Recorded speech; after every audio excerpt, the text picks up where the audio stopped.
Balsamo the Magician by Alex Dumas. Chapter 1. The Grand Master of the Secret Society. On the left bank of the Rhine, near the spot where the Sel's rivulet springs forth, the foothill ranges rise of many mountains, of which the bristling humps seem to rush northerly like herds of frightened buffaloes, disappearing in the haze. These mountains tower over a deserted region, forming a guard around one more lofty than the rest, whose granite brow, crowned with a ruined monastery, defies the skies. It is Thunder Mount. On the 6th of May, 1770, as the great river wavelets were dyed in the rainbow hues of the setting sun, a man who had ridden from Mainz, after a journey through Poland, followed the path out of Dainenfels village until it ended, and then, alighting and leading his steed, tied it up in the pine woods. "Be quiet, my good Jared Javelin," said the horseman to the animal with this Arabian name which bespoke its blood and its speed, "and goodbye if we never meet again." He cast a glance round him, as if he suspected he were overheard. The barb neighed and pawed with one foot. "Right, Jared, the danger is around us." But as if he had made up his mind not to struggle with it, the venturesome stranger drew the charges from a pair of splendid pistols and cast the powder and bullets on the sward before replacing them in the holsters. He wore a steel-hilted sword which he took off with the belt, and fastened it to the stirrup, leather so as to hang from the saddle horn point down. These odd formalities being done, he ungloved, and searching his pockets produced nail scissors and pocket-knife, which he flung over his shoulder without looking to see whither they went. Drawing the longest possible breath, he plunged at random into the thicket, for there was no trace of a path. He was a man about 30, taller than the average, but so wonderfully well built that the utmost strength and skill seemed to circulate in his supple and nervy limbs. He wore a black velvet overcoat with gilt buttons, the flaps of an embroidered waistcoat showed below its lowest buttons, and the buckskin riding breeches defined legs worthy to be a sculptor's models. The elegant feet were cased in patent leather boots. His countenance was a notable mixture of power and intelligence, with all the play of southern races. His glance, able to display any emotion, seemed to pierce anyone on whom it fell with beams that sounded the very soul. His cheeks had been browned by a sun hotter than that of France. His mouth was large but finely shaped, and parted to reveal magnificent teeth, all the whiter from his dark complexion. His hand was small but muscular, his foot long but fine. Scarcely had he taken a dozen steps within the glade before he heard faint footsteps. He rose on tiptoe, and perceived that unseen hands had unhitched Jared and were leading him away. He frowned slightly, and a faint smile curled his full cheeks and choicely chiseled lips. He continued into the heart of the forest. For a space the twilight guided him, but soon that died out, and he stood in gloom so dense that he had to stop lest he blundered blindly.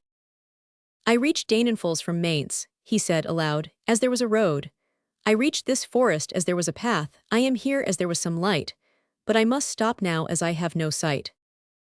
Scarcely had he spoken, in a dialect part French, part Sicilian, than a light flashed out only 50 paces off. "Thanks, I will follow the light as long as it leads." The light at once moved onward, regularly and steadily, like a stage lamp managed by the limelight operator. At 100 paces, a breath in the adventurer's ear made him wince. "Turn and you die," came this whisper. "All right," answered the stranger. "Speak and you die," whispered a voice on the left hand. He bowed without speaking. "But," said a voice seeming to issue from the bowels of the earth, "if you are afraid, go back to the plain, by which it will be clear that you are daunted, and renounce your errand." The traveler waved his hand to imply that he was going ahead, and ahead he went. But it was so late, and the shade so deep that he stumbled during the hour the magic light preceded him, but he did not murmur or show any tremor in fear, while he heard not a breath. All of a sudden, the light went out. He had passed through the woodland, for on lifting his eyes, he could see a few stars glitter on the darksome sky. He kept on in the same direction, till he saw loom up the somber mass of the ruins of a castle, its spectre. At the same time his foot met its fallen stones. A clammy thing wound itself round his forehead and sealed his eyes.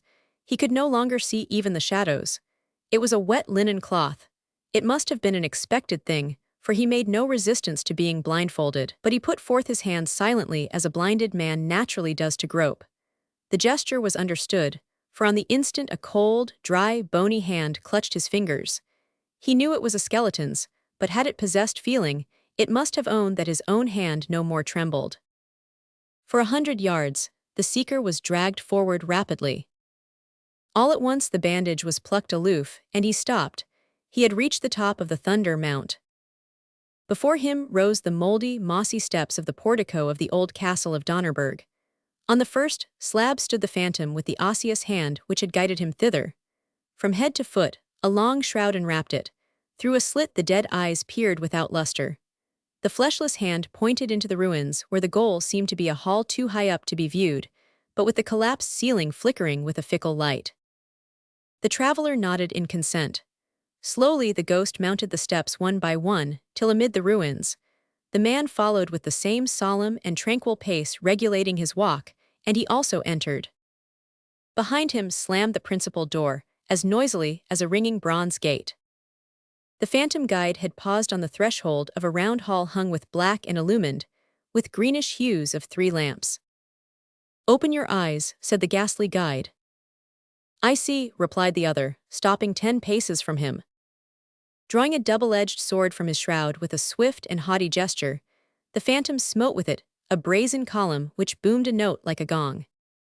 Immediately, all around, the slabs of the hall floor rose up, and countless ghosts like the guide stole in with drawn swords and took posts on steps where they stood like statues on their pedestals, cold and motionless.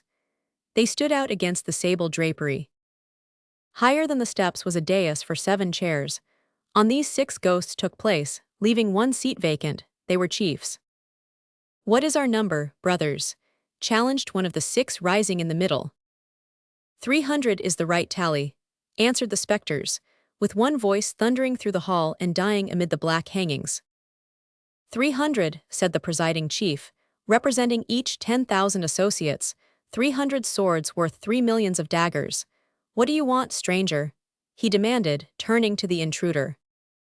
"To see the light," was the rejoinder. "The paths leading to the mountain of fire are hard and toilsome.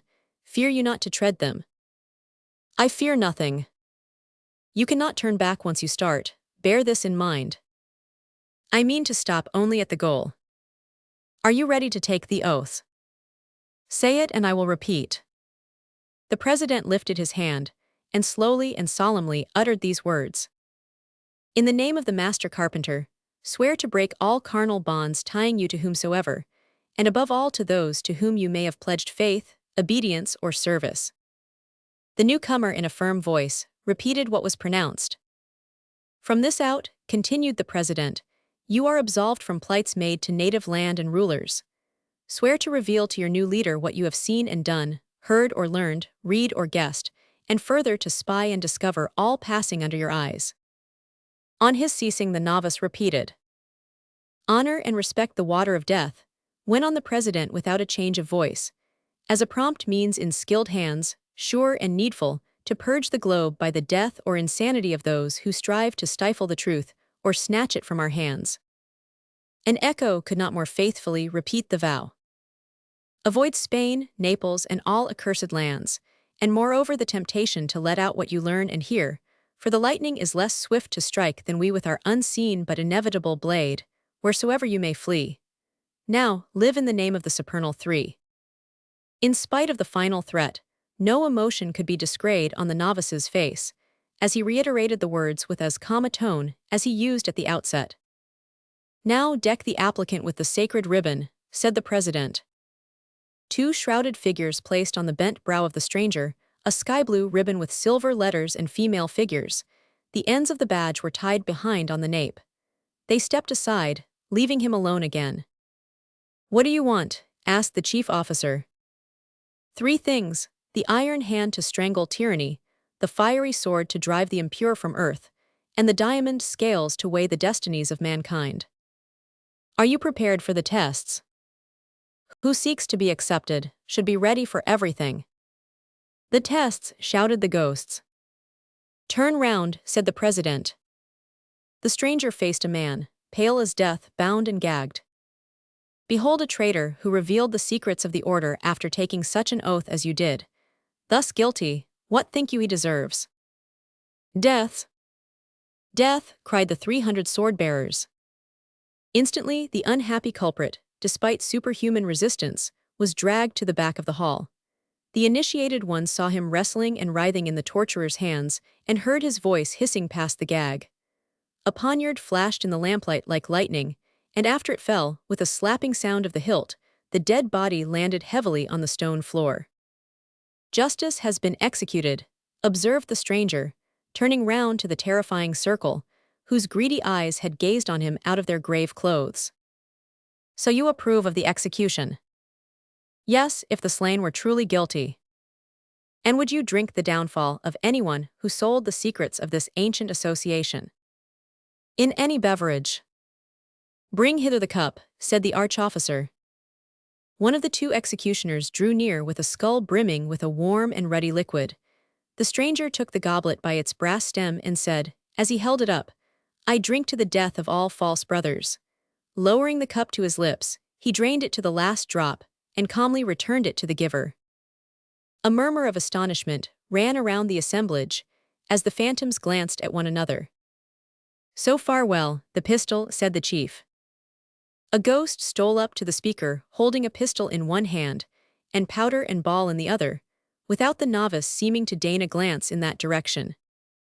Do you promise passive obedience to the brotherhood, even though it were to recoil on yourself? Whoso enters the household of the faithful is no longer his own property. Hence you will obey any order given you. Straightway. Take this firearm and load it. What am I to do with it? Cock it. The stranger set the hammer, and the click of it going on full cock was plainly heard in the deep stillness. Clap the muzzle to your temple, ordered the president, and the suppliant obeyed without hesitating. The silence deepened over all. The lamp seemed to fade, and the bystanders had no more breath than ghosts. Fire! Exclaimed the president. The hammer fell, and the flint emitted sparks in the pan. But it was only the powder there which took fire, and no report followed its ephemeral flame. An outcry of admiration burst from nearly every breast, and the president instinctively held out his hand toward the novice. But 2 tests were not enough for some doubters who called out, the dagger. Since you require it, bring the dagger, said the presiding officer. It is useless, interrupted the stranger, shaking his head disdainfully. What do you mean? Asked several voices. Useless, repeated the newcomer in a voice rising above all the others, for you are wasting precious time. I know all your secrets, and these childish proofs are unworthy the head of sensible beings. That man was not murdered, the stuff I drank was wine hid in a pouch on his chest, the bullet and powder I loaded the trick pistol with fell into a hollow in the stock when the weapon was cocked. Take back the sham arm, only good to frighten cowards. Rise, you lying corpse, you cannot frighten the strong-minded. A terrible roar shook the hall. To know our mysteries, you must be an initiate or a spy, said the president. Who are you? Demanded 300 voices together, as a score of swords shone in the grip of the nearest, and were lowered by the regular movement of trained soldiers toward the intruder's bosom. Calm and smiling, he lifted his head, wound round with the sacred fillet, and replied, I am the man for the time. Before his lordly gaze, the blades lowered unevenly, as they on whom it fell obeyed promptly, or tried to resist the influence. You have made a rash speech, said the president, but it may have been spoken without your knowing its gravity. I have replied as I was bound, said the other, shaking his head and smiling.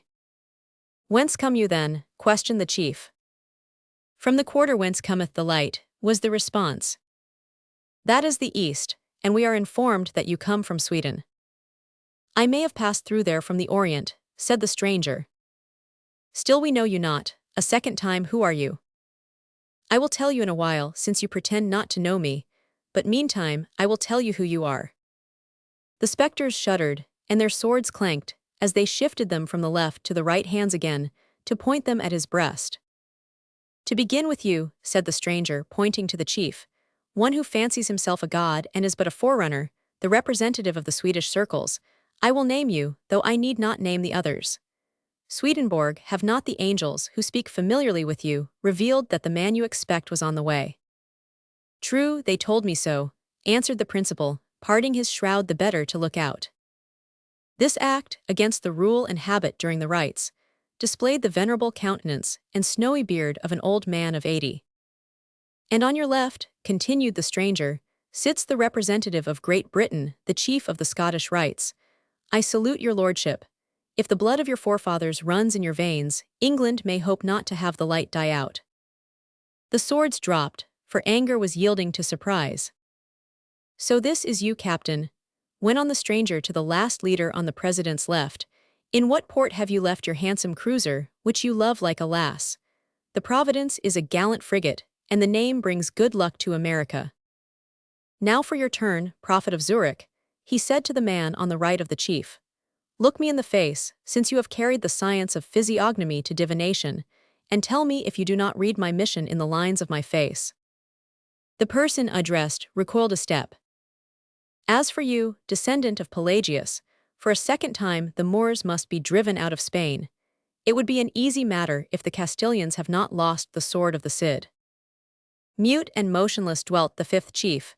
The voice seemed to have turned him to stone. Have you nothing to say to me? Inquired the sixth delegate, anticipating the denouncer who seemed to forget him.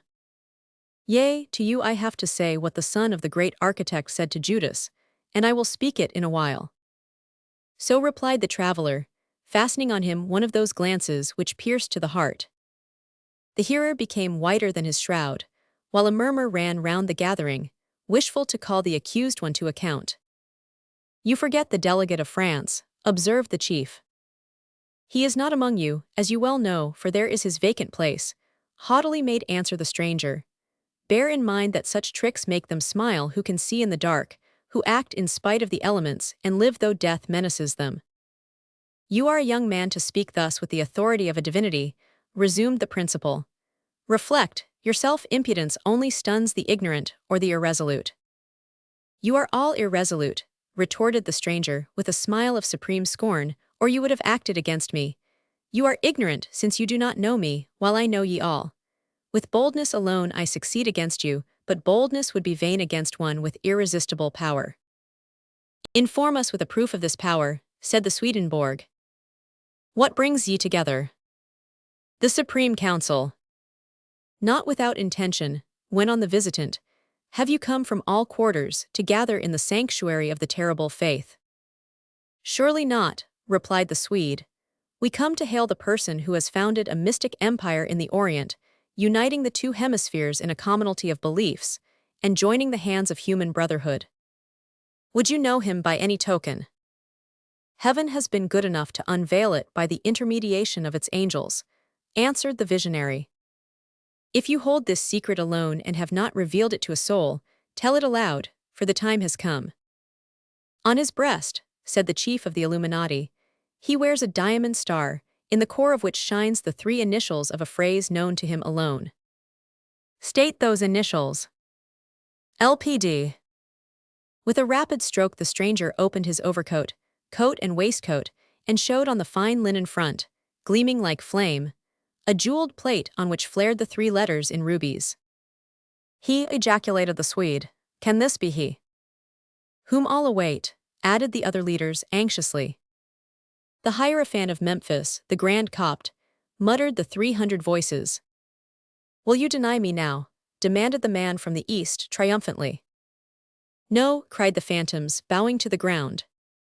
Speak, master, said the president and the 5 chiefs bowing, and we obey. The visitor seemed to reflect during the silence, some instants long.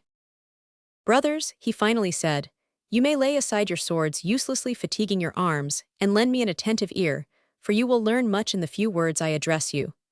The source of great rivers is generally unknown, like most divine things. I know whither I go, but not my origin. When I first opened my eyes to consciousness, I was in the sacred city of Medina, playing about the gardens of the Mufti Suleiman. I loved this venerable old man like a father, but he was none of mine, and he addressed me with respect though he held me in affection. 3 times a day he stood aside to let another old man come to me whose name I ever utter with gratitude mixed with awe. This august receptacle of all human wisdom, instructed in all things by the 7 superior spirits, bore the name of Althotas. He was my tutor and master and venerable friend, for he is twice the age of the oldest here. Long shivers of anxiety hailed this speech, spoken in solemnity, with majestic gesticulation, and in a voice severe while smooth. One day in my 15th year, in the midst of my studies, my old master came to me with a file in hand. "Acheret," he said, "it was my name. I have always told you that nothing is born to die forever in this world. Man only lacks clearness of mind to be immortal. I have found the beverage to scatter the clouds, and next will discover that to dispel death. Yesterday I drank of this distillation. I want you to drink the rest today." I had extreme trust in my teacher, but my hand trembled in taking this phial, like Eve's in taking the apple of life. "Drink," he said, smiling, and I drank. "Sleep," he said, laying his hands on my head, and I slept. Then all that was material about me faded away, and the soul that solitarily remained lived again, like Pythagoras, for centuries through which it had passed. In the panorama unfolded before it, I beheld myself in previous existence, and awaking, comprehended that I was more than man. He spoke with so strong a conviction, and his eyes were fixed heavenward with so sublime an expression that a murmur of admiration hailed him. Astonishment had yielded to wonder, as wrath had to astonishment. Thereupon, continued the enlightened one, I determined to devote my existence at present, as well as the fruit of all my previous ones, to the welfare of mankind. Next day, as though he divined my plan, Althotas came to me and said, "My son, your mother died 20 years ago as she gave birth to you. For 20 years your sire has kept hidden by some invincible obstacle. We will resume our travels, and if we meet him, you may embrace him, but not knowing him. You see that all was to be mysterious about me, as with all the elect of heaven. At the end of our journeys I was a theosophist. The many cities had not roused my wonderment. Nothing was new to me under the sun. I had been in every place formerly in one or more of my several existences. The only thing striking me was the changes in the peoples. Following the march of progress, I saw that all were proceeding toward freedom. All the prophets had been sent to prop the tottering steps of mankind, which, though blind at birth, staggers step by step toward light. Each century is an age for the people. Now you understand that I come not from the Orient to practice simply the Masonic rites, but to say, brothers, we must give light to the world. France is chosen to be the torchbearer. It may consume, but it will be a wholesome conflagration, for it will enlighten the world. That is why France has no delegate here. He may have shrunk from his duty. We want one who will recoil from nothing, and so I shall go into France. It is the most important post, the most perilous, and I undertake it." "Yet you know what goes on there?" questioned the president. Smiling, the man called Acheret replied, "I ought to know, for I have been preparing matters. The king is old, timid, corrupt, but less antiquated and hopeless of cure than the monarchy he represents. Only a few years further will he sit on the throne. We must have the future laid out from when he dies. France is the keystone of the arch. Let that stone be wrenched forth by the 6 millions of hands which will be raised at a sign from the inner circle, and down will fall the monarchical system. On the day when there shall be no longer a king in France, the most insolently enthroned ruler in Europe will turn giddy, and spring of his own, accord into the gulf, left by the disappearance of the throne of St. Louis." "Forgive the doubt, most venerated master," interrupted the chief on the right with the Swiss accent, "but have you taken all into calculation?" "Everything," replied the Grand Copt laconically. "In my studies, master, I was convinced of one truth, that the characteristics of a man were written on their faces. Now, I fear that the French people will love the new rulers of the country you speak of, the sweet, clement king and the lovely, amiable queen. The bride of the Prince Royal, Marie Antoinette, is even now crossing the border. The altar and the nuptial bed are being made ready at Versailles. Is this the moment to begin your reformation?" "Most illustrious brother," said the supreme chief to the prophet of Zurich, "if you read the faces of man, I read the features of the future. Marie Antoinette is proud and will obstinately continue the conflict, in which she will fall beneath our attacks. The Dauphin, Louis Auguste, is good and mild. He will weaken in the strife and perish like his wife, and with her. But each will fall and perish by the opposite virtue and fault. They esteem each other now. We will not give them time to love one another, and in a year they will entertain mutual contempt. Besides, brothers, why should we debate on the point whence cometh the light, since it is shown to me? I come from out of the east, like the shepherds guided by the star, announcing a new birth of man. Tomorrow, I set to work, and with your help I ask but 20 years to kill not a mere king but a principal. You may think 20 years long to efface the idea of royalty from the hearts of those who would sacrifice their children's lives for the little King Louis Roman 15. You believe it an easy matter to make odious the liliflowers, emblem of the Bourbon line, but it would take you ages to do it. You are scattered and tremble in your ignorance of one another's aspirations.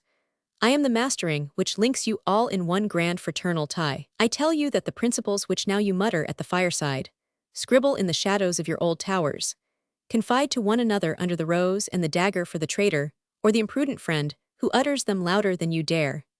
These principles may be shouted on the housetops in broad day, printed throughout Europe and disseminated by peaceful messengers, or on the points of the bayonets of 500 soldiers of liberty, whose colors will have them inscribed on their folds. You tremble at the name of Newgate Prison, at that of the Inquisition's dungeon, or of the Bastille, which I go to flout at. Hark ye. We shall all laugh pity for ourselves on that day when we shall trample on the ruins of the jails, while our wives and children dance for joy. This can come to pass only after the death of monarchy as well as of the king, after religious powers are scorned, after social inferiority is completely forgotten, and after the extinction of aristocratic castes and the division of noblemen's property.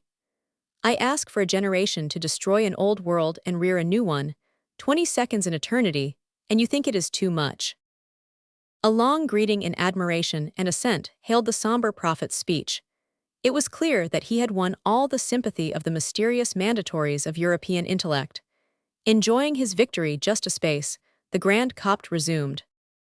Let us see now, brothers, since I am going to beard the lion in his den, what you will do for the cause for which you pledged life, liberty, and fortune. I come to learn this. Silence, dreadful from its solemnity, followed these words. The immobile phantoms were absorbed in the thoughts which were to overthrow a score of thrones. The 6 chiefs conferred with the groups and returned to the president to consult with him before he was the first to speak. I stand for Sweden, he said.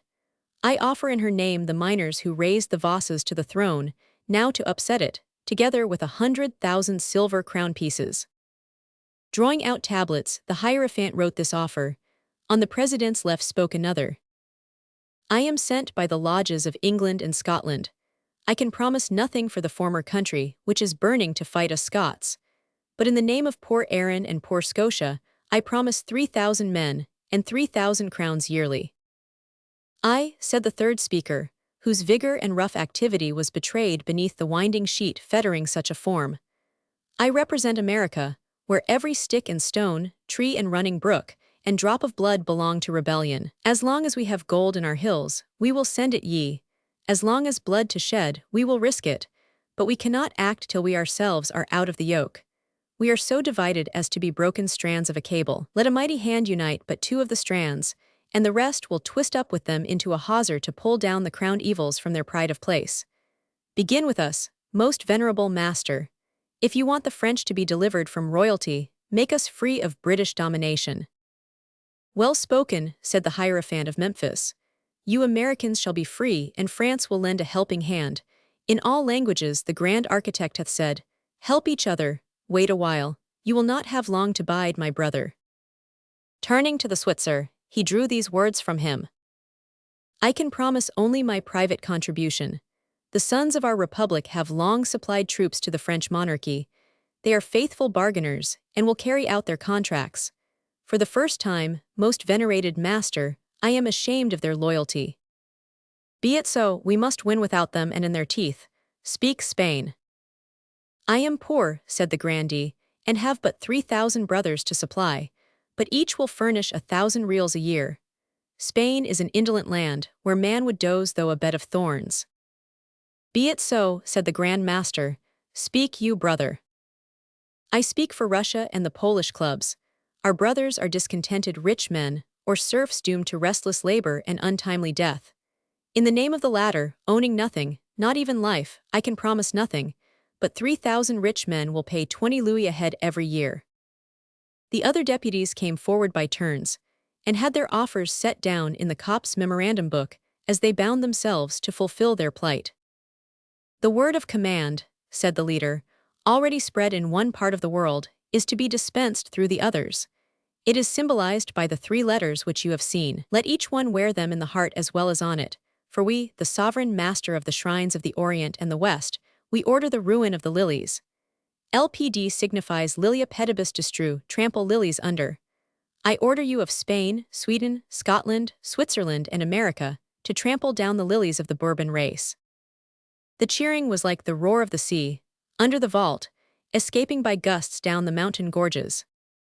In the name of the architect, begone, said the master. By stream and strand and valley, begone by the rising of the sun, you will see me once more, and that will be on the day of triumph. Go. He terminated his address with a Masonic sign which was understood solely by the 6 chiefs, who remained after the inferiors had departed. Then the Grand Copt took the Swede aside. Swedenborg, you are really an inspired man, and heaven thanks you by my voice. Send the cash into France to the address I shall give you.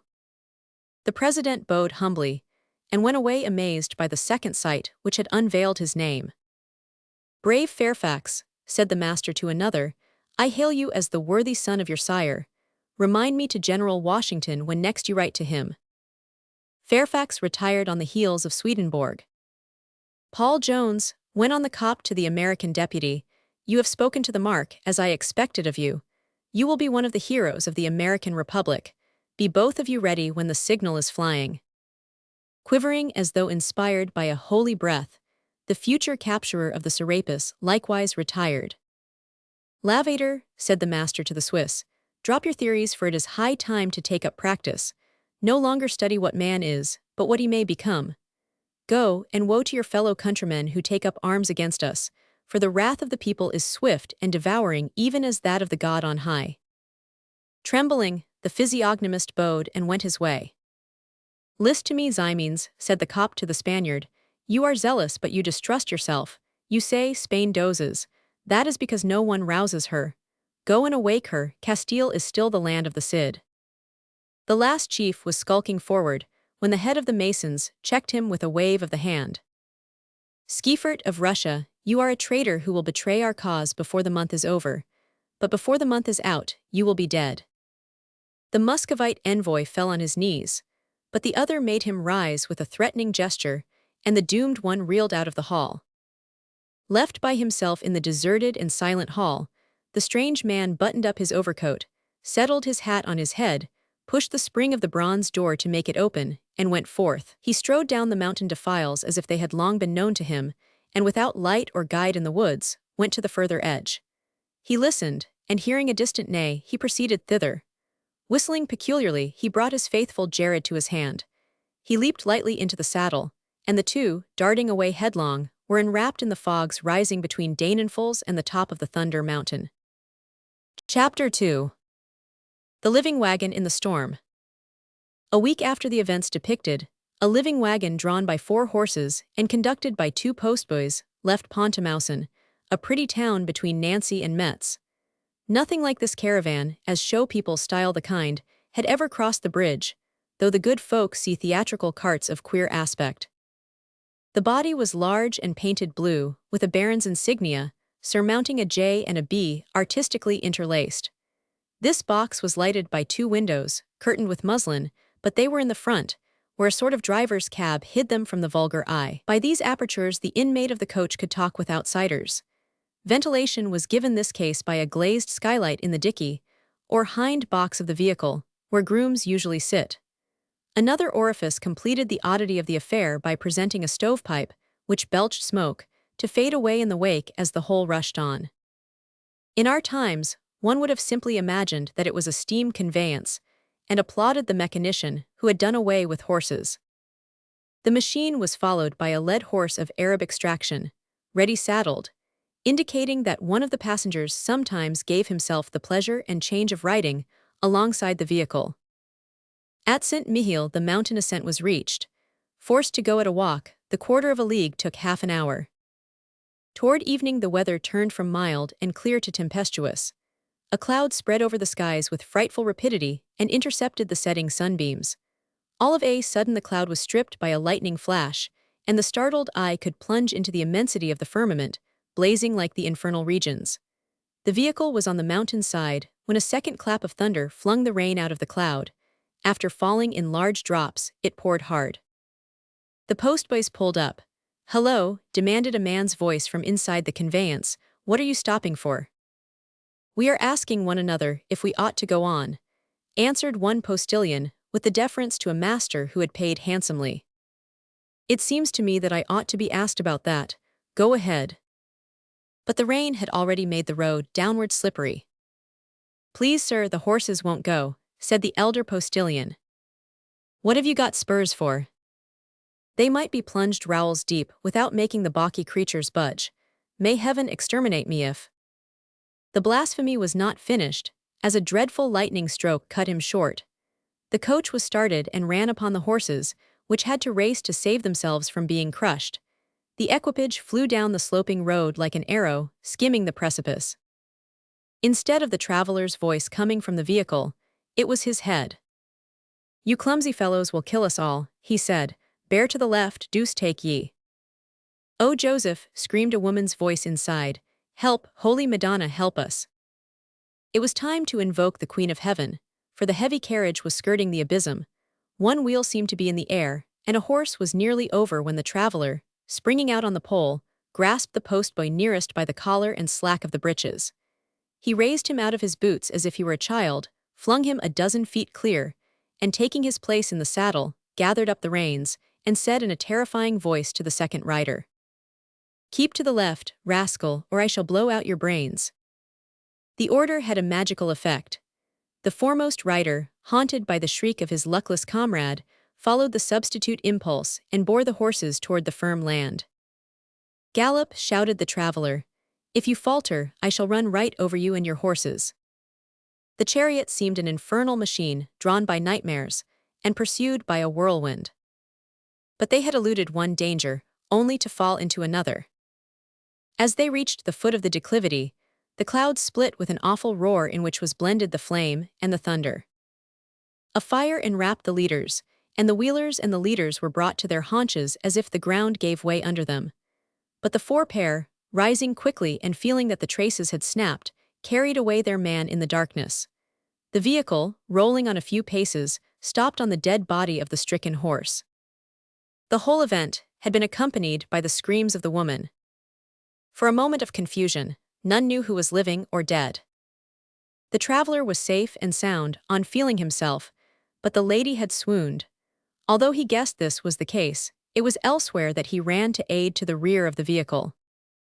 The led horse was rearing with bristling mane, and shaking the door, to the handle of which his halter was hitched.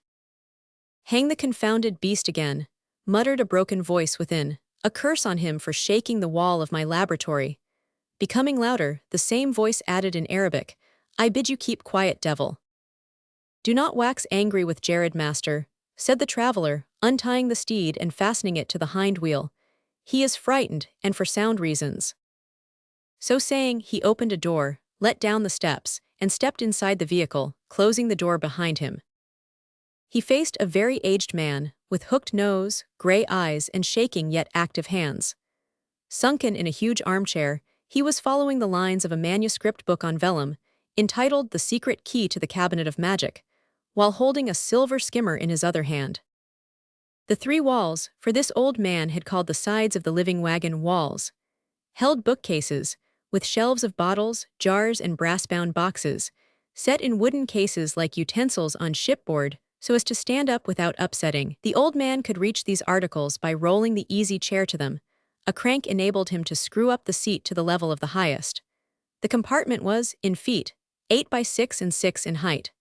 Facing the door was a furnace with hood and bellows. It was now boiling a crucible at a white heat, whence issued the smoke by the pipe overhead, exciting the mystery of the villagers wherever the wagon went through. The whole emitted an odor, which in a less grotesque laboratory would have been called a perfume. The occupant seemed to be in bad humor, for he grumbled, "The cursed animal is frightened, but what has he got to disturb him, I want to know? He has shaken my door, cracked my furnace, and spilt a quarter of my elixir in the fire. A chariot, in heaven's name, drop the beast in the first desert we cross." "In the first place, master," returned the other smiling, "we are not crossing deserts, for we are in France. And next, I would not abandon a horse worth 1,000 louis, or rather priceless, as he is of the breed of Alborech. I will give you 1,000 over and over again. He has lost me more than 1,000,000, to say nothing of the days he has robbed me of. The liquor would have boiled up without loss of a drop, in a little longer, which neither Zoroaster nor Paracelsus stated, but it is positively advised by Bori. Never mind, it will soon be boiling again. But that is not all. Something is dropping down my chimney. Merely water, it is raining. Water, then my elixir is spoilt. I must renew the work as if I had any time to spare. It is pure water from above. It was pouring, as you might have noticed. Do I notice anything when busy? On my poor soul, Acheret, this is exasperating. For 6 months I have been begging for a cowl to my chimney, I mean this year. You never think of it, though you are young and have lots of leisure. What will your negligence bring about? The rain today or the wind tomorrow confound my calculations and ruin all my operations. Yet I must hurry, by Jove. For my 100th year commences on the 15th of July, at 11 at night precisely, and if my elixir of life is not then ready, good night to the sage Althotas. But you are getting on well with it, my dear master, I think. Yes, by my tests by absorption, I have restored vitality to my paralyzed arm. I only want the plant mentioned by Pliny, which we have perhaps passed 100 times or crushed under the wheels. By the way, what rumbling is that? Are we still going? No, that is thunder. The lightning has been playing the mischief with us, but I was safe enough, being clothed in silk. Lightning? Pooh! Wait till I renew my life and can attend to other matters. I will put a steel bridle on your electric fluid, and make it light this study and cook my meals. I wish I were as sure of making my elixir perfect. And our great work, how comes it on? Making diamonds, that is done, look there in the glass dish. Joseph Balsamo greedily caught up the crystal saucer, and saw a small brilliant amid some dust. Small and with flaws, he said, disappointed. Because the fire was put out, Acheret, from there being no cowl to the chimney. You shall have it, but do take some food. I took some elixir a couple of hours ago. Nay, that was at 6 this morning, and it is now the afternoon. Another day gone, fled and lost, moaned the alchemist, wringing his hands. Are they not growing shorter? Have they less than 24 hours? If you will not eat, at least take a nap. When I sleep, I am afraid I shall never wake. If I lie down for 2 hours, you will come and call me, Acheret, said the old man in a coaxing voice. I swear I will, master. At this point, they heard the gallop of a horse, and a scream of astonishment and disquiet. What does that mean? Questioned the traveler, quickly opening the door and leaping out on the road without using the steps. Chapter 3. The lovely Lorenza. The woman who was in the fore part of the coach, in the cab, remained for a time deprived of sense. As fear alone had caused the swoon, she came to consciousness. Heavens, she cried, am I abandoned helpless here, with no human being to take pity upon me? Lady, said a timid voice at hand, I am here, and I may be some help to you. Passing her head and both arms out of the cab by the leather curtains, the young woman, rising, faced a youth who stood on the steps. Is it you offered me help? What has happened? The thunderbolt nearly struck you, and the traces were broken of the leading pair, which have run off with the postboy. What has become of the person who was riding the other pair? She asked, with an anxious look round. He got off the horses, as if all right, and went inside the other part of this coach. Heaven be praised, said she, breathing more freely. But who are you to offer me assistance so timely? Surprised by the storm, I was in that dark hole which is a quarry outlet, when I suddenly saw a large wagon coming down at a gallop. I thought it a runaway, but soon saw it was guided by a mighty hand, but the lightning fell with such an uproar that I feared I was struck and was stunned. All seemed to have happened in a dream. The lady nodded as if this satisfied her, but rested her head on her hand in deep thought. He had time to examine her. She was in her 23rd year, and of dark complexion, but richly colored with the loveliest pink. Her blue eyes sparkled like stars as she appealed to heaven, and her hair fell in curls of jet, unpowdered contrary to the fashion, on her opal neck. Where are we? She suddenly inquired. On the Strasbourg to Paris highway, near Pierrefittes, a village. Barleduc is the next town, with some 5,000 population. Is there a short cut to it? None I ever heard of. What a pity, she said in Italian. As she kept silent toward him, the youth was going away, when this drew her from her reverie, for she called him for another question. Is there a horse still attached to the coach? The gentleman who entered tied it to the wheel. It is a valuable animal, and I should like to be sure it is unhurt, but how can I go through this mud? I can bring it here, proposed the stripling. Do so, I prithee, and I shall be most grateful to you. But the barb reared and neighed when he went up. Do not be afraid, said the lady. It is gentle as a lamb. Jared, she called in a low voice. The steed recognized the mistress's voice, for it extended its intelligent head toward the speaker, while the youth unfastened it. But it was scarcely loose before it jerked the reins away and bounded up to the vehicle.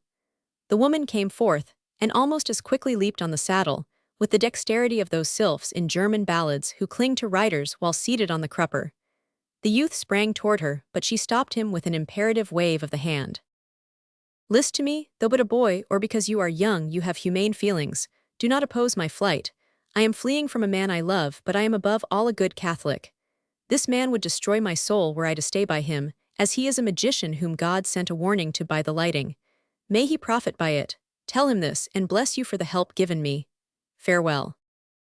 Light as the marsh mist, she was carried away by the gallop of Jared. On seeing this, the youth could not restrain a cry of surprise, which was the one heard inside the coach. Chapter 4. Gilbert. The alarmed traveler closed the coach door behind him carefully and looked wistfully round. First he saw the young man, frightened. A flash of lighting enabled him to examine him from head to foot, an operation habitual to him on seeing any new person or thing. This was a springald of 16, small, thin and agile.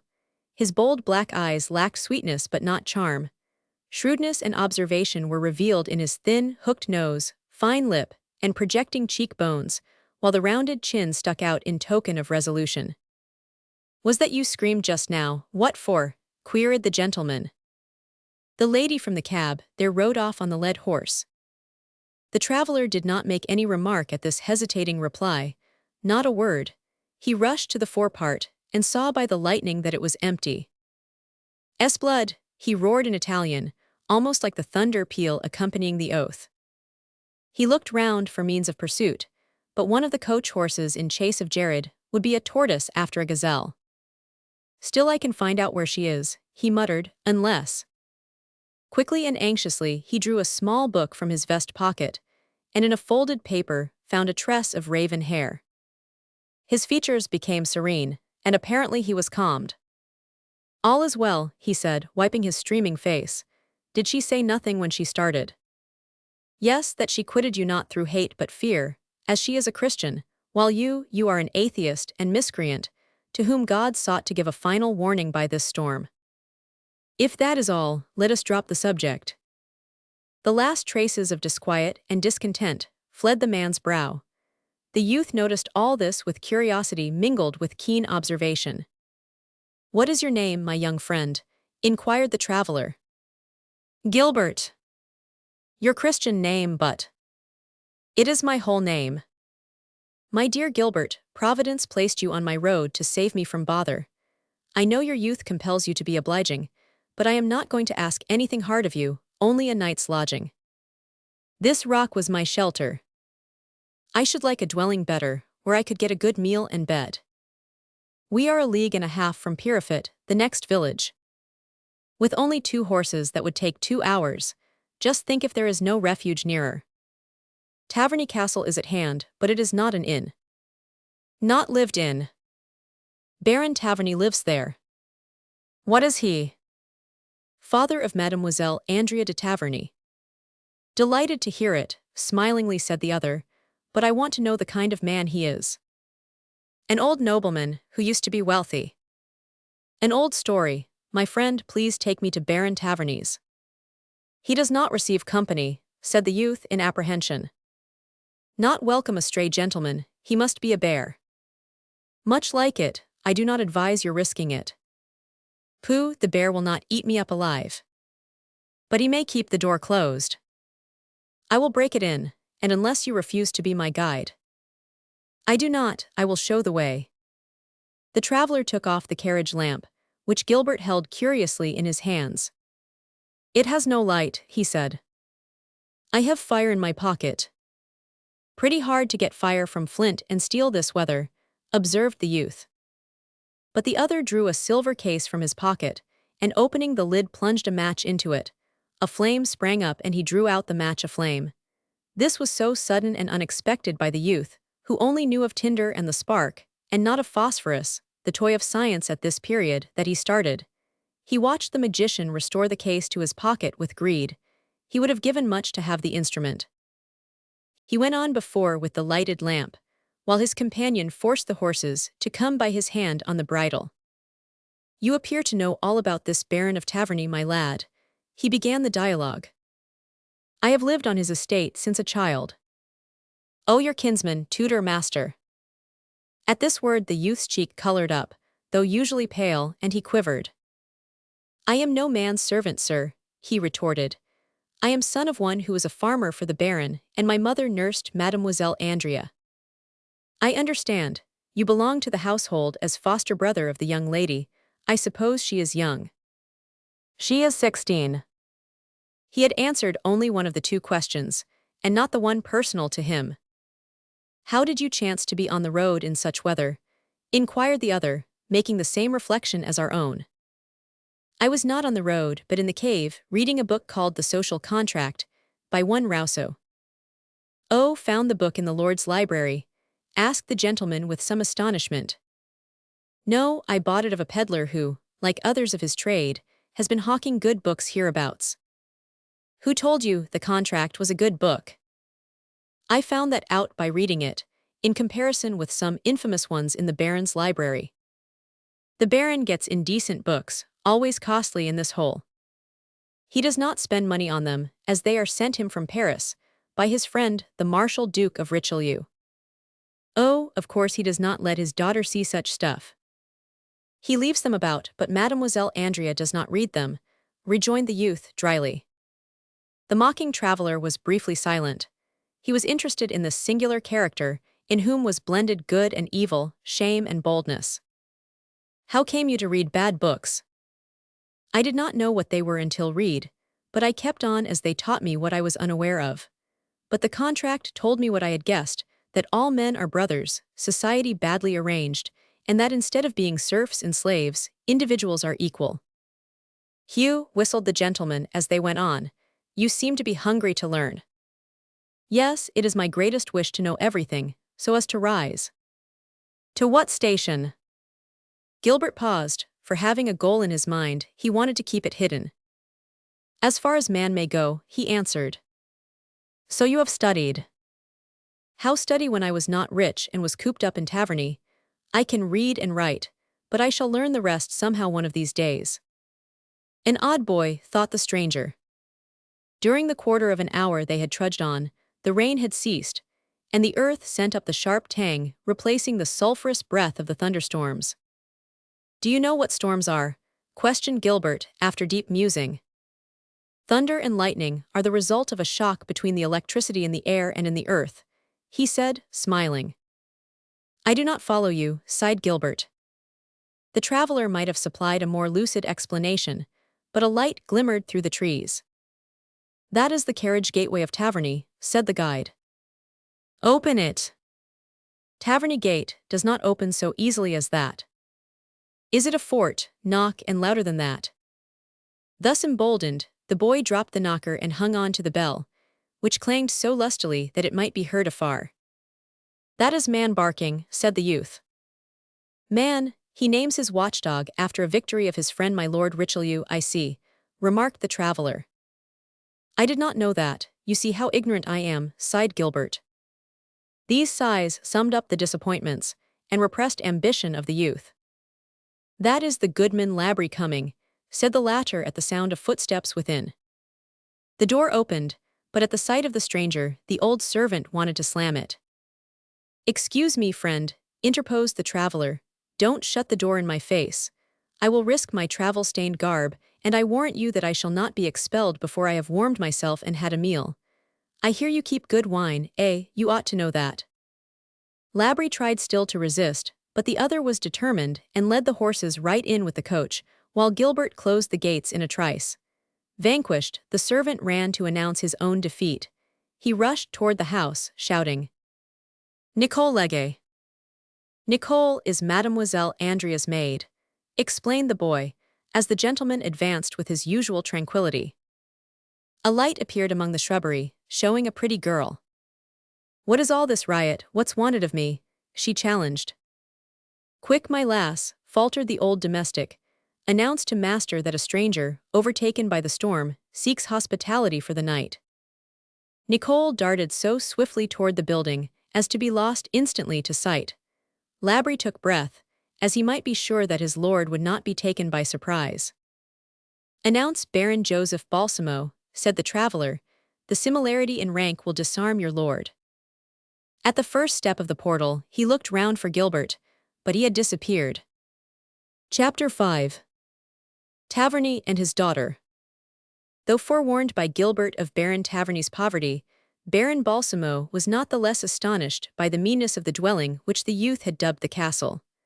On the paltry threshold stood the master in a dressing gown and holding a candle.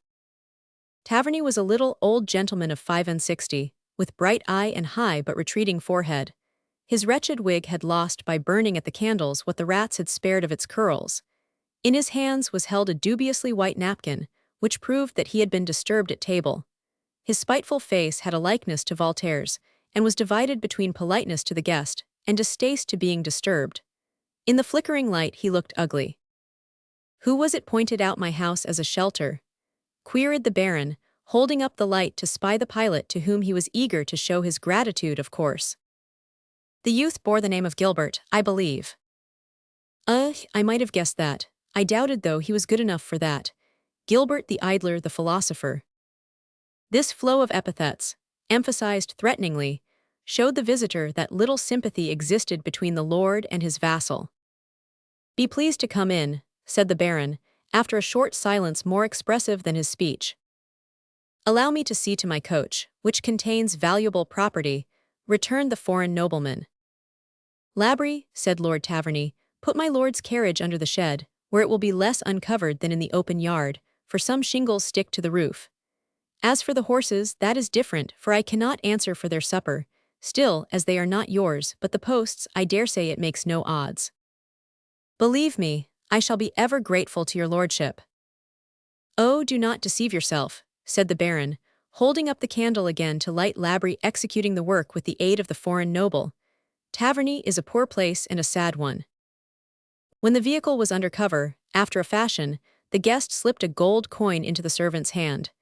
He thought it a silver piece, and thanked heaven for the boon. "Lord forbid I should think the ill of your house that you speak," said Balsamo, returning and bowing as the Baron began leading him through a broad, damp antechamber, grumbling. "Nay, nay, I know what I am talking about, my means are limited. Were you French, though your accent is German in spite of your Italian title, but never mind, you would be reminded of the rich Taverny." "Philosophy," muttered Balsamo, for he had expected the speaker would sigh. The master opened the dining-room door. "Labry, serve us as if you were 100 men in one. I have no other lackey, and he is bad, but I cannot afford another. This dolt has lived with me nigh 20 years without taking a penny of wages, and he is worth it. You will see he is stupid." Heartless, Balsamo continued his studies, unless he is putting it on. The dining-room was the large main room of a farmhouse which had been converted into the manor. It was so plainly furnished as to seem empty. A small, round table was placed in the midst, on which reeked one dish, a stew of game and cabbage. The wine was in a stone jar. The battered, worn and tarnished plate was composed of 3 plates, a goblet and a salt dish. The last, of great weight and exquisite work, seemed a jewel of price amid the rubbish. "Ah, you let your gaze linger on my salt dish," said the host. "You have good taste to admire it. You notice the sole object presentable here. No, I have another gem, my daughter." "Mademoiselle Andrea." "Yes," said Taverny, astonished at the name being known. "I shall present you. Come, Andrea, my child, and don't be alarmed." "I am not, father," said a sonorous but melodious voice as a maiden appeared. who seemed a lovely pagan statue animated. Though of the utmost plainness, her dress was so tasteful and suitable that a complete outfit from a royal wardrobe would have appeared less rich and elegant. "You are right," he whispered to his host, "she is a precious beauty." "Do not pay my poor girl too many compliments," said the old Frenchman carelessly, "for she comes from the nunnery school and may credit them. Not that I fear that she will be a coquette," he continued. "Just the other way, for the dear girl does not think enough of herself, and I am a good father, who tries to make her know that coquetry is a woman's first power." Andrea cast down her eyes and blushed. Whatever her endeavor, she could not but overhear this singular theory. "Was that told to the lady at convent, and is that a rule in religious education?" queried the foreigner, laughing. "My lord, I have my own ideas, as you may have noticed. I do not imitate those fathers who bid a daughter play the prude and be inflexible and obtuse, go mad about honor, delicacy, and disinterestedness. Fools! They are like seconds who lead their champion into the lists with all the armor removed and pit him against a man armed at all points. No, my daughter Andrea will not be that sort, though reared in a rural den at Taverny." Though agreeing with the master about his place, the Baron deemed it duty to suggest a polite reproof. "That is all very well, but I know Taverny. Still, be that as it may, and far though we are from the sunshine of Versailles Palace, my daughter is going to enter the society where I once flourished. She will enter with a complete arsenal of weapons forged in my experience and recollections. But I fear, my lord, that the convent has blunted them. Just my luck. My daughter is the only pupil who took the instructions as in earnest and is following the gospel. Am I not ill-fated?" "The young lady is an angel," returned Balsamo, "and really I am not surprised at what I hear." Andrea nodded her thanks, and they sat down at table. "Eat away, if hungry. That is a beastly mess which Labry has hashed up. Call you partridges so, you slander your feast, game birds in May, shot on your preserves. Mine, my good father left me some, but I got rid of them long ago. I have not a yard of land. That lazybones Gilbert, only good for mooning about, stole a gun somewhere and done a bit of poaching. He will go to jail for it, and a good riddance. But Andrea likes game, and so far I forgive the boy." Balsamo contemplated the lovely face without perceiving a twinge, wrinkle, or color, as she helped them to the dish, cooked by Labry, furnished by Gilbert, and maligned by the Baron. "Are you admiring the salt dish again, Baron?" "No, the arm of your daughter." "Capital, the reply is worthy the gallant Richelieu. That piece of plate was ordered of Goldsmith Lucas by the Regent of Orleans. Subject, the amours of the Bacchantes and satyrs, rather free. More than free, obscene." But Balsamo admired the calm unconcern of Andrea, not blenching as she presented the plate. "Do eat," said the host.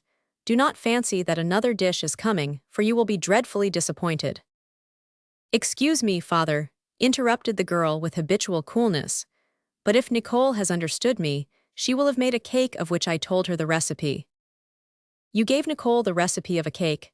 Your waiting maid does the cooking now, eh? The next thing will be your doing it yourself. Do you find duchesses and countesses playing the kitchen wench? On the contrary, the king makes omelettes for them. Gracious, that I have lived to see women cooks under my roof. Pray excuse my daughter, Baron." "We must eat, father," rebuked Andrea tranquilly. "Dish up Legge," she called out, and the girl brought in a pancake of appetizing smell. "I know one who won't touch the stuff," cried Taverny, furiously dashing his plate to pieces. "But the gentleman perhaps will," said the lady coldly.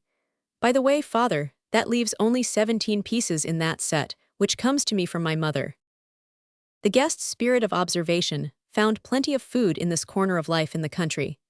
The salt dish alone revealed a facet of Taverny's character, or rather all its sides.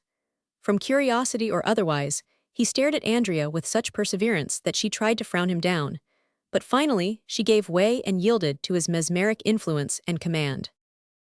Meanwhile the Baron was storming, grumbling, snarling and nipping the arm of Labry, who happened to get into his way. He would have done the same to Nicole's when the Baron's gaze fell on her hands.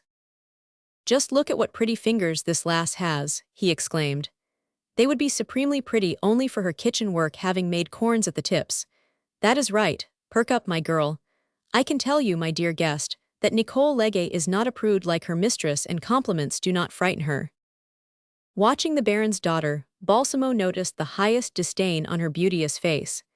He harmonized his features with hers, and this pleased her, spite of herself, for she looked at him with less harshness, or better, with less disquiet. "This girl, only think," continued the poor noble, chucking the girl's chin with the back of his hand, "was at the nunnery with my daughter and picked up as much schooling. She does not leave her mistress a moment. This devotion would rejoice the philosophers, who grant souls to her class." "Father, Nicole stays with me because I order her to do so," observed Andrea, discontented. By the curl of the servant's lip, Balsamo saw that she was not insensible to the humiliations from her proud superior. But the expression flitted, and to hide a tear perhaps, the girl looked aside to a window on the yard. Everything interested the visitor, and he perceived a man's face at the panes. Each in this curious abode had a secret, he thought. I hope not to be an hour here without learning Andrea's. Already I know her father's, and I guess Nicole's. Taverny perceived his short absence of mind. "What are you dreaming?" he questioned. "We are all at it here, but you might have waited for bedtime. Reverie is a catching complaint. My daughter broods, Nicole is wool-gathering, and I get puzzling about that dawdler who killed these birds and dreams when he kills them. Gilbert is a philosopher like Labry. I hope you are not friendly with them. I forewarn you that philosophers do not go down with me." "They are neither friends nor foes to me," replied the visitor. "I do not have anything to do with them." "Very good. Zounds, they are scoundrelly vermin, more venomous than ugly. They will ruin the monarchy with their maxims. Like people can hardly be virtuous under a monarchy. Or, genuine monarchy is an institution devised to corrupt popular manners and make slaves. Or yet, royal authority may come by the grace of God, but so do plagues and miseries of mankind. Pretty flummery, all this. What good would a virtuous people be, I beg? Things are going to the bad, since His Majesty spoke to Voltaire and read Diderot's book." At this Balsamo fancied again to spy the pale face at the window, but it vanished as soon as he fixed his eyes upon it. "Is your daughter a philosopher?" he asked, smiling. "I do not know what philosophy is. I only know that I like serious matters," was Andrea's reply. "The most serious thing is to live. Stick to that," said her father. "But the young lady cannot hate life," said the stranger. "All depends," she said. "Another stupid saying," interrupted Taverny. "That is just the nonsense my son talks. I have the misfortune to have a son. The Viscount of Taverny is cornet in the Dauphin's Horse Guards, a nice boy, another philosopher. The other day he talked to me about doing away with Negro slavery. What are we to do for sugar?" I retorted, for I like my coffee heavily sweetened, as does Louis Roman 15. "We must do without sugar to benefit a suffering race." "Suffering monkeys," I returned, "and that is paying them a compliment." Whereupon he asserted that all men were brothers. Madness must be in the air, I brother of a blackamoor. "This is going too far," observed Balsamo. "Of course, I told you I was in luck. My children are one an angel, the other an apostle. Drink, though my wine is detestable." "I think it exquisite," said the guest, watching Andrea. "Then you are a philosopher. In my time we learnt pleasant things. We played cards, fought duels, though against the law, and wasted our time on duchesses and money on opera dancers. That is my story in a nutshell. Taverny went wholly into the opera house, which is all I sorrow for, since a poor noble is nothing of a man. I look aged, do I not? Only because I am impoverished and dwell in a kennel, with a tattered wig and Gothic coat. But my friend the Marshal Duke, with his house in town and 200,000 a year, he is young in his new clothes and brushed-up perukes. He is still alert, brisk and pleasure-seeking, though 10 years my senior, my dear sir, 10 years. I am astonished that, with powerful friends like the Duke of Richelieu, you quitted the court." "Only a temporary retreat, and I am going back one day," said the lord, darting a strange glance on his daughter, which the visitor intercepted. "But I suppose the Duke befriends your son." "He holds the son of his friend in horror, for he is a philosopher, and he execrates them." "The feeling is reciprocal," observed Andrea with perfect calm. "Clear away, Legge." Startled from her vigilant watch on the window, the maid ran back to the table. "We used to stay at the board to 2 a.m. We had luxuries for supper then, that's why. And we drank when we could eat no more. But how can one drink vinegar when there is nothing to eat? Legge, let us have the maraschino, provided there is any." "Liqueurs," said Andrea to the maid, who took her orders from the Baron thus second-hand. Her master sank back in his armchair and sighed with grotesque melancholy while keeping his eyes closed. Albeit the Duke may execrate your son, quite right too, as he is a philosopher, said Balsamo. He ought to preserve his liking for you, who are nothing of the kind. I presume you have claims on the king, whom you must have served. 15 years in the army.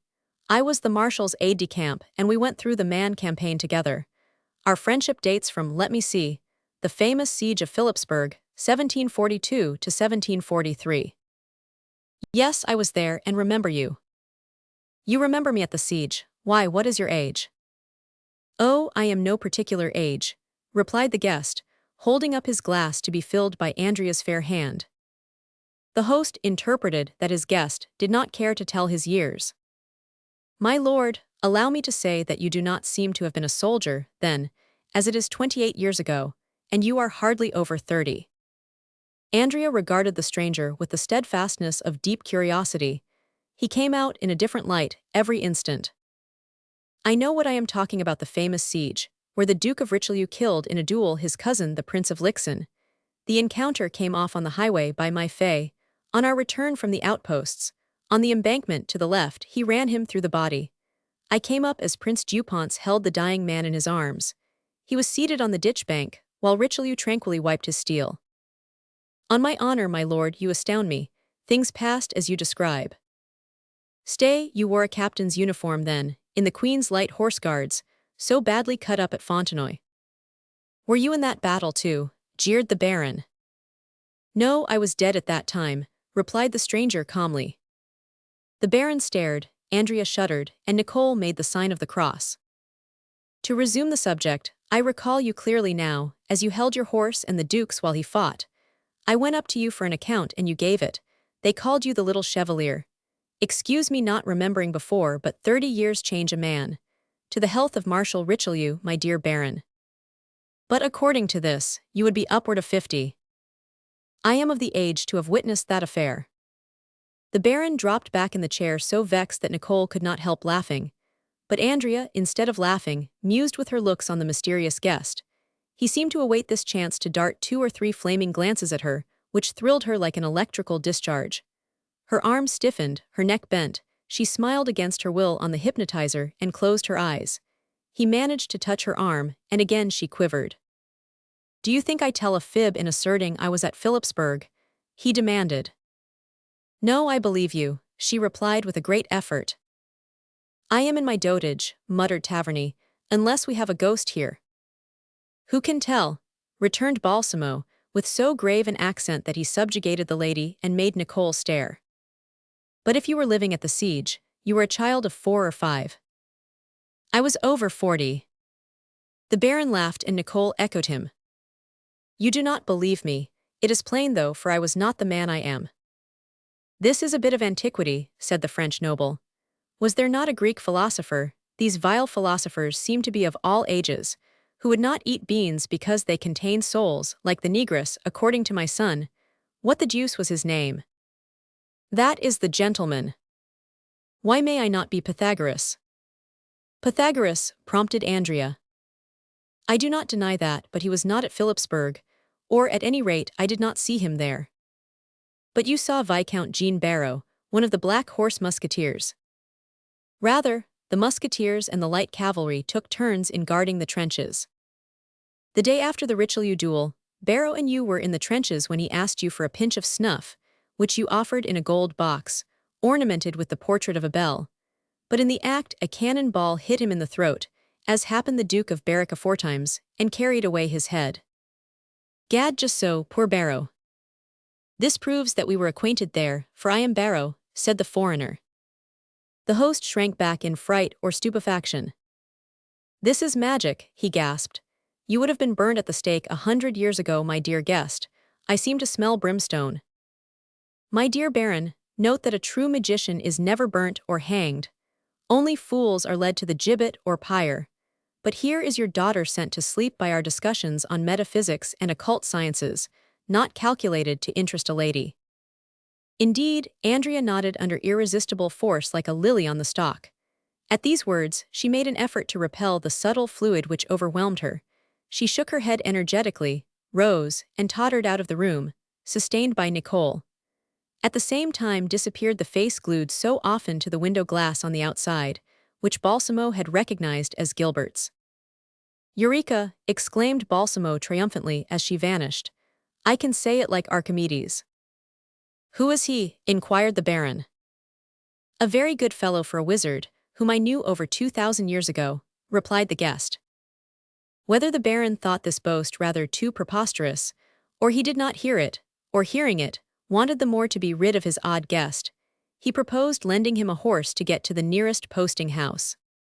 "What, force me to ride when I am dying to stretch my legs in bed? Do not exaggerate your mediocrity so as to make me believe in a personal ill will. On the contrary, I treat you as a friend, knowing what you will incur here. But since you put it this way, remain. Labri, is the Red Room habitable?" "Certainly, my lord, as it is Master Philip's when he is here." "Give it to the gentleman, since he is bent on being disgusted with taverny." "I want to be here tomorrow to testify to my gratitude." "You can do that easily, as you are so friendly with old Nick that you can ask him for the stone which turns all things to gold.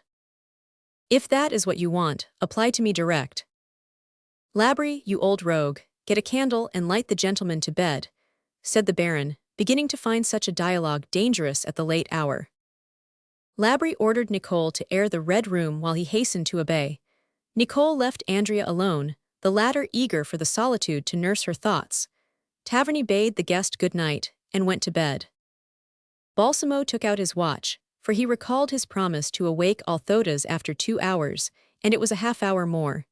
He asked the servant if his coach was still out in the yard, and Labri answered in the affirmative, unless it had run off of its own volition. As for Gilbert, he had been abed most likely since an hour. Balsamo went to Althotas after studying the way to the Red Room. Labri was tidying up the sordid apartment, after Nicole had aired it, when the guest returned. He had paused at Andrea's room to listen at her door to her playing on the harpsichord to dispel the burden of the influence the stranger had imposed upon her. In a while he waved his hands as in throwing a magic spell.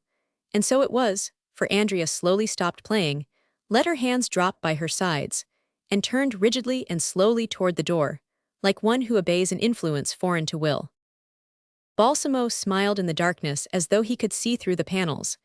This was all he wanted to do, for he groped for the banister rail and went upstairs to his room.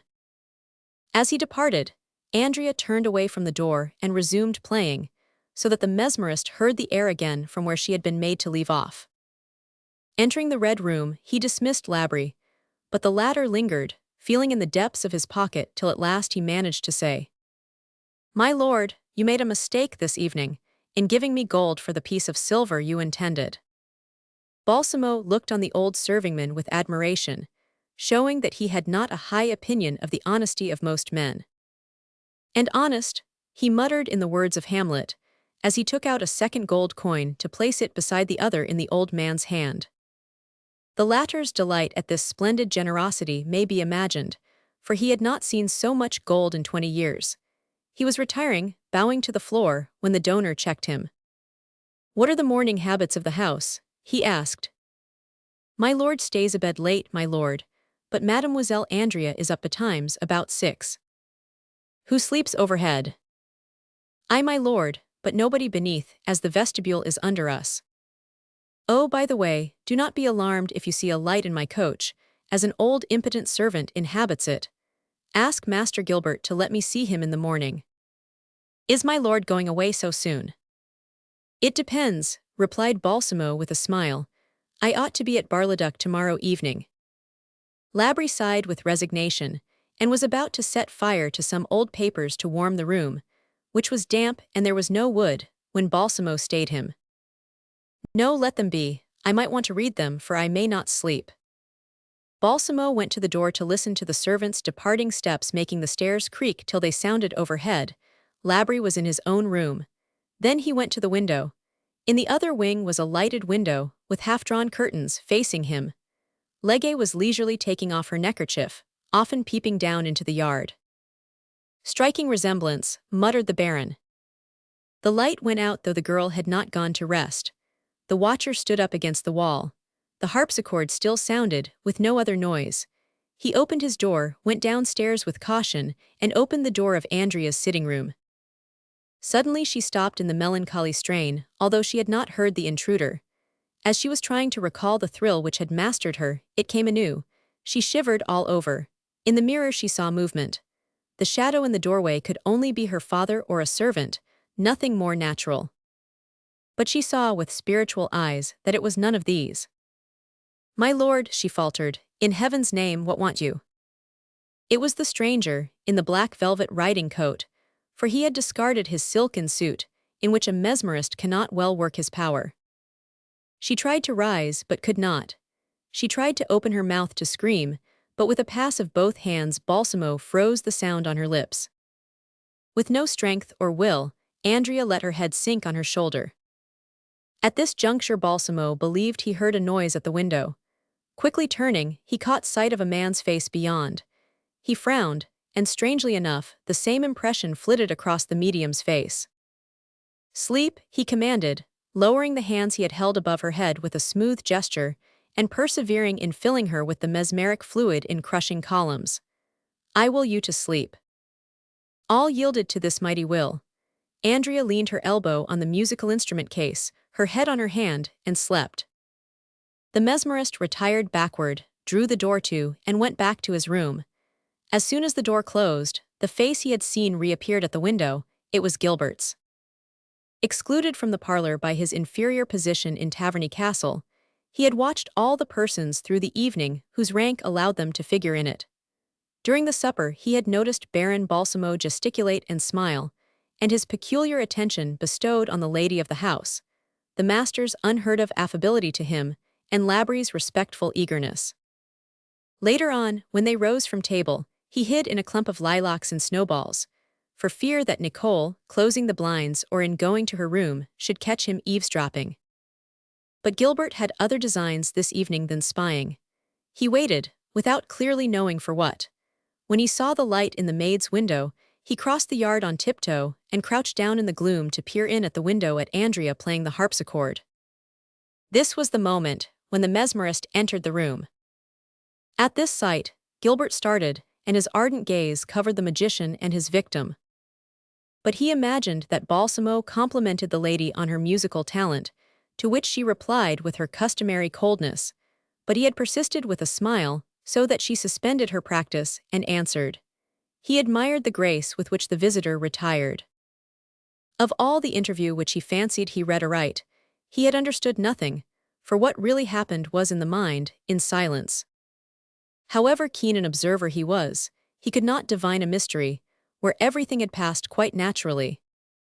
Balsamo gone, Gilbert remained, not watching, but contemplating Andrea, lovely in her thoughtful pose, till he perceived with astonishment that she was slumbering.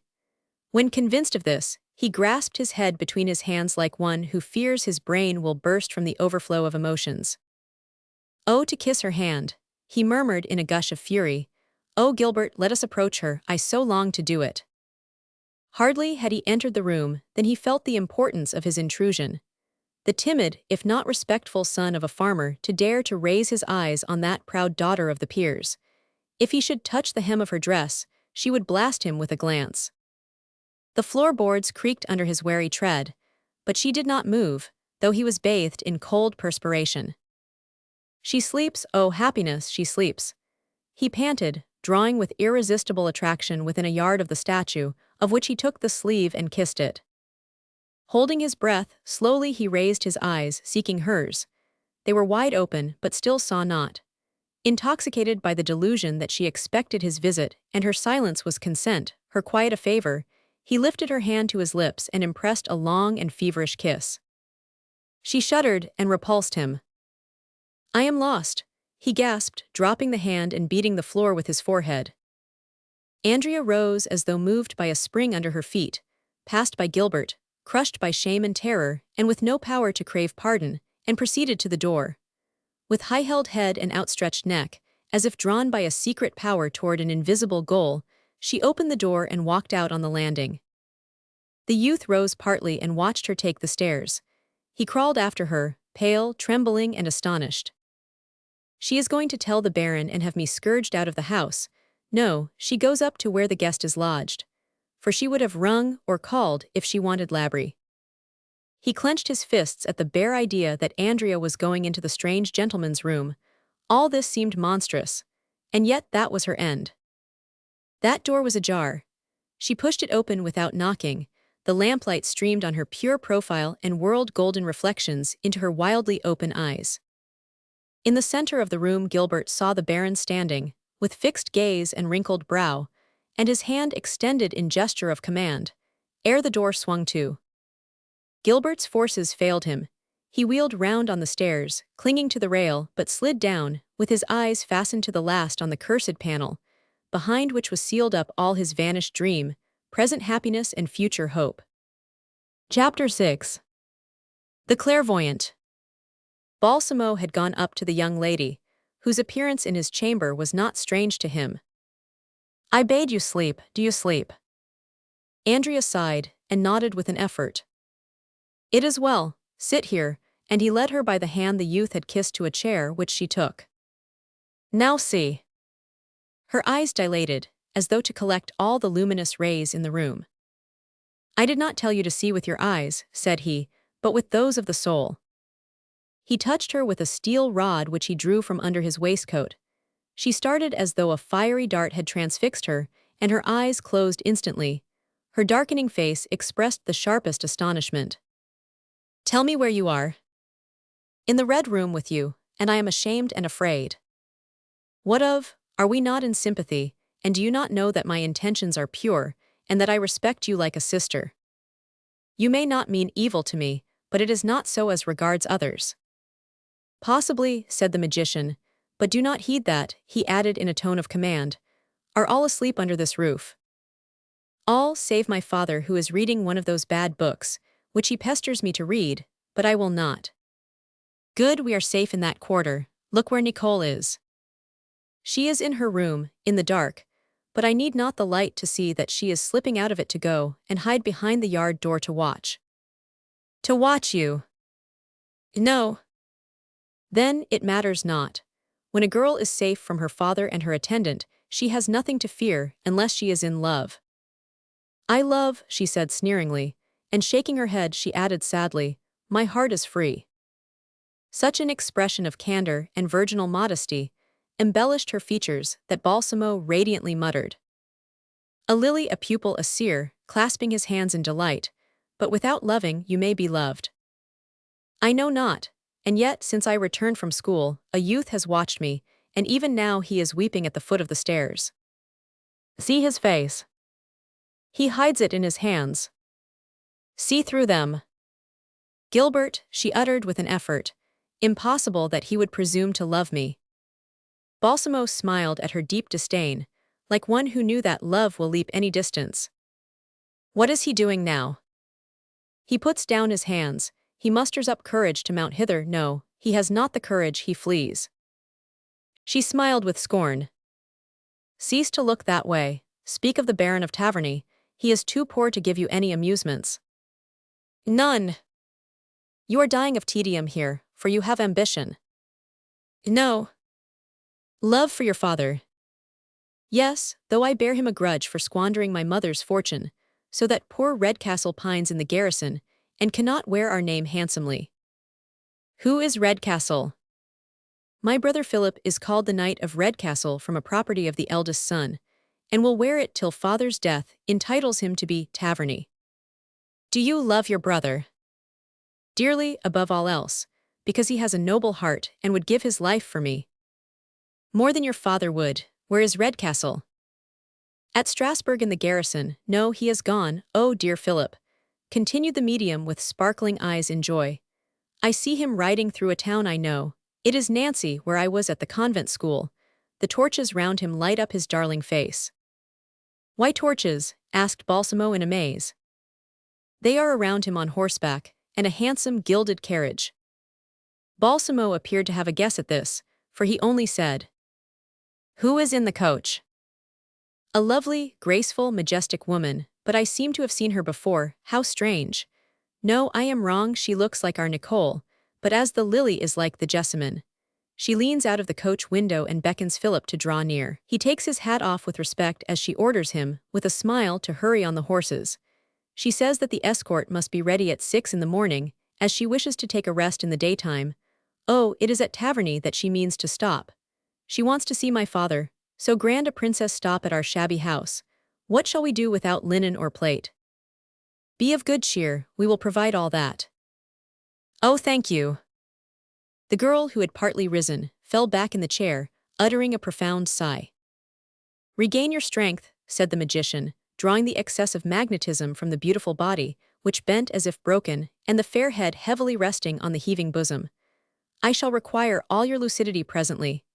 O science, you alone never deceive man, to none other ought man sacrifice his all. This is a lovely woman, a pure angel as thou knowest who created angels. But what is this beauty and this innocence to me now? Only worth what information they afford. I care not though this fair darling dies as long as she tells me what I seek.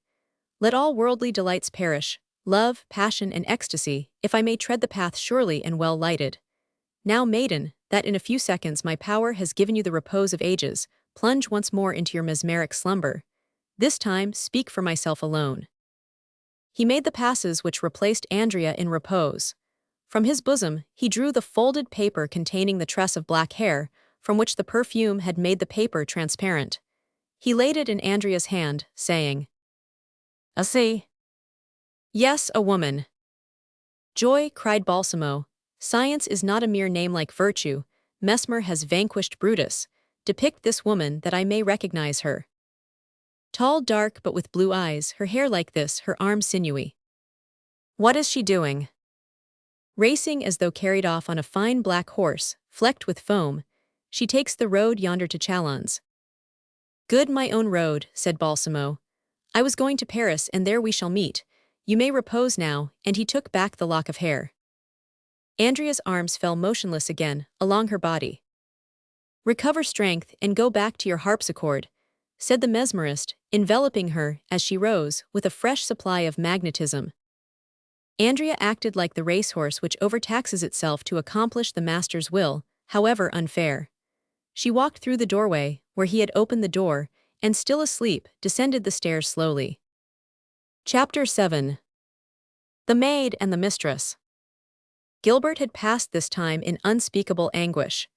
Balsamo was but a man, but he was a strong one, and the youth was weak. He had attempted 20 times to mount to the assault of the guest room, but his trembling limbs gave way under him, and he fell on his knees. Then the idea struck him to get the gardener's ladder, and by its means climb up outside to the window, and listen and spy. But as he stooped to pick up this ladder, lying on the grass where he remembered, he heard a rustling noise by the house, and he turned. He let the ladder fall, for he fancied he saw a shade flit across the doorway. His terror made him believe it, not a ghost. He was a budding philosopher who did not credit them but Baron Taverny. His conscience whispered another name, and he looked up to the second floor. But Nicole had put out her light, and not another or a sound came from all over the house, the guest's room excepted. Seeing and hearing nothing, convinced that he had deluded himself, Gilbert took up the ladder and had set foot on it to climb where he placed it, when Andrea came down from Balsamo's room. With a lacerated heart, Gilbert forgot all to follow her into the parlor where again she sat at the instrument. Her candle still burned beside it. Gilbert tore his bosom with his nails to think that here he had kissed the hem of her robe with such reverence. Her condescension must spring from one of those fits of corruption recorded in the vile books which he had read, some freak of the senses. But as he was going to invade the room again, a hand came out of the darkness, and energetically grasped him by the arm. "So I have caught you, base deceiver. Try to deny again that you love her and have an appointment with her." Gilbert had not the power to break from the clutch, though he might readily have done so, for it was only a girl's. Nicole Legge held him a prisoner. "What do you want?" he said testily. "Do you want me to speak out aloud?" "No, no, be quiet," he stammered, dragging her out of the antechamber. "Then follow me," which was what Gilbert wanted, as this was removing Nicole from her mistress. He could with a word have proved that while he might be guilty of loving the lady, the latter was not an accomplice. But the secret of Andrea was one that enriches a man, whether with love or lucre. "Come to my room," she said, Who would surprise us there? Not my young lady, though she may well be jealous of her fine gallant. But folks in the secret are not to be dreaded. The honorable lady jealous of the servant, I never expected such an honor. It is I who am jealous, for you love me no more. In plainness, Nicole's bedroom did not differ from the others in that dwelling. She sat on the edge of the bed, and Gilbert on the dressing case, which Andrea had given her maid. Coming up the stairs, Nicole had calmed herself, but the youth felt anger rise as it cooled in the girl. "So you love our young lady," began Nicole with a kindling eye. "You have love trysts with her, or will you pretend you went only to consult the magician?" "Perhaps so, for you know I feel ambition." "Greed, you mean?" "It is the same thing, as you take it." "Don't let us bandy words, you avoid me lately." "I seek solitude." "And you want to go up into solitude by a ladder? Beg pardon, I did not know that was the way to it." Gilbert was beaten in the first defenses. "You had better out with it, that you love me no longer, or love us both." "That would only be an error of society, for in some countries men have several wives." "Savages," exclaimed the servant testily. "Philosophers," retorted Gilbert. "But you would not like me to have two bow on my string." "I do not wish tyrannically and unjustly to restrain the impulses of your heart. Liberty consists in respecting free will. So, change your affection, for fidelity is not natural to some." Discussion was the youth's strong point. He knew little but more than the girl, so he began to regain coolness. "Have you a good memory, master philosopher?" said Nicole. "Do you remember when I came back from the nunnery with mistress, and you consoled me and taking me in your arms said, 'You are an orphan like me, let us be brother and sister through similar misfortune.' Did you mean what you said?" "Yes then, but 5 months have changed me, I think otherwise at present." "You mean you will not wed me? Yet Nicole Legge is worth a Gilbert, it seems to me." "All men are equal, but nature or education improves or depreciates them. As their faculties or acquirements expand, they part from one another." "I understand that we must part, and that you are a scamp. How ever could I fancy such a fellow?" "Nicole, I am never going to marry, but be a learned man or a philosopher. Learning requires the isolation of the mind, philosophy that of the body." "Master Gilbert, you are a scoundrel and not worth a girl like me. But you laugh," she continued, with a dry smile more ominous than his satirical laugh. "Do not make war with me, for I shall do such deeds that you will be sorry, for they will fall on your head for having turned me astray. You are growing wiser, and I am convinced now that you would refuse me if I sued you." Nicole reflected, clenching her hands and gritting her teeth. "I believe you are right, Gilbert," she said. "I, too, see my horizon enlarge, and believe I am fated for better things than to be so mean as a philosopher's wife. Go back to your ladder, Sirrah, and try not to break your neck, though I believe it would be a blessing to others and maybe for yourself." Gilbert hesitated for a space in indecision, for Nicole, excited by love and spite, was a ravishing creature, but he had determined to break with her, as she hampered his passion and his aspirations. "Gone," murmured Nicole in a few seconds. She ran to the window, but all was dark. She went to her mistress' door where she listened. "She is asleep, but I will know all about it tomorrow." It was broad day when Andrea de Taverny awoke. In trying to rise, she felt such lassitude and sharp pain that she fell back on the pillow uttering a groan. "Goodness, what is the matter?" cried Nicole, who had opened the curtains. "I do not know. I feel lame all over, my chest seems broken in." "It is the outbreak of the cold you caught last night," said the maid. "Last night?" repeated the surprised lady, but she remarked the disorder of her room and added, "Stay, I remember that I felt very tired, exhausted, it must have been the storm. I fell to sleep over my music. I recall nothing further. I went up hither half asleep, and must have thrown myself on the bed without undressing properly." "You must have stayed very late at the music, then," observed Nicole, "for, before you retired to your bedroom I came down, having heard steps about. But I did not stir from the parlor." "Oh, of course, you know better than me," said Nicole. "You must mistake," replied the other with the utmost sweetness. "I never left the seat, but I remember that I was cold, for I walked quite swiftly. When I saw you in the garden, however, you walked very freely." I in the grounds, you know I never go out after dark. I should think I knew my mistress by sight, said the maid, doubling her scrutiny. I thought that you were taking a stroll with somebody. With whom would I be taking a stroll? Demanded Andrea, without seeing that her servant was putting her to an examination. Nicole did not think it prudent to proceed, for the coolness of the hypocrite, as she considered her, frightened her, so she changed the subject. I hope you're not going to be sick, either with fatigue or sorrow. Both have the same effect. Ah, well, I know how sorrows undermine. You do, have you sorrows, Nicole?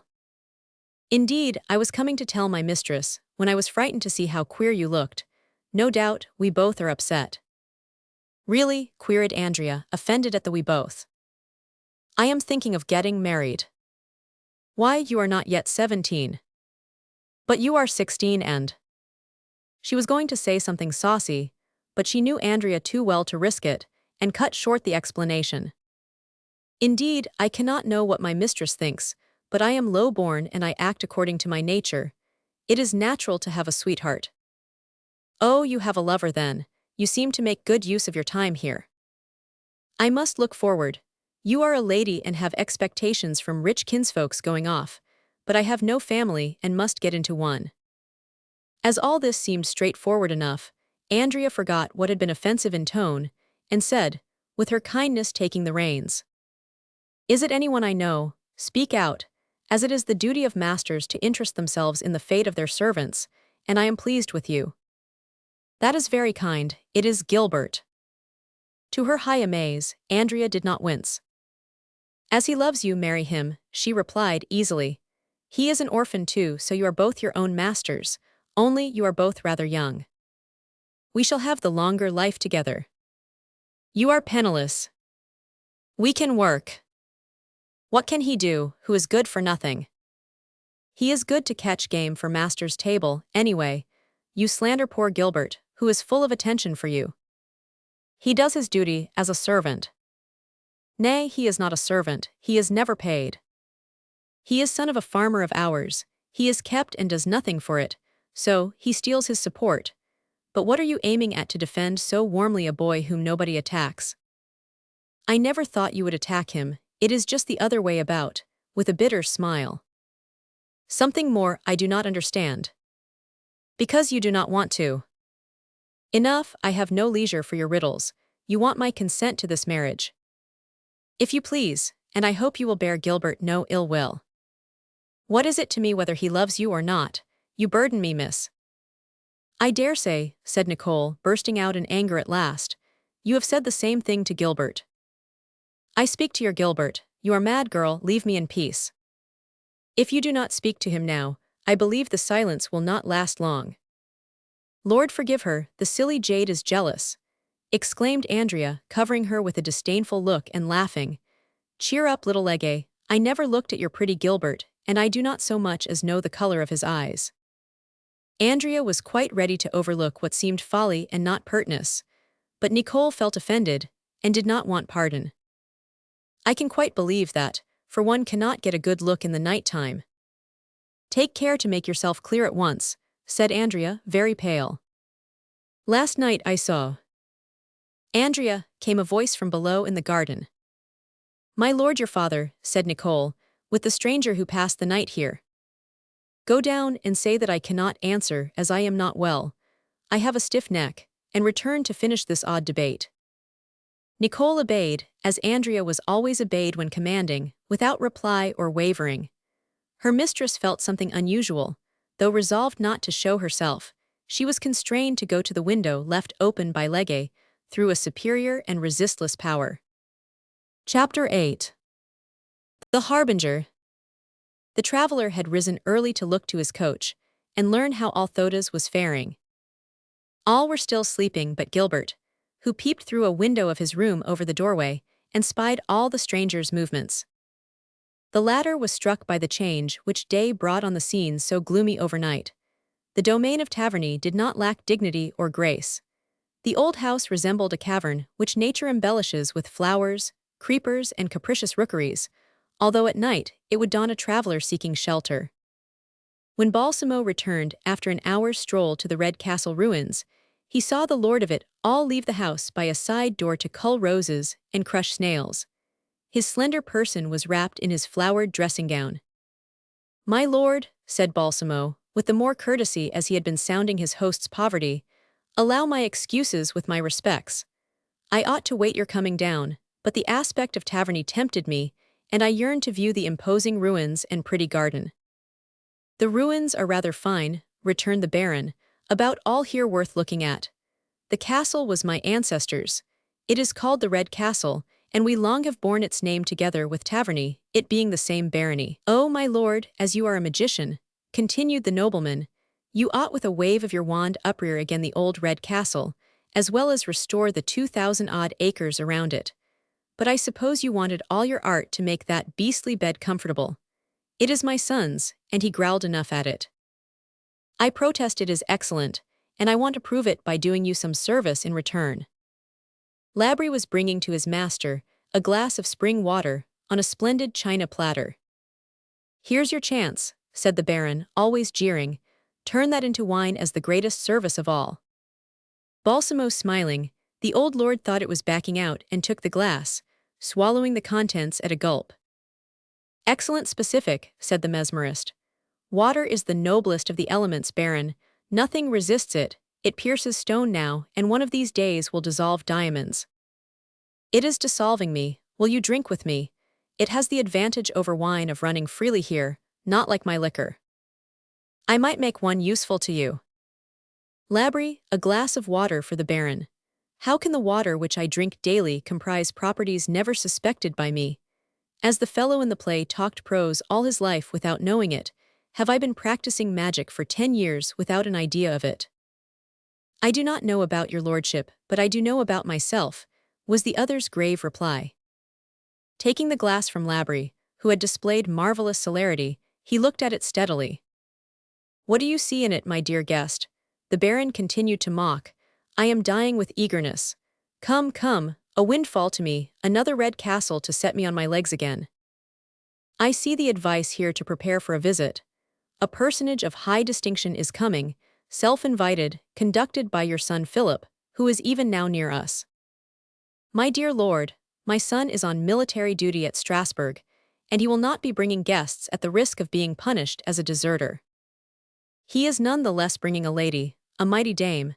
And by the way, you had better keep that pretty Abigail of yours at a distance while she stays, as there is a close likeness between them. The promised lady guest bears a likeness to my servant Legge. What contradiction? Why not? Once I bought a slave so like Cleopatra that the Romans talked of palming her off for the genuine queen in the triumph in their capital." "So you are at your old tricks again," laughed the Baron. "How would you like it, were you a princess, for instance, to see behind your chair a maid who looked your picture, in short petticoats and linen neckerchief? Well, we will protect her against that, but I am very pleased with this boy of mine who brings guests without forewarning us. I am glad my forecast affords you pleasure, my dear Baron, and if you meant to properly greet the coming guest, you have not a minute to lose." The Baron shook his head like the most incredulous of beings, and as the two were near the dwelling part of the Baron's daughter, he called out to her to impart the stranger's predictions. This was the call which brought her to the window despite herself, and she saw Balsamo. He bowed deeply to her while fixing his eyes upon her. She reeled and had to catch the sill not to fall. "Good morning, my lord," she answered. She uttered these words at the very moment when Nicole, telling the Baron that his daughter would not come, stopped stupefied, and with gaping mouth at this capricious contradiction. Instantly Andrea fell on a chair, all her powers quitting her. Balsamo had gazed on her to the last. "This is deucedly hard to believe," remarked the Baron, "and seeing is believing." "Then, see," said the wonderworker, pointing up the avenue, from the end of which came galloping at full speed a rider whose steed made the stones rattle under its hoofs. "Oh, it is indeed," began the Baron. "Master Philip," screamed Nicole, standing on tiptoe, while Labry grunted in pleasure. "My brother," cried out Andrea, thrusting her hands through the window. "This is the commencement," said Balsamo. "Decidedly you are a magician," said the Baron. A smile of triumph appeared on the mesmerist's lips. Soon the horse approached plainly, reeking with sweat and smoking, and the rider, a young man in an officer's uniform, splashed with mud up to the countenance, animated by the speed, leaped off and hurried to embrace his father. "It is I," said Philip of Taverny, seeing the doubt. "I bear a great honor for our house.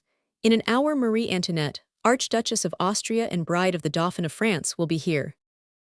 The Baron dropped his arms with as much humility as he had shown sarcasm and irony, and turned to Balsamo for his forgiveness. "My lord," said the latter, bowing, "I leave you with your son, from whom you have been long separated, and to whom you must have a great deal to say." Saluting Andrea, who rushed to meet her brother in high delight, Balsamo drew off, beckoning Nicole and Labri, who disappeared with him under the trees. Chapter 9. The Knight of Redcastle. Philip of Taverny, Knight of Redcastle, did not resemble his sister, albeit he was as handsome for a man as she was lovely for a woman. Andrea's embrace of him was accompanied by sobs revealing all the importance of this union to her chaste heart. He took her hand and his father's, and led them into the parlor, where he sat by their sides. "You are incredulous, father, and you, sister, surprised. But nothing can be more true than that this illustrious princess will be here shortly. You know that the Archduchess made her entry into our realm at Strasbourg. As we did not know the exact hour of her arrival, the troops were under arms early, and I was sent out to scout.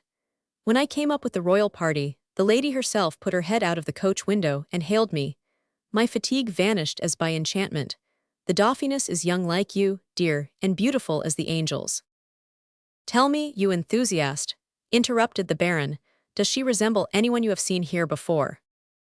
"No one could resemble her. Stay, come to think of it, why, Nicole has a faint likeness. But what led you to suggest that?" "I had it from a magician, who at the same time foretold your coming." "The guest?" timidly inquired Andrea. "Is he the stranger, who discreetly withdrew when I arrived?" "The same, but continue your story, Philip." "Perhaps we had better make something ready," hinted the lady. "No," said her father, staying her. "The more we do, the more ridiculous we shall appear." I returned to the city with the news, and all the military marched to receive the new princess. She listened absently to the governor's speech and said suddenly, "What is the name of this young gentleman who was sent to meet me?" And her governess wrote on her tablets my name, Chevalier Philip Taverny Redcastle. "Sir," she said, "if you have no repugnance to accompany me to Paris, your superior will oblige me by relieving you of your military duties here, for I made a vow to attach to my service the first French gentleman met by me in setting foot in France, and to make him happy, and his family the same, in case princes have the power to do so." "What delightful words," said Andrea, rubbing her hands. Hence, I rode at the princess's coach door to Nancy, through which we marched by torchlight. She called me to her to say that she meant to stop a while at Taverny, though I said our house was not fit to receive so mighty a princess. "The sweeter will be the welcome, then, the more plain but the more cordial," she replied. "Poor though Taverny may be, it can supply a bowl of milk to the friend who wishes to forget for a time that she is the Princess of Austria and the bride of France." Respect prevented me debating further, so I have ridden ahead. "Impossible," said Andrea. "However kind the princess may be, she would never be content with a glass of milk and a bunch of flowers." "And if she were," went on Taverny, "she would not tolerate my chairs which break one's back, and my ragged tapestry offending the sight. Devil take capricious women. France will be prettily governed by a featherbrain who has such whims. Plague take such a token of a singular reign." "Oh, father, how can you talk so of a princess who floods our house with favors?" "Who dishonors me," returned the old noble. "Who was thinking about Taverny? Not a soul.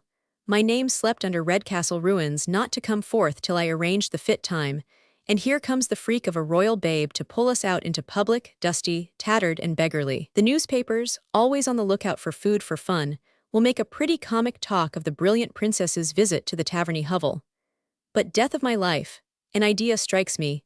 I know history, and of the Count of Medina setting fire to his palace to win a queen's attention. I will burn down my kennel for a bonfire to the Dauphin's bride."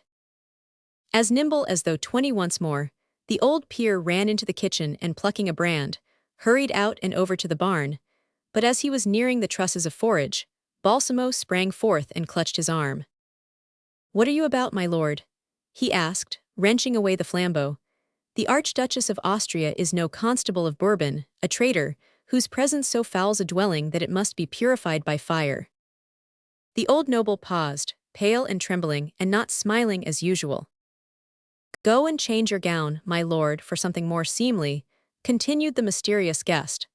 "When I knew the Baron of Taverny at Philipsburg siege, he wore the Grand Cross of St. Louis. I know not of any suit that does not become rich and stylish under the ribbon of that order. Take it coolly. Her Highness will be kept so busy that she will not notice whether your house be new or old, dull or dazzling. Be hospitable, as a noble is bound to be. Never forestall vexations, my lord. Every dog has his day." Taverny obeyed with the resignation he had previously shown and went to join his children, who were hunting for him, uneasy at his absence. The magician silently retired like one engaged in a piece of work. Chapter 10. Marie Antoinette. As Balsamo had warned them, there was no time to lose. On the high road, commonly so peaceful, resounded a great tumult of coaches, horses, and voices. 3 carriages stopped at the door, held open by Gilbert, whose distended eyes and feverish tremor denoted the sharpest emotion at so much magnificence.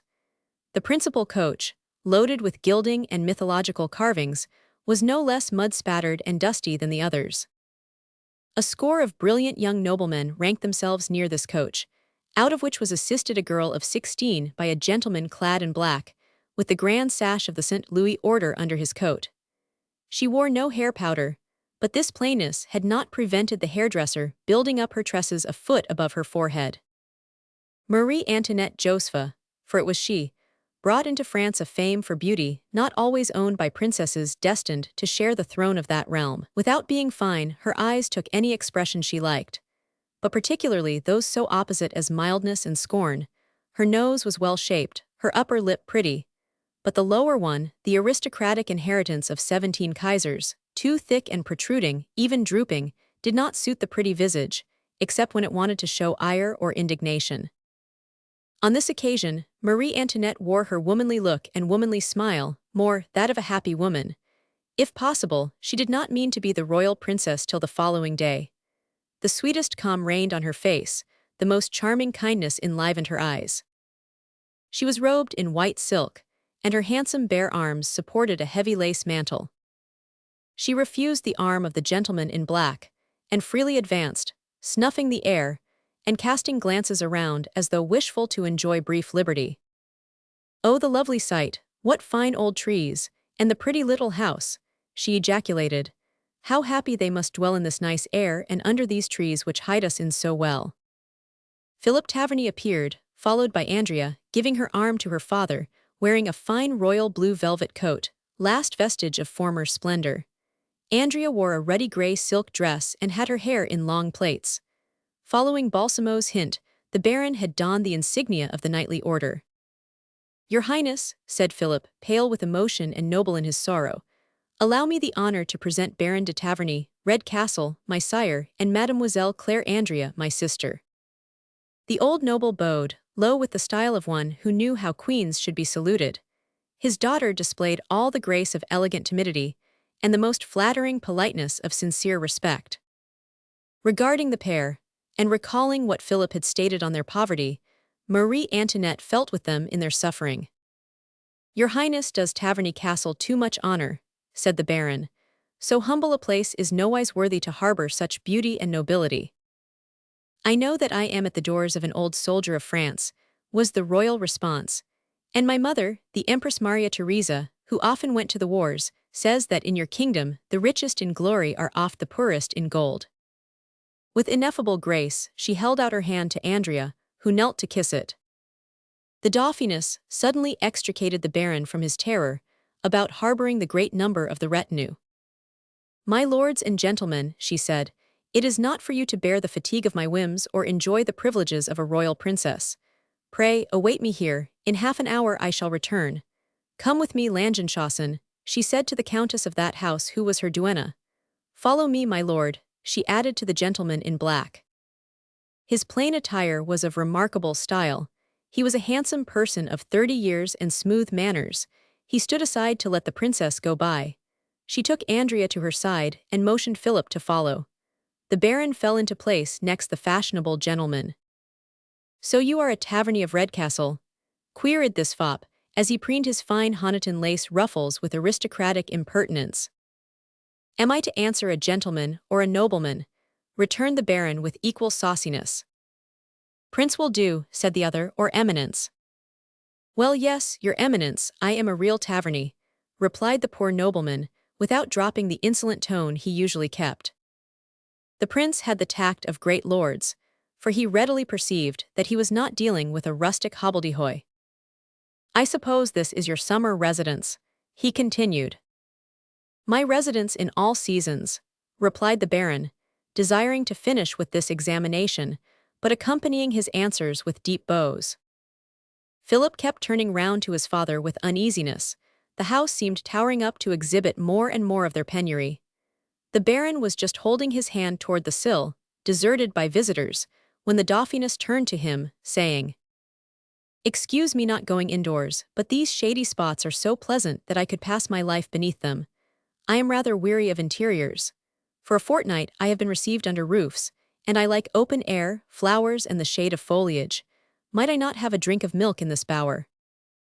"What a mean refreshment, your highness," faltered the Baron. "I prefer it, with new-laid eggs, my lord. Such formed my feasts at Sconebrun." All of a sudden, Labry, puffed up with pride in a showy livery, and holding a damask napkin, appeared in the jessamine-hung arbor which the Archduchess was eyeing covetously. "The refreshment is ready for your royal highness," he said with a neat mingling of respect and serenity. "Am I housed by an enchanter?" exclaimed the princess, darting into the bower. The perturbed Baron forgot etiquette to leave the gentleman in black and run after his guest. Philip and Andrea looked at each other with even more anxiety than astonishment. Under the twining clematis, jessamine and honeysuckle, an oval table was set, dazzling from the whiteness of the damask cloth and the carved bullion played upon it. 10 sets of silver awaited as many guests. A choice but strange collation attracted the visitors' gaze. Foreign fruit preserved in sugar, cake and crackers from Aleppo and Madeira, oranges and melons of uncommon size, set in large vases. The richest and noblest wines glittered in all hues of ruby and topaz in 4 cut-glass Persian decanters. The milk asked for filled a crystal cup. "But you must have expected me, since in no 10 minutes which I have been here could this sumptuous spread be placed." And the princess glanced at Labry as much as to say, "With only one servant too." "I did expect your royal highness," faltered the Baron, "of your coming being apprised. If your son did not inform you by letter, then it must have been some fairy, I suppose, the godmother of your daughter." "It was not so much a fairy as a magician," said Taverny, offering a seat to the princess. "I do not know anything about how he has done this, as I do not dabble in magic, but I owe it to him that I am fitly entertaining your highness." "Then I will have none of it. It is contrary to the faith, but his eminence is going to sin with that liver pie." "We are rather too worldly, we princes of the church," replied the gentleman in black, "to believe the celestial wrath poisons victuals, and we are too human to visit ill on magicians who provide such good things. But I assure your eminence that this is a real sorcerer who conjured up this board-ready spread, and who may have produced the gold of this service in the same manner." "Does he know of the stone which changes all into gold?" questioned the churchman, with his eyes kindling with covetousness. "This pleases the cardinal, who has passed his life seeking the philosopher's stone," said the princess. "I own that I find nothing more interesting than supernatural things," returned the prince, "nothing more curious than what's impossible." "So I have hit the vital spot, have I?" said the Archduchess. "Every great man has a mystery, particularly when he is a diplomatist. Let me warn your eminence that I also am a witch, and that I can see into matters, if not curious and impossible, incredible." This was an incomprehensible enigma to all but the cardinal, for he was plainly embarrassed. The gentle eye of the Austrian had flared with one of those fires denoting a storm gathering, but there was no thunderous outbreak, for she went on, restraining herself. "Come, my lord of Taverny, make the feast complete by producing your magician. Where is he? In what box have you put old Hocus Pocus?" "Labry, notify Baron Joseph Balsamo that Her Royal Highness the Dauphiness desires to see him. Balsamo, repeated the High Lady as the valet started off. What an odd name. I fancy I have heard it before, murmured the cardinal. 5 minutes passed with none thinking of breaking the stillness, when Andrea shuddered, for she heard before any other the step beneath the foliage. The branches were parted and right in front of Marie Antoinette. Joseph Balsamo appeared. Chapter 11. A Marvel of Magic. Humble was Balsamo's bow, but immediately raising his intelligent and expressive brow, he fixed his clear eye, though with respect, on the chief guest, silently waiting for her to question him.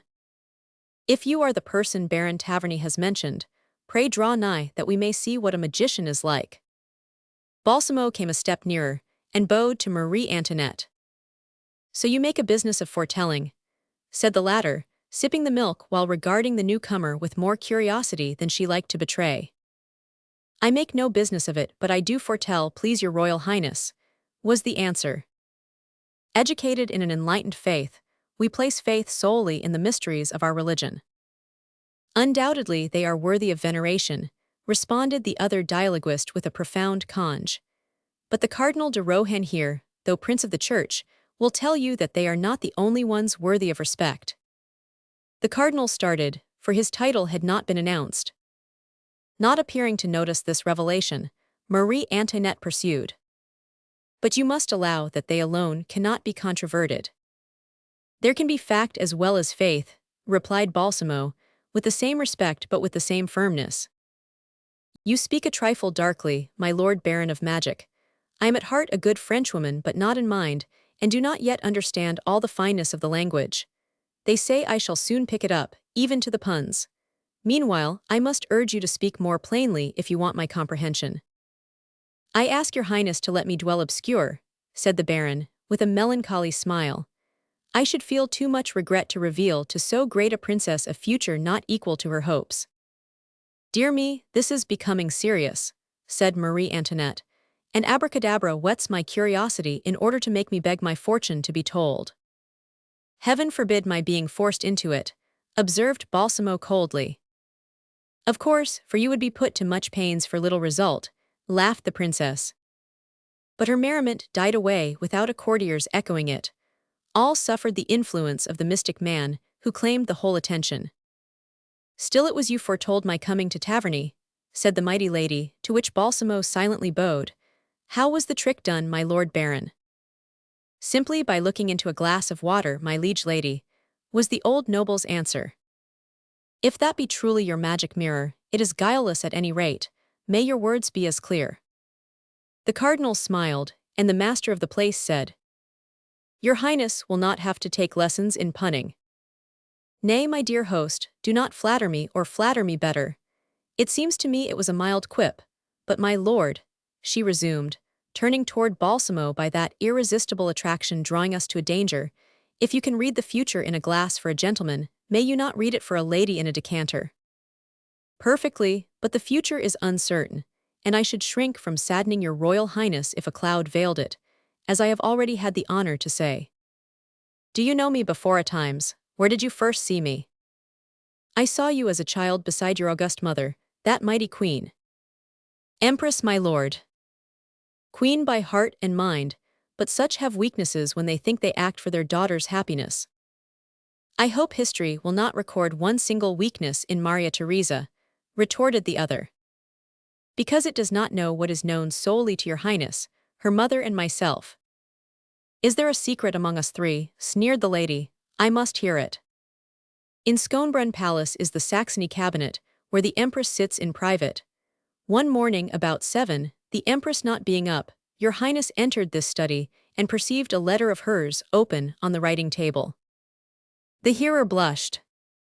Reading it, your Highness took up a pen and struck out the 3 words beginning it. Speak them aloud. My dear friend. Marie Antoinette bit her lips as she turned pale. Am I to tell to whom the letter was addressed? Inquired the seer. No, but you may write it. The soothsayer took out his memorandum book fastening with a gilt clasp, and with a kind of pencil from which flowed ink, wrote on a leaf. Detaching this page, he presented it to the princess, who read. The letter was addressed to the Marchioness of Pompadour, mistress of King Louis Roman XV. The Dauphiness' astounded look rose upon this clearly speaking man, with pure and steady voice, who appeared to tower over her although he bowed lowly. All this is quite true, she admitted, and though I am unaware how you could learn this secret, I am bound to allow, before all, that you speak true. Then I may retire upon this innocent proof of my science. Not so, my lord baron, said the princess, nettled. The wiser you are, the more I long for your forecast. You have only spoken of the past, and I demand the future. Her feverish agitation could not escape the bystanders. Let me at least consult the oracle, to learn whether the prediction may be revealed. Good or bad, I must hear it, cried Marie Antoinette with growing irritation. I shall not believe it if good, taking it for flattery, but bad, I shall regard it as a warning, and I promise anyway not to bear you ill will. Begin your witchcraft. Balsamo took up the decanter with a broad mouth and stood it in a golden saucer.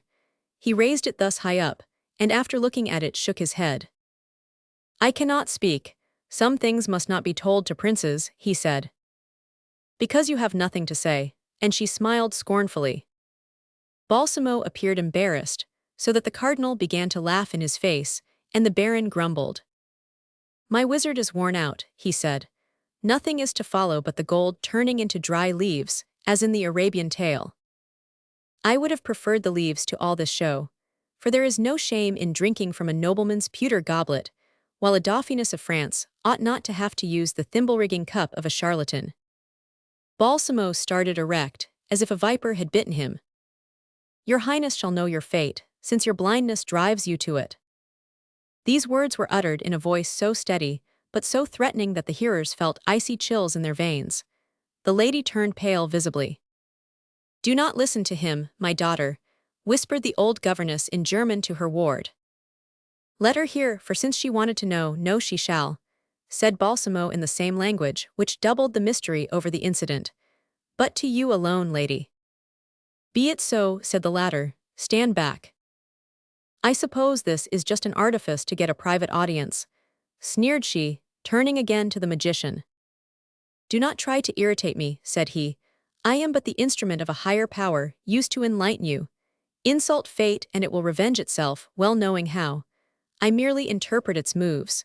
Do not fling at me the wrath which will recoil on yourself, for you cannot visit on me the woes of which I am the sinister herald. Then there are woes, said the princess, softened by his respectfulness and disarmed by his apparent resignation. Very great ones. Tell me all. First, will my family live happy? Your misfortunes will not reach those you leave at home. They are personal to you and your new family. This royal family has 3 members, the Duke of Berry, the Count of Provence, and the Count of Artois. They will all 3 reign. Am I to have no son? Sons will be among your offspring, but you will deplore that one should live and the other die. Will not my husband love me?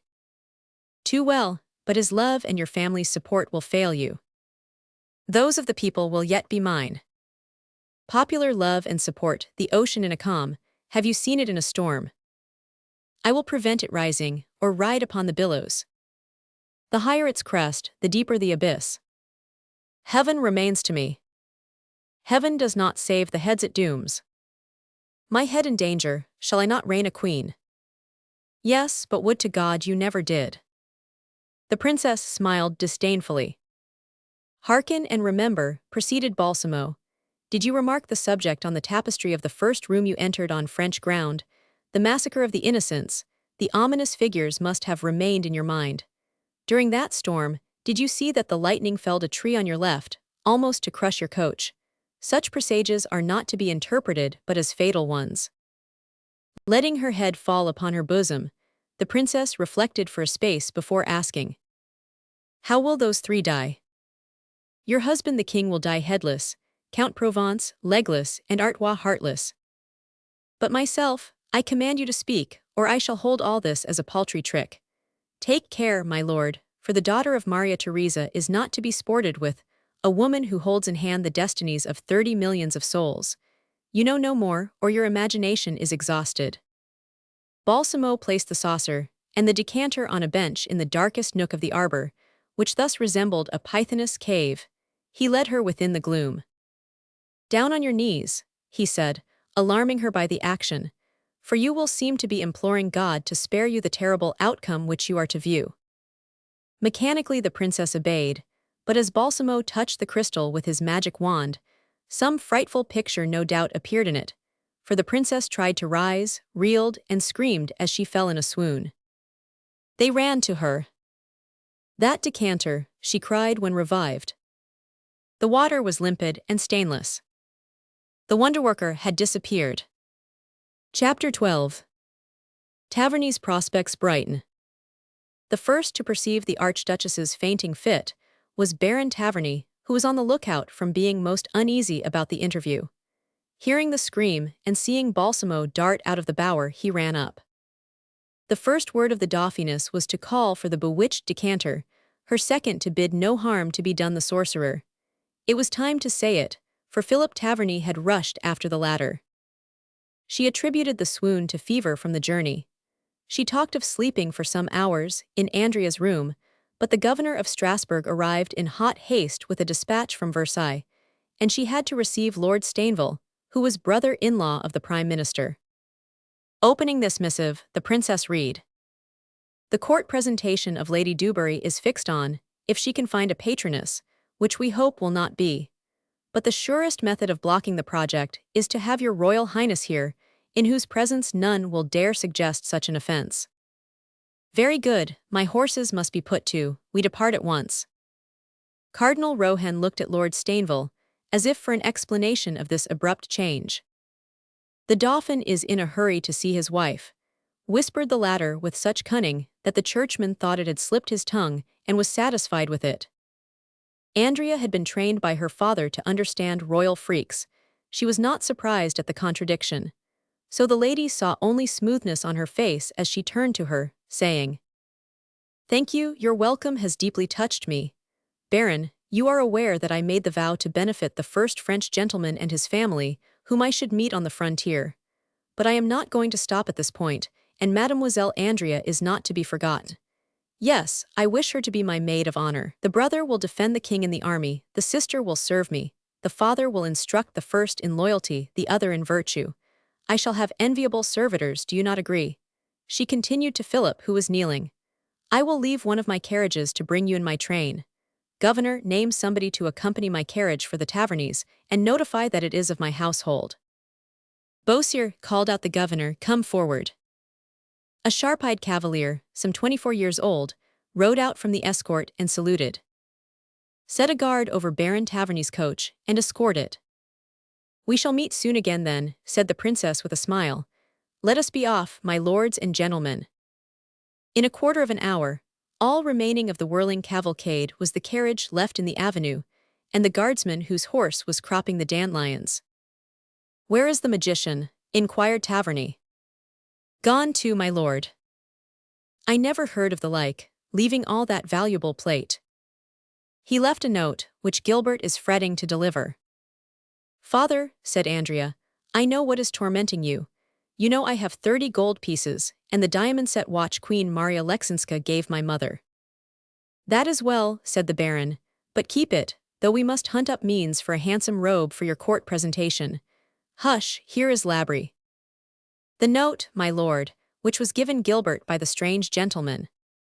The baron snatched it from the servant, and read in an undertone, "My lord, since an august hand touched this service of plate under your roof, it belongs to your lordship, and I pray you to keep it as a memento, and sometimes to remember your grateful guest, Balsamo."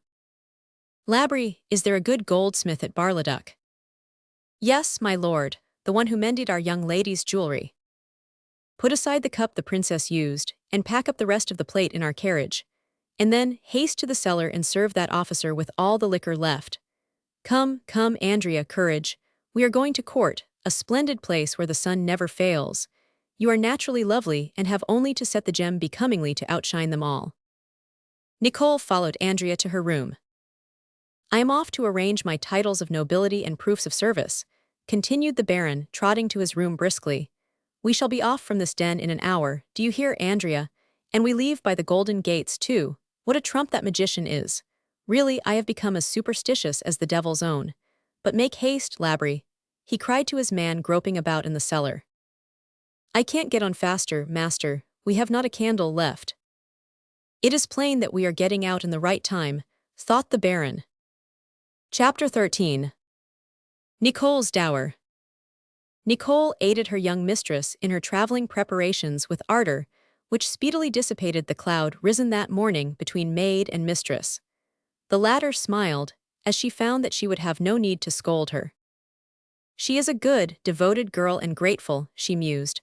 Only she has weaknesses like all womankind, let us forget. On her part, Nicole was not the girl not to watch her mistress' face, and she saw the kindliness increasing. I was a fool nearly to get into a scrape with her for that rascal Gilbert, when she is going to town, where everybody makes a fortune. Put my lace in my box. Stop, I gave you that box, I remember, and you will want it as you are going to set up housekeeping. Oh, my lady, said Nicole, reddening and replying merrily, my wedding garments will be easily kept in no great space. How so? I want you to be well off when you wed. Have you found me a rich match? No, but a dower of 25 gold pieces. You would give me such a treasure. Emotion followed her surprise, and tears gushed into her eyes as she kissed Andrea's hand. Nicole began to think that Gilbert had rejected her from fear of poverty, and that now she had funds, she had better marry the ambitious spark to whom she would appear more desirable. But a germ of pride mingled with the generosity, as she wanted to humble one who had jilted her. It looks as though you really loved your Gilbert, observed the lady. How incredible for something in the lad to please you. I must have a look at this lady killer next time I see him. Nicole eyed her with lingering doubt. Was this deep hypocrisy or perfect ignorance? Is Gilbert coming to Paris with us? She inquired, to be settled on the point. What for? He is not a domestic, and is not fitted for a Parisian establishment. The loungers about Taverny are like the birds which can pick up a living on their own ground. But in Paris, a hanger-on would cost too much, and we cannot tolerate that. If you marry him, you must stay here. I give you an hour to decide between my household or your husband's. I detest these connubial details and will not have a married servant. In any case, here is the money, marry, and have it as dower. Follow me, and it is your first 2 years' wages in advance. Nicole took the purse from her hand and kissed it. The lady watched her go away and muttered, she is happy for she loves. Nicole in 5 minutes was at the window of Gilbert's room, at the back of which he was turning over his things. I have come to tell you that my mistress wants me to go with her to Paris. Good, said the young man. Unless I get married and settled here. Are you thinking still of that? He asked without any feeling. Particularly since I am rich from my lady dowering me, and she showed the bright gold. A pretty sum, he said dryly. That is not all.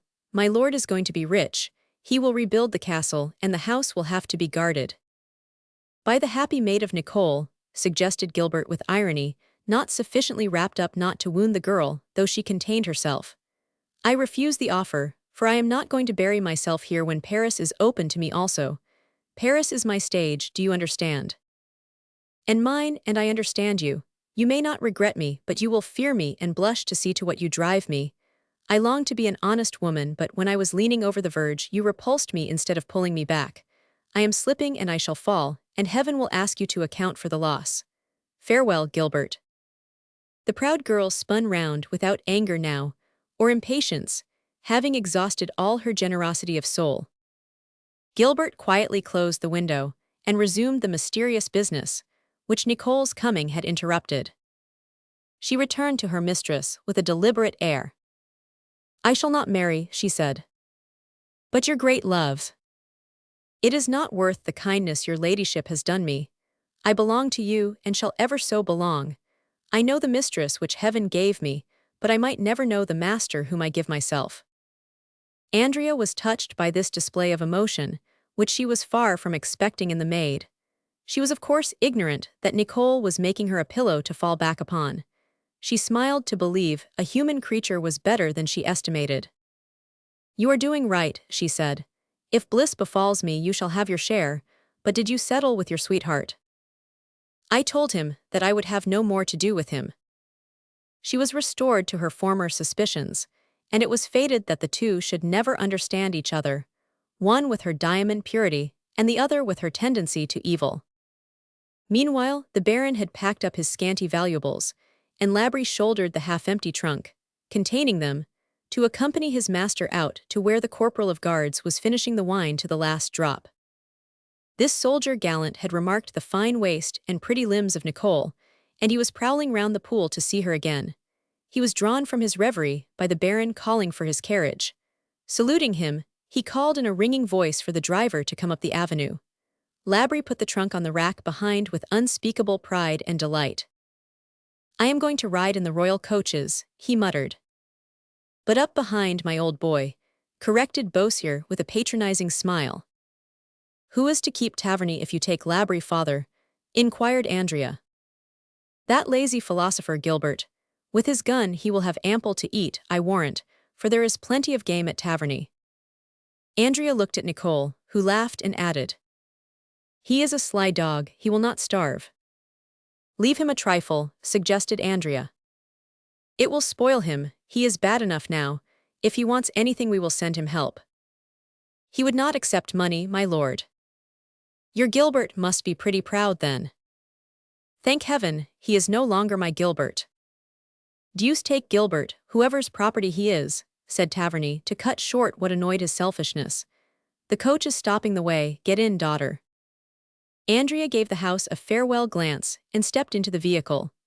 The Baron installed himself next her, Labry in his glorious livery, and Nicole got upon the box, for the driver turned himself into a postilion and bestrode one of the horses. "But the corporal?" queried the Baron.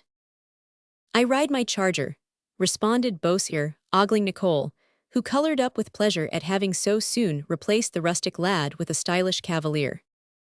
Gilbert stood with his hat off at the gate, and without seeming to see, looked on Andrea alone. She was bending out of the opposite window to watch the house to the last. "Stop a bit," ordered Baron Taverny. "Hark you, Master Idler," he said to Gilbert, "you ought to be a happy dog to be left by yourself, as suits a true philosopher, with nobody to bother you or upbraid you. Don't let the house catch a fire while you brood, and take care of the watchdog. Go ahead, coachman."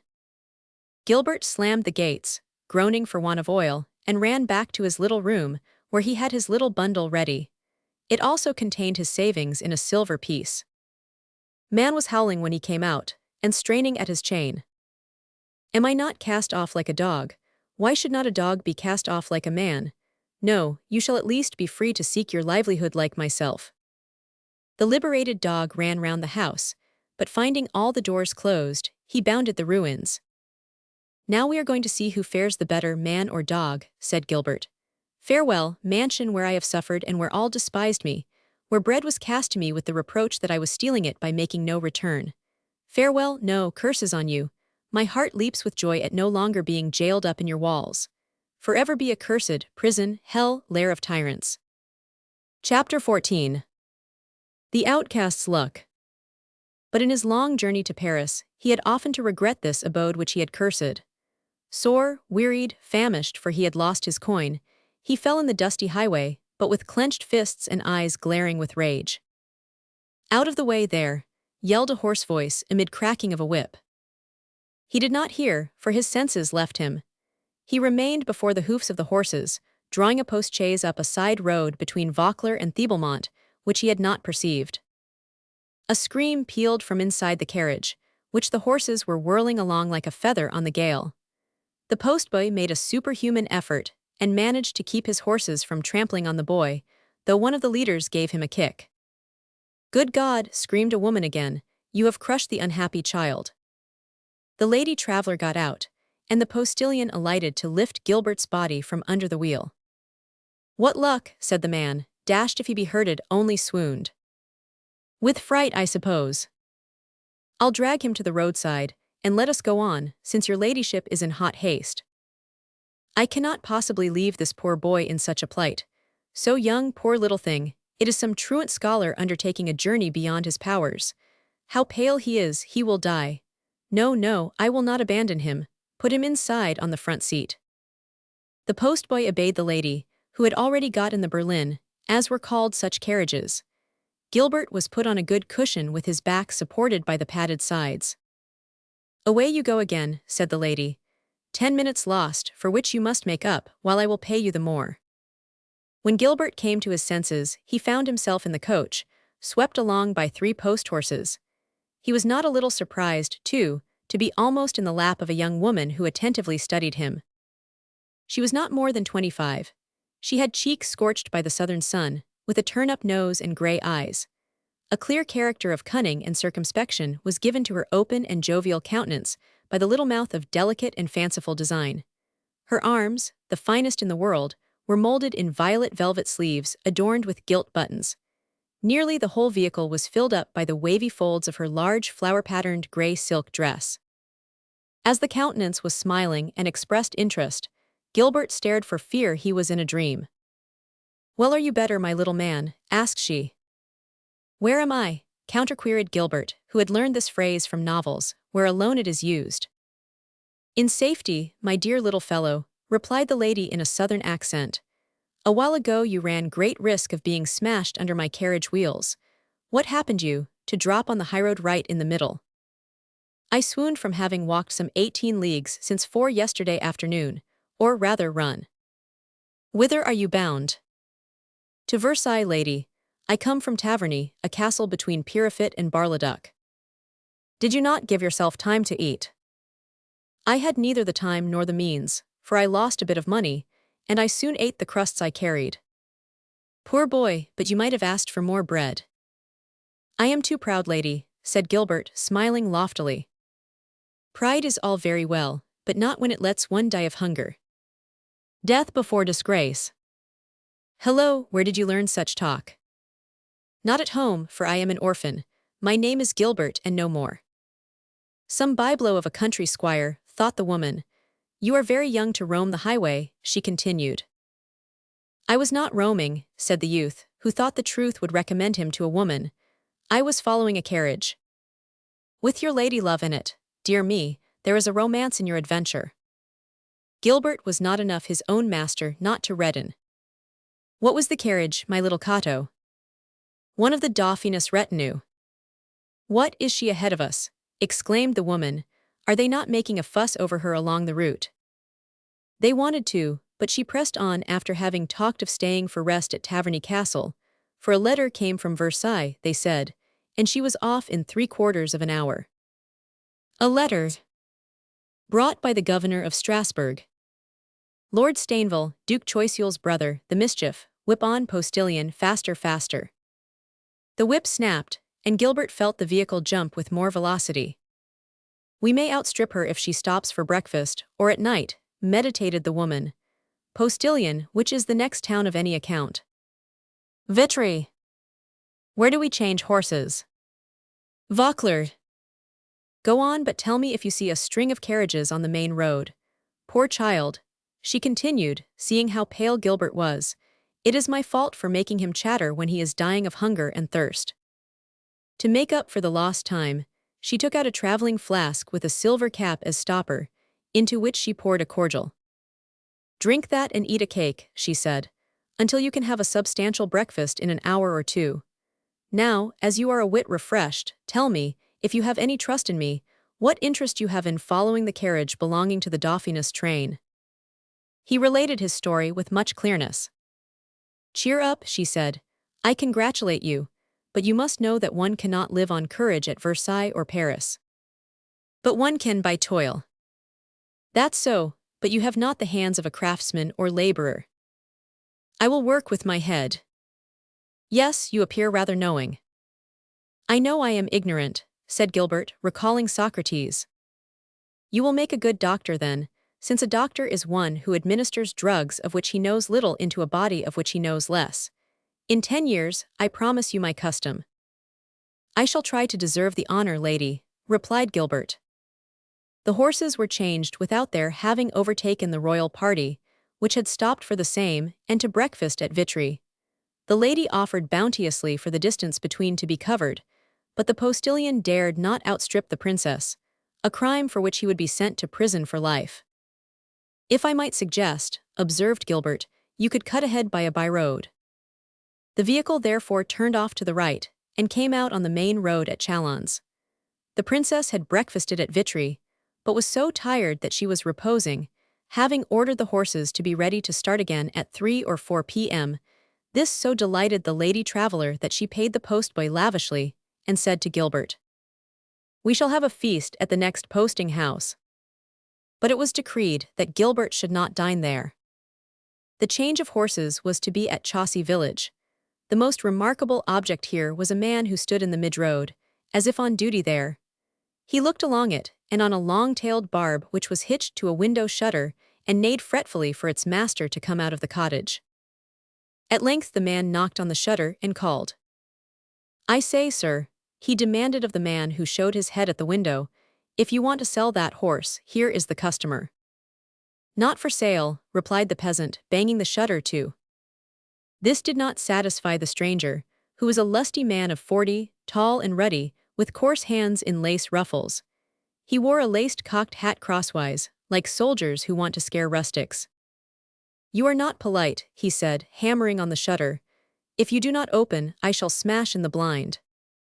The panel opened at this menace, and the clown reappeared. "Who does this Arab belong to?" "A lady lodging here, who is very fond of it." "Let me speak with her." "Can't, she is sleeping." "Ask her if she wants 500 pistoles for the barb." "That is a right royal price," and the rustic opened his eyes widely. "Just so, the king wants the creature." "You are not the king." "But I represent him, and he is in a hurry." "I must not wake her." "Then I shall," and he swung up a cane with a gold head in his Herculean fist. But he lowered it without hitting, for at the same instant he caught sight of a carriage tearing up the slope behind 3 fagged horses. The skilled eye of the would-be buyer recognized the vehicle, for he rushed toward it with a speed the Arabian might have envied. It was the post-carriage of Gilbert's guardian angel, which the postboy was enchanted to stop, on seeing the man wave him to do so, for he knew the nags would never reach the post-house. "Chon, my dear Chon," said the stranger, "what joy that you turn up at last." "It is I, Jean," replied the lady to whom was given this odd name. "What are you doing here?" "A pretty question, by Jove, I was waiting for you." The Hercules stepped on the folding step, and kissed the lady through the window. Suddenly he caught sight of Gilbert, and turned as black as a dog from which is snatched a bone, from not knowing the terms between the pair in the Berlin. "It is a most amusing little philosopher whom I picked up," returned Chon, caring little whether she wounded the pet's feelings or not, on the road, but never mind him. "Another matter indeed worries us. What about the old Countess of Bern?" asked Jean. "I have done the job, and she will come. I said I was her lawyer's daughter, Mademoiselle Flageot, and that passing through Verdun, I repeated from my father that her case was coming on. I added that she must appear in person, whereupon she opened her grey eyes, took a pinch of snuff, and saying lawyer Flageot was the first of businessmen, she gave orders for her departure." "Splendid, Chon, I appoint you my ambassador extraordinary. Come and have breakfast." "Only too glad, for this poor boy is dying of hunger. But we must make haste, for the Dauphiness is only 3 leagues off." "Plague, that changes the tune. Go on to the posting house, with me hanging on as I am." In 5 minutes the coach was at the inn door, where Chon ordered cutlets, fowl, wine and eggs, as they had to be off forthwith. "Excuse me, lady, but it will have to be with your own horses, for all mine are out. If you find one at the manger, I will eat it." "You ought to have some, for the regulations require it. Let me tell you," thundered Jean with a hectoring air, "I am not the man to jest. If I had 50 in the stable it would be the same as none, for they are all held on the Dauphiness service." "50, and you would not let us have 3, said Jean. "I do not ask for 8, to which number royal highnesses are entitled, but 3. "You shall not have 1, returned the postmaster, springing in between the stables and the obstinate gentleman. "Blunderhead, do you know who I am?" cried the other, pale with rage. "Viscount," interposed Chon, "in heaven's name, no disorder." "You are right, my dear, no more words, only deeds." He turned to the innkeeper, saying, "I shall shield you from responsibility by taking 3 horses myself." "It must not be done, I tell ye." Do not help him harness, said the posting house keeper to the grooms. Jean, said Chan, don't get into a scrape. On an errand one must put up with anything. Except delay, replied Viscount Jean with the utmost ease. And he began taking down 3 sets of harness, which he threw on 3 horses' backs. Mine master, said the postmaster, as he followed Jean, leading the horses out to the coach. This is high treason. I am not stealing the royal horses, but taking them on loan. The innkeeper rushed at the reins, but the strong man sent him spinning. Brother, oh brother, screamed Chan. Only her brother, muttered Gilbert. Chapter 15. Taverny to the rescue. At this period a window in the cottage opened, and a lovely woman's face appeared, above the Arabian courser, the uproar having aroused her. The very person wanted, cried Jean. Fair lady, I offer you 500 pistoles for your horse. My horse? Questioned the lady in bad French. Yes, the barb hitched there. Not for sale, and the lady slammed the window. Come, come, I am not in luck this day, said Jean, for folk will neither sell nor hire. Confound it all. I shall take the Arab if not for sale and the coach horses if not for hire and run them to their last legs. Put the horses to, he concluded to the lady traveller's lackey who was on the coach. Help me, boys, shouted the postmaster to his hostlers. Oh, don't, cried Chan to her brother, you will only be massacred. Massacred with 3 to 3, for I count on your philosopher, said Jean, shouting to Gilbert who was stupefied. Get out and pitch in with a cane or a rock or the fist, and don't look like a plaster image. Here the burlesque battle began, with the horses pulled between Jean and their owner. The stronger man hurled the latter into the duck pond, where he floundered among the frightened ducks and geese. Help, murder! He shrieked, while the Viscount hastened to get the fresh horses into the traces. Help in the king's name, yelled the innkeeper, rallying his 2 grooms. Who claims help in the royal name? Challenged a horseman who suddenly galloped into the inn yard and pulled up his reeking steed amid the fighting party. Lieutenant Philip de Taverny, exclaimed Gilbert, sinking back deeper than ever in the carriage corner. Chan, who let nothing slip her, caught this name. The young officer of the Dauphin's dragoon guards leaped off his horse amid the scene, which was attracting all the villagers. The innkeeper ran up to him imploringly as the saver.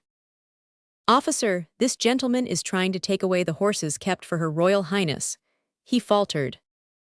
Gentleman, queried Philip. Yes, this gentleman, retorted Jean. You mistake, you are mad or no gentleman, replied the Chevalier of Redcastle. My dear lieutenant, you are wrong on both points, said the Viscount. I have my senses, and I am entitled to ride in the royal carriages. How dare you, then, lay hands on the horses for the royal princess? Because there are 50 here, and the royals are entitled to but 8, am I to go afoot when lackeys have 4 nags to draw them?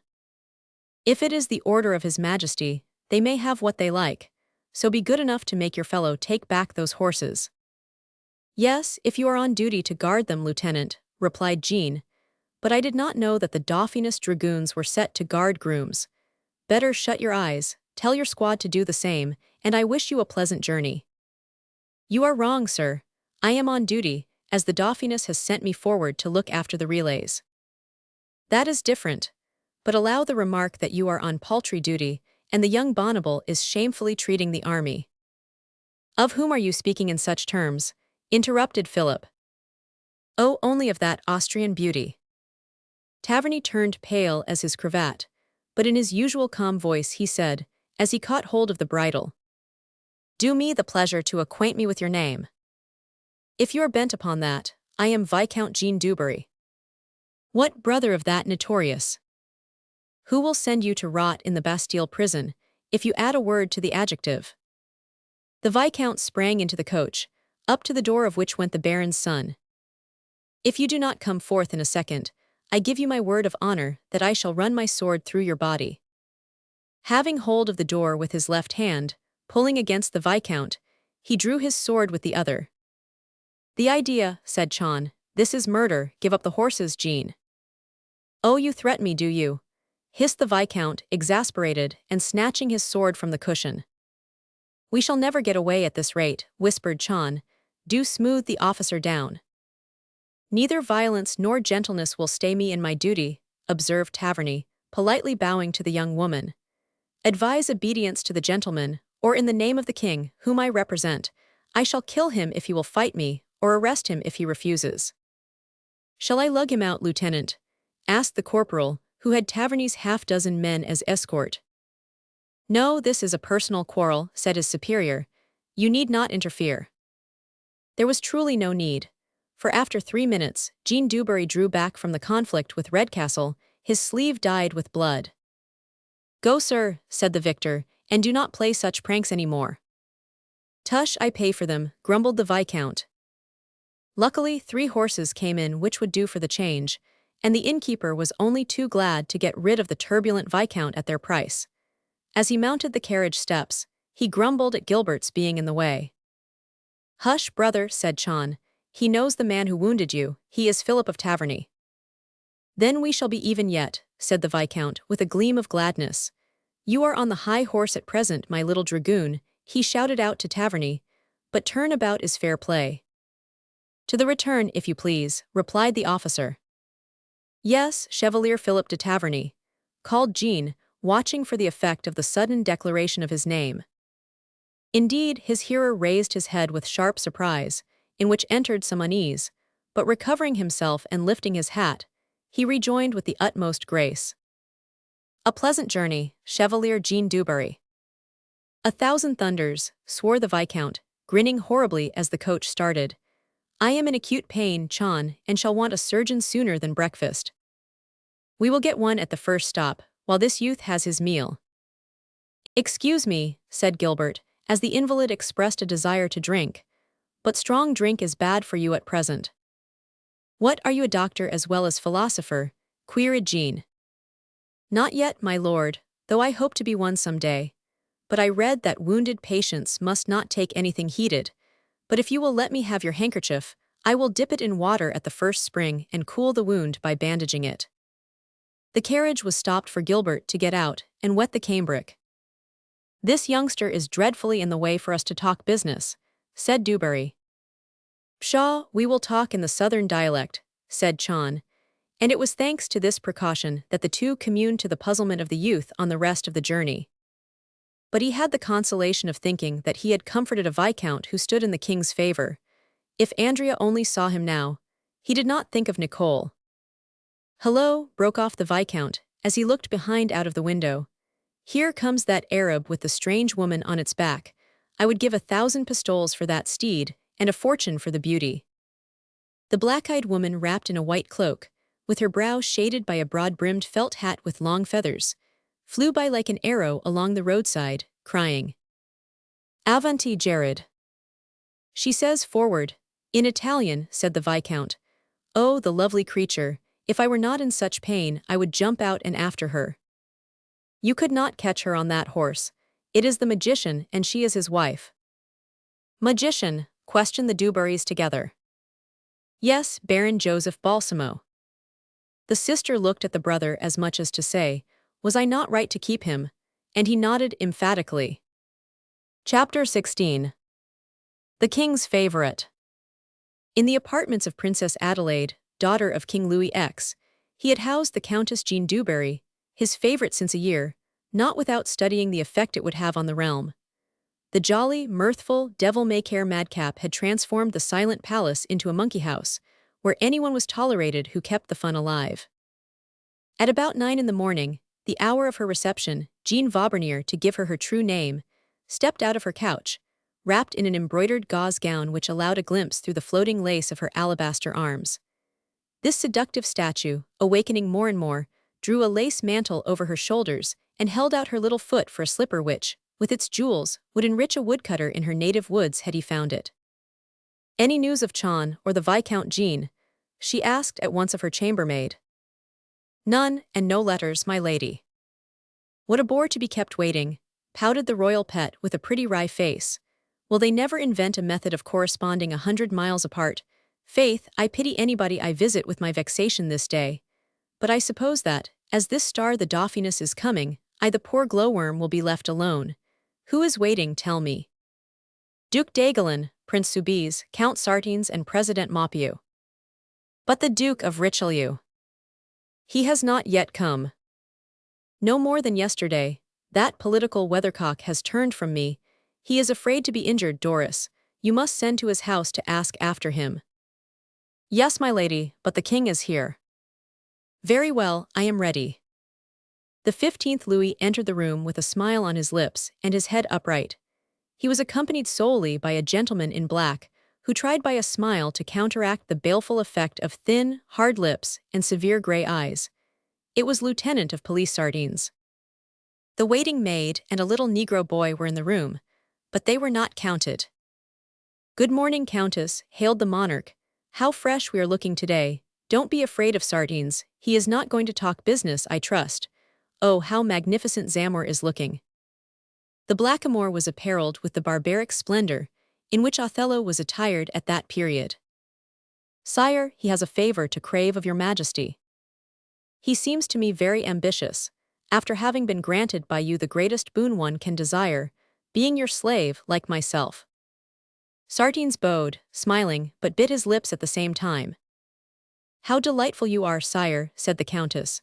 I adore you, France, she whispered in the royal ear and set him smiling. Well, what do you desire for Zamor? Recompense for his long service. He is only 12 years old. You will be paying him in advance. That is a good way of not being treated with ingratitude. Capital idea, what do you think, Sardines? Asked the king. I support it, as all devoted subjects will gain by it. Well, sire, I want Zamor to be appointed governor of my summer residence, Lucian's, which shall be created a royal place. It would be a parody, and make all the governors of the royal places protest, and with reason. A good thing, for they are always making a noise for nothing. Zamor, kneel down and thank his majesty for the favor. Sire, you have another royal property from this time forward. Get up, Zamor, you are appointed. Sardines, do you know the way to refuse this witch anything? If there is one, it is not yet out into practice, sire. When found, I wager it will be by Chief of Police Sardines. I am expecting him to find me something, and I have been on thorns about it for 3 months. I want a magician. To have him burnt alive, asked the sovereign while Sardines breathed again. It is warm weather now, wait for winter. Not to burn him, but to give him a golden rod, sire. Oh, did he predict some ill which has not happened? Nay, a blessing which came to pass. Tell us, Countess, said Louis, settling down in an easy chair, like one who is not sure he will be pleased or oppressed but will risk it. I am agreeable, sire, only you must share in rewarding him. I must make the present entirely. That is right, Royal. I listen. It begins like a fairy tale. Once upon a time, a poor girl was walking the streets of Paris. What time she had neither pages, carriages, Negro boy to hold up her train and enrage the dowagers or parrot or monkey. Crossing the Tuileries gardens, she suddenly perceived that she was pursued. Deuce take it, thereupon she stopped, said the king. Fie, it is clear that your experience has been in following duchesses or marchionesses. She was the more alarmed as a thick fog came on, and the chaser emerged from it upon her. She screamed. For the rogue was ugly. No, he was a bright and handsome young man, but still she sued him to spare her from harm. He smiled charmingly and called heaven as witness that he had no such intention. He only wanted her pledge to grant him a favor when she should be a queen. She thought she was not binding herself much with such a promise, and the man disappeared. Sardines is very wrong in not finding him. Sire, I do not refuse, but I cannot. Cannot ought not to be in the police dictionary, said Dubarry. We have a clue. Ha ha, that is the old story. It is the truth, the fault is that your description is so slight. Slight, she painted him so brightly that I forbid you to find the dog. I only want to ask a piece of information. What for, when his prophecy is accomplished? If I am almost a queen, I want to ask him when I shall be placed in the court. Presented formally. It is not enough to reign in the night, I want to reign a little in the daytime. That is not the magician's business, but mine, said Louis, frowning at the conversation getting upon delicate ground. Or rather yours, for all that is wanted is an introductress. Among the court prudes, all sold to Choiseul or Praslin. Pray let us have no politics here. If I am not to speak, I shall act without speaking, and upset the ministers without any further notice. At this juncture, the maid Doris entered and spoke a word to her mistress. It is Chan, who comes from traveling and begs to present her respects to your majesty. Let us have Chan in, for I have missed something lately, and it may be her. I thank your majesty, said Chan, coming in, and hastening to whisper to her sister in kissing her. I have done it. The countess could not repress an outcry of delight. I am so glad to see her. Quite so, go on and chat with her, while I confer with Sartines to learn whence you come, Chan. Sire, said Sartines, eager to avoid the pinch, may I have a moment for the most important matter?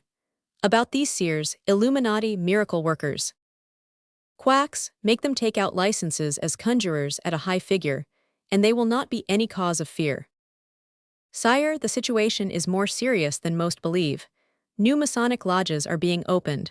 This society has become a sect to which is affiliated all the foes of the monarchy, the idealists, encyclopedists, and philosophers. Voltaire has been received at court. A dying man. Only his pretense. All are agitating, writing, speaking, corresponding, plotting, and threatening. From some words dropped, they are expecting a leader. When he turns up, Sartines, we will turn him down in the Bastille. These philosophers, whom you despise, will destroy the monarchy. In what space of time, my lord? How can I tell, said the chief of police, looking astonished. 10, 15 or more years. My dear friend, in that time I shall be no more. Tell this to my successor. He turned away, and this was the opportunity that the favorite was waiting for, since she heaved a sigh and said, Oh gracious Chan, what are you telling me?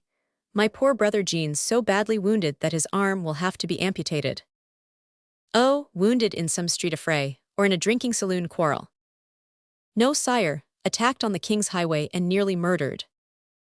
Murdered, repeated the ruler, who had no feelings but could finely feign them. This is in your province, Sartines. Can such a thing have happened? Said the chief of police, apparently less concerned than the king, but in reality more so. I saw a man spring on my brother, said Chan, force him to draw his sword and cut him grievously. Was the ruffian alone? He had half a dozen bullies with him. Poor Viscount forced to fight, sighed the monarch, trying to regulate the amount of his grief by the countess, but he saw that she was not pretending. And wounded, he went on in a heartbroken tone. But what was the scuffle about? Asked the police lieutenant, trying to see into the affair. Most frivolous, about post horses, disputed for with the Viscount, who was in a hurry to help me home to my sister, whom I had promised to join this morning. This requires retaliation, Sartines, said the king. It looks so, but I will inquire into it, the aggressor's name and rank. I believe he is a military officer, in the Dauphinus Dragoon Guards, and named something like Bavern or Favor. Stop, it is Taverny. Tomorrow he will sleep in prison, said the chief of police. Oh dear no, interrupted the countess out of deep silence. That is not likely, for he is but an instrument and you will not punish the real instigators of the outrage. It is the work of the Duke of Choiseul. I shall leave the field free for my foes, and quit a realm where the ruler is daunted by his ministers. How dare you, cried Louis offended. Chan understood that her sister was going too far, and she struck in. She plucked her sister by the dress and said, Sire, my sister's love for our poor brother carries her away. I committed the fault and I must repair it. As the most humble subject of your majesty, I merely apply for justice. That is good, I only ask to deal justice. If the man has done wrong, let him be chastised. Am I asking anything else? Said the countess, glancing pityingly at the monarch, who was so worried elsewhere and seldom tormented in her rooms. But I do not like my suspicions snubbed. Your suspicions shall be changed to certainty by a very simple course. We will have the Duke of Choiseul here. We will confront the parties at odds, as the lawyers say. At this moment, the usher opened the door and announced that the Prince Royal was waiting in the king's apartments to see him. It is written I shall have no peace, grumbled Louis, but he was not sorry to avoid the wrangle with Choiseul, and he brightened up. I am going, Countess. Farewell, you see how miserable I am with everybody pulling me about. Ah, if the philosophers only knew what a dog's life a king has, especially when he is king of France. But what am I say to the Duke of Choiseul? Send him to me, Countess. Kissing her hand, trembling with fury, he hastened away as usual, fearing every time to lose the fruit of a battle won by palliatives and common cunning. Alas, he escapes us again, wailed the courtesan, clenching her plump hands in vexation. Chapter 17. A royal clock repairer. In the Hall of the Clocks, in Versailles Palace, a pink-cheeked and meek-eyed young gentleman was walking about with a somewhat vulgar step. His arms were pendant, and his head sunk forward. He was in his 17th year. He was recognizable as the king's heir by being the living image of the Bourbon race, most exaggerated. Louis Auguste, Duke of Berry and heir to the throne as the Dauphin, soon wearied of his lounge and stopped to gaze with the air of one who understood horology on the great clock in the back of the hall. It was a universal machine, which told of time to the century, with the lunar phases and the courses of the planets, and was always the prince's admiration. Suddenly the hands on which his eyes were fastened came to a standstill. A grain of sand had checked the mechanism, and the masterpiece was dead. On seeing this misfortune, the royal one forgot what he had come to do. He opened the clock case glazed door and put his head inside to see what was the matter. All at once he uttered a cry of joy, for he had spied a screw loose, of which the head had worked up and caught another part of the machinery. With a tortoise shell pick in one hand, and holding the wheel with the other, he began to fix the screw with his head in the box. Thus absorbed he never heard the usher at the door cry out, "The king." Louis was some time glancing about before he spied the prince's legs, as he stood half-eclipsed before the clock. "What the deuce are you doing there?" he asked, as he tapped his son on the shoulder. The amateur clockmaker drew himself out with the proper precautions for so noble a timepiece.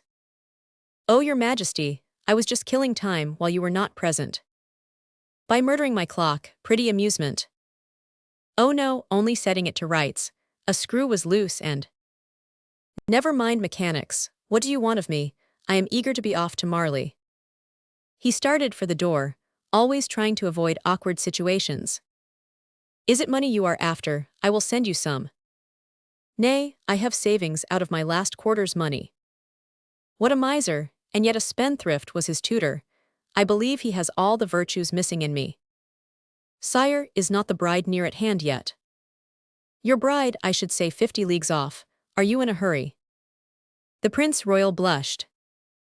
"I am not eager for the motive you think." "No, so much the worse. Hang it all, you are 16 and the princess very pretty, you are warranted in being impatient. Cannot the ceremonies be curtailed, for at this rate she will be an age coming. I don't think the traveling arrangements are well made." The mischief, 30,000 horses placed along the route, with men and carts and coaches. How can you believe there is bad management when I have made all these arrangements? "Sire, in spite of these, I am bound to say that I think, as in the case of your clock, there is a screw loose. The progress has been right royally arranged, but did your majesty make it fully understood that all the horses, men and vehicles were to be employed by the Dauphiness?" A vague suspicion annoyed the monarch, who looked hard at his heir. This suggestion agreed with another idea fretting him. "Certainly," he replied. "Of course you're satisfied then. The bride will arrive on time and she is properly attended to. You are rich with your savings, and you can wind up my clock and set it going again. I have a good mind to appoint you clockmaker extraordinary to the royal household, do you hear?" And laughing, he was going to snatch the opportunity to slip away, when, as he opened the door, he faced a man on the sill. Louis drew back a step. "Choiseul," he exclaimed. "I had forgotten she was to send him to me. Never mind, he shall pay for my son irritating me. So you have come, my lord, you heard I wanted you." "Yes, sire," replied the prime minister coldly. "I was dressing to come, anyway." "Good, I have serious matters to discuss," said the sovereign, frowning to intimidate the minister, who was, unfortunately, the hardest man to browbeat in the kingdom. "Very serious matters I have to discuss, too," he replied, with a glance for the Dauphin, who was skulking behind the clock. "Oh ho," thought the king, "my son is my foe too. I am in a triangle with woman, minister and son, and cannot escape. I come to say that the Viscount Jean was nearly murdered in an ambush. Nay, that he was wounded in the forearm in a duel. I know it perfectly. So do I, and I will tell you the true story. We listen, responded Choiseul, for the prince is concerned in the affray, so far as it was on account of the Dauphiness. The Dauphiness and Jean Dubarry in some way connected? Questioned the king. This is getting curious. Pray explain, my lord, and conceal nothing. Was it the princess who gave the sword thrust to Dubarry? Not her highness, but one of the officers of her escort, replied Choiseul, as calm as ever. One whom you know. No, sire, but your majesty ought to know him, if your majesty remembers all his old servants. For his father fought for you at Fontenoy, Philipsburg and Man. He is a Taverny Redcastle. The Dauphin mutely repeated the title, to engrave it on his mind. Certainly, I know the Redcastles, returned Louis. Why did he fight against Jean, whom I like, unless because I like him? Absurd jealousy, outbreaks of discontent, and partial sedition. Does the defender of the royal princess deserve this reproach? Said the duke. I must say, said the prince, rising erect and folding his arms, I am grateful to the young gentleman who risked his life for a lady who will shortly be my wife. What did he risk his life for? Queried the king. Because the Chevalier Jean in a hurry wanted to take the horses, set aside by your majesty for the royal bride. The king bit his lips and changed color, for the new way of presenting the case was again a menacing phantom. Yes, Chevalier Dubarry was putting the insult on the royal house of taking the reserved royal horses, when up came the Chevalier Redcastle, sent onward by her highness, and after much civil remonstrance. Oh, protested the king, civil a military man. It was so, interposed the Dauphin. I have been fully informed. Dubarry whipped out his sword. Was he the first to draw? Demanded the king. The prince blushed and looked to Choiseul for support. The fact is, the two crossed swords. The latter hastened to say, one having insulted the lady, the other defending her and your majesty's property. But who was the aggressor? For Jean is mild as a lamb, said the monarch, glad that things were getting equalized. The officer must have been malapert. Impertinent to a man who was dragging away the horses reserved for your majesty's destined daughter, exclaimed Choiseul. Is this possible? Hasty, anyway, said the king, as the Dauphin stood pale without a word. A zealous servitor can never do wrong, remarked the duke, receding a step. Come now, how did you get the news? Asked the king of his son, without losing sight of the minister, who was troubled by this abrupt question. I had an advice from one who was offended by the insult to the lady of my choice. Secret correspondence, eh? Exclaimed the sovereign. Plots, plots, here you are beginning to worry me again as in the days of Pompadour. No, this is only a secondary matter. Let the culprit be punished, and that will end the affair. At the suggestion of punishment, Louis saw Jean furious and chawn up in arms. Punish without hearing the case, he said. I have signed quite enough blank committals to jail. A pretty mess you are dragging me into, Duke. But what a scandal, if the first outrage to the princess is allowed to go unpunished, sire. I entreat your majesty, said the Dauphin. What, don't you think the sword cut was enough punishment? No, sire, for he might have wounded Lieutenant Taverny. In that case I should have asked for his head. Nay, said the Dauphin, I only ask for his banishment. Exile for an alehouse scuffle, said the king. In spite of your philosophical notions, you are harsh, Louis.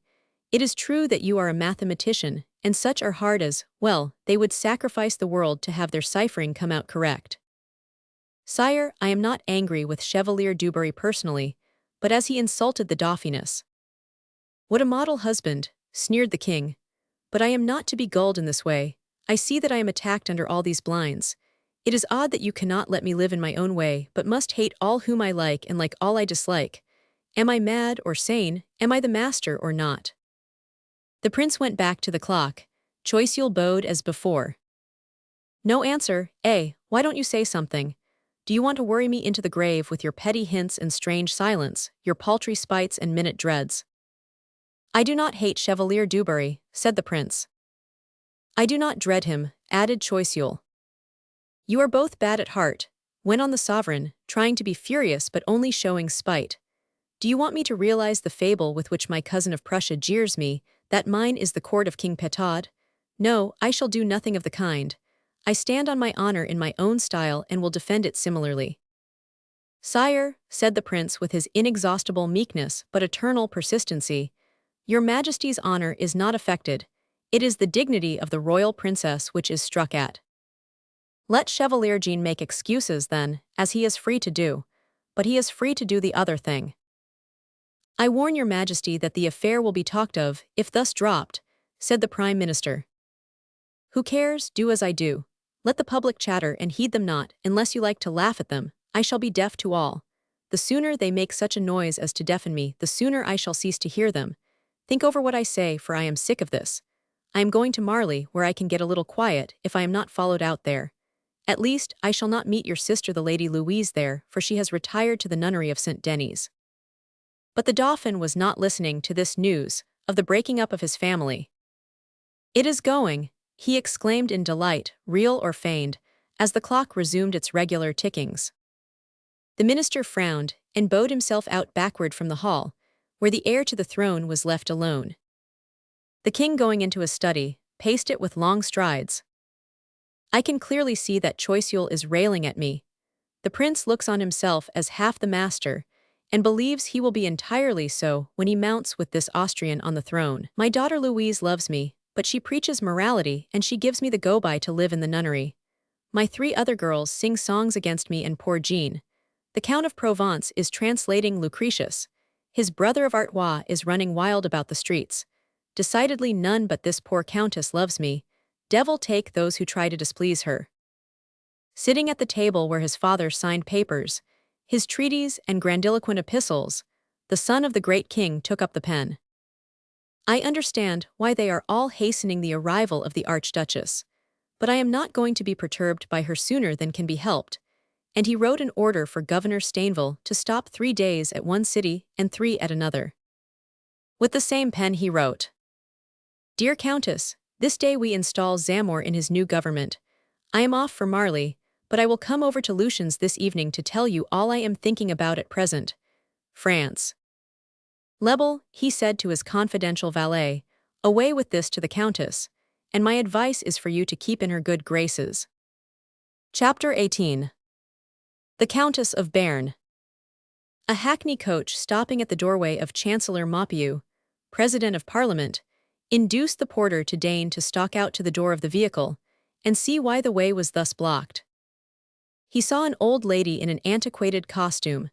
She was thin and bony but active, with cat's eyes rolling under gray brows. But poverty-stricken though she appeared, the porter showed respect as he asked her name. I am the Countess of Béarn, she replied, but I fear that I shall not have the fortune to find his lordship at home. My lord is receiving, answered the janitor. That is, he will receive your ladyship.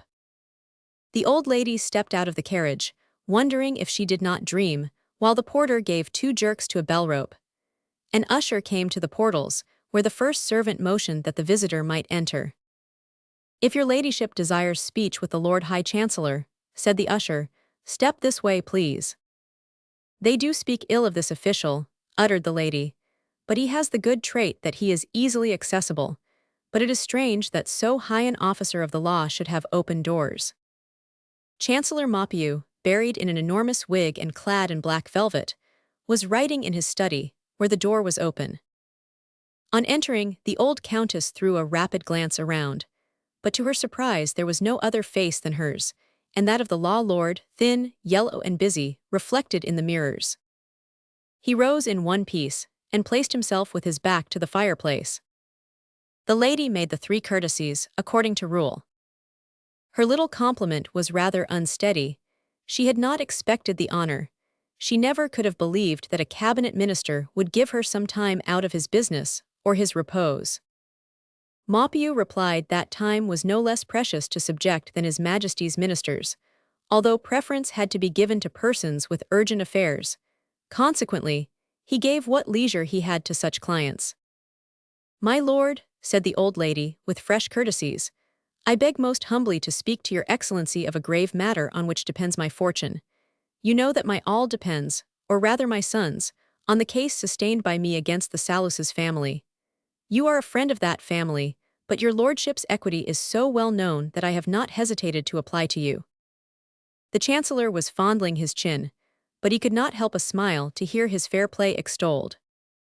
"My lady, you are right in calling me friend of the Saluses, but I laid aside friendship when I took the seals of office up. I look into your business simply as a juris consultus. The case is soon coming on. In another week, I should beg your lordship to look over my papers." "I have done so already." "Oh, what do you think of it?" "I beg to say that you ought to be prepared to go home and get the money together to pay the costs, for you will infallibly lose the case. Then my son and I are ruined. Unless you have friends at court to counterbalance the influence of the Salus's brothers, who are linked with 3 parts of the courtiers. In fact, I know not if they have an enemy." "I am sorry to hear your excellency say this." "I am sorry to say so, for I really wanted to be useful to your ladyship." The countess shuddered at the tone of feigned kindness, for she seemed to catch a glimpse of something dark in the mind, if not the speech of the chancellor. If that obscurity could be swept away, she fancied she would see something favorable to her. "Do you know nobody at court?" he insisted. "Only some old noblemen, probably retired, who would blush to see their old friend so poor. I have my right of entry to the palace, but what is the good? Better to have the right to enter into enjoyment of my 200,000 livers. Work that miracle, my lord."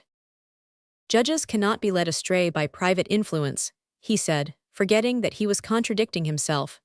"Why not, however, apply to the new powers, eager to make recruits? You must have known the royal princesses. They have grown out of remembrance." "The Prince Royal? I never knew him. Besides, he is dwelling too much on his bride, who is on the road hither to do anyone a good turn. Oh, why not address the favorites? The Duke of Choiseul. No, the other, the Countess Dewberry," said the prude, opening her fan. "Yes, she is good-hearted, and she likes to do kindnesses to her friends. I am of too old a line for her to like me."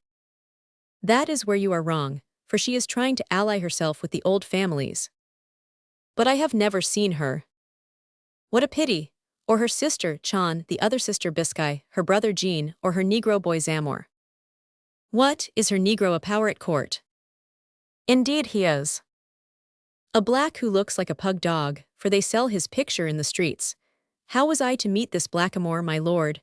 And the dame drew herself up, offended. "It is a pity you did not, for Zamor would win your suit for you. Ask the dukes and peers of the realm who take candies to him at Marley or Lucian's. I am the Lord High Chancellor, but what do you think I was about when your ladyship called? Drawing up the instructions for him as governor of Lucian's, to which Zamor has been appointed. The Count of Béarn was recompensed for his services of 20 years with merely the same title. What degradation! Is the monarchy indeed going to the dogs?" cried the indignant lady. "I do not know about the government, but the crumbs are going to them, and, faith, we must scramble among them to get the tidbits away from them. If you wanted to be welcomed by Lady Dewberry, you could not do better than carry these papers for her pet to her. It is plain that fate is against me, for, though your lordship has kindly greeted me, the next step is out of the question. Not only am I to pay court to a Dewberry, but I must carry her Negro boy's appointment, a black whom I would not have deigned to kick out of my way on the street." Suddenly the usher interrupted. "Viscount Jean Dewberry." The chancellor dropped his hands in stupor, while the old petitioner sank back in an armchair without pulse or breath. Our old acquaintance pranced in, with his arm in a sling. "Oh, engaged, pray do not disturb yourself, my lady. I want only a couple of minutes to make a complaint, a couple of his precious minutes. They have tried to murder me. I did not mind their making fun at us, singing lewd ballads, slandering and libeling us, but it is too much of a vile thing to waylay and murder. But I am interrupting the lady." "This is the Countess of Béarn," said the chancellor. Dewberry drew back gracefully to make a proper bow, and the lady did the same for her courtesy, and they saluted as ceremoniously as though they had been in court. "After you, Viscount," she said. "My case is about property, yours about honor, and so takes the lead." Profiting by her obligingness, Dewberry unfolded his complaint. You will want witnesses on your side, observed the chancellor. That is awkward, for everybody there seems to be on the other side. Not everybody, interrupted the countess, for if the affray was the one that happened in Chaucy village, I can be your witness. I came through there a couple of hours after, and all were talking of it. Have a care, my lady, said the viscount, for if you speak in my favor, you will make an enemy of Choiseul. She ought to lean on your arm then. Though one is wounded, it will soon be healed, and the other is still formidable, said the law lord, while the old dame rolled from one gulf into another. Ah, but I know another whose arms are perfect, said Jean merrily, and service for service she will offer your ladyship hers. I am going straight to my sister, and I offer you a seat in my carriage. But without motive, without preparations, faltered the countess. Here is your excuse, whispered Maupeou, slipping Zamor's governmental instructions into her sallow, wrinkled hand. My Lord Chancellor, you are my deliverer, she gasped, and the Viscount is the flower of the chivalry. Indeed, a splendid coach in the royal colors was waiting at the doors. The countess placed herself in it, swelling with pride. Jean entered likewise, and gave the word for the departure. In her joy at this smooth sailing, the countess forgot that she had wanted to lay a private complaint before the chancellor as head of the legal fraternity. It may be remembered that Chon had decoyed her into traveling to Paris by pretending to be the daughter of her lawyer Fleijat. What was her amazement, therefore, on calling on that gentleman, to learn that not only was he a bachelor without a daughter, but that he had no good news to impart to her on her suit. Burning with disappointment, she had sought a remedy against this lawyer or this woman who had hoaxed her. Chapter 19. Chon spoils all.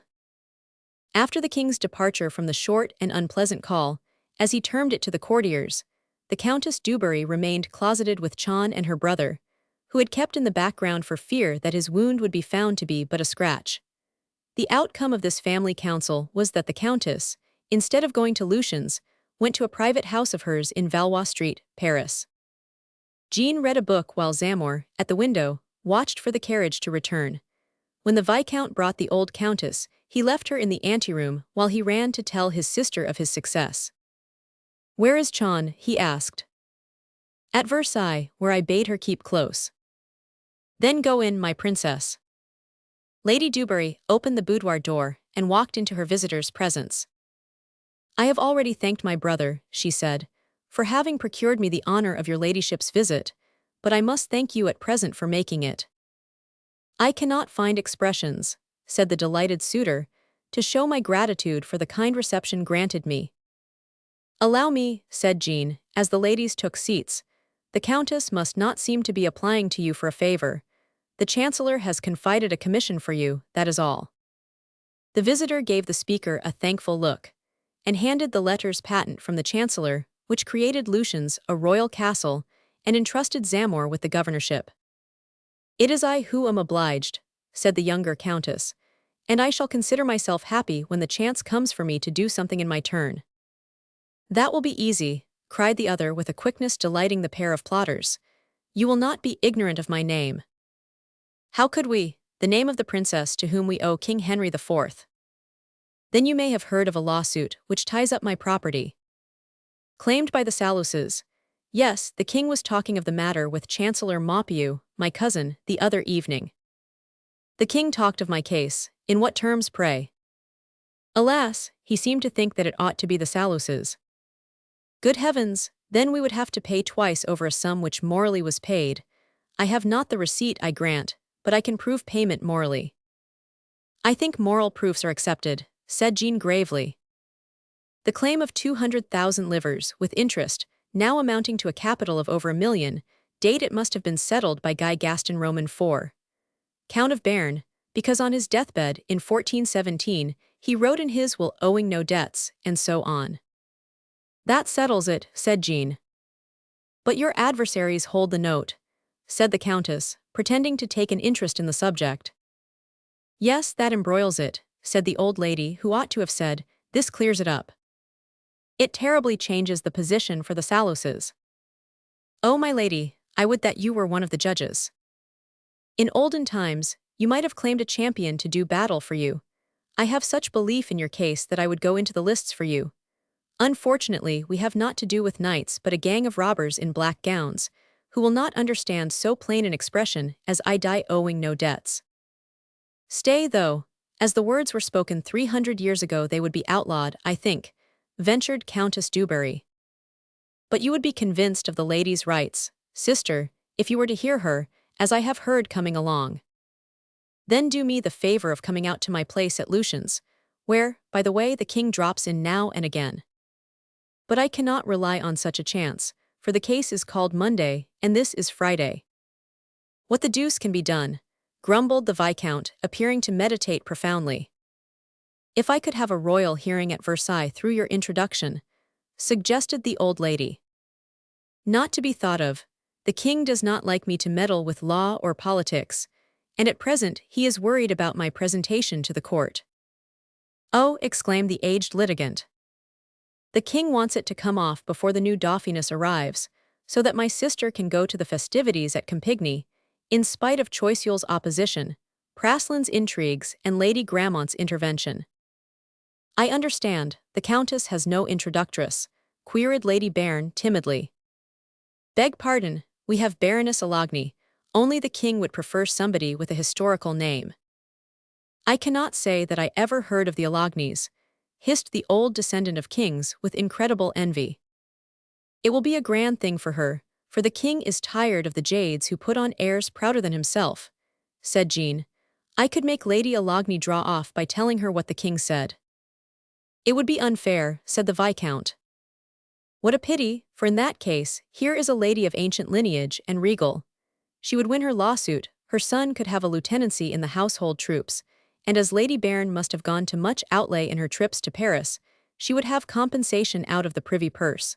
Such luck does not rain down twice in a lifetime. Alas, no, said Lady Bairn, crushed in her chair by all things being against her. An idea strikes me, said Jean. All has been kept quiet, and so the king does not know that we have a lady patroness to present my sister. Suppose you were at Versailles and expressed your willingness to act as social sponsor for my sister. Why, the king would accept one who is his relative, and that would prevent the Alognys complaining. The king could do no wrong. The king would do right about the suit, said Jean. He would be delighted, and he would be sure to say to Chancellor Maupeou, I want you to treat Lady Bairn properly, my lord. But this may look bad, when everybody thinks my case lost, objected the old countess. Well, let it be lost, returned the other lady quickly. What matter if you are compensated? 200,000 livres, said the other with sorrow. Pooh, what if there be a royal present of 100,000 livres? I have a son, remarked the victim, while the two eyed her greedily. So much the better, as he will be another servitor for the king. He must not have less than a cornetcy in the army, said Jean. Any other kinsman? A nephew. We shall find a berth for him. We rely on your invention, said Countess Dewberry, rising. You will allow me to mention your ladyship to the king. Do me the honor, said the old dame with a sigh. No later than this evening, said the royal favorite. I trust I have won your friendship. Yes, though I believe I am in a dream. But the dream only lasted to the foot of the stairs, where Countess Bairn was conducted on Jean's hale arm, for there, the irrepressible Chon came bounding out of a sedan chair. Lady Bairn recognized the pretended daughter of lawyer Flageot. It is Mistress Chon, roared Zamor. Is that little fool Gilbert here? Asked Chon of the footman, when she suddenly looked up and saw Jean trying to hush her. She followed the direction of his finger and perceived Lady Bairn. She gave a scream, lowered her cap veil, and plunged into the vestibule. Appearing to notice nothing, the old lady got into the carriage and gave her address to the coachman. Chapter 20. Annoyance and Amusement. The king had been at Lucian's from 3 o'clock till dark, when, supremely wearied, he reposed on a sofa in a sitting-room, where Countess Dewberry surprised him about 10:30. Zamor was at the door when she woke him up. Have you come at last, Countess? He said. At last, I have been waiting for you this hour. How soundly your Majesty sleeps. I have slept 3 hours, but what do I see there? That is the governor of Lucian's. The Chancellor sent me the appointment, and so he donned the uniform. Swear him in quickly and let him begin guarding us. Zamor marched up, wearing a showy lace dress with a sword. His huge three-cocked hat was under his arm. He went down on his knees, laid one hand on his heart, the other one was placed in the king's, and he said, "Me swear faith and homage to my massa and missy. Me will defend the castle placed under my guard to the last gasp, and me will not surrender it till the last can of jelly is eat." The sovereign laughed, less at the comic oath than at the black boy's gravity in taking it. In return for this pledge, he said with due seriousness, "I confer on you, Sir Governor, the sovereign right of dealing out justice to the extent of capital punishment over all in your hold, in earth, air, fire, and water." "Thank ye, massa," said Zamor, rising. "Now run away into the servants' hall, and show your fine trappings." As Zamor went out by one door, Chan came in by another. The king took her on his knee and kissed her. "Good evening, Chan. I like you because you tell me the truth. I want to know what has made your sister so late in hunting me up." "No, Jean is the one to tell the truth. Still, if you will pay me for my report, I will show you that my police spies are up to the mark of Chief Sartines." "I have the pay ready," said the king, jingling some coins in his pocket. "No fibs." The Countess Dubarry went to her private residence in Valois Street, Paris, where Zamor met her about 6 o'clock. She went to speak with her sponsor. "What is she going to be baptized?" "Her social sponsor. I do not know the right name for it." "Say the lady patroness, so you have fabricated one." "Nay, she is ready-made, and from away back. It is Countess Bern, of the family of reigning princes. I guess she will not disgrace the line which is allied with the royal Stuarts, the Dubarry Moors." "I never knew of any Countess Bern, but the one who lives by Verdun." "The very one who will call tomorrow at 7 for a private audience. If the question will be allowed, she will ask when the introduction is to take place, and you will fix it shortly, my lord of France," said the countess. The king laughed, but not frankly. "Tomorrow at 11. At our breakfast hour." "Impossible, my darling, for I must away. I have important business with Sartines." "Oh, if you cannot even stay supper." The king saw her make a sign to Chan, and suspecting a trap, he called for his horses to go. Delighted with this display of his free will, he walked to the door, but his gentlemen-in-waiting were not in the outer room. The castle was mute, even in its echoes to his call. He ran and opened the window, but the courtyard was deserted. The tremulous moon shone on the river and lit up the calm night. This harmony was wasted on the king, who was far from poetic, artistic, or musing, but rather material. "Come, come, countess." He broke forth in vexation, "put an end to this joke."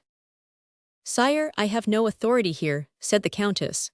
"It is a royal residence, and the power is confided in the governor, and Governor Zamor is going the rounds with his guard of 4 men. The king rather forced a smile. "This is rather funny," he said, "but I want the horses put to my coach. The governor has locked them up in the stables for fear robbers might get at them. As for the escort, they are asleep, by orders of the governor too. Then I will walk out of the castle alone." "Hardly, for the gates are locked, and the keys hang at the governor's belt." "Pest on it, we have one castle strictly guarded." The countess lounged on a divan, playing with a rose, less red than her coral lips. "But we might go in quest of him," she said, rising. "Chan, carry the light before his majesty." The little procession of 3 had barely reached the end of the first hall before a whiff of delicious odor set the royal mouth watering. "You smell supper, my lord," explained the countess. "I thought you were going to partake with me, and I had a feast prepared." The king reflected that if he went on to Marley he would find nothing but a cold collation. Here, through a doorway open, he saw a table set for 2. The odor continued to scent the house. "Bless us, you have a good cook." "I do not know, for this is his first attempt to please us. I engaged him because he has a reputation for a choice omelette of pheasant's eggs." "My favorite dish. I should not like to grieve your new cook, countess, and I might taste it while we wait for the governor to finish his inspection. But who will wait upon us?" he asked, entering. "I hope to do so without upsetting any of this iced champagne, a new invention, of which I wish your opinion." "I fear I shall never take it from your hand, for it fascinates me into solely admiring it. Ah, if my hired eulogists would say something so sweet as that. I see that I must let you have your own way. And he settled down in an easy chair like one who was put in good humor by the prospect of a luxurious repast. They finished it with coffee burnt in brandy, with a paper which the king held while the fair cajoler lighted. "That is bad luck to the Choiseul party," said she. "That was one of the lampoons against us which they inspire and allow to be circulated." "Did I call you a fay? I mistook, you are a demon." The countess rose. "I think I had better see if Governor Zamor is not on the return." But the king shook his head, inflamed by the punch, the tokay, and the champagne. He was conscious of still another perfume, and his nose directed him to a doorway suddenly opened.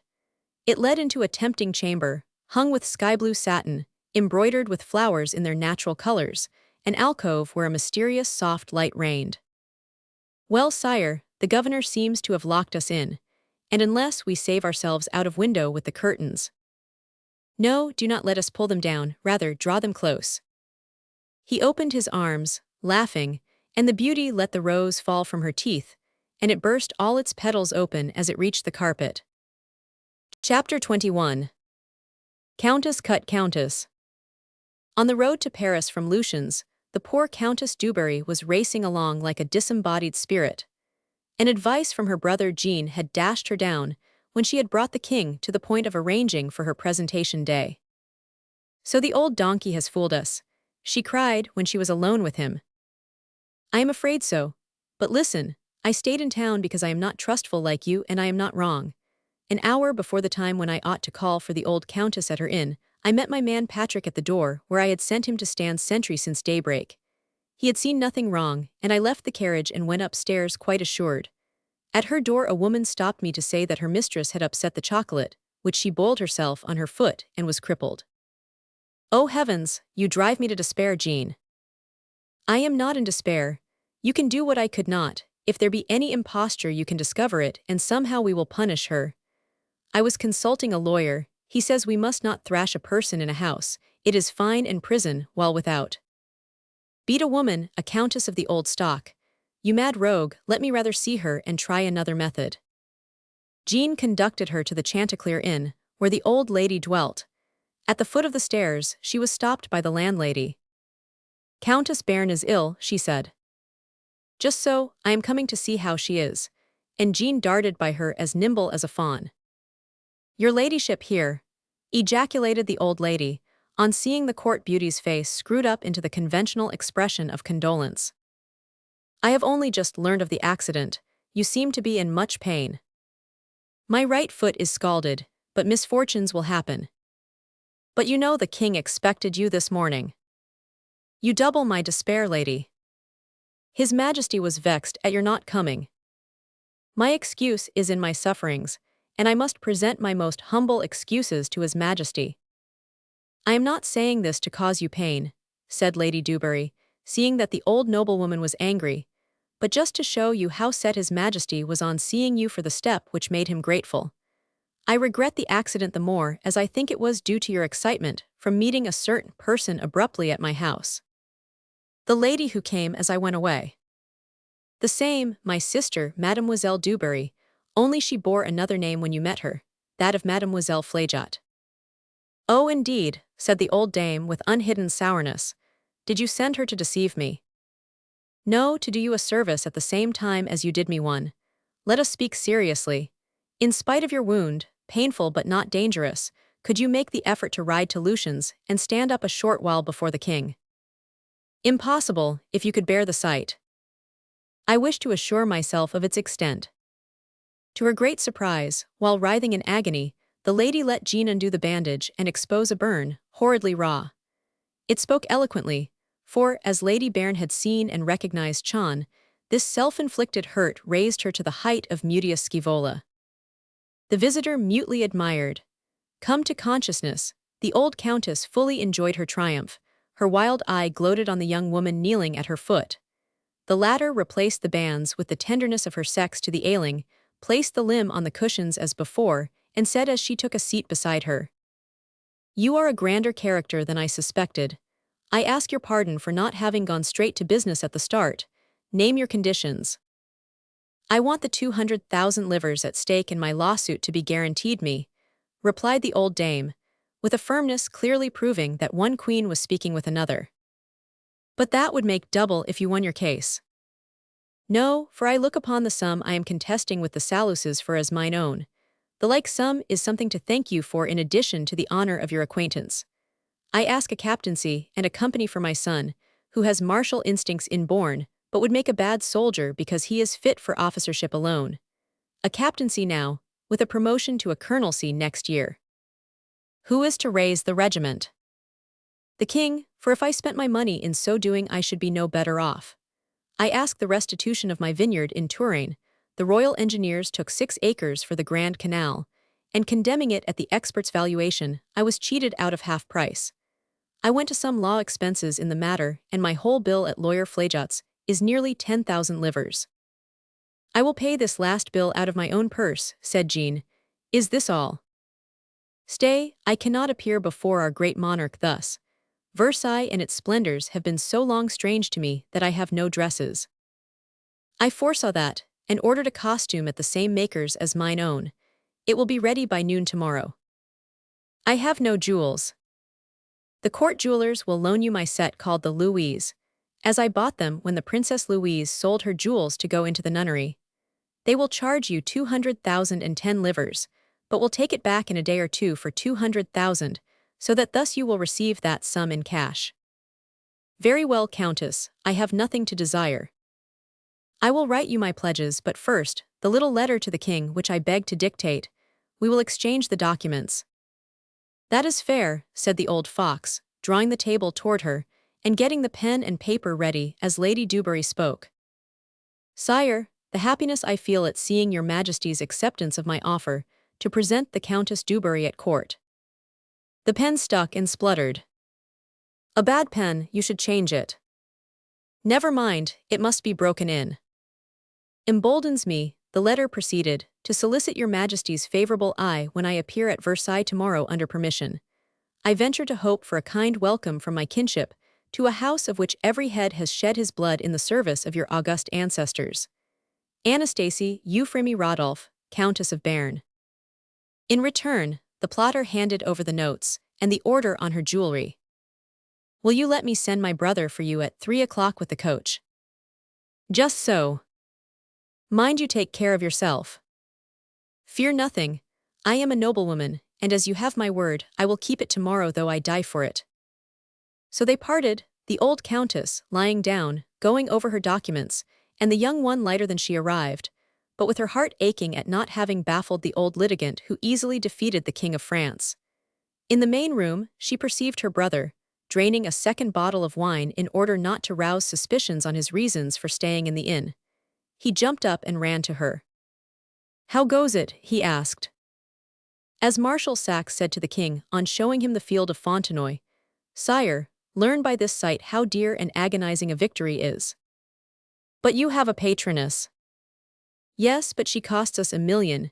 It is cruel, but I could not help myself. Mind how you handle her, or she may back out, or charge double her present price. What a woman, a Roman. A Spartan, but bring her to Lucian's at 3, for I shall not be easy till I have her under lock and key. As the countess sprang into the coach, Jean watched her and muttered, By Croesus, we cost France a nice round sum. It is highly flattering to the Dubarrys. Chapter 22. At a loss for everything. At 11 a.m., Lady Dubarry arrived at her house in Valois Street, determined to make Paris her starting point for her march to Versailles. Lady Béarn was there, kept close when not under her eye, with the utmost art of the doctors trying to alleviate the pain of her burn. From overnight Jean and Chan, and the waiting woman had been at work, and none who knew not the power of gold would have believed in the wonders they wrought in short time. The hairdresser was engaged to come at 6 o'clock. The dress was a marvel on which 26 seamstresses were sewing the pearls, ribbons, and trimmings, so that it would be done in time instead of taking a week as usual. At the same hour as the hairdresser, it would be on hand. As for the coach, the varnish was drying on it in a shed built to heat the air. The mob flocked to see it, a carriage superior to any the Dauphiness had, with the Dewberry war cry emblazoned on the panels, "Charge onward," palliated by doves billing and cooing on one side, and a heart transfixed with a dart on the other. The whole was enriched with the attributes of Cupid bows, quivers, and the hymeneal torch. This coach was to be at the door at 9. While the preparations were proceeding at the favorites, the news ran round the town. Idle and indifferent as the Parisians pretend to be, they are fonder of novelty than any other people. Lady Dewberry in her regal coach paraded before the populace like an actress on the stage. One is interested in those whose persons are known. Everybody knew the beauty, as she was eager to show herself in the playhouse, on the promenade and in the stores like all pretty, rich and young belles. Besides, she was known by her portraits, freaks, and the funny Negro boy Zamor. People crowded the Palais Royal not to see Rousseau play chess, worse luck to the philosophers, but to admire the lovely fairy in her fine dresses and gilded coach, which were so talked about. Jean Dewberry's saying that the Dewberrys cost the country a nice sum was deep, and it was only fair that France, who paid the bill, should see the show. Jean knew that the French liked to be dazzled. She was more one of the nation than the Queen, a Pollander, and as she was kindly, she tried to get her money's worth in the display. Instead of lying down for a rest as her brother suggested, she took a bath of milk for her complexion, and was ready by 6 for the hairdresser. A headdress for a lady to go to the court in was a building which took time in those days. The operator had to be not only a man of art, but of patience. Alone among the craftsmen, hairdressers were allowed to wear the sword like gentlemen. At 6 o'clock the court hairdresser, the great Lubin, had not arrived. Nor at 7:15. The only hope was that, like all great men, Lubin was not going to be held cheap by coming punctually. But a running footman was sent to learn about him, and returned with the news that Lubin had left his house, and would probably arrive shortly. "There has been a block of vehicles on the way," explained the Viscount. "Plenty of time," said the Countess. "I will try on my dress while awaiting him. John, fetch my dress." "Your ladyship's sister went off 10 minutes ago to get it," said Doris. "Hark to wheels," interrupted Jean, "it is our coach." No, it was Chon, with the news that the dressmaker, with 2 of her assistants, was just starting with the dress to try it on and finish fitting it. But she was a little anxious. "Viscount," said the Countess, "won't you send for the coach?" "You are right, Jean. Take the new horses to Franchi and the coach builders," he ordered at the door, "and bring the new coach with them harnessed to it." As the sound of the departing horses was still heard, Zamor trotted in with a letter. Buckridge-a-man gives Zamor letter. "What gentleman?" "On horseback at the door." "Read it, dear, instead of questioning. I hope it is nothing untoward." "Really, Viscount, you are very silly to be so frightened," said the Countess, but on opening the letter she screamed and fell half dead on the lounge. "No hairdresser, no dress, no coach," she panted, while Chon rushed to her and Jean picked up the letter. Thus it ran in a feminine handwriting. "Be on your guard. You will have no hairdresser, dress, or coach this evening. I hope you will get this in time. As I do not seek your gratitude, I do not name myself. If you know of a sincere friend, take that as me." "This is the last straw," cried Jean in his rage. "By the blue moon, I must kill somebody. No hairdresser. I will scalp this Lubin, for it is 7:30 and he has not turned up. Malediction." He was not going to court, so he did not hesitate to tear at his hair. "The trouble is the dress," groaned Chon. "Hairdressers can be found anywhere." The Countess said nothing, but she heaved a sigh which would have melted the Choiseul party had they heard it. Then, "Come, come," said Chon. "Let us be calm. Let us hunt up another hairdresser and see about that dress not coming." "Then there is the coach," said Jean. "It ought to have been here by this. It is a plot. Will you not make Sardines arrest the guilty ones, Maupeou sentence them to death, and the whole gang be burned with their fellows on execution place? I want to rack the hairdresser, break the dressmaker on the wheel, and flay the coach-builder alive." The Countess had come to her senses, but only to see the dreadful dilemma the better. At the height of this scene of tribulation, echoing from the boudoir to the street door, while the footmen were blundering over each other in confusion at a score of different orders, a young blade in an apple-green silk coat and vest, lilac breeches and white silk stockings, skipped out of a cab, crossed the deserted sill and the courtyard, bounded up the stairs and rapped on the dressing room door. Jean was wrestling with a chin stand with which his coat tail was entangled, while steadying a huge Japanese idol which he had struck too hard with his fist, when the three knocks, wary, modest, and delicate, came at the panel. Jean opened it with a fist which would have beaten in the gates of Gaza, but the stranger eluded the shock by a leap, and falling on his feet in the third position of dancing, he said, "My lord, I come to offer my service as hairdresser to the Countess Dubarry, who, I hear, is commanded to present herself at court."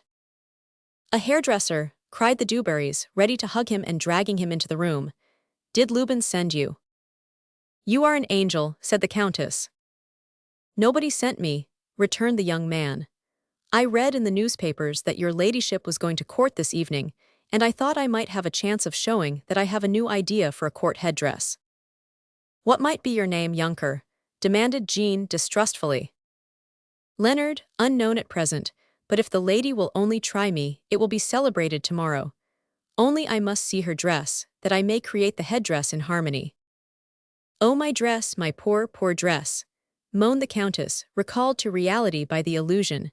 "What is the use of having one's hair done up when one has no robe?" And she fell back on the lounge. At this instant the doorbell rang. It was a dress box which the janitor took from a porter in the street, which the butler took from him and which Jean tore out of his hands. He took off the lid, plunged his hand into the depths and yelled with glee. It enclosed a court dress of China satin, with flowers applique, and the lace trimming of incredible value. "A dress," gasped Jean, almost fainting with joy as she had with grief. "But how can it suit me, who was not measured for it?"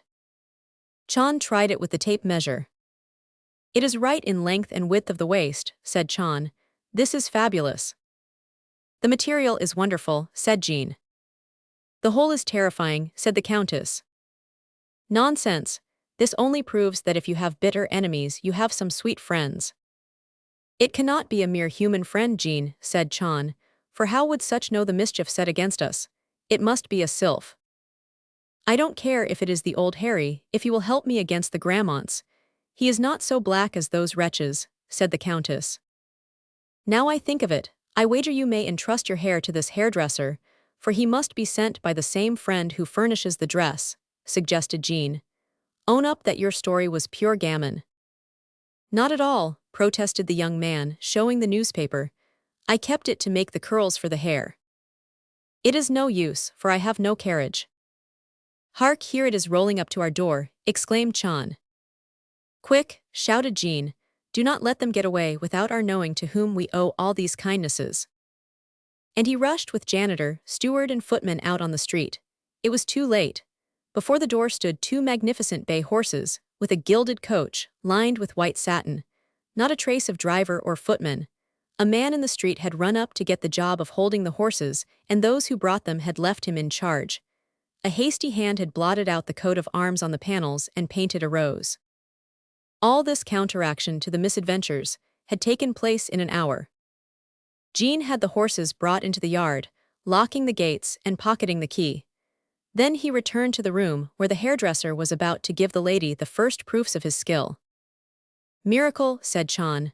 "The robe fits perfectly, except an inch out in front too long, but we can take it up in a minute." "Will the coach pass muster?" inquired the Countess. "It is in the finest taste. I got into it to try the springs," answered Jean. "It is lined with white satin and scented with attar of roses." "Then everything is going on swimmingly," said the Countess, clapping her hands. "Go on, Master Leonard, if you succeed your fortune is made." With the first stroke of the comb, Leonard showed that he was an experienced hand. In 3/4 of an hour, Lady Dubarry came forth from his hands more seductive than Aphrodite, for she had more clothes on her, and she was quite as handsome. "You shall be my own hairdresser," said the lady, eyeing herself in a hand glass, "and every time you do my hair up for a court occasion, you shall have 50 gold pieces. Chan, count out 100 to the artist, for I want him to consider 50 as a retaining fee. But you must work for none but me." "Then take your money back, my lady. I want to be free. Liberty is the primary boon of mankind." "God bless us, it is a philosophically hairdresser," groaned Jean, lifting his hands. "What are we coming to? Well, Master Leonard, take the 100 and do as you deust well please. "Come to your coach, Countess." These words were addressed to Countess Bern, who limped out of the inner room. "Four of you footmen take the lady between you," ordered Jean, "and carry her gently down the stairs. If she utters a single groan, I will have you flogged." Leonard disappeared during this delicate task. "Where can he have slipped away?" the young countess wanted to know. "Where, by some rat hole or bang through the wall," said the Viscount. As the spirits cut away, "Have a care, my dear, lest your headdress becomes a wasp nest, your dress a cobweb, and your carriage a pumpkin drawn by a pair of mice, on arriving at Versailles."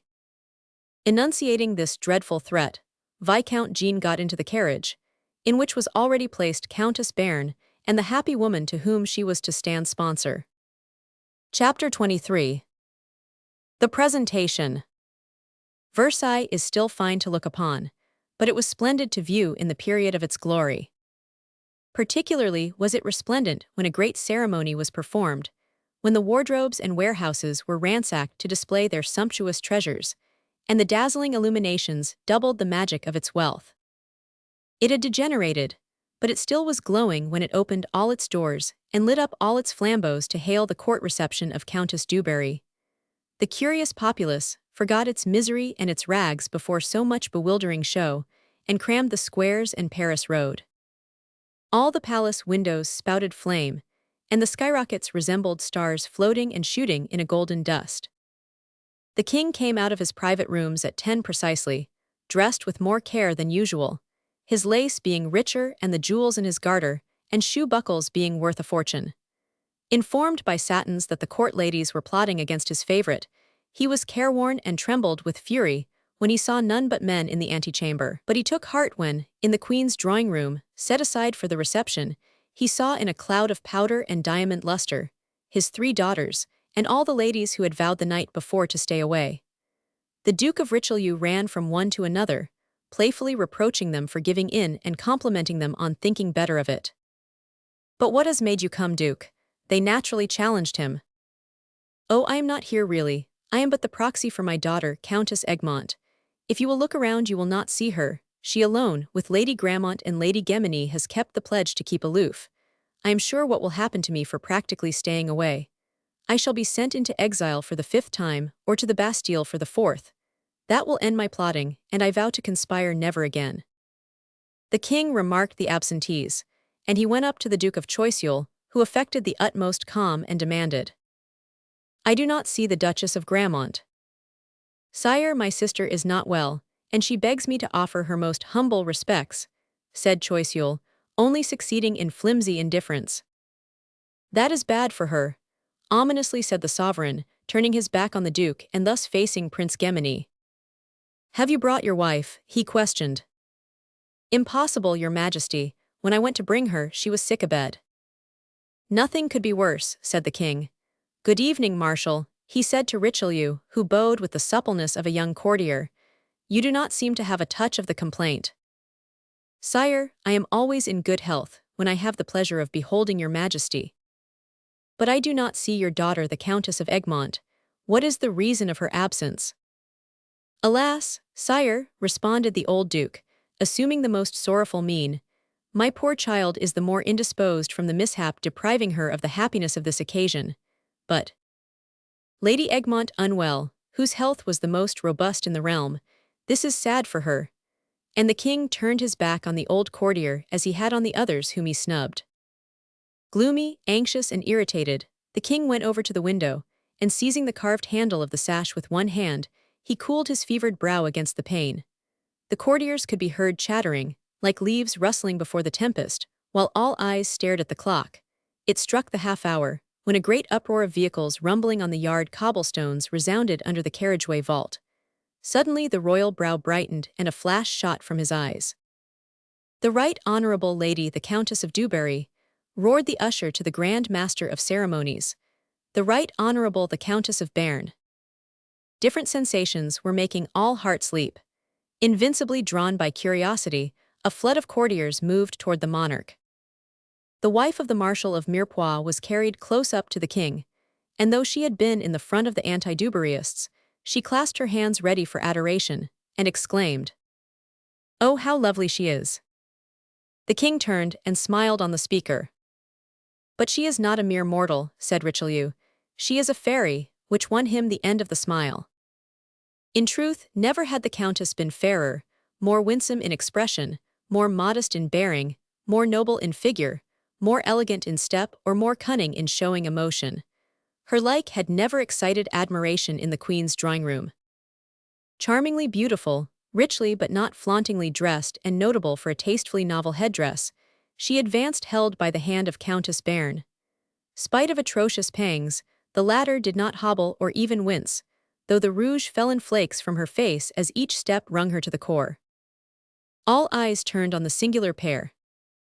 The old dame, with an old-fashioned low-necked robe, and her hair built up a foot high above her bright but deep-set eyes like an osprey's, her splendid attire and her skeleton tread, seemed the image of the past giving her hand to the present. This model of cold, dry dignity guiding decent and voluptuous beauty struck most with admiration and astonishment. The vivid contrast made the king fancy that Countess Béarn was bringing him, his favorite, more youthful and brilliant than ever.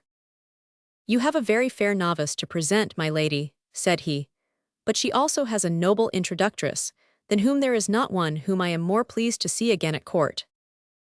The old lady courtesied. "Go and bow to my daughters," whispered the monarch to Jean, "and show that you know how to courtesy. I hope you will not be dissatisfied with the way they reply to you." His eyes were fixed upon his daughters and compelled them to show politeness, and as Lady Dewberry bowed more lowly than court etiquette prescribed, they were touched, and embraced her with a cordiality which pleased their father. Henceforward, the Countess' success became a triumph. The Duke of Richelieu, as the victor of man, knew how to maneuver. He went and placed himself behind the chair ready for Countess Dewberry, so that he was near her when the presentation was over, without having to battle with the crowd. Lady Mirepoix, knowing how lucky her old friend was in warfare, had imitated him, and drew her stool close to the favorite's chair. Supported by the royal love, and the favorable welcome of the royal princesses, Jean looked less timidly around among the noblemen, though it was among the ladies that she expected enemies. "Ah, my lord of Richelieu," she said, "I had to come here to find you, for you have let a week pass without calling at Lucian's. I was preparing for the pleasure of seeing you here, certain here to meet. I wished you had imparted the certainty to me, for I was none too sure on that head, considering that I am surrounded by plots to thwart me." She glared at the old gallant, who bore the glance imperturbably. "Plots, goodness, what are you talking about? In the first place, my hairdresser was spirited away." "Was he, indeed? What a lucky thing that I sent you a pearl of his craft whom my daughter the Countess of Egmont found somewhere, an artiste most superior to the general run, even to the royal perruquiers, my little Leonard." "Leonard," repeated the lady. "Yes, a little fellow who does up my Septimine's tresses, and whom she keeps hidden from all eyes as a miser does his cash-box. You are not complaining of him, I think, for your ladyship is turned out, as barbers say, marvelously.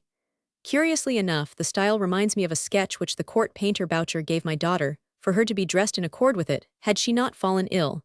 Poor Seppi, but you were talking of plots." "Yes, they kept back my dress." "This is odious, though you are not to be pitied when arrayed in such a choice China silk, with flower work applied. Now, had you applied to me in your quandary, as I hope you will in the future, I would have sent you the dress my daughter had made for her presence here. It is so like this, that I could vow it is the same." Countess Dewberry seized both his hands, beginning to understand who was the enchanter who had saved her from the embarrassment. "I suppose it was in your daughter's coach that I was brought here," she said. "Oh, I should know hers, for it was renovated for this occasion with white satin, but there was no time to paint her blazon upon the panels." "Only time to paint a rose. Duke, you are a delightful nobleman." The old peer kissed the hands, of which he made a warm and perfumed mask. Feeling them thrill, he started and asked the cause. "Who is that man yonder, in a Prussian officer's dress, with black eyes and expressive countenance, by Prince Gemini?" "Some superior officer, whom the King of Prussia sends to honor your presentation." "Do not laugh, Duke, but that man was in France 3 or 4 years ago, and I have been seeking for him everywhere without avail." "You are in error, Countess. The stranger is Count Fenix, who arrived but yesterday." How hard he looks at me. Nay, how tenderly everybody is looking at you. Look, he is bowing to me. Everybody is doing that, if they have not done so. A prey to extraordinary emotion, the lady did not heed the Duke's compliments, and with her sight riveted on the stranger who captivated her attention, she quitted Richelieu in spite of herself to move toward the foreigner. The king was watching her and perceived the movement. He thought she wanted him, and approached her, as he had quite long enough stood aloof out of regard for the social restrictions. But the countess was so engrossed that her mind would not be diverted. "Sire, who is that Prussian officer, now turning away from Prince Gemini to look this way?" The stout figure with the square face enframed in a golden collar. "Accredited from my cousin of Prussia, some philosopher of his stamp.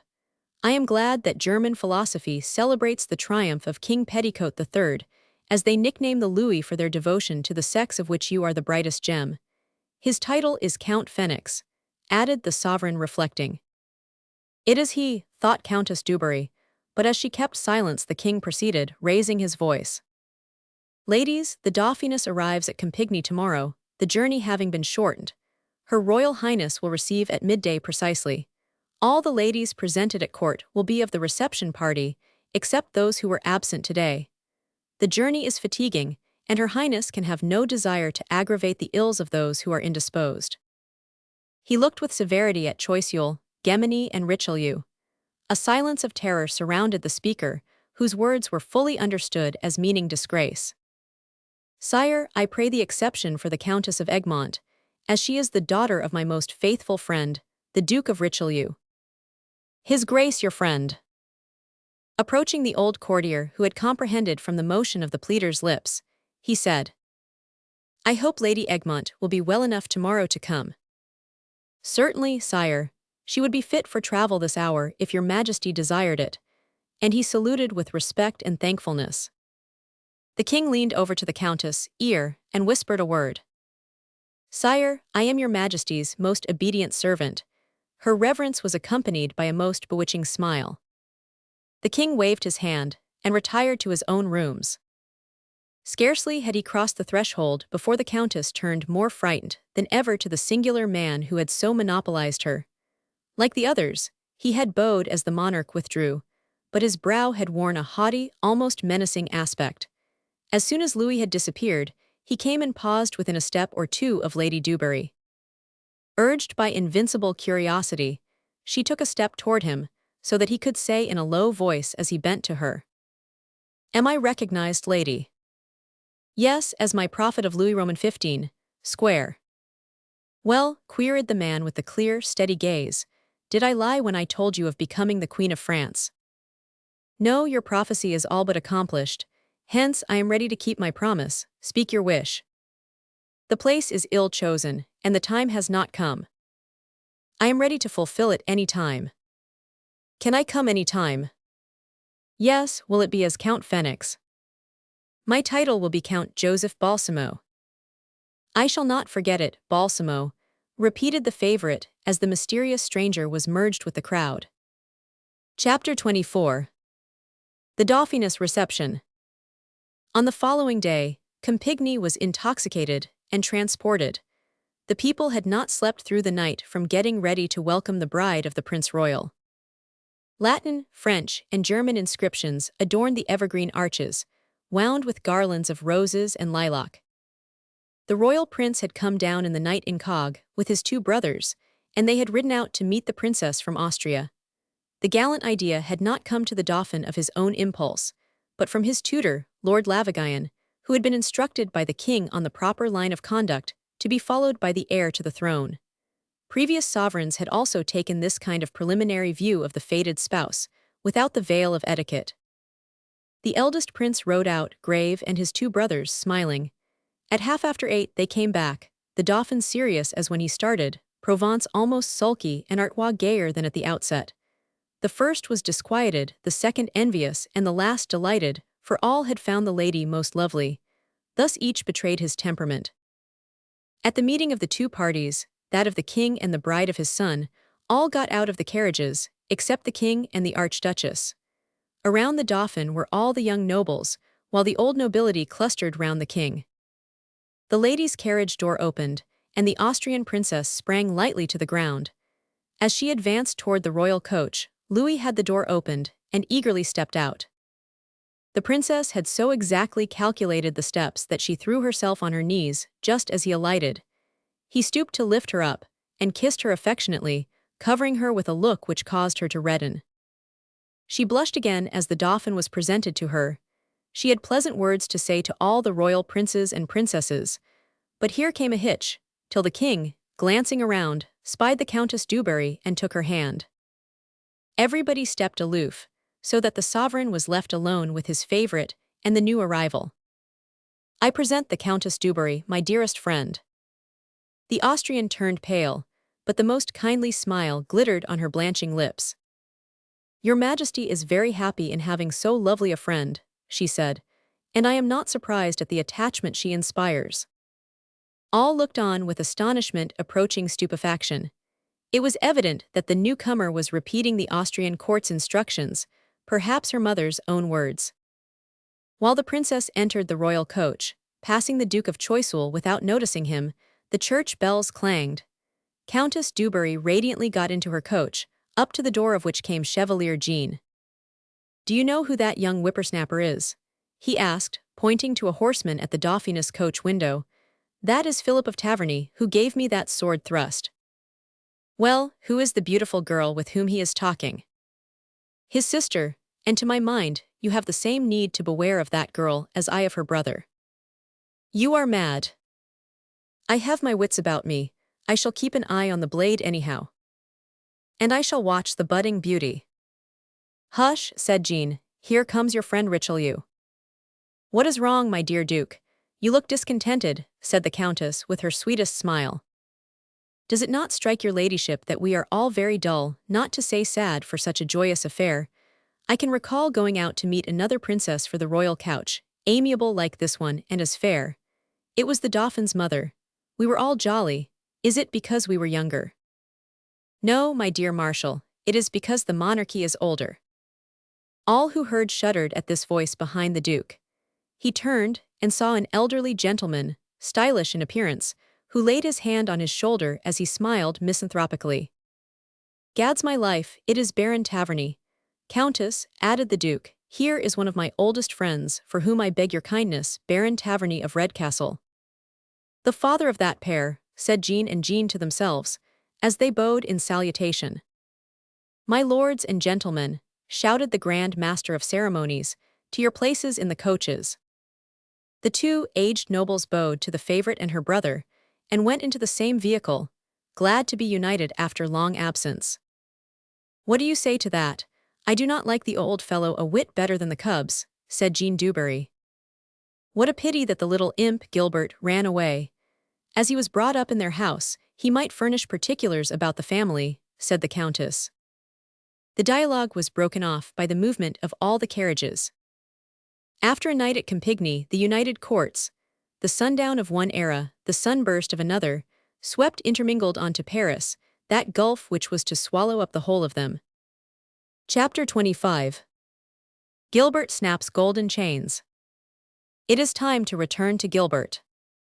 Our little philosopher had cooled in his admiration for Chon since, at the outbreak of the collision between Chevalier Jean and Philip of Taverny, he had learnt the name of his protectress.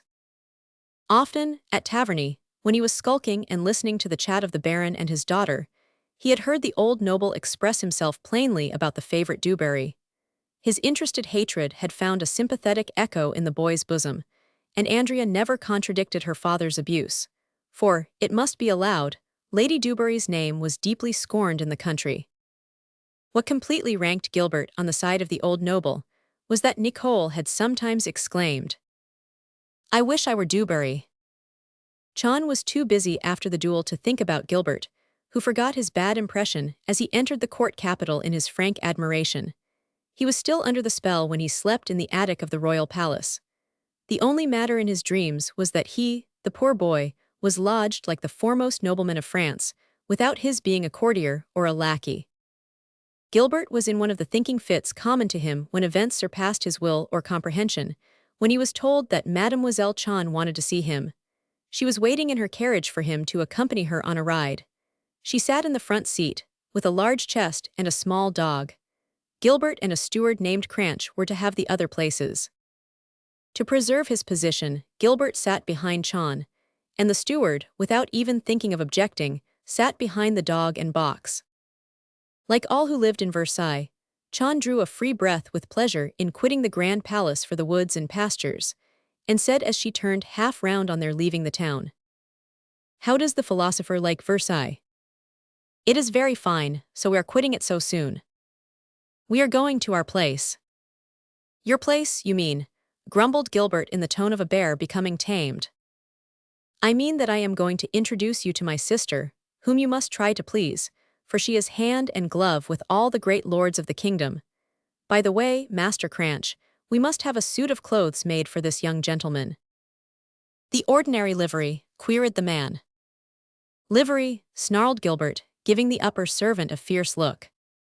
"Oh no, I will tell you the style after I communicate my notion to my sister, but it must be ready at the same time as Zamor's new clothes." Gilbert was startled at this talk. "Zamor is a little playfellow for you, the governor of the royal castle of Lucians," explained Chon. "Make friends with him, as he is a good fellow in spite of his color." Gilbert was eager to know what color Zamor was, but he reflected that philosophers ought not to be reproved for inquisitiveness, and he contained himself. "I will try," replied the youth with a smile which he thought full of dignity. Lucians was what had been described to him. "So this is the pleasure house which has cost the country so dearly," he mused. Joyous dogs and eager servants came to greet the mistress sister. Jean had not come, and Chon was glad to see her first of all. "Sylvie," she said to a pretty girl who came to take the lap dog and the chest, "give Missapoof and the box to Cranch, and take my little philosopher to Zamor." The chambermaid did not know what kind of animal a philosopher was, but Chon's glance directed her to Gilbert, and she beckoned him to follow her. But for the tone of command which Chon had used, the youth would have taken Sylvie for other than a servant. She was dressed more like Andrea than Nicole. She gave Gilbert a smile, for the recommendation denoted that Chon had a fancy, if not affection, for the newcomer. Gilbert was rather daunted by the idea of appearing before so grand an official as a royal governor, but the words that Zamor was a good fellow reassured him. Friend of a viscount and a court lady already, he might face a governor. How the court is slandered, he thought, for it is easy to make friends among the courtiers. They are kind and hospitable. In a noble Roman room, on cushions, with crossed legs, squatted Zamor, eating candies out a satin bag. "Oh," exclaimed the incipient philosopher, "what do you call this thing?" "Me no ting, me governor," blubbered Zamor. Gilbert had never before seen a Negro. The uneasy glance which he turned up to Sylvie caused that lively girl to burst into a peal of laughter. Grave and motionless as an idol, Zamor kept on diving with his paw in the bag of sweetmeats, and munching away.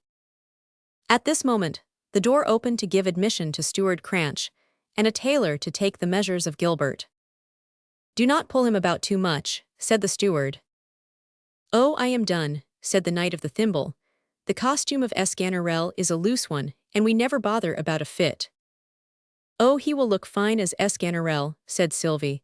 "And is he to have the high hat like Mother Goose's?" Gilbert did not hear the reply, as he pushed aside the tailor and would not help any more preparations. He did not know that Escanerel was a comic character in a popular play, but he saw that it was a ludicrous one, and he was enlightened further by Sylvie's laughter. She departed with tailor and steward, leaving him alone with the black boy, who continued to roll his eyes and devour the bonbons. What riddles for the country boy! What dreads and pangs for the philosopher who guessed that his manly dignity was in as much danger in Lucians as at Taverny. Still he tried to talk to Zamor, but that interesting African, sitting astride of a chair on casters, made it run him round the room a dozen times with a celerity which ought to have shown by anticipation that the velocipede was a practical machine. Suddenly, a bell tinkled, and Zamor darted out of the room with as much rapidity as he had shown on the novel quadricycle. Gilbert would have followed, but on looking through the doorway, he saw the passage so crowded with servants guarding noblemen in gay clothes, that he shivered and slunk back. An hour passed, without the return of Zamor or Sylvie. Gilbert was longing for human company when a footman came to take him to Mademoiselle Chan. Free, after having informed her sister how she had conducted the mission to Lady Bairn, Chan was breakfasting with a hearty appetite, in a loose dressing gown, in a morning room. She cast a glance on Gilbert without offering him a seat. "How have you hit off with Zamor?" she inquired, after tossing off a glass of wine like liquid topaz. "How could I make the acquaintance of a black boy who does not speak, but stares and gulps down candies?" "I thought you said all were equal." "He may be my equal, but I do not think him so," answered Gilbert. "What fun he is," muttered Chan. "You seem not to give away your heart in a hurry." "With slowness, lady. I hoped you held me in affection. I have considerable liking for you personally, but—" "Thanks for so much. You overpower me. How long does it take for one to win the good graces of so disdainful a fellow?" "Much time, some would never win them." "Ah, this explains why you could suddenly leave Taverny Castle after staying there 18 years.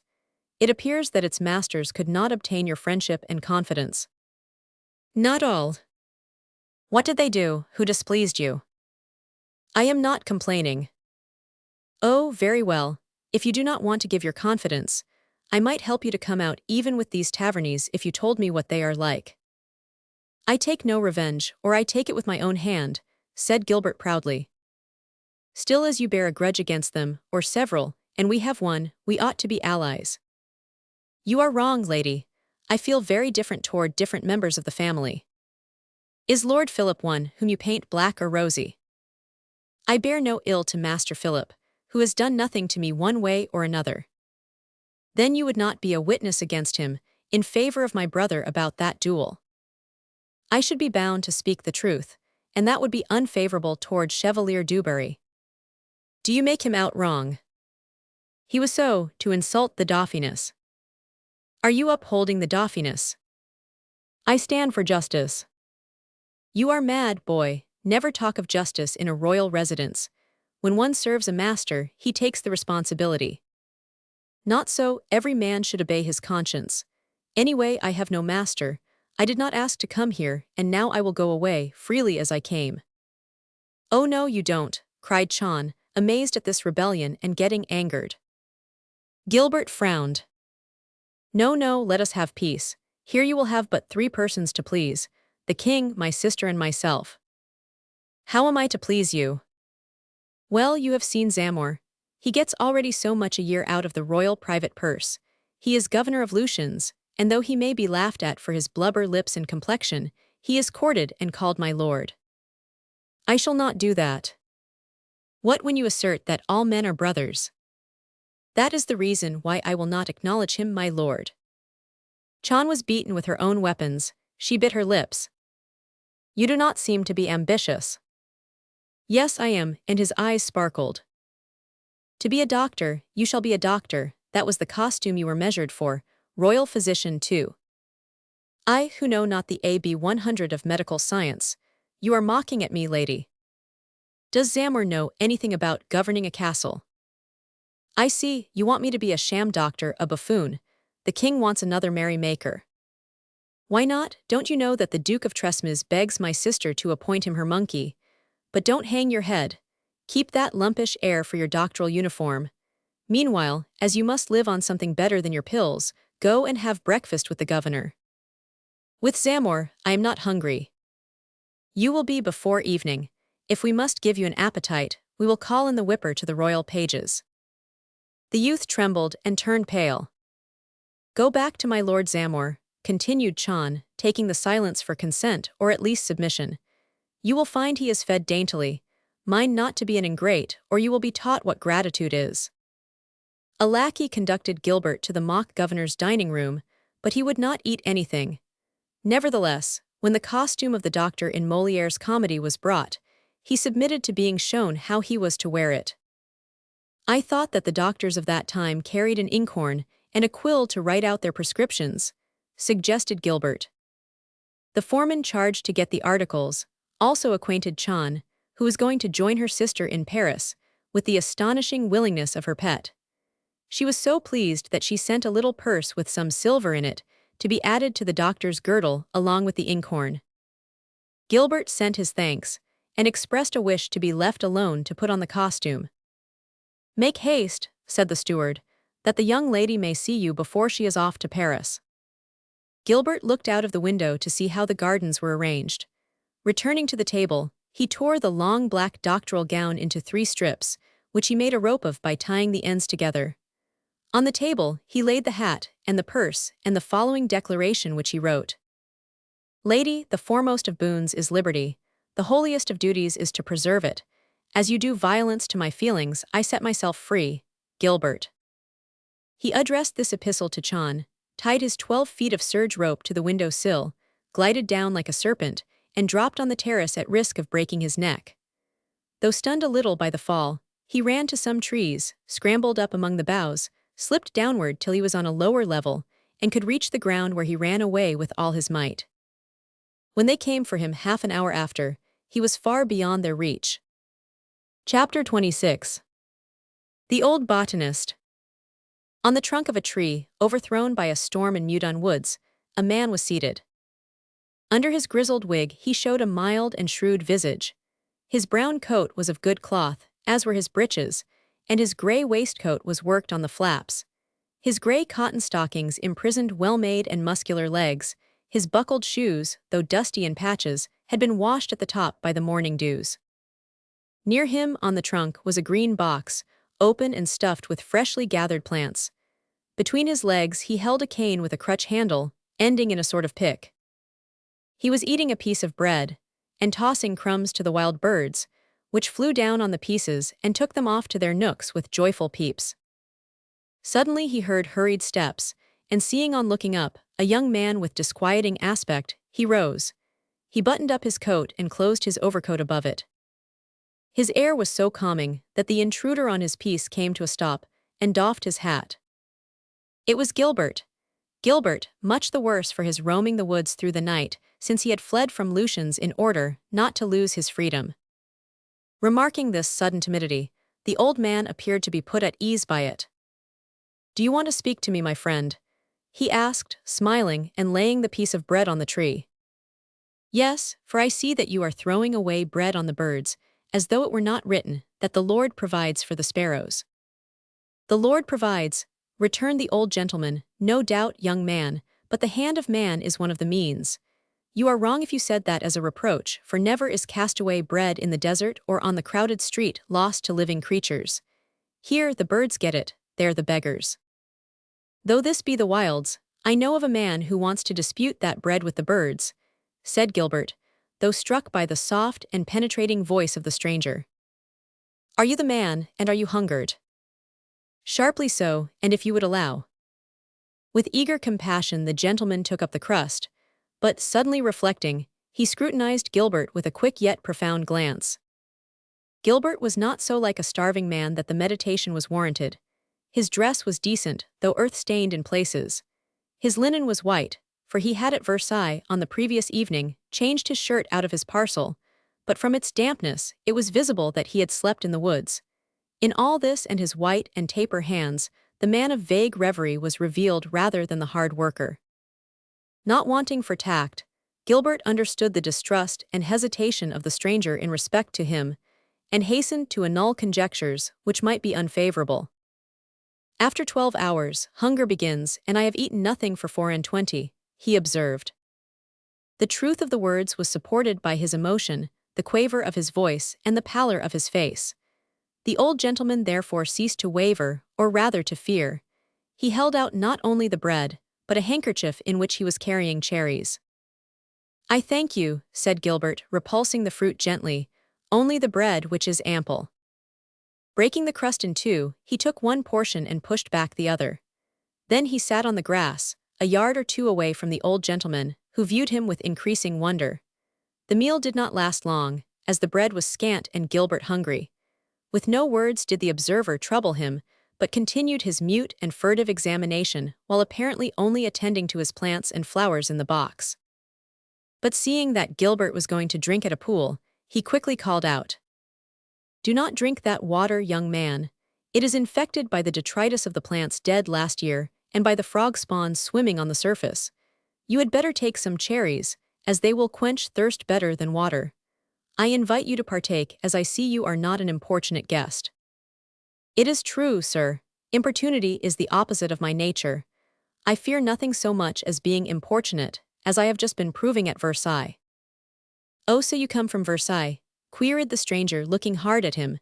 A rich place where only the proud or the poor die of want. I am both, sir. Have you quarreled with your master? I have no master. That is a very lofty answer, said the other, putting away the plants in the box, while regarding the young man. Still it is exact. No, young man, for everybody has a master here, as we all suffer the domination of a higher power. Some are ruled by men, some by principles, and the sternest masters are not always those who order or strike with the human voice or hand. I confess I am ruled by principles, replied Gilbert. They are the only masters which the mind may acknowledge without shame. Oh, those are your principles, are they? You seem very young to have any settled principles. I am young, but I have studied, or rather read a little in such works as On the Inequality of Classes, and The Social Contract. Out of them comes all my knowledge, and perhaps all my dreams. These words kindled a flame in the hearer's eyes. He so started that he broke a flower rebellious to being packed away. These may not be your principles, but they are Rousseau's. Dry stuff for a youth, said the other. Sad matter for contemplation at 20 years of age, a dry and scentless flower for imagination in the springtide of life. Misfortune ripens a man unseasonably, sir. As you study the philosopher of Geneva, do you make a personal allusion there? I do not know anything about him, rejoined Gilbert candidly. Know, young man, that he is an unhappy creature. With a sigh he said it. Impossible, Jean-Jacques Rousseau unhappy. Is there no justice above more than on earth? The man unhappy who has consecrated his life to the welfare of the race. I plainly see that you do not know him, so let us rather speak of yourself. Whither are you going? To Paris. Do you belong there?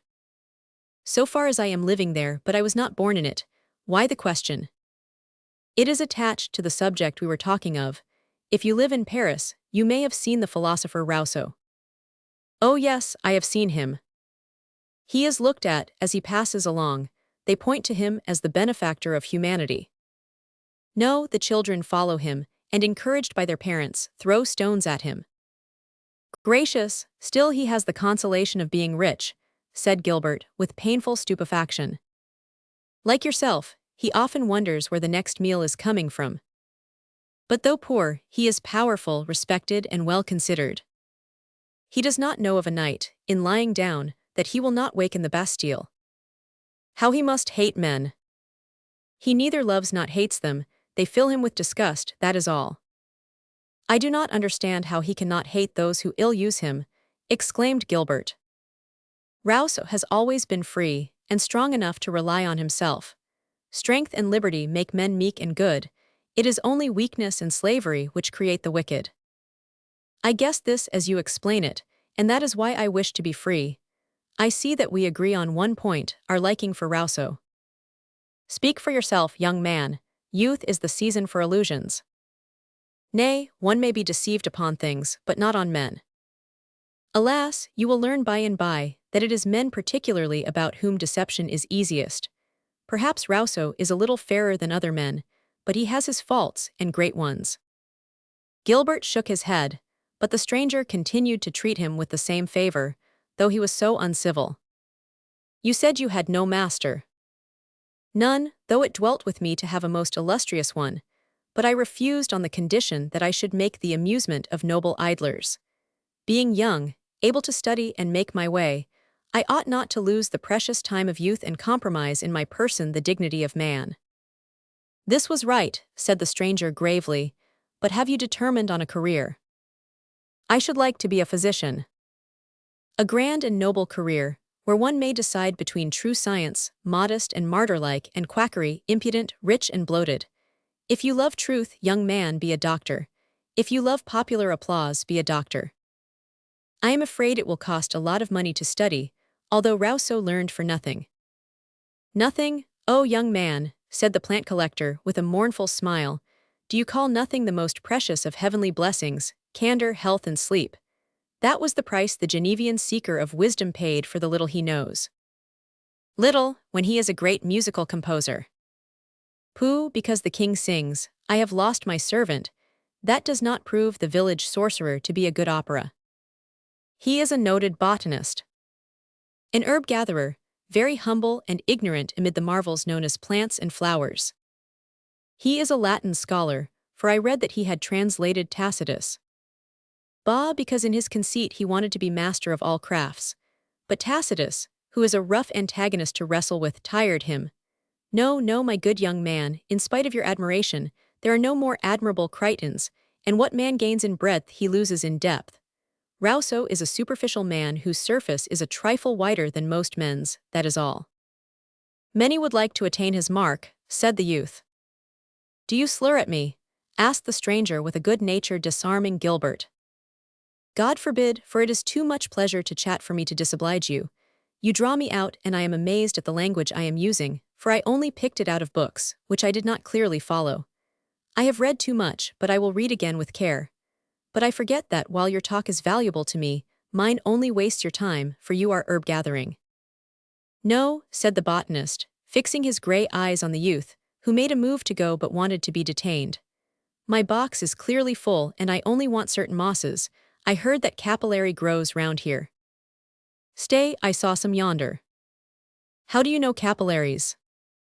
I was born on the woodland. The daughter of the nobleman on whose estate I was reared liked botany. She had a collection, and the objects had their names on labels attached. I noticed that what she called capillary was called by us rustics maidenhair fern. So you took a taste for botany. It was this way. I sometimes heard Nicole, she is the maid to Mademoiselle Andrea de Taverny, say that her mistress wanted such and such a plant for her herbarium, so I asked her to get a sketch of them, and I searched in the woods till I raked them up. Then I transplanted them where she must find them, and used to hear the lady, in taking her walk, cry out, "How odd, here is the very thing I was looking for." The old gentleman looked with more heed, and it made Gilbert lower his eyes, blushing, for the interest had tenderness in it. Continue to study botany, which leads as a flowery path to medicine. Paris has free schools, and I suppose your folks will supply your maintenance. I have no relations, but I can earn my living at some trade. Yes, Rousseau says in his Émile, that everyone should learn a trade, even though he were a prince's son. I have not read that book, but I have heard Baron Taverny mock at the maxim, and pretend grief at not having made his son a joiner. Instead, he made him a soldier, so that he will dismember instead of joining. Yes, these nobles bring their sons up to kill and not to nourish. When revolution comes, they will be forced to beg their bread abroad or sell their sword to the foreigners, which is more shameful. But you are not noble, and you have a craft. No, I have a horror for rough toil. But give me a study, and see how I will wear out night and day in my tasks. You have been to school, if not to college. I know but to read and write, said Gilbert, shaking his head. My mother taught me to read, for seeing me slight in physique, she said, "You will never be a good workman, but must try to be priest or scholar. Learn to read, Gilbert, and you will not have to split wood, guide the plow, or hew stone." Unhappily, my mother died before I could more than read, so I taught myself writing. First, I traced letters on sand with a sharp stick, till I found that the letters used in writing were not those of print, which I was copying. Hence I hope to meet someone who will need my pen, a blind man who will need my eyes, or a dummy who needs my tongue. You appear to have willingness and courage, but do you know what it will cost you to live in town? At least 3 times what it did in the country. Well, suppose I have shelter, and for rest after toil, I can shift on 6 cents a day. That is the right talk. I like this kind of man, said the plant collector. Come with me to Paris, and I will find you an independent profession by which you may live. Oh, my friend, exclaimed Gilbert, intoxicated with delight. I accept your offer, and I am grateful, but what will I have to do in your company? Nothing but toil, but you will mete out the amount of your work. You will exercise your right of youth, freedom, happiness, and even of idleness after you earn the right to be at leisure, added the unnamed benefactor, smiling as though in spite of his will. Then, raising his eyes to heaven, he ejaculated, "Oh, youth, vigor, and liberty! with an inexpressibly poetical melancholy spreading over his fine, pure lineaments. "Now lead me to the spot where the maidenhair is to be found," he said. Gilbert stepped out before the old gentleman, and the pair disappeared in the underwood. Chapter 27. Master Jacques. Before the day was over, the pair could enter the capital. The young man's heart beat as he perceived Notre Dame Cathedral towers and the ocean of housetops. "Oh, Paris," he cried with rapture. "Yes, Paris, a mass of buildings, a gulf of evils," said the old gentleman. "On each stone yonder you would see a drop of blood or a tear, if the miseries within those abodes could show themselves without." Gilbert repressed his enthusiasm, which cooled of itself. They entered by a poor district, and the sights were hideous. "It is going on 8, said the conductor. "Let us be quick, young man, for goodness' sake." Gilbert hurried on. "I forget to say that I am a married man," said the stranger, after a cold silence which began to worry the youth. "And my wife, who is a genuine Parisian, will probably grumble at our coming home late. Besides, she does not like strangers. Still, I have invited you, so come along. Or rather, here we are." By the last sunbeams, Gilbert, looking up, saw the nameplate of Plastriere Street at a corner. The other paused before an alley door with iron bars to the upper portion. He pulled a leather thong hanging out of a hole, and this opened the door. "Come quickly," he called to the youth, who hesitated on the threshold, and he closed the alley door after them. At the end of a few steps up the dark passage, Gilbert stumbled on the lower step of a black, steep flight of stairs. Used to the locality, the old gentleman had gone up a dozen steps. Gilbert rejoined him and stopped only when he did, on a landing worn by feet, on which opened 2 doors. The stranger pulled a hare's foot hanging at one, and a shrill bell tinkled inside the room. A woman some 50 years of age appeared, and she and the man spoke together. "Is it very late, Therese?" asked the latter timidly. "A nice hour to come to supper, Jacques," snarled the woman. "Come, come, we will make up for the delay," said the one called Jacques, shutting the door and taking the collecting case from Gilbert's hands.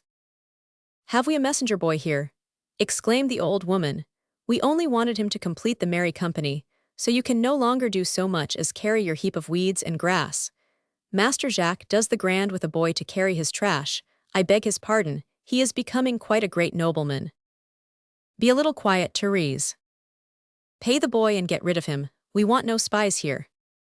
Pale as death, Gilbert sprang toward the door, but Jacques stopped him, saying with some firmness, "This is not a messenger boy or a spy. He's a guest whom I bring home." "A guest," and the hag let her hands drop along her hips. "This is the last straw." "Light up, Therese," said the host, still kindly but showing more will. "I am warm and we are hungry." The vixen's grumbling diminished in loudness. She drew fire with flint and steel, while Gilbert stood still by the sill which he regretted he had crossed. Jacques perceived what he suffered, and begged him to come forward. Gilbert saw the hag's yellow and morose face by the first glimmer of the thin candle stuck in a brass candlestick. It inspired him with dislike. On her part, the virago was far from liking the pale, fine countenance, circumspect silence, and rigidity of the youth. "I do not wonder at your being heated and hungry," she growled. "It must be tiresome to go browsing in the woods, and it is awful hard work to stoop from time to time to pick up a root. For I suppose this person gathers leaves and buds too, for herb collecting is the trade for those who do not any work." "This is a good and honest young man," said Jacques, in a still firmer voice, "who has honored me with his company all day, and whom my good Therese will greet as a friend, I am sure." "Enough for 2 is scant for 3, she grumbled. "We are both frugal." "I know your kind of frugality. I declare that there is not enough bread in the house for such abstemiousness, and that I am not going down 3 flights of stairs for more. Anyway, the baker's is shut up." "Then I will go," said Jacques, frowning. "Open the door, for I mean it." "Oh, in that case I suppose I must do it," said the scold. "What am I for but to carry out your freaks? Come and have supper." A table was set in the next room, small and square, with cherry wood chairs, having straw bottoms, and a bureau full of darned hose. Gilbert took a chair. The old woman placed a plate and the appurtenances, all worn with hard use, before him, with a pewter goblet. "I thought you were going after bread," said Jacques. Never mind, I found a roll in the cupboard, and you ought to manage on 1.5 pounds of bread, eh? So saying, she put the soup on the board. All three had good appetites, but Gilbert held in his, but he was the first to get through. Who has called today? Inquired the host, to change the term against ideas. The whole world, as usual. You promised Lady Boufflers 4 choirs of music, Lady Escars 2 arias, and Lady Penthiver a quartet with accompaniment. They came or sent. But the ladies must go without their music because our lord was out plucking dandelions. Jacques did not show anger, though Gilbert expected him to do so, for he was used to this manner. The soup was followed by a chunk of boiled beef, on a delft plate grooved with knife points. The host served Gilbert scantily as Therese was watching, took the same sized piece and passed the plate to his Xantip. She handed a slice of bread to the guest. It was so small that Jacques blushed, but he waited until she had helped him and herself, when he took the loaf from her. He handed it to Gilbert and bade him cut off according to his wants. Thank you, said Gilbert, as some beans and butter were served, but I have no longer any hunger. I never eat but one dish, and I drink only water. Jacques had a little wine for himself. You must see about the young man's bed, said the latter, putting down the bottle. He must be tired. Therese dropped her fork and stared at the speaker. Sleep here? You must be mad. Bring people home to sleep. I expect you want to give up your own bed to them. You must be off your head. Is it keeping a lodging house you are about? If this is so, don't look to me. Get a cook and servants. It is bad enough to be yours without waiting on Tom, Dick and Harry. Therese, listen to me, replied Jacques with his grave, even voice. It is for one night only. This young man has never set foot in Paris and comes under my safe conduct.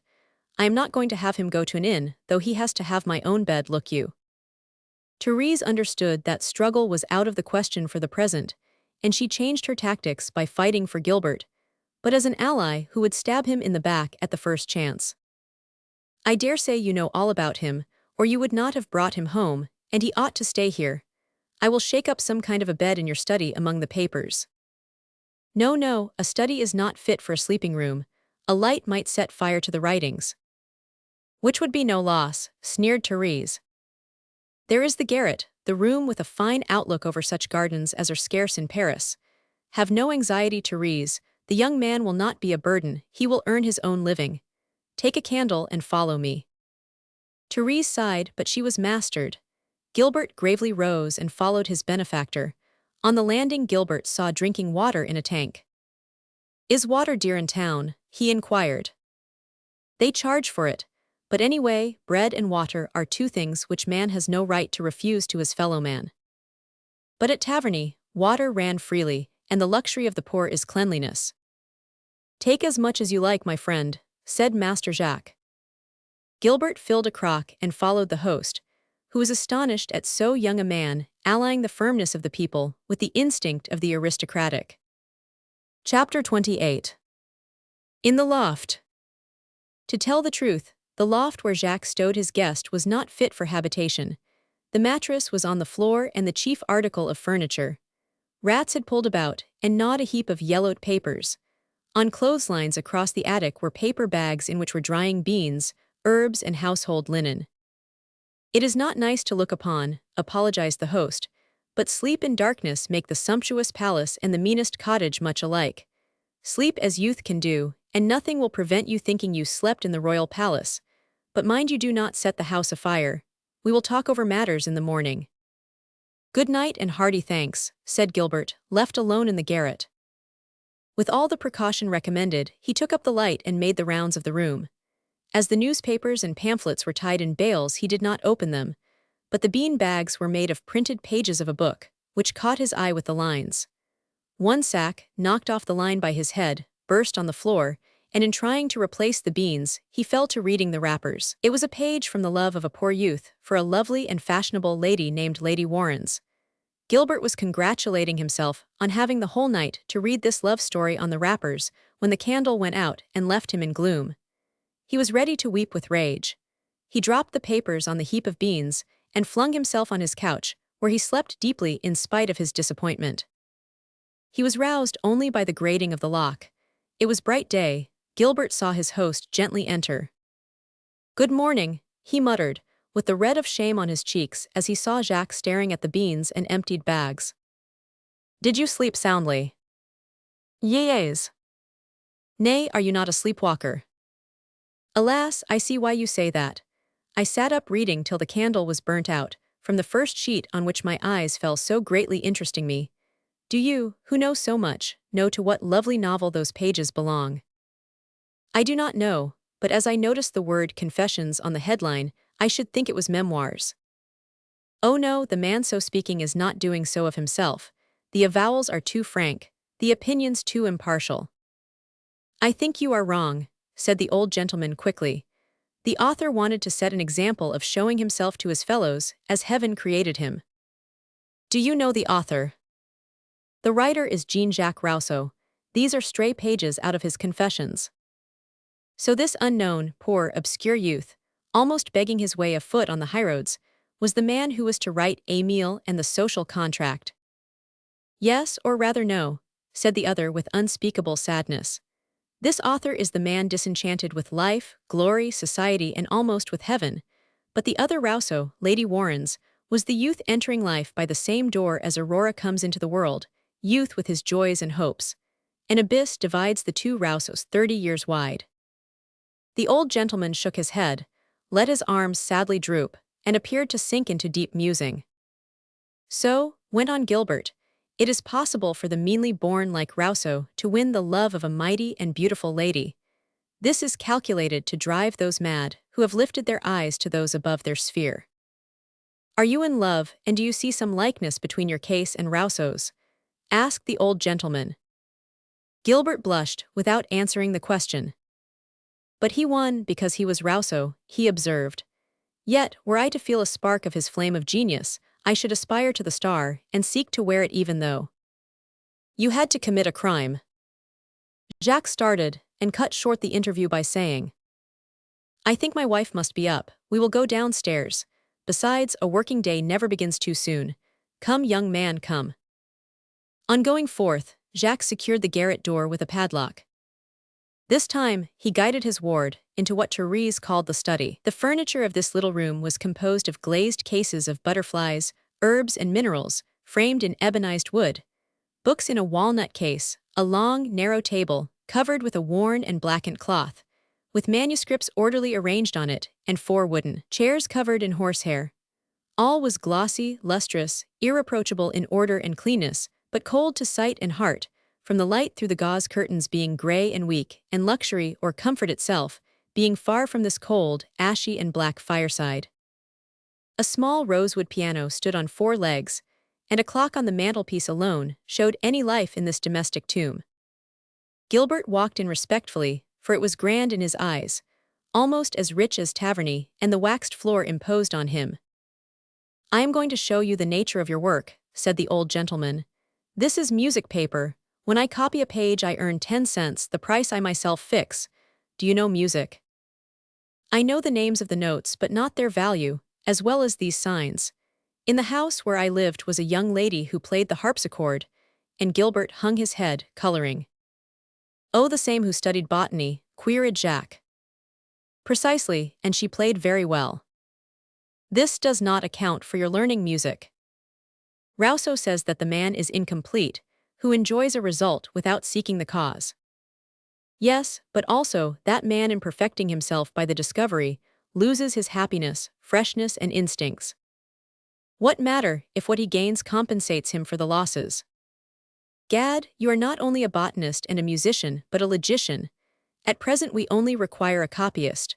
While copying, you will train your hand to write more easily when you compose for yourself. Meanwhile, with a couple of hours copy work at night, you may earn the wherewithal to follow the courses in the colleges of medicine, surgery, and botany. I understand you, exclaimed Gilbert, and I thank you from the bottom of my heart.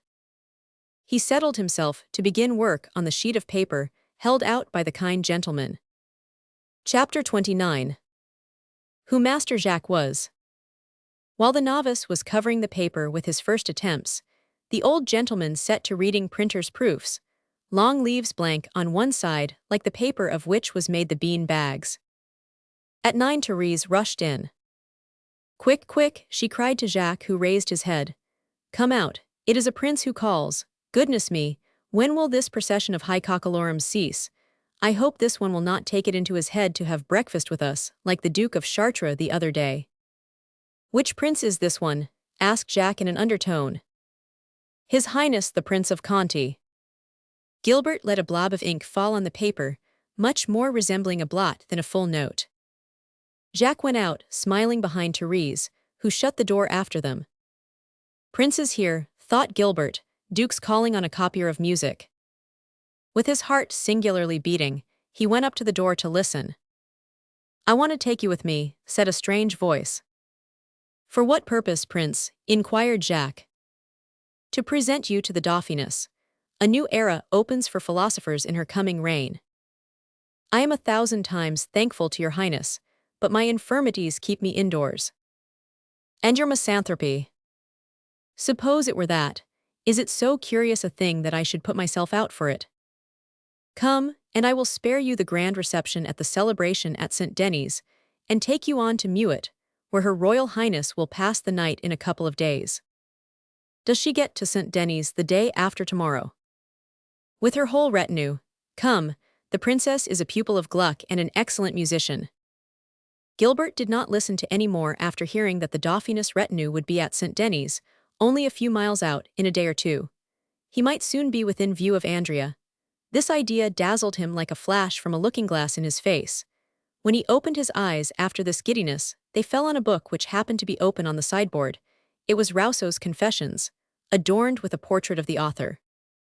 The very thing I was looking for. I had never seen what he was like.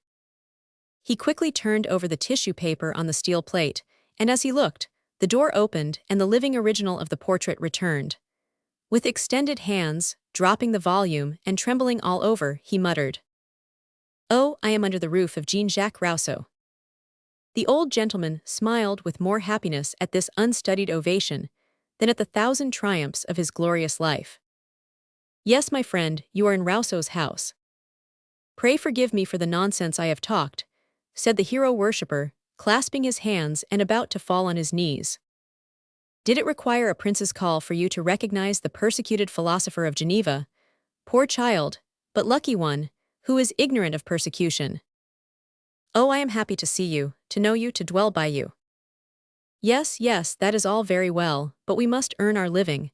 When you shall have copied this piece, for you have practiced enough to make a start, you will have earned your keep today. I charge nothing for the lodging, only do not sit up late and burn up the candles, for Therese will scold. What was left over from supper last night will be our breakfast, but this will be the last meal we take together, unless I invite you. In the street is a cheap dining house for artisans, where you will fare nicely. I recommend it.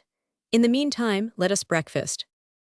Gilbert followed without a word, for he was conquered for the first time, but then this was a man superior to others. After the first mouthfuls he left table, the shock had spoilt his appetite. At 8 in the evening he had copied a piece of music, not artistically but legibly, and Rousseau paid him the 6 cents. We have plenty of bread, remarked Therese, on whom the young man's gentleness, application and discretion had produced good effect. I shall never forget your kindness, madame, he said, about to excuse himself, when he caught the host's eye and guessed that it would offend him. I accept, he said. He went up to his loft, with the bread and money. At last I am my own master, he said to himself, or should be but for this bread, which is from charity. Although hungry, he placed it on the window-sill and did not touch it during the night, though famine made him remember it. He woke up at daylight, but still he did not eat the bread. He took it up, though, and at 5 o'clock went down and outdoors. From suspicion, or merely to study his guest, Rousseau was on the lookout, and he followed the youth up the street. A beggar coming up to Gilbert, he gave him the hunk of bread. Entering the baker's, he bought another roll. He is going into the eating-house, thought the watcher, where the money will soon fly. But Gilbert munched part of the roll while strolling. He washed down the rest at the public fountain, washed his hands and sauntered home. By my faith, I believe that I am happier than Diogenes, and have found an honest man, thought Rousseau. The day passed in uninterrupted labor. At even Gilbert had turned out 7 pages of copy, if not elegant, faultless. He tested in his hand the money received for it with ardent satisfaction. "You are my master," he said. "Since I find work in your place and you give me lodgings gratis, I should therefore lay myself open to be badly thought of by you if I acted without consulting you." "What?" said Rousseau, frightened. "What are you going to do, going off elsewhere to work?" "No, only I want a holiday, with your leave tomorrow." "To idle?" "No, to go to St. Denis, to see the Dauphiness arrive." "I thought you scorned the pomps of this worldly show," said Rousseau. "I, though an obscure citizen, despise the invitation of these great people to be of the reception party." Gilbert nodded approval. "I am not philosophically," said he, "but I am discreet." This word struck the tutor, who saw there was some mystery in this behavior, and he looked at the speaker with admiration. "I am glad to see you have a motive."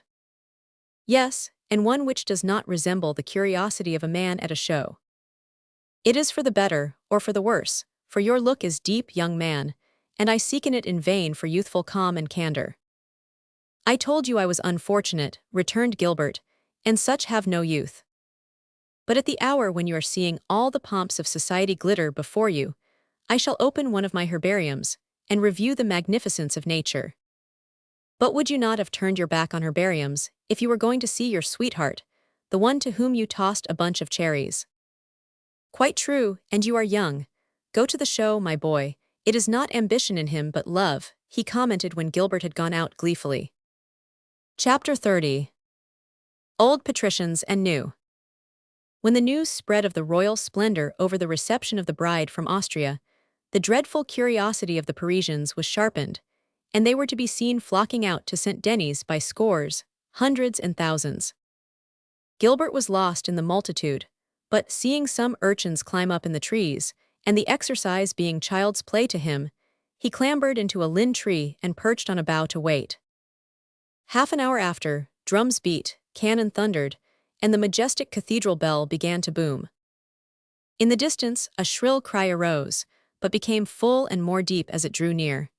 It made Gilbert prick up the ear and his whole body quiver. "Long life to the king!" It was the customary cheer. A herd of horses, neighing under housings of gold and purple, swarmed on the highway.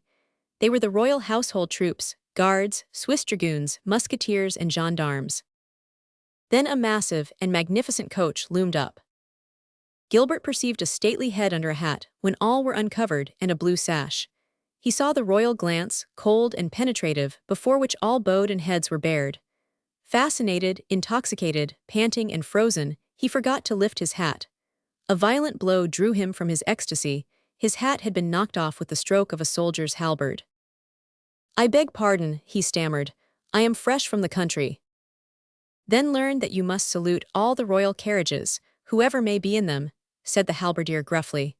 "If you do not know the emblem of the liliflower, I will teach you." "You need not, I know," said Gilbert. The royal equipages passed in a prolonged line. Gilbert gazed on them so intently that he seemed stupefied. At the royal abbey doors, they stopped successively to let the noblemen and ladies alight.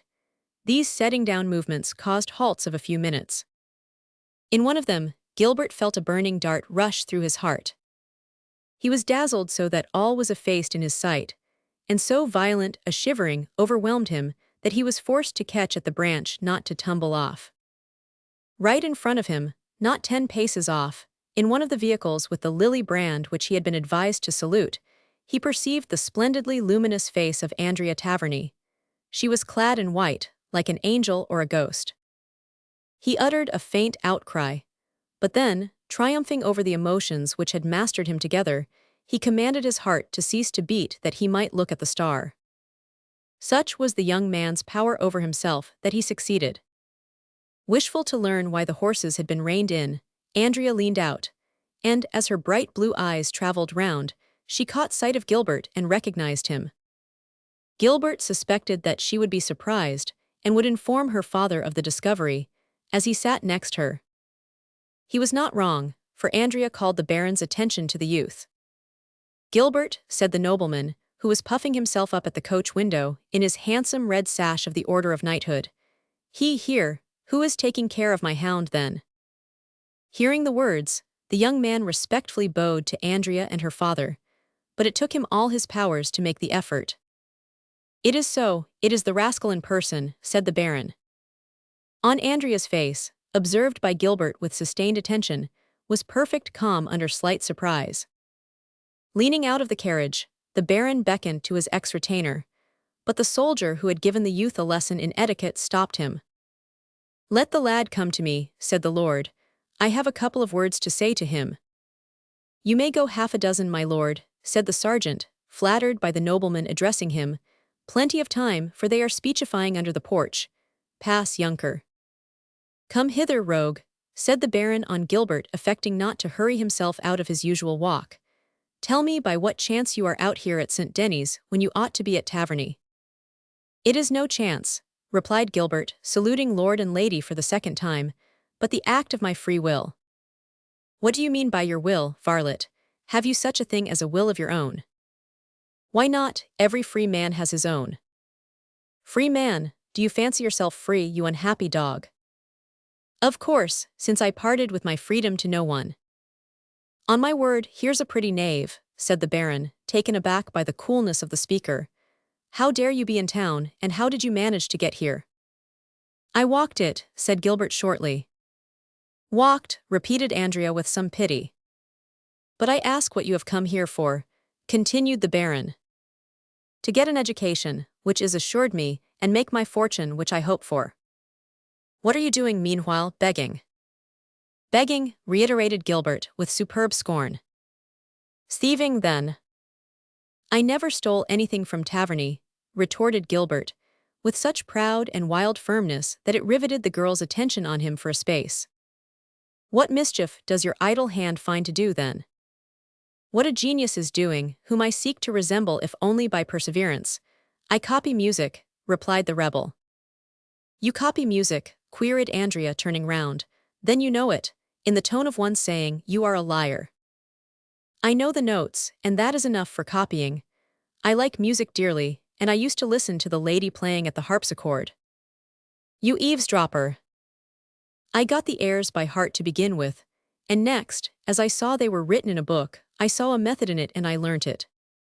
"You dared to touch my book," said Andrea at the height of indignation. "I had no need to touch it, it lay open. I looked, and there is no soiling a printed page by a look."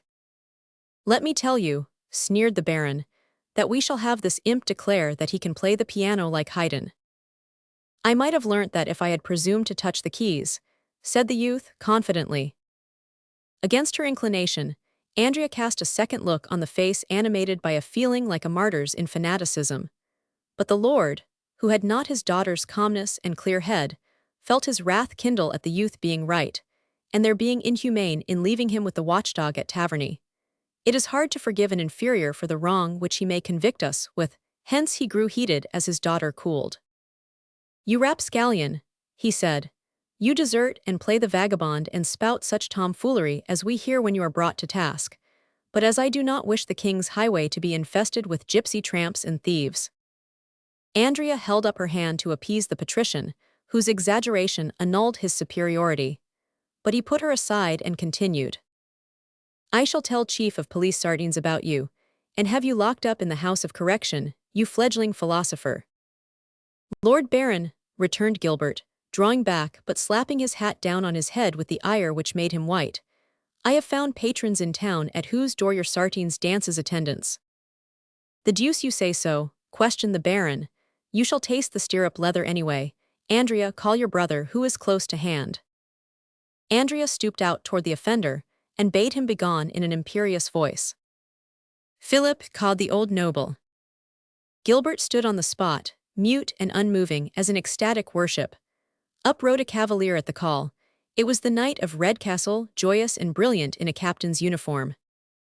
"Why, it is Gilbert," he exclaimed. "The idea of his being here. Good day, Gilbert, what do you want, father?" "I want you to whip this malapert with your sword scabbard," roared the old patrician, pale with anger. "What has he done?" inquired Philip, looking with growing astonishment from his father in age to the youth who had tranquilly returned his greeting. "Never mind what he has done, but lash him, Philip, as you would a dog." "What has he done?" asked the Chevalier, turning to his sister. Has he insulted you? I insult her, repeated Gilbert. Not at all, answered Andrea. He has done nothing. Father let his passion get the upper hand of him. Gilbert is no longer in our service and has the right to go wherever he likes. Father does not understand this and flew into a rage. Is that all? Asked Captain Philip. All, brother, and I do not understand Father's wrath about such stuff, and for the trash who do not deserve a look. Just see if we are not to go on again, Philip. Subdued by his daughter's serenity, the Baron was quiet. Crushed by such scorn, Gilbert lowered his head. Something ran through his heart much like hatred. He would have preferred Philip Taverny's sword or even a cut of his whip. He came near swooning. Luckily the speech-making was over, and the procession moved forward once more. Andrea was carried on, and faded as in a dream. Gilbert thought he was alone in his grief, believing that he could never support the weight of such misfortune. But a hand was laid on his shoulder. Turning, he saw Philip, who came smiling toward him, having dismounted and given his steed to his orderly to hold. I should like to hear what has happened, he said, and how my poor Gilbert has come to Paris. This frank and cordial greeting touched the young man. What was I to do on the old place? He asked, with a sigh torn from his wild stoicism. I should have died of hunger, ignorance, and despair. Philip started, for his impartial mind, like Andrea's, was struck by the painful loneliness in which the youth was left. But do you imagine that you can succeed in Paris, a poor boy, without resources and protectors? I do. The man who can work rarely dies of want, where so many want to live without working. The hearer started at this reply. Previously, he had regarded him as a dependent of no importance. I earn my daily bread, Captain Philip, and that is a great gain for one who was blamed for eating bread which he did nothing for. I hope you are not referring to what you had at Taverny, for your father and mother were good tenants, and you were often useful. I only did my duty. Mark me, Gilbert, continued the young gentleman. You know I always liked you. I looked upon you differently to others. The future will show whether I was right or wrong. To me, your standing aloof was fastidiousness, your plainspokenness I called straightforward. Thanks, said the young man, breathing delightedly. It follows that I wish you well. Young like you and unhappy as I was situated, I thus understood you. Fortune has smiled upon me. Let me help you in anticipation of the lady on the wheel smiling on you likewise. I thank you. Do you blush to take my help, when all men are brothers? Gilbert fastened his intelligent eyes on the speaker's noble features, astonished at hearing the language from those lips. Such is the talk of the new generation, said he, opinions shared by the Dauphin himself. Do not be proud with me, but take what you may return me another day. Who knows but that you may be a great financier or statesman? Or doctor-surgeon, said Gilbert. Just as you please, here is my purse, take half. I thank you, but I need nothing, replied the unconquerable young man, softened by Philip's admirable brotherly love. But be sure that I am more grateful to you than if I had accepted your offer. He mingled with the mob, leaving Philip stupefied for several seconds, unable to credit sight and hearing. Seeing Gilbert did not reappear, he mounted his horse and regained his place. Chapter 31. The Magician's Wife. All the rumbling of the coaches, the booming of the bells swinging to the full extent, the rolling of the drums, all the majesty of the society the Princess Louise had discarded in order to live in the nunnery, glided over her soul and died away at the base of her cell wall, like the useless tide.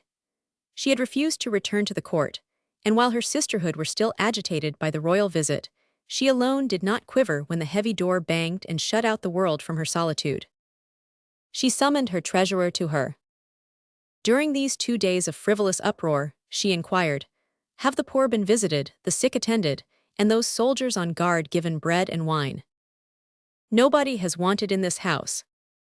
Suddenly, the kick of a horse was heard against the woodwork of the stables. What is that? Has any courtier remained? Only His Eminence the Cardinal de Rohan. That is the horse of the Italian lady who came here yesterday to crave hospitality of your highness. True, I remember. Where is she? In her room or in the church. She refuses all food save bread, and prayed in the chapel all through the night. Some very guilty person, no doubt, said the lady superior, frowning. I know not, for she speaks to no one. What is she like? Handsome but proud, along with tenderness. How did she act during the royal ceremony? She peeped out of her window, hiding in the curtains, and examined everybody as though she feared to see an enemy. Some member of the class which I have reigned over, what is her name? Lorenza Felicini. I know of no person of that name, but show her in. Princess Louise sat in an ancient oak chair, carved in the reign of Henry Roman II, and used by 9 Carmelite abbesses. Before this seat of justice, many poor novices had quailed between spiritual and temporal power. A moment following, the treasurer returned, ushering in the foreigner whom we know. She wore a long veil. With the piercing eye of her race, Princess Louise studied Lorenza on her entering the closet, but her hostile feelings became sisterly and benevolent on seeing so much grace and humility in the visitor, so much sublime beauty, and in short, so much innocence in the large black eyes wet with tears. The princess prevented her dropping on her knees. Draw near and speak, said she. Are you called Lorenza Felicini? Yes, lady. You want to confide a secret to me? I am dying with the desire. But why do you not go to the penitential chamber? I have no power but to console. A priest can comfort and forgive. She spoke the last word hesitatingly. I need comfort alone, and to a woman alone can I entrust my confession. Will you listen patiently to my most strange story, to be told to you alone, for you are mighty, and I require the hand of heaven to defend me. Defend, are you pursued and attacked? Yes, indeed, my lady, said the fugitive with unutterable fright. Reflect, madame, that this is a nunnery and not a castle, said the princess. What agitates mankind enters here but to be extinguished. Weapons to use against man are not here. It is the abode of God, not of might, repression, and justice. The very thing I seek, answered Lorenza. In the abode of God alone can I find a life of rest. But not of vengeance. If you want reprisal on your foes, apply to the magistrates. They can do nothing against the man whom I dread. Who can he be? Asked the lady superior with secret and involuntary fright. Who, said the Italian, approaching the princess abbess under the sway of mysterious exaltation. I am certain that he is one of those devils who war against mankind, endowed by their prince Satan with superhuman power. What are you telling me? Said the other, regarding the woman to make sure that she was not mad. What a wretch am I to have fallen across the path of this demon, groaned Lorenza, writhing her lovely arms, seemingly reft from a flawless ancient statue. I am possessed of a fiend, she gasped, going up to the lady and speaking in a low voice, as if afraid to hear her own tones. Possessed, speak out if you are in your senses. I am not mad, though I may become so if you drive me away. But allow me to say that I see you like a creature favored by heaven. You seem rich and are beauteous. You express yourself correctly, and your face does not wear traces of the terrible and mysterious complaint called demoniac possession. In my life, madame, and its adventures resides the sinister secret which I wish I could keep from myself. Lady, I am a Roman, where my father came of the old patricians, but like most Roman nobles, he is poor. I have also a mother and elder brother. In France, when an aristocratic family has a son and a daughter, she is put into a nunnery that the money which should have been her marriage portion shall buy the son a military commission. Among us, the daughter is sacrificed to help the son rise in holy orders. I was given no education, while my brother was trained to be a cardinal, as my mother simply said. I was destined to take the veil among the Subiaco Carmelites. Such a future had been held out to me from youth as a necessity.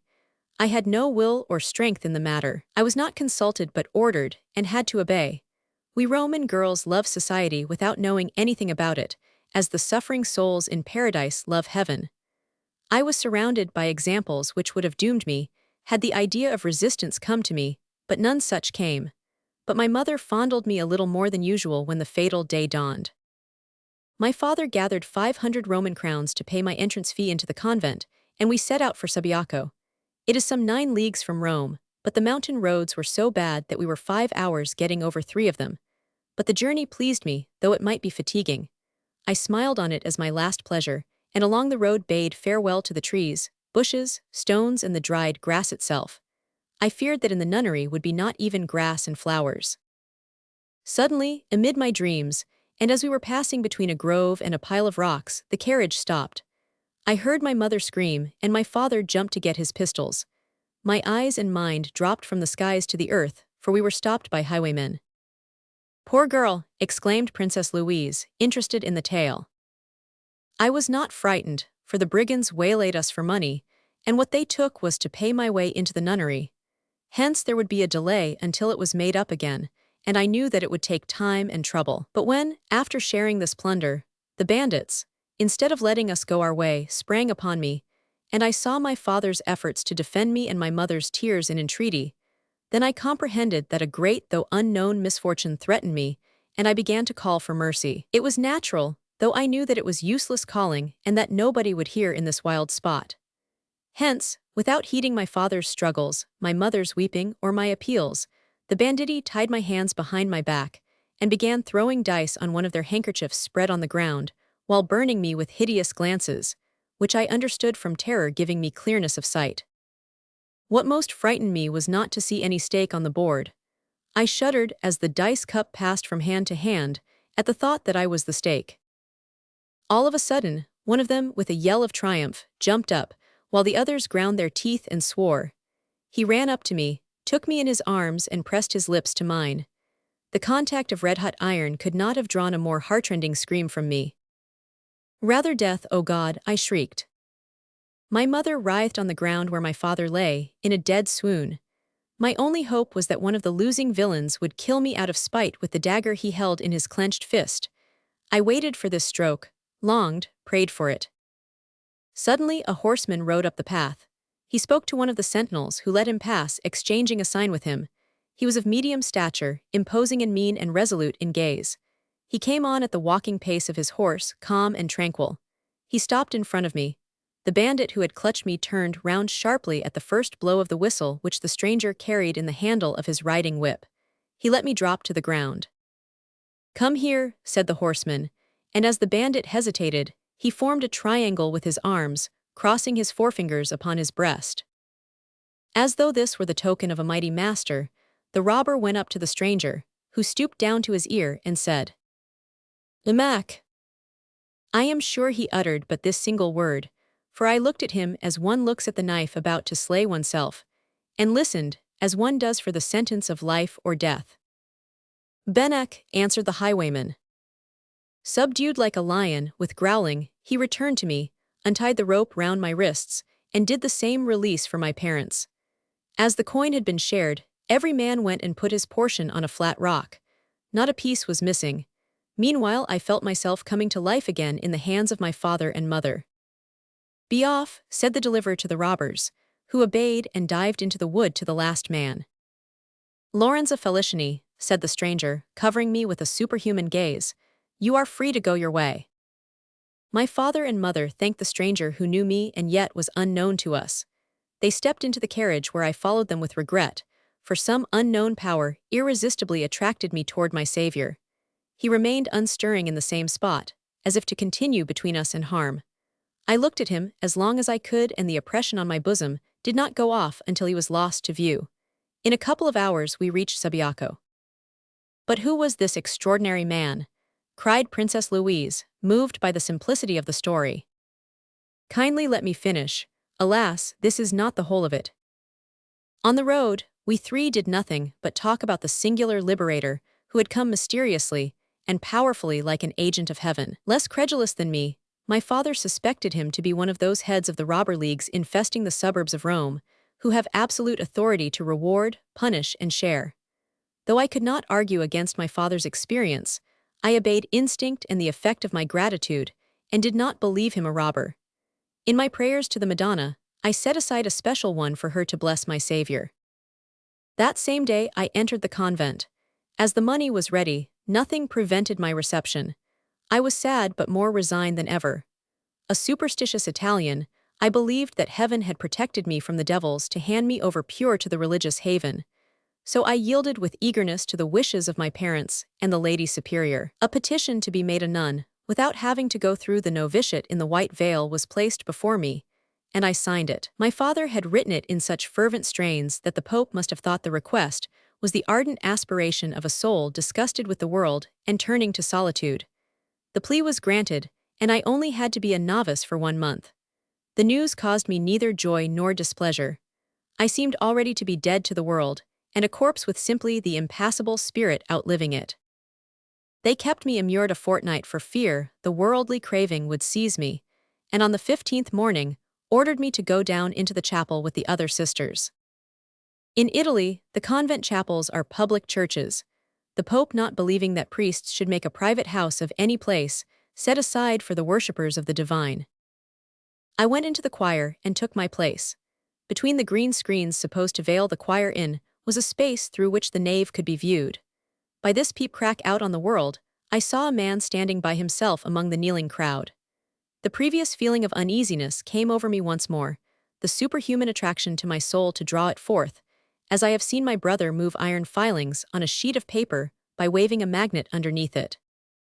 Alas, vanquished and subjugated, with no power to withstand this attraction, I bent toward him, clasping my hands as in worship, and with lips and heart I sent him my thanks. My sisters stared at me with surprise, for they had not comprehended my words nor my movement. To follow the direction of my gesture and glance, they rose on tiptoe to peer over into the nave, and I trembled, but the stranger had disappeared. They questioned me, but I only blushed and faltered, as next I turned pale. "From that time, madame," said Lorenza in despair, "I have lived in the control of the devil." "I cannot say I see anything supernatural in this," observed the princess with a smile. "Pray be calm and proceed." "You do not know what I feel. The demon possesses me entirely, body and soul. Love would not make me suffer so much, would not shake me like a tree by the storm, and would not give me the wicked thoughts coming to me. I ought to confess these to the priest, and the demon bids me not to think of such a thing." One day a pious friend, a neighbor and a Roman lady, came to see me. She passed most of the time praying before the image of the Virgin. That night in undressing, I found a note in the lining of my robe. It contained these lines: "It is death here in Rome for a nun to love a man, but will you not risk death for him who saved your life?" That made his possession of me complete, lady, for I should lie if I said that I thought about anybody more than I do about that man. Frightened at her own words, Lorenza stopped to study the abbess' sweet and intelligent countenance. "This is not demoniac possession," said Louise of France with firmness. "It is but an unfortunate passion, and unless in the state of regret, human passions have no business here. Regret, you see me in tears on my knees, entreating you to deliver me from the power of this infernal wretch, and you talk of my regret. More than that, I feel remorse." My misery could not escape my companion's eyes. The superior was notified, and she acquainted my mother. Only 3 days after I had taken the vows, I saw the 3 persons enter my cell who were my only kin, my mother, father, and brother. They came to embrace me for the last time, they said, but I saw that they had another aim. Left alone with me, my mother questioned me. The influence of the demon was plain once more, for I was stubbornly silent. The day when I was to take the black veil came amid a terrible struggle with myself, for I feared that then the fiend would work his worst. Yet I trusted that heaven would save me as it had when the robbers seized me, forgetting that heaven had sent that man to rescue me. The hour of the ceremonial arrived. Pale, uneasy, but not apparently more agitated than usual, I went down into the church. I hurriedly assented to everything, for was I not in the holy edifice, and was I not my own mistress while that demon was out of the way? All at once I felt that his step was on the sill. Irresistible attraction as before caused me to turn my eyes away from the altar, whatever my efforts. All my strength fled me, even while the scissors were thrust forward to cut my hair off. My soul seemed to leap out of my throat to go and meet him, and I fell prostrate on the stone slabs. Not like a woman swooning but like one in a trance. I only heard a murmur, when the ceremony was interrupted by a dreadful tumult. The princess clasped her hands in compassion. "Was not this a dreadful event," said the Roman, "in which it was easy to recognize the intervention of the enemy of mankind?" "Poor woman," said the abbess with tender pity, "take care. I am afraid that you are apt to attribute to the wonderful what was but natural weakness. I suppose you saw this man and you fainted away. There was nothing more, continue." "Madame, when I came to my senses," said Lorenza, "it was night. I expected to find myself in the chapel or in my cell. But I saw rocks and trees around me, clouds. I was in a grotto and beside me was a man, that persecutor. I touched myself to make sure if I were alive and not dreaming. I screamed, for I was clad in bridal white. On my brow was a wreath or white roses, such as the bride of man or in religion wears. The princess uttered an exclamation. Next day, resumed the Italian, sobbing and hiding her head in her hands. I reckoned the time which had elapsed. I had been 3 days in the trance, ignorant of what transpired. Chapter 32. The Nun's Husband. A deep silence long surrounded the two women, one in painful meditation, the other in astonishment readily understood. If you were removed out of the nunnery, said Lady Louise to break this silence, you are unaware of how it was done. Yet a convent is well enclosed and guarded, with bars to the windows, walls of height, and a warder who keeps the keys. In Italy it is particularly so, where the regulations are stricter than in France. What can I tell your ladyship, when I puzzle my brains without finding a clue? But if you saw this man, did you not blame him for the abduction? I did, but he excused himself on the plea that he loved me. I told him that he frightened me and that I was sure that I did not like him. The strange feeling is another kind. I am not myself when he is by, but his. Whatever he wills, I must do. One look fascinates me and subdues me. You see, lady, this must be magic. At least, it is strange, if not supernatural, said the princess. But you are in the company of this man. Yes, but I do not love him. Then why not appeal to the authorities, your parents, the ecclesiastical powers? He so watched me that I could not move. But you could have written. On the road, he stopped at houses where everything is owned by him, and he is master of everybody. When I asked the people about for writing materials, they gave no answer. They were his bondwomen. But how did you travel? At first in a post-chaise, but at Milan, he had a kind of house on wheels to continue the journey in. Still, he must have left you alone sometimes. Yes, but then he bade me sleep, and sleep I did, only waking up when he returned. You could not have strongly wanted to get away, observed Princess Louise, shaking her head, or else you would have managed it. Alas, I was so fascinated by his loving speech and endearments. Seldom did he speak of love, and I remember me of no caresses save a kiss night and morning. Really, this is very strange, muttered the abbess, but as a suspicion struck her, she resumed. Repeat to me that you do not love him, and that as no worldly tie unites you, he would have no claim on you if he came. He has none. But tell me how you came here through all, for I am in a fog, said the princess. I took advantage of a violent thunderstorm, which broke on us near a town called Nancy, I believe. He left me to go into a part of his traveling house which is inhabited by an old man. I leaped upon his horse and fled. My resolution was to hide in Paris, or some great city where I could be lost to all eyes, especially to his. When I arrived here, all were talking of your highness' retirement into the Carmelite convent. All extolled your piety, solicitude for the unhappy, and compassion for the afflicted. This was a ray of heavenly light, showing me that you alone were generous enough to receive me and powerful enough to defend me. You continually appeal to power, my child, as though he were powerful. I am ignorant what he is. I only know that no king inspires more respect, no idol commands more adoration, than he from those to whom he deigns to reveal himself. But his name, how is he entitled? I have heard him called by many names, but only 2 remain in my memory. One is used by the old man who is his traveling companion from Milan to where I left him, the other that he gives himself. The aged man calls him a chariot, and that sounds anti-Christian, does it not, lady? He calls himself Joseph Balsamo. What does he say of himself? He knows everything and divines what he knew not. He is the contemporary of all time. He has lived through all ages. He speaks, the Lord forgive me, and forgive him for such blasphemy.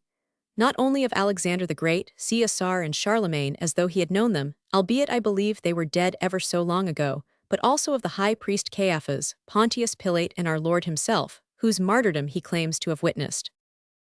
He is some quack, said the Princess Louise. I do not clearly understand the word, madame, but he is a dangerous man, terrible too, before whom everything bends, snaps and crumbles away. When he is taken to be defenseless, he is armed at all points. When believed alone, he stamps his foot and an army springs up, or at a beck of the finger, smiling the while. Very well, soothed the daughter of France. Take cheer, my child, you will be protected against him. So long as you desire the protection, of course. But do not believe any longer in these supernatural visions born of a sick brain. In any case, the walls of St. Denis Abbey are a sure rampart against infernal power, and what is more to be dreaded, mark you, against human power. Now, what do you propose doing? With this property of mine, in jewels, I mean to pay for my repose in a convent, if possible, in this one. Lorenza placed on the table some 20,000 crowns worth of bracelets, rings, and earrings of price. These jewels are mine, as Balsamo gave them to me, and I shall turn them over to heaven's use. I have nothing of his but his steed Jared, which was the instrument of my deliverance, but I should like him to have it. So I solicit the favor of staying here on my knees. Rest easy, my child, said the Lady Superior. From this time forth you may dwell among us, and when you shall have shown by your exemplary conduct that you deserve the favor, you may again be the bride of the Lord. And I will answer for it that you will not be removed out of St. Denis without knowledge of the Superior. Lorenza fell at the princess' feet, and poured forth the most affectionate and sincere thanks. But suddenly she rose on one knee, and listened with trembling and pallor. "O God, how I shake! He is coming! He means to be my destroyer, that man is at hand. Do you not see how my limbs quiver?" "I see this, indeed. Now I feel the stab in the heart," continued the Italian. "He comes nearer and nearer." "You are mistaken." "No, no, in spite of myself he draws me to him. Hold me back from him." Princess Louise seized the speaker in her arms. "Recover your senses, child," she said. "Even if anyone came, even he, you would be in safety here." "He approaches, I tell you, he approaches," screamed Lorenza, terrified into inertia, but with her hands and her eyes directed toward the room door. "Madness," said the abbess. "Do you think that anybody can intrude on the royal lady of France? None but the bearer of an order from the king." "I do not know how he entered," stammered the fugitive, recoiling, "but I am certain that he is coming up the stairs. He is not 10 steps off, there he is." The door flew open, so that the princess receded, frightened in spite of herself by the odd coincidence. But it was a nun who appeared. "What do you want? Who is there?" cried her superior. "Madame, it is a nobleman who presents himself to have speech with your royal highness." "His title?" "Count Phoenix, please your highness." "Do you know the name as his?" inquired the princess of the fugitive. "I do not know the name, but it is he," she replied. "Charged with a mission to the King of France from the King of Prussia," said the nun. "He wishes the honor of a hearing by your highness." Princess Louise reflected an instant, then turning to Lorenza and bidding her go into her inner room, she ordered the sister to show in the visitor. She went and took her chair, waiting, not without emotion, for the sequel of the incident. Almost instantly reappearing, the Carmelite ushered in a man whom we have seen under the title of Phoenix, at the presentation of Jean Dubarry at court. He was garbed in the same Prussian uniform of severe cut. He wore the military wig and the black stock, his expressive black eyes lowered in presence of Princess Louise, but only with the respect of any man for a princess of the royal house, whatever his rank. He raised them rapidly, as though he feared showing too much timidity. "I thank your royal highness for the favor kindly done me," he said, "though I reckoned upon it from knowing that your highness always upholds the unfortunate." "I endeavor so to do, my lord," replied the lady with dignity, for she hoped in 10 minutes to defeat the man who impudently came to claim outside help to oppress where he had abused his powers. The count bowed, as if he did not see any hidden meaning in the rejoinder. "What can I do for your lordship?" continued the lady in the same tone of irony. "Everything. I should like your highness to believe that I would not without grave motives vex you in the solitude she has chosen, but you have sheltered a person in whom I am interested in all points." "What is the name of this person?" "Lorenza Felicini." "What is this person to you, a relative sister?" "She is my wife." "Lorenza Felicini, wife of Count Phoenix," said the abbess, raising her voice so as to be heard in the inner room. "No Countess Phoenix is in St. Denis Abbey," she dryly added. "It may be," said the count, who was not yet acknowledging his defeat, that your highness is not persuaded that Lorenza and Countess Phoenix are the same person. Kindly give the order that Lorenza shall be brought before you, and all doubt will cease. I ask pardon for being so persistent, but I am tenderly attached to this wife of mine, and I believe she is sorry we are separated, poor as is my merit." "Ah," thought the princess, "Lorenza spoke the truth, for this man is highly dangerous." The count stood with a calm bearing, strictly according to court etiquette. "I must prevaricate," thought Princess Louise before she said, "My lord, I am not in the position to restore a wife who is not here. I understand you're seeking her with such persistency, if you love her as dearly as you say, but you will have to seek elsewhere if you want success." On entering, the count had glanced round the closet, and his gaze had caught a reflection, however slight, of the jewels placed by Lorenza on the little table in the darkest corner. By the sparkling phoenix recognized them. "If your royal highness would kindly collect your memory, though I have to ask her to do such violence, it will be recalled that Lorenza Felicini was here, for she laid those jewels on yonder table before she retired into the next room." The princess colored up as the count continued. "So that I wait solely for your highness, leave for me to order her to come forth, for I cannot doubt that she will immediately obey." The abbess remembered that Lorenza had locked the door behind her, and consequently that she could not be prevailed upon except by her own will to come out. No longer trying to dissimulate her vexation at having been lying uselessly to this man, from whom nothing could be concealed, she said, "Were she to enter, what would be done to her?" "Nothing, your highness. She will merely tell you that she wishes to go with her husband." This encouraged the princess, recalling the Italian woman's protests. "It would seem that your highness does not believe me," said the count, in answer to her apparent indignation. "Is there anything incredible in Count Phoenix marrying Lorenza Felicini and claiming his wife? I can easily lay before your royal highness's eyes the marriage certificate, properly signed by the priest who performed the ceremony." The princess started, for such calmness shook her conviction. He opened a portfolio and took out a twice-folded paper. "This is the proof of my claim on my wife," he said. "The signature ought to carry belief. It is that of the curate of St. John's in Strasbourg, well known to Prince Louis of Rohan for one, and were His Eminence the Cardinal here." "He is here at this very time," exclaimed the abbess, fastening fiery looks on the count.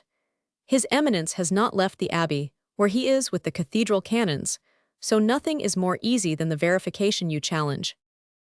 "This is a great boon to me," said the count, coolly replacing the document in the pocketbook. "I hope this verification will dispel your royal highness' unjust suspicions against me." "Indeed, impudence does disgust me," said the princess, ringing her handbell quickly. The nun in waiting entered hastily. "Send my courier to carry this note to Cardinal Rohan, who is in the cathedral chapter. Let his eminence come hither, as I await him." While speaking, she scribbled a couple of lines on paper which she handed the nun, whispering, "Post 2 archers of the rural guard in the corridor, and let not a soul issue without my leave. Go." The count had watched all the princess' preparations to fight out the battle with him. While she was writing, he approached the inner room, and he muttered some words while extending and working his hands in a movement more methodical than nervous, with his eyes fastened on the door. The princess, turning, caught him in the act. "Madame," said the count, "I am adjuring Lorenza Felicini to come personally and confirm by her own words, and by her free will whether I am or not a forger and an impostor, without prejudice to the other proofs your highness may exact." "Lorenza," called out the count, rising above all even to the princess, "will come forth." The key grated in the lock, and the princess beheld with unspeakable apprehension the coming of the Italian beauty. Her eyes were fixed on the count, with no show of hatred or anger. "What are you doing, child?" faltered the Lady Louise. "And why do you come to the man whom you shunned? I told you that you were in safety there." "She is also in safety in my house, my lady," replied the nobleman.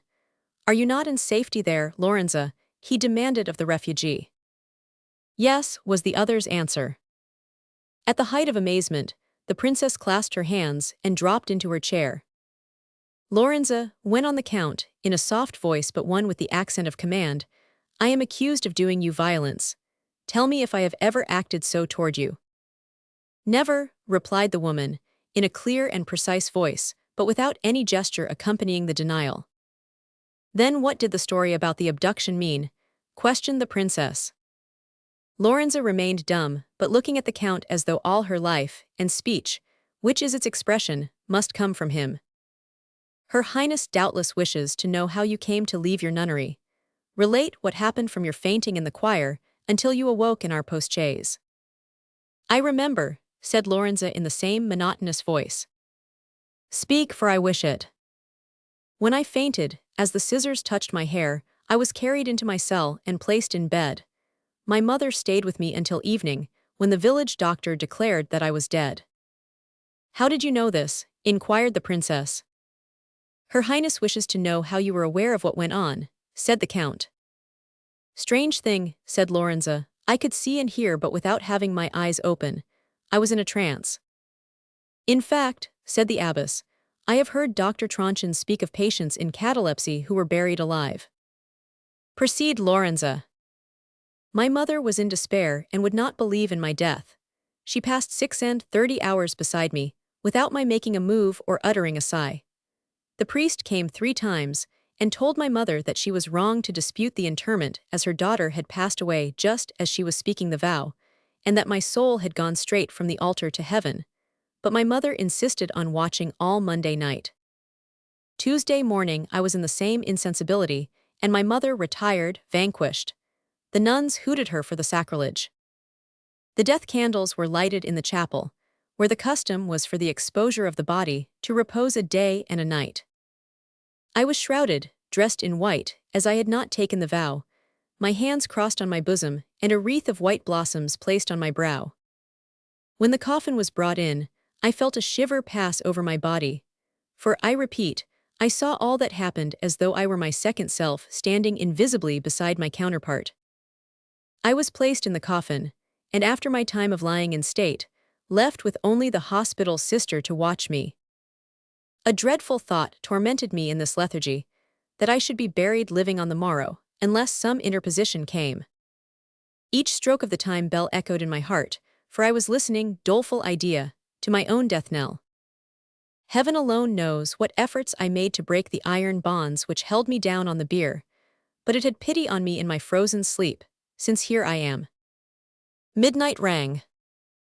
At the first stroke, I felt that convulsion experienced whenever a chariot approached me. A shock came to my heart. I saw him appear in the chapel doorway. "Was it fright that you felt?" asked Count Phoenix. No, it was joy, bliss, ecstasy, for I knew that he came to tear me from the desperate death which I so abhorred. Slowly he came up to my coffin. He smiled on me as he gazed for a moment, and he said, "Are you glad to live? Then come with me." All the bonds snapped at his call. I rose, extricated myself from the bier as from the grave clothes, and passed by the slumbering nun. I followed him who for the second time had snatched me from death. Out in the courtyard, I beheld the sky spangled with stars which never more had I expected to see. I felt that cool night air which blesses not the dead, but which is so refreshing to the living. "Now," said my liberator, before quitting the convent, "choose between it and me. Will you be a nun or will you be my wife?" I wanted to be his wife, and I followed him. The tower gate was closed and locked. He asked where were the keys, and as I said, in the pocket of the wardress, who slept within, he sent me there to get them. 5 minutes after we were in the street. I took his arm and we ran to the end of Subiaco village. 100 paces beyond the last house a postchaise was waiting, all ready. We got in, and off it went at a gallop. "And no violence was done you, no threat was proffered, you followed the man willingly?" Lorenza remained mute. "Her Royal Highness asks you, Lorenza, if by threat or act I forced you to follow me." "No, I went because I loved you, darling." With a triumphant smile, Count Phoenix turned round to the royal princess. Chapter 33. Count and Cardinal. What took place under the Princess Abbess' sight was so extraordinary that her mind, strong and yet tender, questioned if she did not face a true magician who disposed of sentiments and wills as he liked. But Count Phoenix was not going to leave things thus. "As your Royal Highness has heard only part of the story from my wife's lips, doubts might linger if the rest was not spoken by them. Dear Lorenza," he said, turning again to the Italian. After leaving your country, we went on a tour to the Alps and to the Rhine, the magnificent Tiber of the north. Yes, Lorenza has seen these sights, said the woman. Lured by this man, led by a power resistless of which you spoke, my child, suggested the princess. Why should your highness believe this when all you hear is to the contrary? I have a palpable proof in the letter my wife wrote me when I was obliged to leave her at Mainz. She sorrowed and longed for me, so that she wrote this note, which your highness may read. She looked at the letter, which the count took out of the letter case. Return, Acheret, for all goes when you leave me. When shall I have you for eternity, Lorenza? With the flame of choler on her brow, the princess went up to the fugitive, holding out this letter. The other allowed her to approach, without seeming to see or hear any but the count. I understand, said the latter, decided to clear up matters completely. Your highness doubts and wishes to be sure the writing is Lorenza's. She herself shall enlighten you. Lorenza, answer, who wrote this note? On his putting the paper in her hand, she pressed it to her heart. It was Lorenza, she said. Lorenza knows what is in it. Of course. Well then, tell the princess what it says, that she may not believe that I deceive her in asserting that you love me. I want you to tell her. Appearing to make an effort, but without looking at the note, unfolding it or bringing it to her eyes, she read, word for word, what the princess had seen without speaking it aloud. This is hard to believe, said the superior, and I do not believe you, from what is supernatural and inexplicable in what happens. It was this very letter which determined me to hurry on our wedding, said Count Phoenix, without heeding the interruption. I love Lorenza as much as she loves me. In our roaming life, accidents might happen. If I died, I wanted my property to be my dear one's, so we were united when we reached Strasbourg. But she told me that she was not your wife. Lorenza, said the count, without replying to the abbess and turning to the Italian, do you remember where and when we were married? Yes, in the St. John's Chapel of Strasbourg Cathedral, on the 3rd of May. Did you oppose any resistance to the marriage? No, I was only too happy. The fact is, Lorenza, continued the count, taking her hand, the princess thinks you were constrained to it. I hate you, she said, shivering all over with delight. Oh no, I love you, you are good, generous and mighty. Seized with affright, the princess recoiled to where an ivory crucifix gleamed on a black velvet background. Is this all your highness wishes to know? Asked Phoenix, letting Lorenza's hand fall. Keep away, gasped the abbess, and she too. A carriage was heard to stop before the nunnery door. The cardinal, exclaimed the lady superior, we shall see how things stand at last. Phoenix bowed, said a few words to the Italian woman, and waited with the calmness of one who directs events.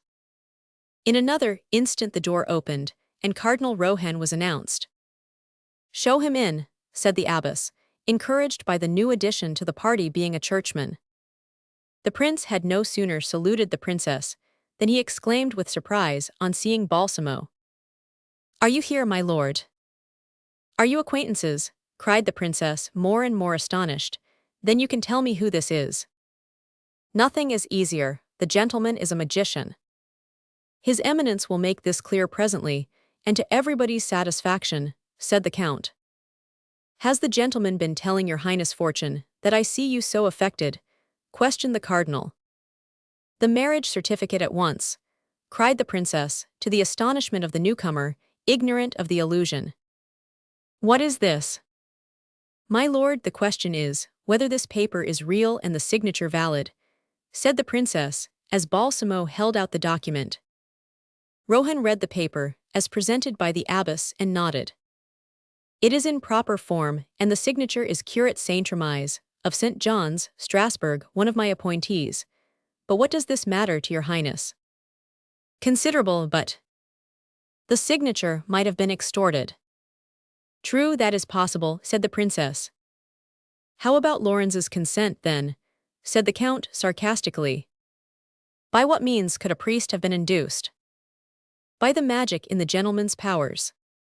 Your eminence is jesting. Not at all, and the proof is that I want to have a serious explanation from this gentleman. Do not forget, my lord, that I shall do all the questioning, added the cardinal with haughtiness.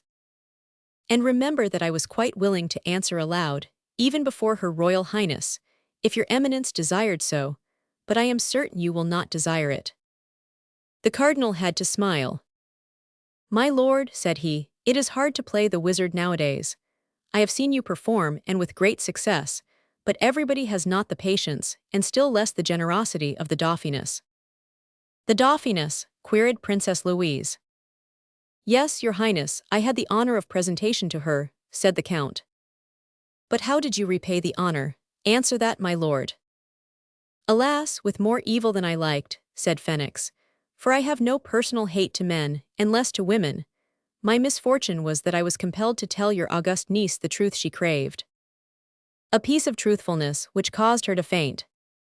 "Is it fault of mine?" retorted the mesmerist, in that voice which he could sometimes make thunderous.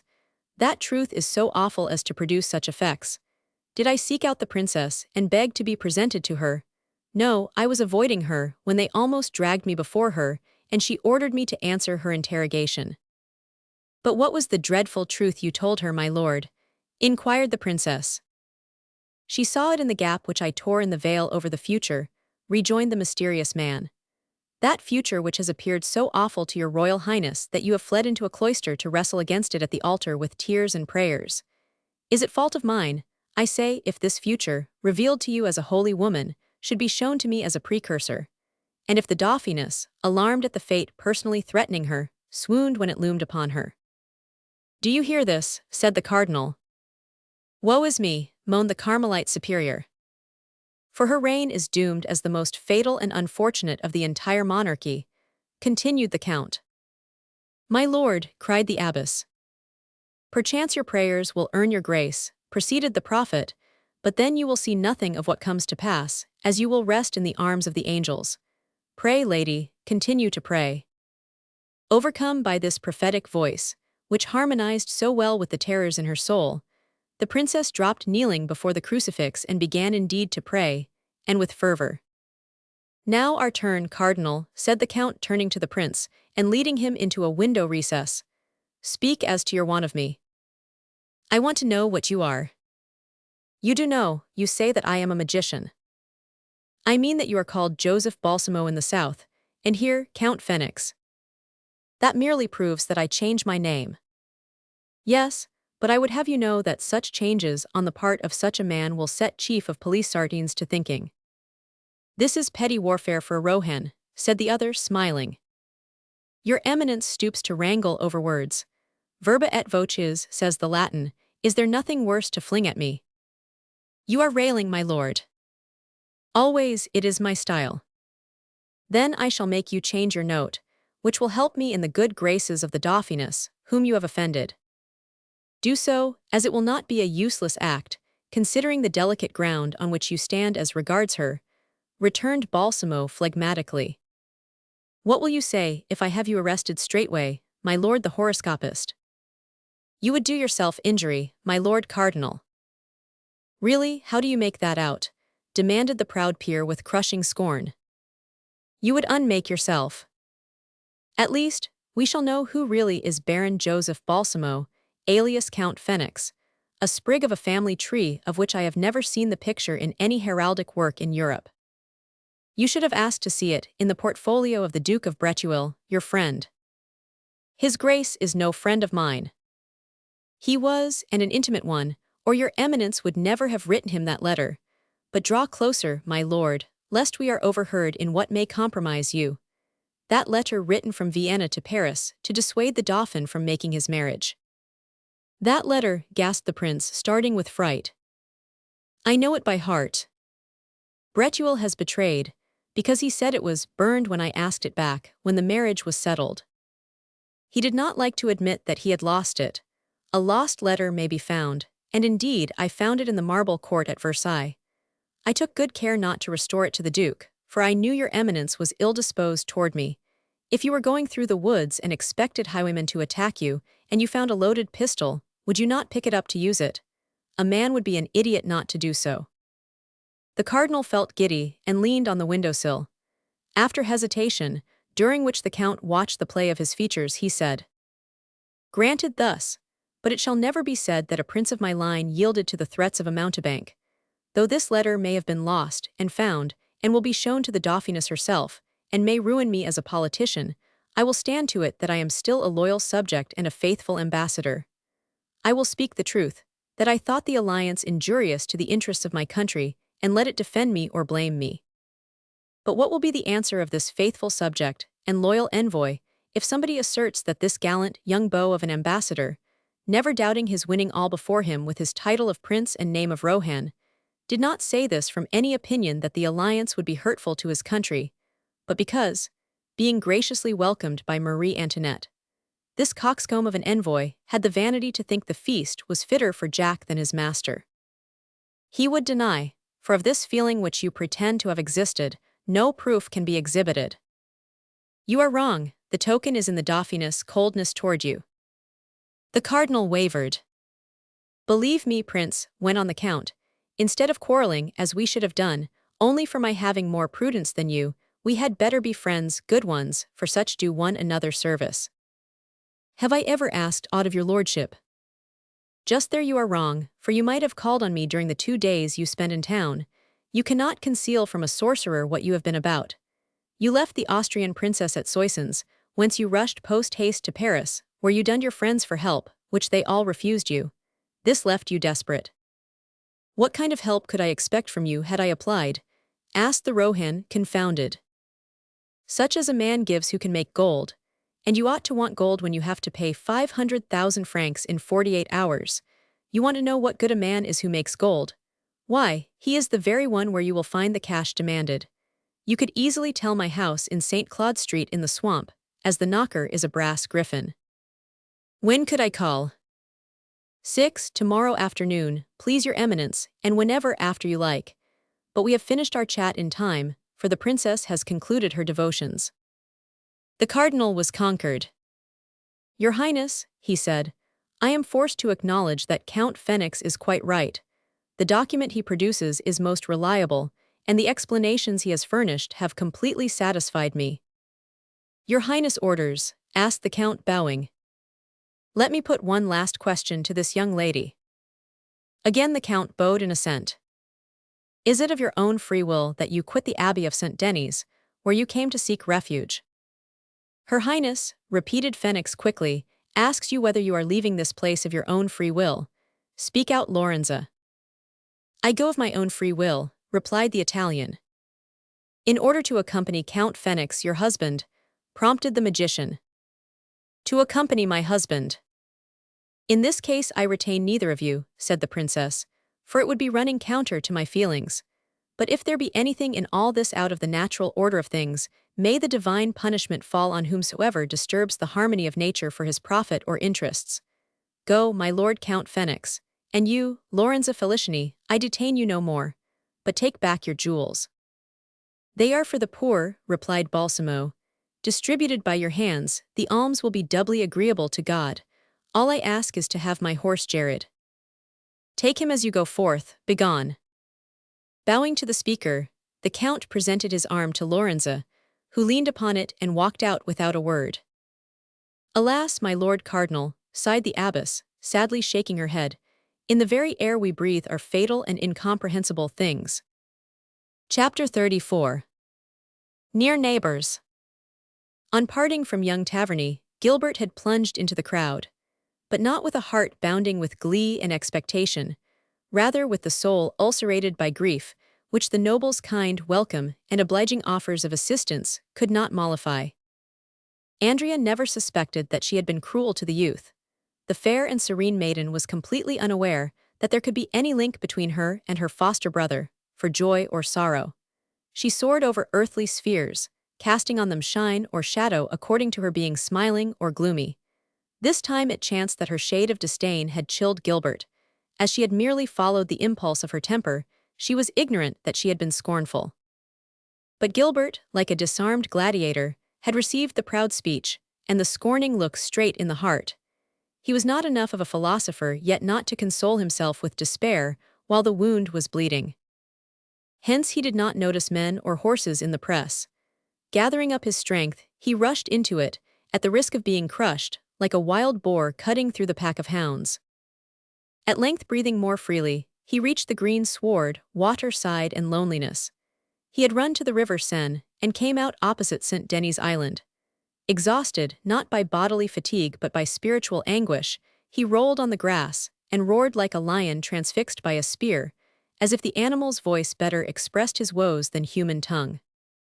Was not all the vague and undecided hope which had flung a little light on the mad ideas, not to be accounted for to himself, now extinguished at a blow? To whatever step on the social ladder Gilbert might rise by dint of genius, science and study, he would always be a man or a thing, according to her own words, for which her father was wrong in paying any attention and not worth her lowering her eyes upon. He had briefly fancied that, on seeing him in the capital, and learning his resolution to struggle till he came up through the darkness, Andrea would applaud the effort. Not only had the cheer failed the brave boy, but he had met the haughty indifference always had for the dependent by the young lady of the manor. Furthermore, she had shown anger that he should have looked at her music book. Had he touched it, he did not doubt that he would be thought fit to be burned at the stake. As he writhed on the turf, he knew not whether he loved or hated his torturer. He suffered, that was all. But as he was not capable of long patience, he sprang out of his prostration, decided to invent some energetic course. Granted that she does not love me, he reasoned, I must not hope that she never will. I had the right to expect from her the mild interest attached to those who wrestle with their misfortune. She did not understand what her brother saw. He thought that I might become a celebrity. Should it happen so, he would act fairly and let me have his sister, in reward of my earned glory, as he would have exchanged her for my native aristocracy, had I been born his equal. But I shall always be plain Gilbert in her eyes, for she looks down in me upon what nothing can efface, gild or cover, my low birth, as though supposing I attain my mark it would not be greater of me than if I had started on her high level. O mad creature, senseless being! O woman, woman, your other name is imperfection. Do not be deluded by the splendid gaze, intelligent smile and queenly port of Andrea de Taverny, whose beauty makes her fit to rule society. She is but a rustic dame, straight-laced, limited, swathed in aristocratic prejudices. Equals for her are those empty-headed fops with effete minds who had the means to learn everything and know nothing. They are the men to whom she pays heed. Gilbert is but a dog, less than a dog, for I believe she asked after man, and not about my welfare. Ah, she is ignorant that I am fit to cope with them. When I wear the light coats, I shall look as well, and that, with my inflexible determination, I shall grasp. A dreadful smile was defined on his lips where the sentence died away unfinished. Frowning, he slowly lowered his head. What passed in that obscure soul? What terrible plan bent the pale forehead, already sallow with sleepless nights and furrowed by thinking? Who shall tell? At the close of half an hour's profound meditation, Gilbert rose, coldly determined. He went to the river, drank a long draught, and looking round, saw the distant waves of the people in a sea coming out of St. Denis. They so crowded in upon the first coaches that the horses had to go at a walk, on the road to St. Ouen. The Dauphin wanted the ceremony to be a national family festival. So the French family abused the privilege. A number of Parisians climbed on the footboards and hung there without being disturbed. Very soon Gilbert recognized the Taverny carriage, with Philip holding in his capering horse by the side. I must know where she goes, thought the lover, and so shall follow them. It was intended that the Dauphiness should sup with the royal family in private at Mouet, but Louis Roman XV had broken the etiquette so far as to make up a larger party. He handed a list of guests to the Dauphiness, with a pencil, and suggested she should strike out the names of any not like to come. When she came to the last name, Countess Dubarry's, she felt her lips quiver and lose blood. But sustained by her mother's instructions, she summoned up her powers to her aid, and with a charming smile, returned the paper and pencil to the king, saying that she was very happy to be let into the bosom of all his family at the very first. Gilbert knew nothing about this, and it was only when he got to Mouet that he recognized the coach of Dubarry, with Zamore mounted on a high white horse. Luckily it was dark, and Gilbert threw himself on the ground in a grove and waited. The king, then, shared supper between mistress and daughter-in-law, and was merry especially on seeing that the newcomer treated the usurper more kindly even than at Campigny. But the Dauphin, gloomy and careworn, spoke of having the headache, and retired before they sat at table. The supper was prolonged to 11 o'clock. The king sent a band of music to play to the repast for the gentry of the retinue, of which our proud Andrea had to admit she was a member. As the accommodation was limited, 50 masters had to picnic on the lawn, served by men in royal livery. In the thicket, Gilbert lost nothing of this scene. Taking out a piece of bread, he ate along with the guests, while watching that those he attended to did not slip away. After the meal, the Dauphiness came out on the balcony to take leave of her hosts. Near her stood the king.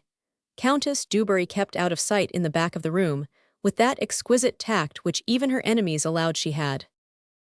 The courtiers passed under the balcony to salute the king, who named such of them to the Dauphiness as she did not already know. From time to time some happy allusion or pleasant saying dropped from his lips, to delight those who received it. Seeing this servility, Gilbert muttered to himself, "I am a touch above these slaves, for I would not crouch like that for all the gold in the world." He rose on one knee, when the turn came for the Tavernies to pass. "Captain Taverny," said the Dauphiness, "I grant you leave to conduct your father and sister to Paris." In the nightly silence, and amid the attention of those drinking in the august words, Gilbert caught the sound coming in his direction.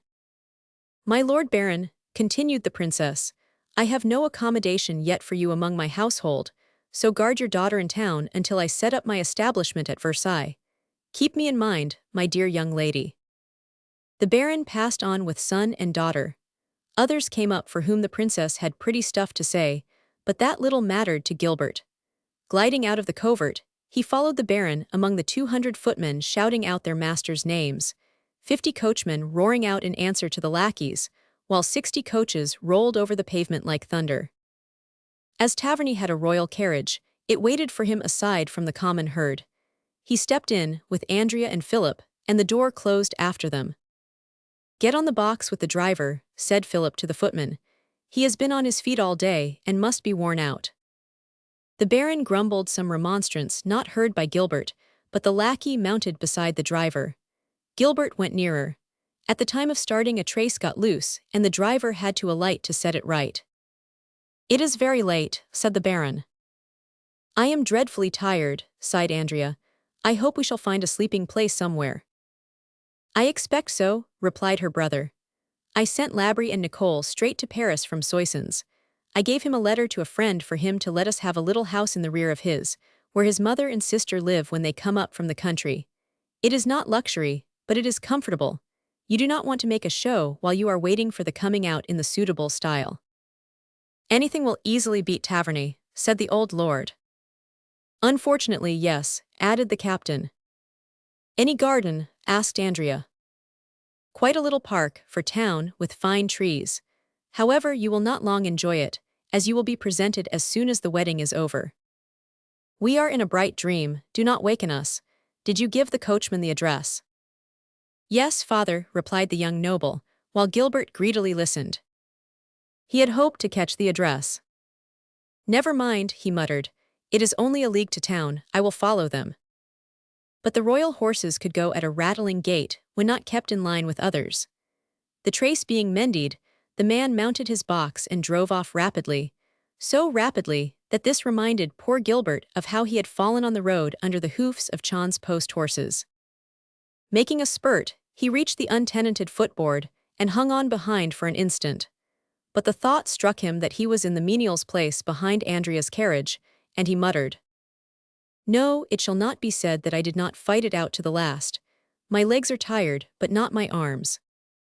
Seizing the edge of the footboard with both hands, the inflexible youth swung his feet up under the body of the coach so as to get them on the foresprings. Thus suspended, he was carried on, spite of the jerking, over the wretched ruddy road. He stuck to the desperate situation by strength of arm, rather than capitulate with his conscience. "I shall learn her address," he thought. "It will be another wakeful night, but tomorrow I shall have repose, seated while I am copying music. I have a trifle of money, too, and I will take a little rest." He reflected that Paris was very large, and that he might be lost after seeing the baron to his house. Happily it was near midnight, and dawn came at 3:30.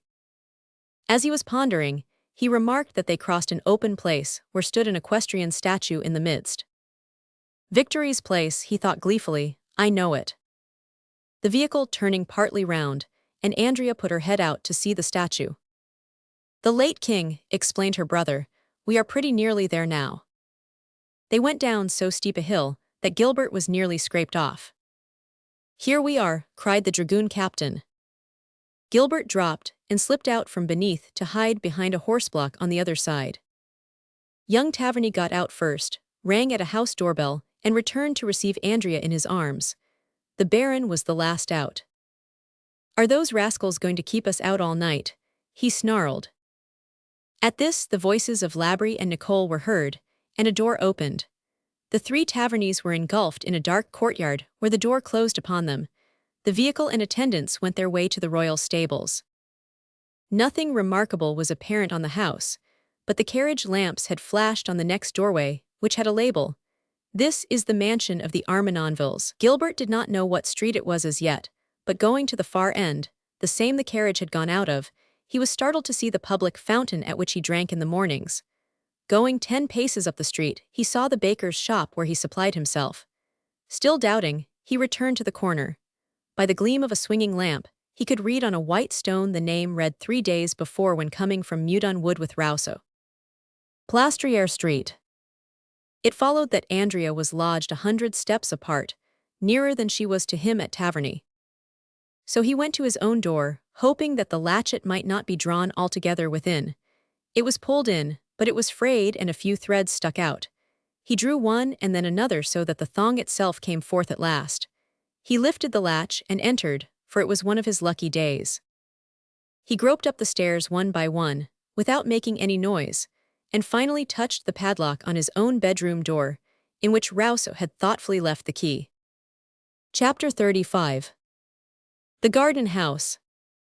From coming home so late, and dropping off to sleep so soon and heavily, Gilbert forgot to hang up the linen cloth which served as curtain to the garret window. The unintercepted sunbeam struck his eyes at 5 and speedily woke him. He rose, vexed at having overslept. Brought up in the country, he could exactly tell the time by the sun's inclination and the amount of heat it emitted. He hastened to consult this clock. The pallor of the dawn, scarcely clearing the high trees, set him at ease. He was rising too early, not too late. He made his ablutions at the skylight, thinking over what had happened overnight, and gladly baring his burning and burdened forehead to the fresh morning breeze. Then it came to his mind that Andrea was housed next door to Armenonville House, in an adjoining street. He wanted to distinguish this residence. The sight of shade trees reminded him of her question to her brother. Was there a garden where they were going?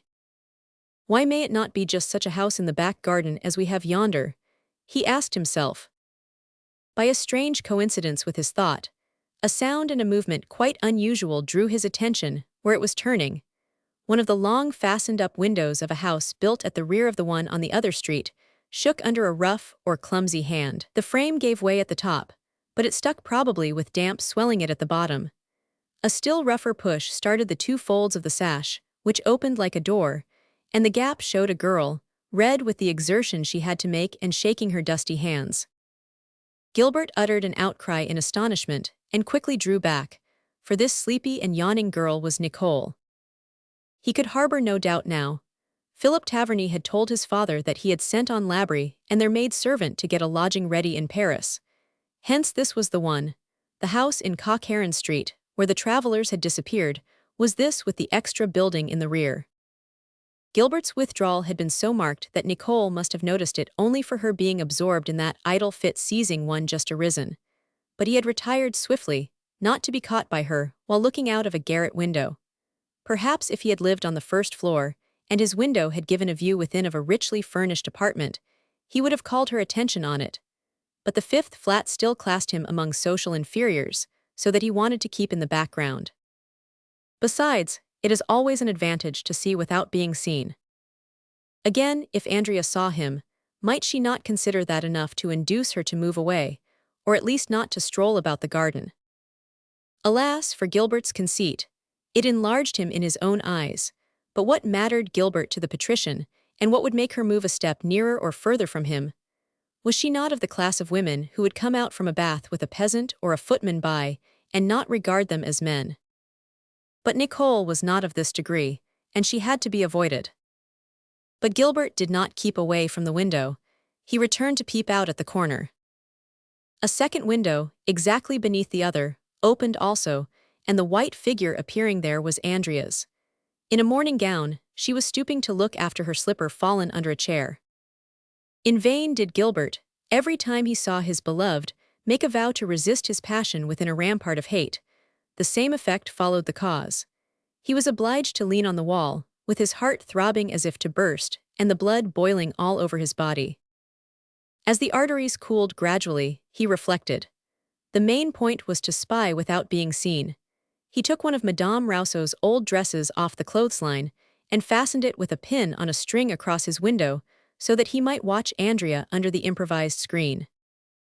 Andrea imitated Nicole in stretching her lovely arms, which, by this extension, parted the gown an instant. Then she leaned out to examine the neighboring grounds at her leisure. Her face expressed rare satisfaction, for while she seldom smiled on men, she made up for it by often smiling on things. On all sides, the rear house was shaded by fine trees. Rousseau's house attracted her gaze like all the other buildings, but no more. From her point, the upper part alone could be espied, but what concern had she in the servants' quarters in a house? Andrea therefore came to the conclusion that she was unseen and alone, with no curious or joking face of Parisians on the edge of this tranquil retreat, so dreaded by country ladies. Leaving her window wide open for the sunshine to flush the remotest corners, the young lady went to pull the bell rope at the fireplace side and began to dress in the twilight.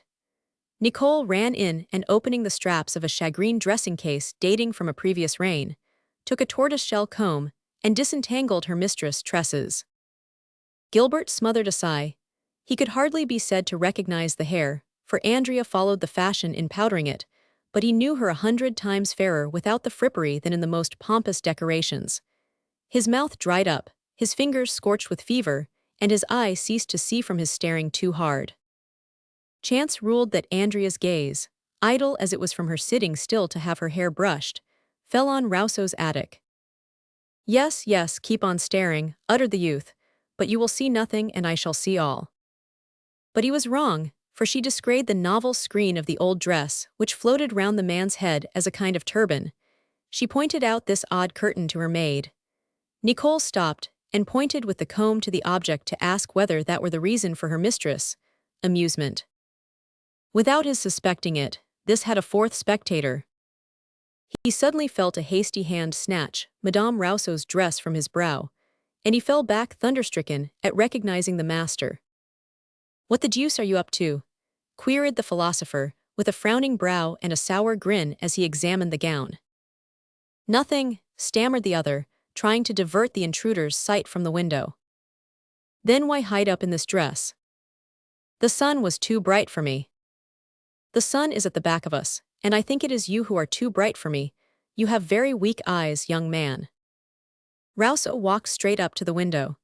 By a very natural feeling to be a veil to his beauty, Gilbert, who had shrunk away, now rushed in between. "Bless me, the rear house is lived in now."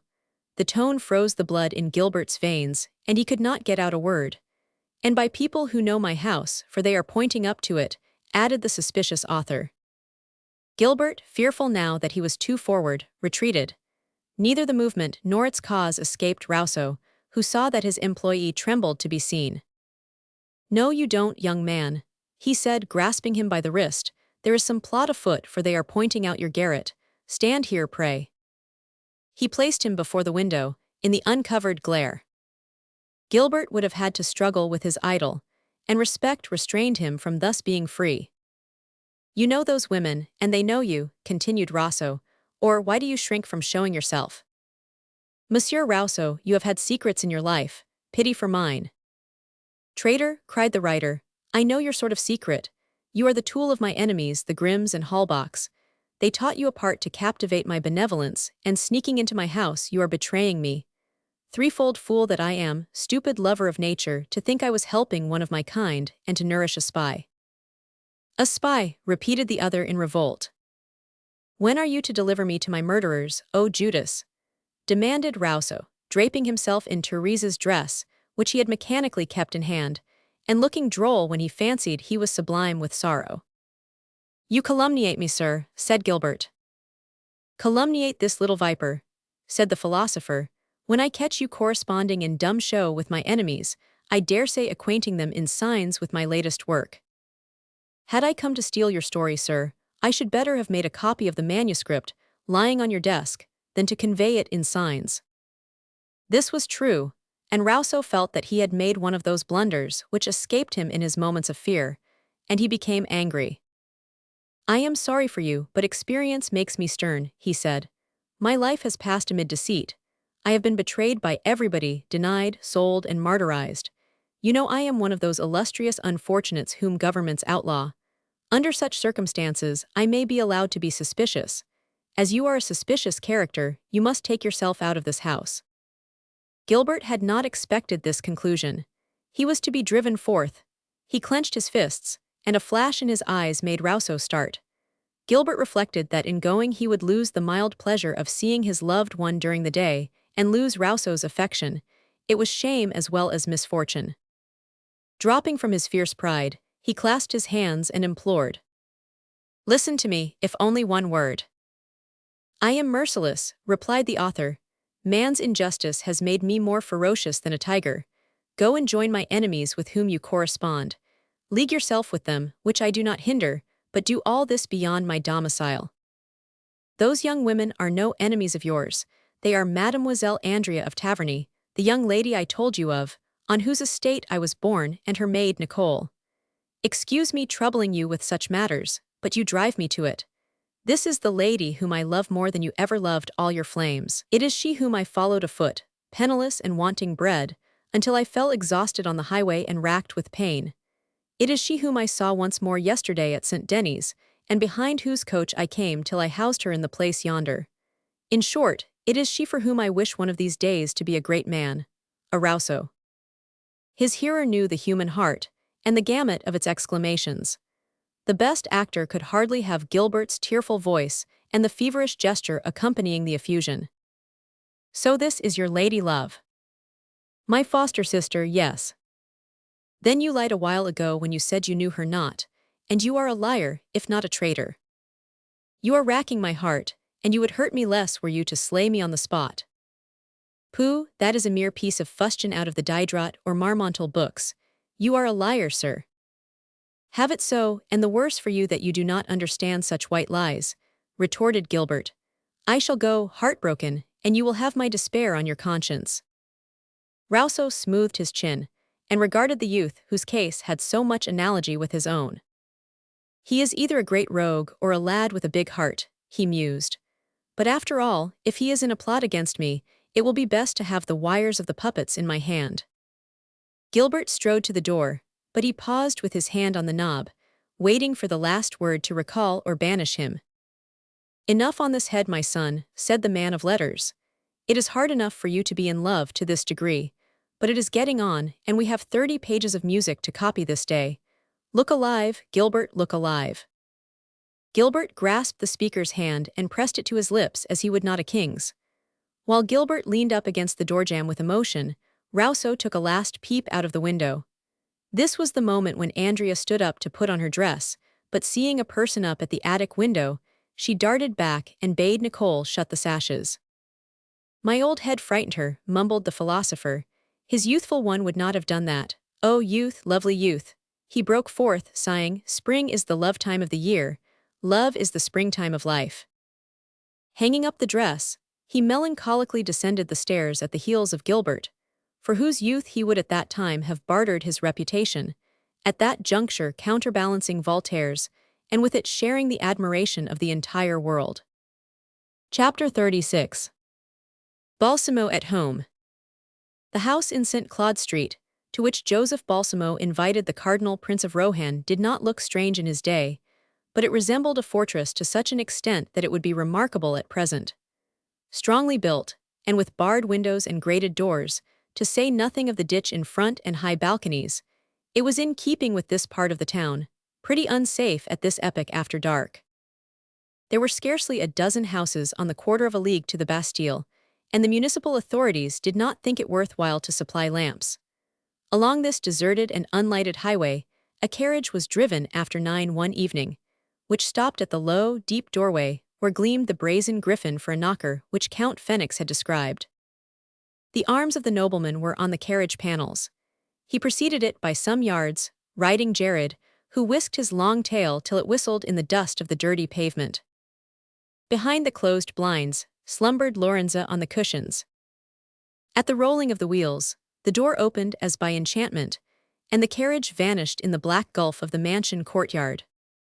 There was no need of any mystery, for nobody was about to see the Count come home or mark what he brought, even if it were the treasure chest of St. Denis Abbey.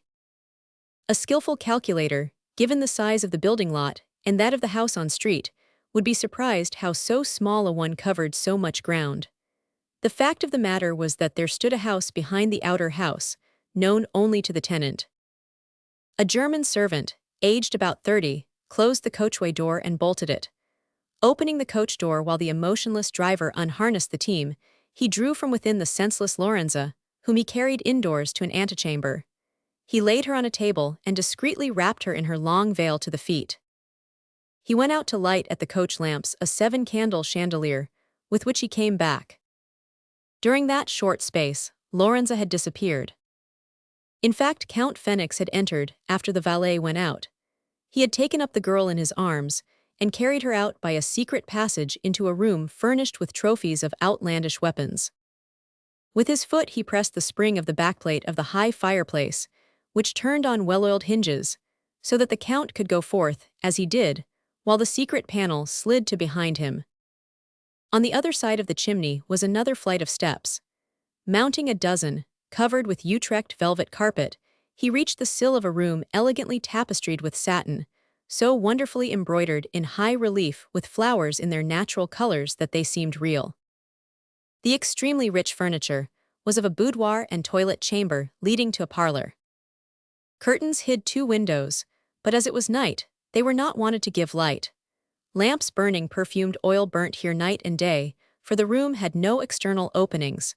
They were drawn up through apertures in the ceiling by unseen hands when they needed replenishing. Not a sound penetrated here, and one might feel as 1,000 miles out of the world.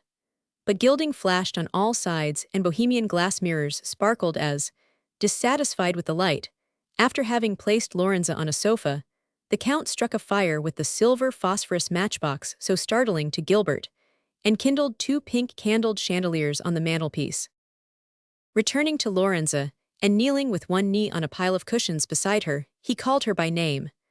Though her eyes remained closed, she rose on one elbow but without replying. "Are you sleeping naturally, or through the magnetic spell?" "Lorenza sleeps in the magnetic sleep," she replied. "Then you can answer my questions. Look into the room of the Princess Louise which we have just quitted, and tell me if the Cardinal of Rohan is there." "No, the abbess is praying before going to rest." "Look through the house for the Cardinal. Is his carriage at the door? Is it on the road? Come along nearer to Paris as we drove, nearer." "Ah, I see it. It has stopped at the toll bar. A footman gets down to speak with his master." "List to him, Lorenza, for it is important that I should know what the Cardinal says to this man." "You did not order me to listen in time, for he has done speaking to the man. But the man speaks to the coachman, who is told to drive to St. Claude Street in the swamp by the Rampart Road." "Thank you, Lorenza." The Count went to the wall, pulled aside an ornament which disclosed an ivory mouthpiece, and spoke some words in a tube of unknown length and direction. It was his way of corresponding here with his man of trust, Fritz. "Are you content with me?" asked the medium. "Yes, dear Lorenza, and here is your reward," he said, giving her a fond caress. "Oh, Joseph, how I love you," she said with an almost painful sigh. Her arms opened to enfold Balsamo on her heart. Chapter 37. The double existence. But he recoiled swiftly, and the arms came together ere falling folded on her bosom. "Would you like to speak with your friend?" he asked. "Yes, speak to me often. I like to hear your voice." "You have often told me, dearest, that you would be very happy if we could dwell together afar from the world." "That would indeed be bliss." "Well, I have realized your wish, darling. We are by ourselves in this parlor, where none can hear and none intrude." "I am glad to hear it." "Tell me how you like the place." "Order me to see it." Does it please you? Asked the Count after a pause. Yes, here are my favorite flowers. Thank you, my kind Joseph, how good you are. I do all I can to please you. Oh, you are 100 times kinder to me than I deserve. You confess that you have been wicked. Very badly so, but you will overlook that. After you explain the enigma which I have struggled against ever since I knew you. Hearken, Balsamo, in me are two Lorenzes, quite distinct. One loves you and the other detests you, as if I lived two existences. One during which I enjoy the delights of paradise, the other when I suffer the opposite. These two existences are your waking mood and your magnetic sleep. Yes. Why do you hate me when in your waking senses, and love me when in the charmed sleep? Because Lorenza is the superstitious Italian girl who believes that science is a crime and love a sin. Then she is afraid of the sage Balsamo and the loving Joseph. She has been told that to love would destroy her soul, and so she flees from the lover to the confines of the earth. But when Lorenza sleeps, it is another matter. She is no longer a Roman girl and superstitious, but a woman. She sees that the genius of Balsamo dreams of sublime themes. She understands how petty an object she is compared with him. She longs to live by him and die at his side, in order that the future shall breathe her name while it trumpets the glory of Cagliostro. Is that the name I am to be celebrated under? The name. Dear Lorenza, so you like our new home. It is richer than any you have found for me, but that is not why I like it more, but because you say you will be oftener with me here. So when you sleep, you know how fondly I adore you. Yes, she said with a faint smile, I see that passion then, and yet there is something you love above Lorenza, she sighed. Your dream. Rather say my task. Well, your ambition. Say my glory. Oh heaven, and her heart was laboring, her closed lids allowed tears to struggle out. What is it you see? Inquired Balsamo, astounded at the lucidity which frightened even him. I see phantoms gliding about among the shadows. Some hold in their own hands their severed crowned heads, like St. Denis in that abbey, and you stand in the heart of the battle like a general in command. You seem to rule, and you are obeyed.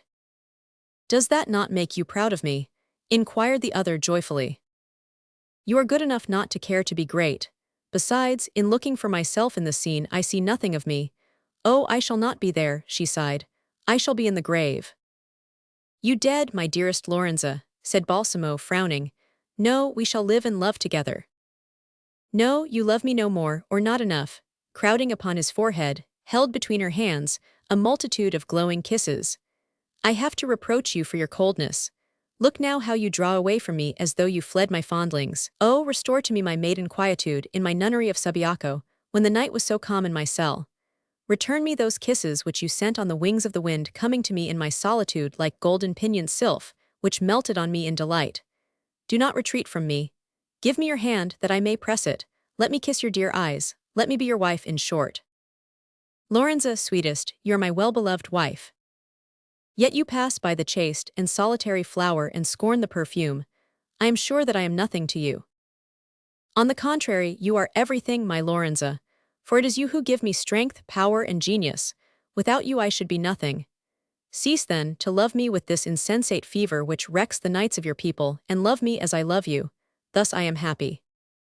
You call that happiness, scornfully said the Italian. Yes, for to be great is happiness. She heaved a long sigh. Oh, if you only knew the gladness in being able to read the hearts of man, and manipulate them with the strings of their own dominant passions. Yes, I know that in this I serve your purpose. It is not all. Your eyes read the sealed book of the future. You sweet dove, pure and guideless, you have taught me what I could not ascertain in 20 years' application.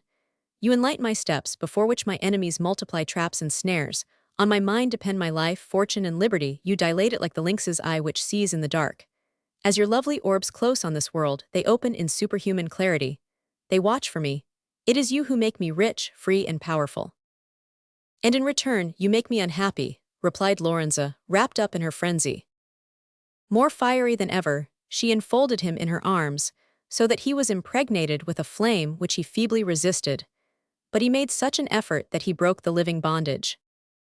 Have pity, Lorenza, he sued. Was it to pity you that I left my native land, my name, my family, my faith? She said, almost threatening with her lovely arms, rising white and yet muscular amid the waves of her long black tresses coming down. Why have you laid on me this absolute empire, so that if I am your slave and have to give you my life and breath, was it to mock me ever with the name of the Virgin Lorenza? Balsamo sighed, himself crushed by the weight of her immense despair. Alas, is it your fault, or that of the Creator? Why were you made the angel with the infallible gaze, by whose aid I should make the universe submit? Why is it that you are the one to read a soul through its bodily envelope as one may read a book through a glass? Because you are an angel of purity, Lorenza, and nothing throws a shadow upon your soul. In your radiant and immaculate bosom the divine spark may be enshrined, a place without sullying where it may fitly nestle. You are seer because you are blameless, Lorenza. As a woman, you would be but so much substance. And you prefer this to my love, continued the Italian, clapping her hands with such rage that they became empurpled. You set my love beneath these whims that you pursue and fables that you invent. You snatch me out of the cold cloister, but in the bustling, ardent world you condemn me to the conventional chastity. Joseph, you commit a crime, I tell you. Do not blaspheme, said Balsamo, for I suffer too. Read in my heart, and never again say that I love you not. I resist you because I want to raise you on the throne of the world. Your ambition, sneered the young Roman, will your ambition ever give you what you might have in my love? He yielded to her, and his head rested in her arms. Ah yes, she cried, I see at last that you love me more than your ambition, than power, than your aspiration.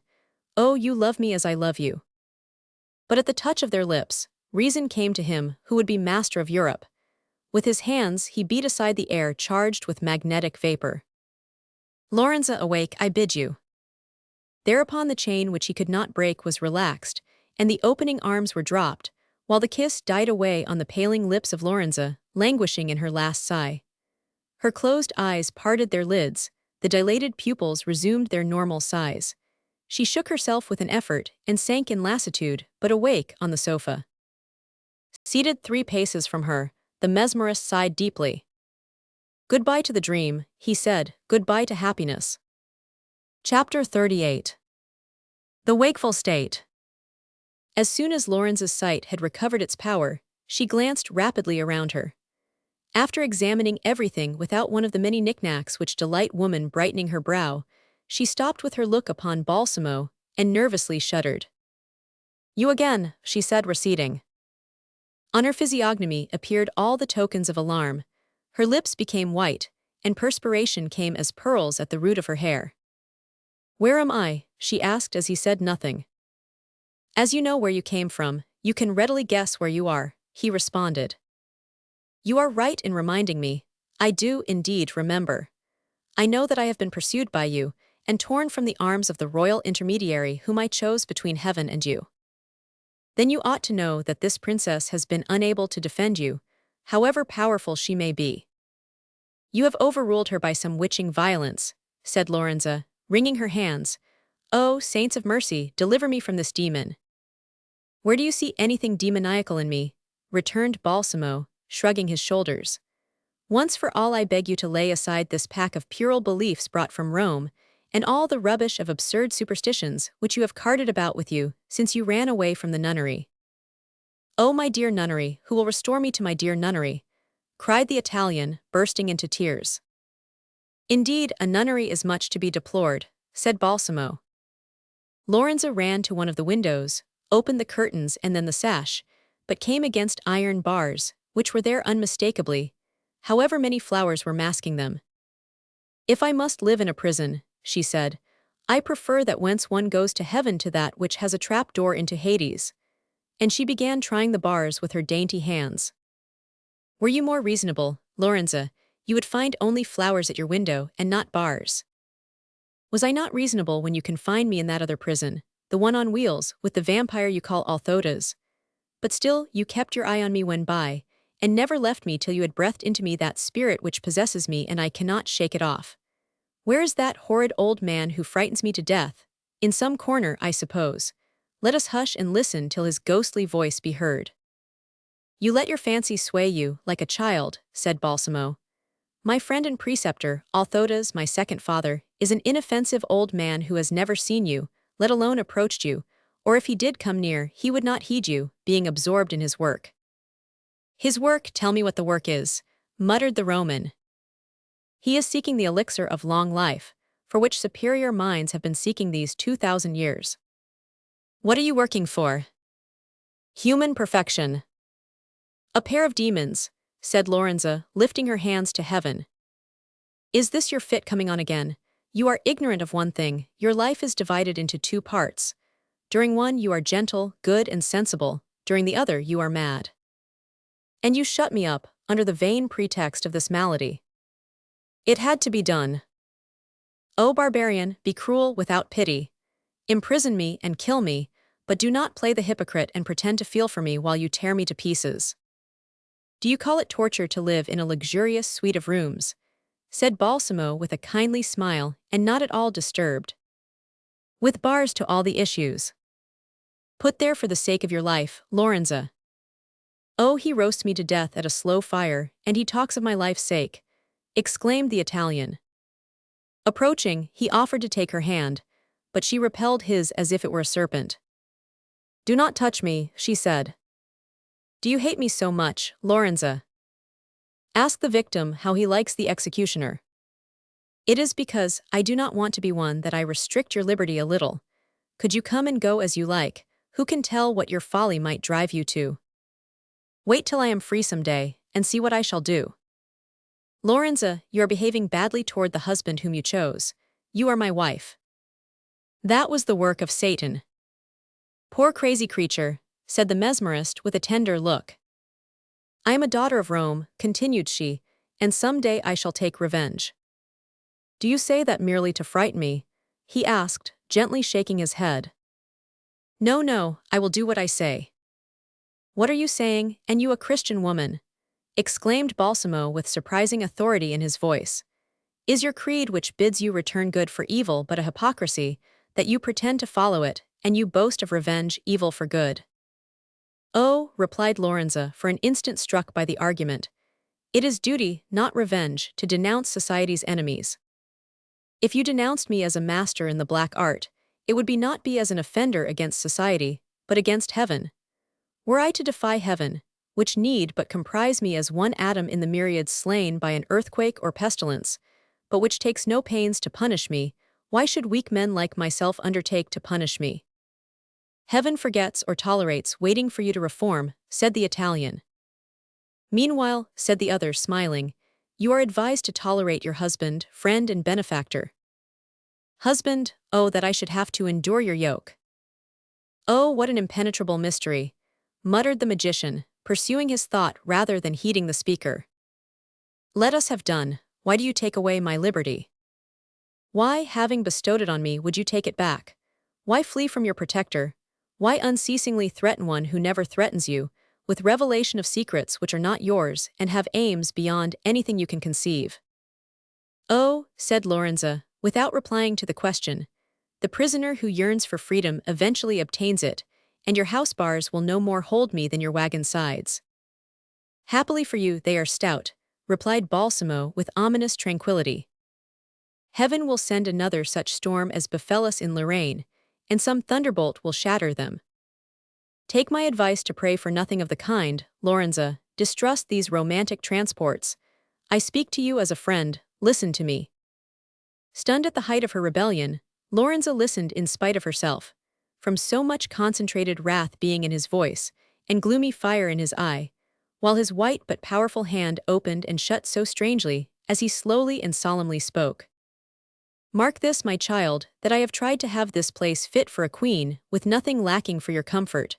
So calm your folly. Live here as you would do in your convent cell.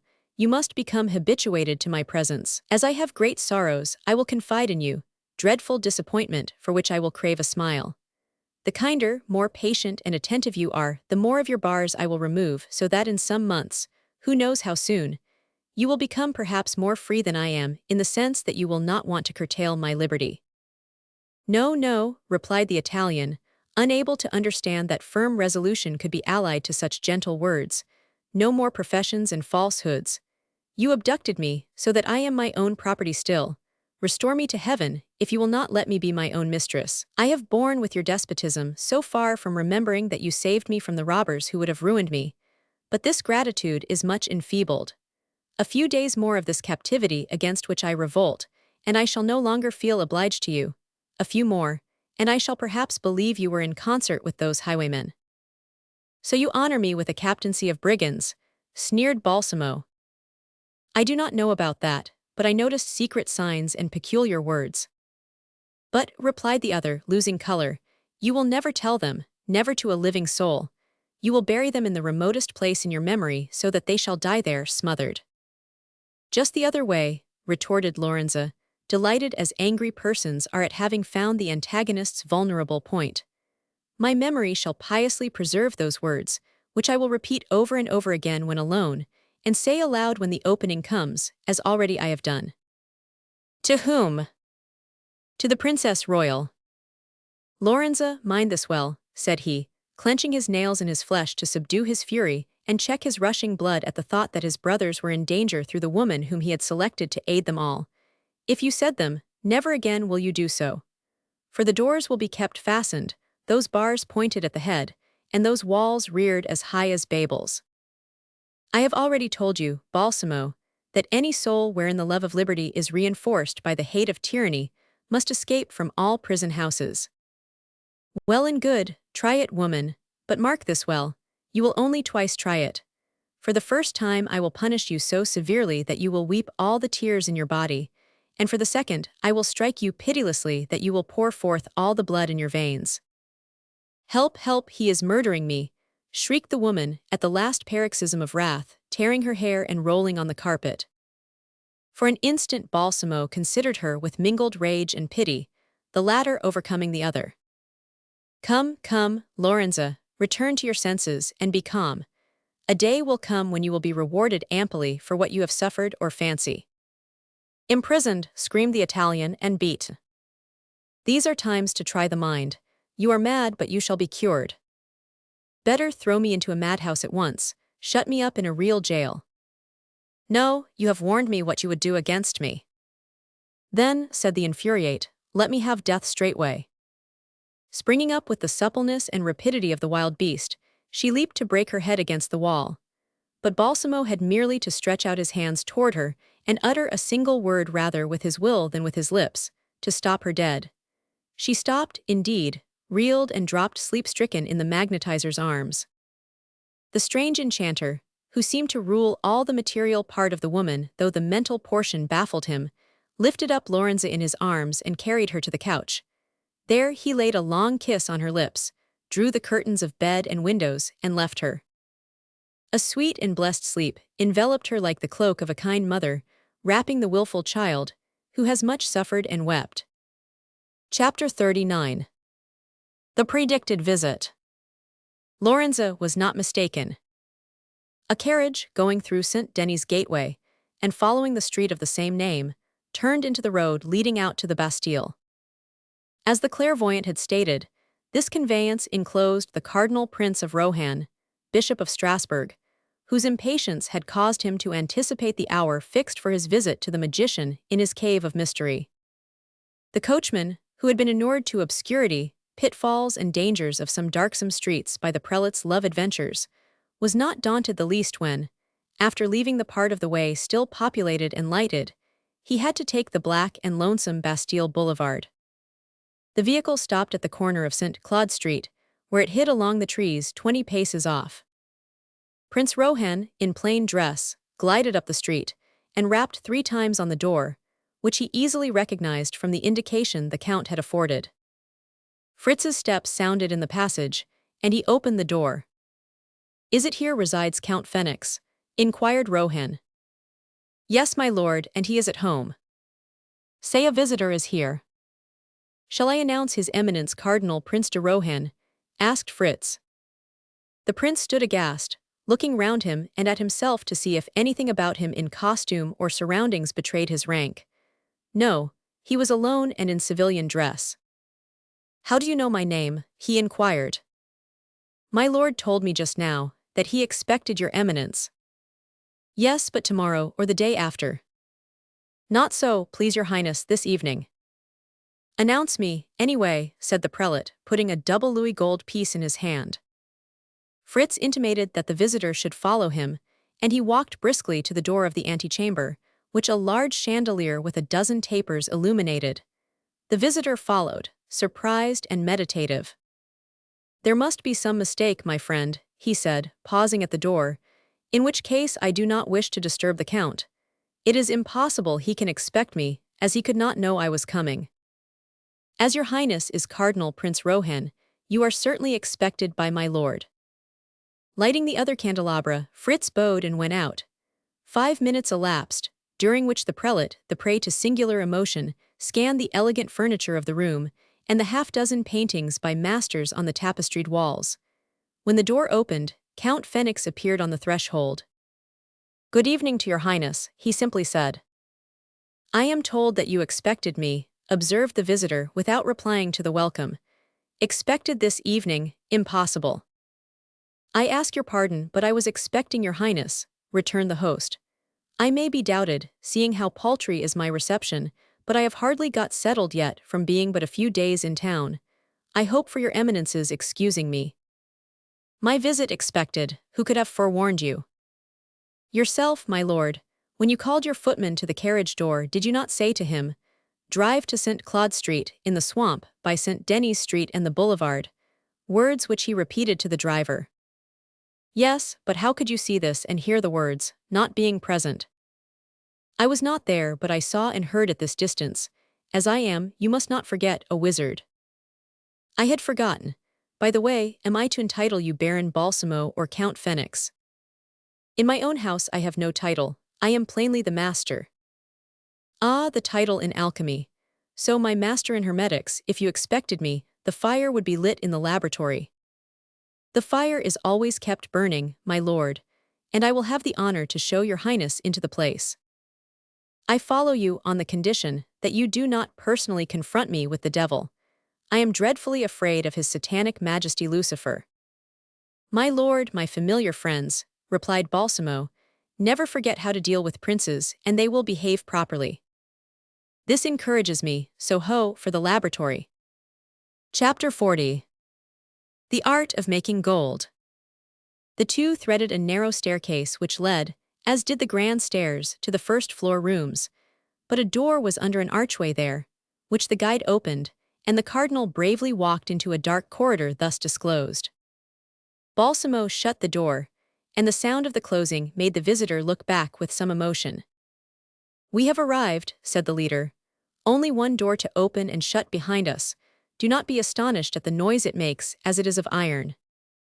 It was fortunate that the cardinal was warned in time, for the snap of the handle and the grinding of the hinges might make nerves more susceptible than his to vibrate. They went down 3 steps and entered a large cell with rafters overhead, a huge lamp with shade, many books, and a number of chemical and physical instruments. Such was the aspect. In a few seconds, the cardinal felt a difficulty in breathing. What does this mean, my lord? He asked. The water is streaming off me and I am stifling. What sound is that, master? This is the cause, answered the host, pulling aside a large curtain of asbestos, and uncovering a large brick furnace in the center of which glared 2 fiery cavities like lions' eyes in the gloom. This furnace stood in an inner room, centrally, twice the size of the first, unseen from the stonecloth screen. This is rather alarming, meseems, said the prince. Only a furnace, my lord. But there are different kinds of furnaces. This one strikes me as diabolical, and the smell is not pleasant. What devil's broth are you cooking? What your eminence wants. I believe you will accept a sample of my produce. I was not going to work until tomorrow, but as your eminence changed his mind, I lit the fire as soon as I saw you on the road hither. I made the mixture so that the furnace is boiling, and you can have your gold in about 10 minutes. Let me open the ventilator to let in some air. What are these crucibles on the fire? In 10 minutes, they will pour you out the gold as pure as from any assiers in Christendom.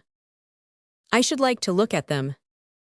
Of course, you can, but you must take the indispensable precaution of putting on this asbestos mask with glass eyes, or the ardent fire will scorch your sight. Have a care indeed. I prize my eyes, and would not give them for the 100,000 crowns you promised me. So I thought, and your lordship's eyes are good and bright. The compliment did not displease the prince, who was proud of his personal advantages. He chuckled, so we are going to see gold made. I expect so, my lord. 100,000 crowns worth. There may be a little more, as I mixed up liberally the raw stuff. You are certainly a generous magician, said the prince, fastening the fireproof mask on, while his heart throbbed gladly. Less than your eminence, though it is kind to praise me for generosity, of which you are a good judge. Will your highness stand a little one side while I lift off the crucible covers? He had put on a stonecloth shirt, and seizing iron pincers, he lifted off an iron cover. This allowed one to see 4 similar melting pots, each containing a fluid mass, one vermilion red, others lighter but all ruddy. Is that gold? Queried the prelate in an undertone, as if afraid by loud speaking to injure the mystery in progress. Yes, the 4 crucibles contain the metal in different stages of production, some having been on 11 hours, some 12. The mixture is to be thrown into the first mass of ingredients, the living stuff into the gross, at the moment of boiling. That is the secret which I do not mind communicating to a friend of the science. But as your eminence may notice, the first crucible is turning white hot. It is time to draw the charge. Will you please stand well back, my lord? Rohan obeyed with the same punctuality as a soldier obeying his captain. Dropping the iron pincers, which had already heated to redness, the other ran up to the furnace, a carriage on wheels of the same level, the top being an iron block, in which were set 8 molds of round shape and the same capacity. This is the mold in which I cast the ingots, explained the alchemist. On the floor he spread a lot of wet oakum wads to prevent the splashing of the metal setting the floor afire. He placed himself between the molds and the furnace, opened a large book, from which he read an incantation, and said, as he caught up long tongs in his hand to clutch the crucible, "The gold will be splendid, my lord, of the first quality." "Oh, you are never going to lift that mass single-handed," exclaimed the spectator. "Though it weighs 50 pounds, yes, my lord, but do not fear, for few metal melters have my strength and skill. But if the crucible were to burst—" That did happen once to me. It was in 1399, while I was experimenting with Nicolas Flamel, in his house by St. Jacques in the Shambles. Poor Nick almost lost his life, and I lost 27 marks worth of a substance more precious than gold. What the deuce are you telling me? That you were pursuing the great work in 1399 with Nicolas Flamel? Yes, Flamel and I found the way while together 50 or 60 years before, working with Pietro the Good in Pella Town. He did not pour out the crucible quickly enough, and I had a bad eye, the left one, for 10 or 12 years from the steam. Of course you know Pietro's book, the famous Margherita Prediosa, date. To be sure, and you knew Flamel and Peter the Good. I was the pupil of one, and the master of the other. While the alarmed prelate wondered whether this might not be the Prince of Darkness himself, and not one of his imps by his side, Balsamo plunged his tongs into the incandescence. It was a sure and rapid seizure. He nipped the crucible 4 inches beneath the rim, testing the grip by lifting it just a couple of inches. Then, by a vigorous effort, straining his muscles, he raised the frightful pot from the scorching bed. The tongs reddened almost up to the grasp. On the superheated surface, white streaks ran like lightning in a sulphurous cloud. The pot edges deepened into brick red, then browner, while its conical shape appeared rosy and silvery in the twilight of the recess. Finally, the molten metal could be spied, forming a violet cream on the top, with golden shivers, which hissed out of the lips of the container and leaped flaming into the black mold. At its orifice reappeared the gold, spouting up furious and fuming, as if insulted by the vile metal which confined it. "Number 2, said Balsamo, passing to the second mold, which he filled with the same skill and strength. Perspiration streamed from the founder, while the beholder crossed himself in the shadow. It was truly a picture of wild and majestic horror. Illumined by the yellow gleams of the metallic flame, the operator resembled the condemned souls writhing in the infernos of Dante and Michelangelo, in their cauldrons. Add to this the sensation of what was in progress being unheard of. Balsamo did not stop to take breath between the 2 drawings of the charges, for time pressed. "There is little loss," observed he, after filling the second mold. I let the boiling go on the 100th of a minute too long. The 100th of a minute, repeated the cardinal, not trying to conceal his stupefaction. Trifles are enormous in the hermetical art, replied the magician simply. But anyway, here are 2 crucibles empty and 2 ingots cast, and they amount to 100 weight of fine gold. Seizing the first mold with the powerful tongs, he threw it into a tub of water, which seethed and steamed for a long time. At length he opened it, and drew out an ingot of purest gold in the shape of a sugar loaf, flattened at both ends. We shall have to wait nearly an hour for the other 2, said Balsamo. While waiting, would your eminence not like to sit down and breathe the fresh air? And this is gold, said the cardinal without replying, which made the hearer smile, for he had firm hold of him now. Does your eminence doubt? Science has so many times been deceived. You are not speaking your mind wholly, said Balsamo. You suppose that I cheat you, but do so with full knowledge. My lord, I should look very small to myself if I acted thus, for my ambition would then be restricted by the walls of this foundry, whence you would go forth to give the rest of your admiration to the first juggler at the street corner. Come, come, honor me better, my prince, and take it that I would cheat you more skillfully, and with a higher aim if cheating was intended by me. At all events your eminence knows how to test gold. By the touchstone, of course. Has not my lord made the application of the lunar caustic to the Spanish gold coins, much liked at card play on account of the gold being the finest, but among which a lot of counterfeits have got afloat? This indeed has happened me. Well, here is acid, and a blue stone, my lord. No, I am convinced. My lord, do me the pleasure of ascertaining that this is not only gold, but gold without alloy. The doubter seemed averse to giving this proof of unbelief, and yet it was clear that he was not convinced. Balsamo himself tested the ingots and showed the result to his guest. 28 carats fine, he said. I am going to turn out the other twain. 10 minutes subsequently, the 200,000 crowns worth of the precious metal was lying on the damp oakum bed, in 4 ingots altogether. I saw your eminence coming in a carriage, so I presume it is in waiting. Let it be driven up to my door, and I will have my man put the bullion in it. 100,000 crowns, muttered the prince, taking off the mask in order to gloat on the metal at his feet.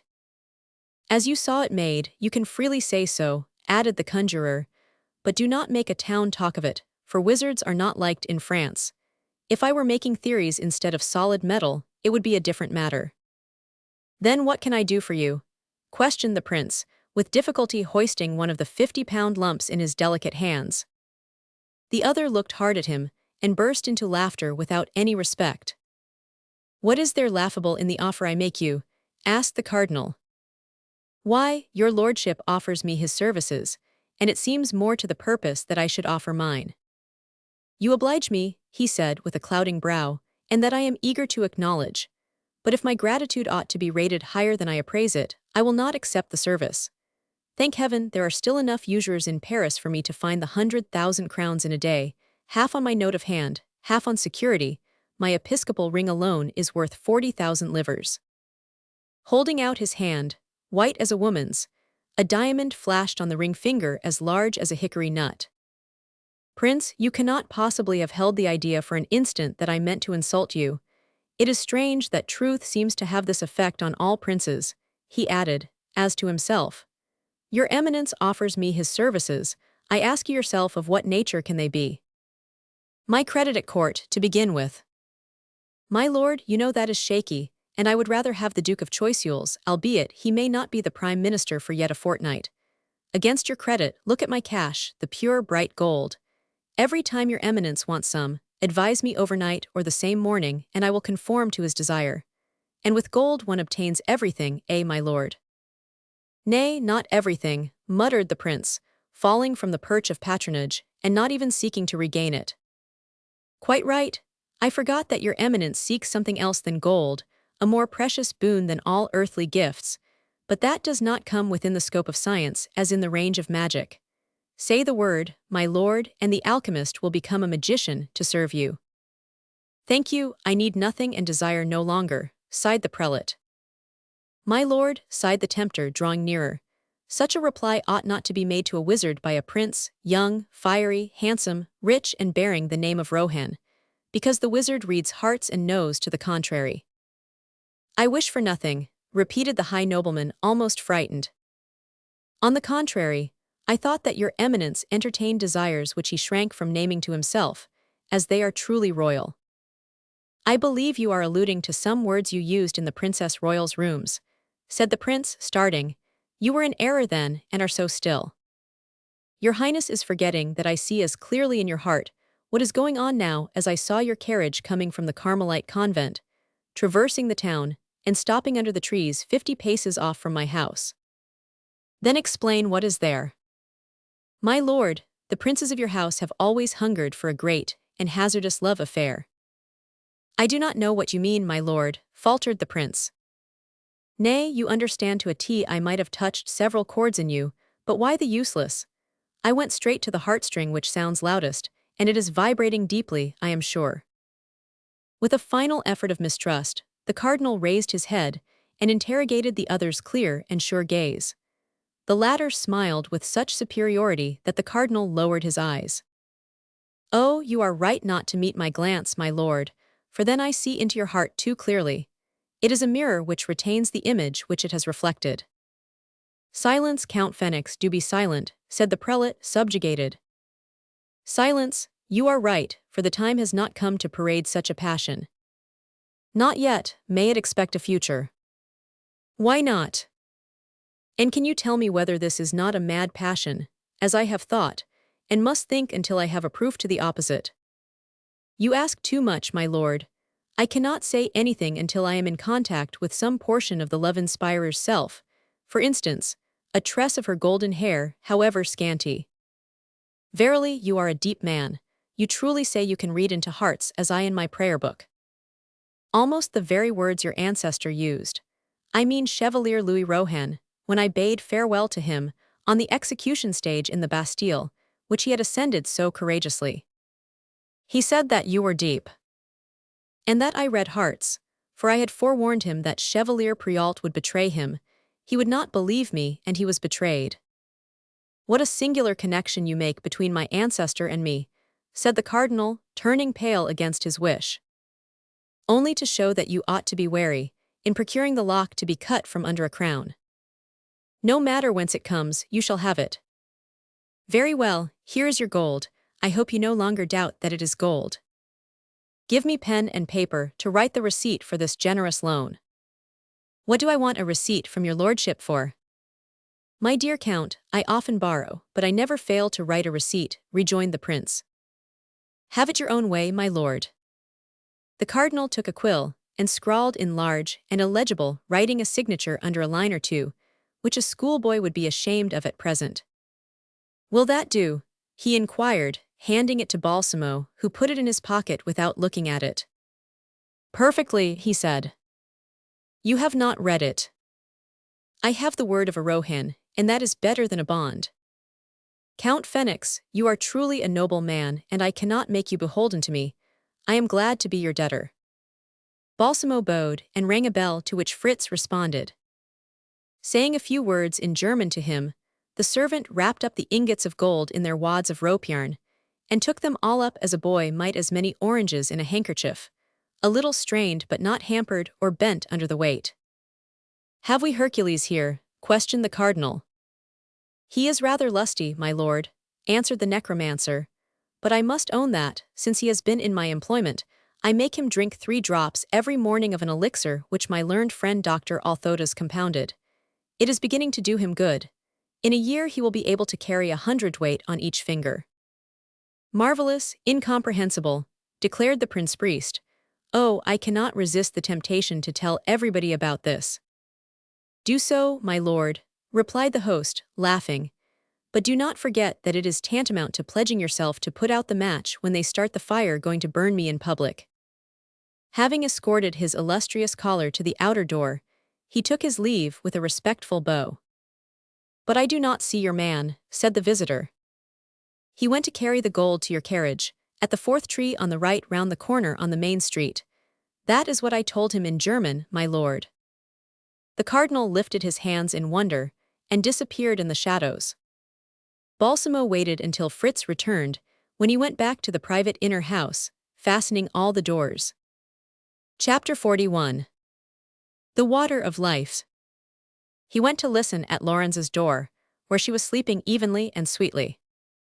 He opened a panel and looked in upon her, for some while in affectionate reverie.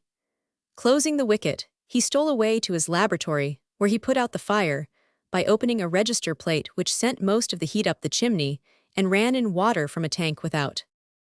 In a pocketbook, he carefully fastened up the receipt of Cardinal Rohan, saying, "The parole of a Rohan is all very well, but only for me, and the brothers will want to know yonder how I employ their money." These words were dying on his lips, when 3 sharp raps on the ceiling made him lift his head. "Althotas wants me, and in a hurry, that is a good sign." With a long iron rod he rapped in answer. He put away the tools, and by means of an iron ring in a trap overhead, which was the floor of a dumbwaiter, as then they called elevators, he pulled this down to his feet. Placing himself in the center of it, he was carried gently, by no spring but a simple hydraulic machine, worked by the reservoir which had extinguished the fire, up into the study reserved for the old alchemist. This new dwelling was 8 feet by 9 in height, and 16 in length. All the light came from a skylight, as the 4 walls were without inlet. It was, relatively to the house on wheels, a palace. The old man was sitting in his easy chair on casters, at the middle of a horseshoe-shaped table in iron, with a marble top, laden with a quantity of plants, books, tools, bottles, and papers traced with cabalistic signs. A chaos. He was so wrapped in thought that he was not disturbed by the entrance. A globe of crystal hung over his yellow and bald pate.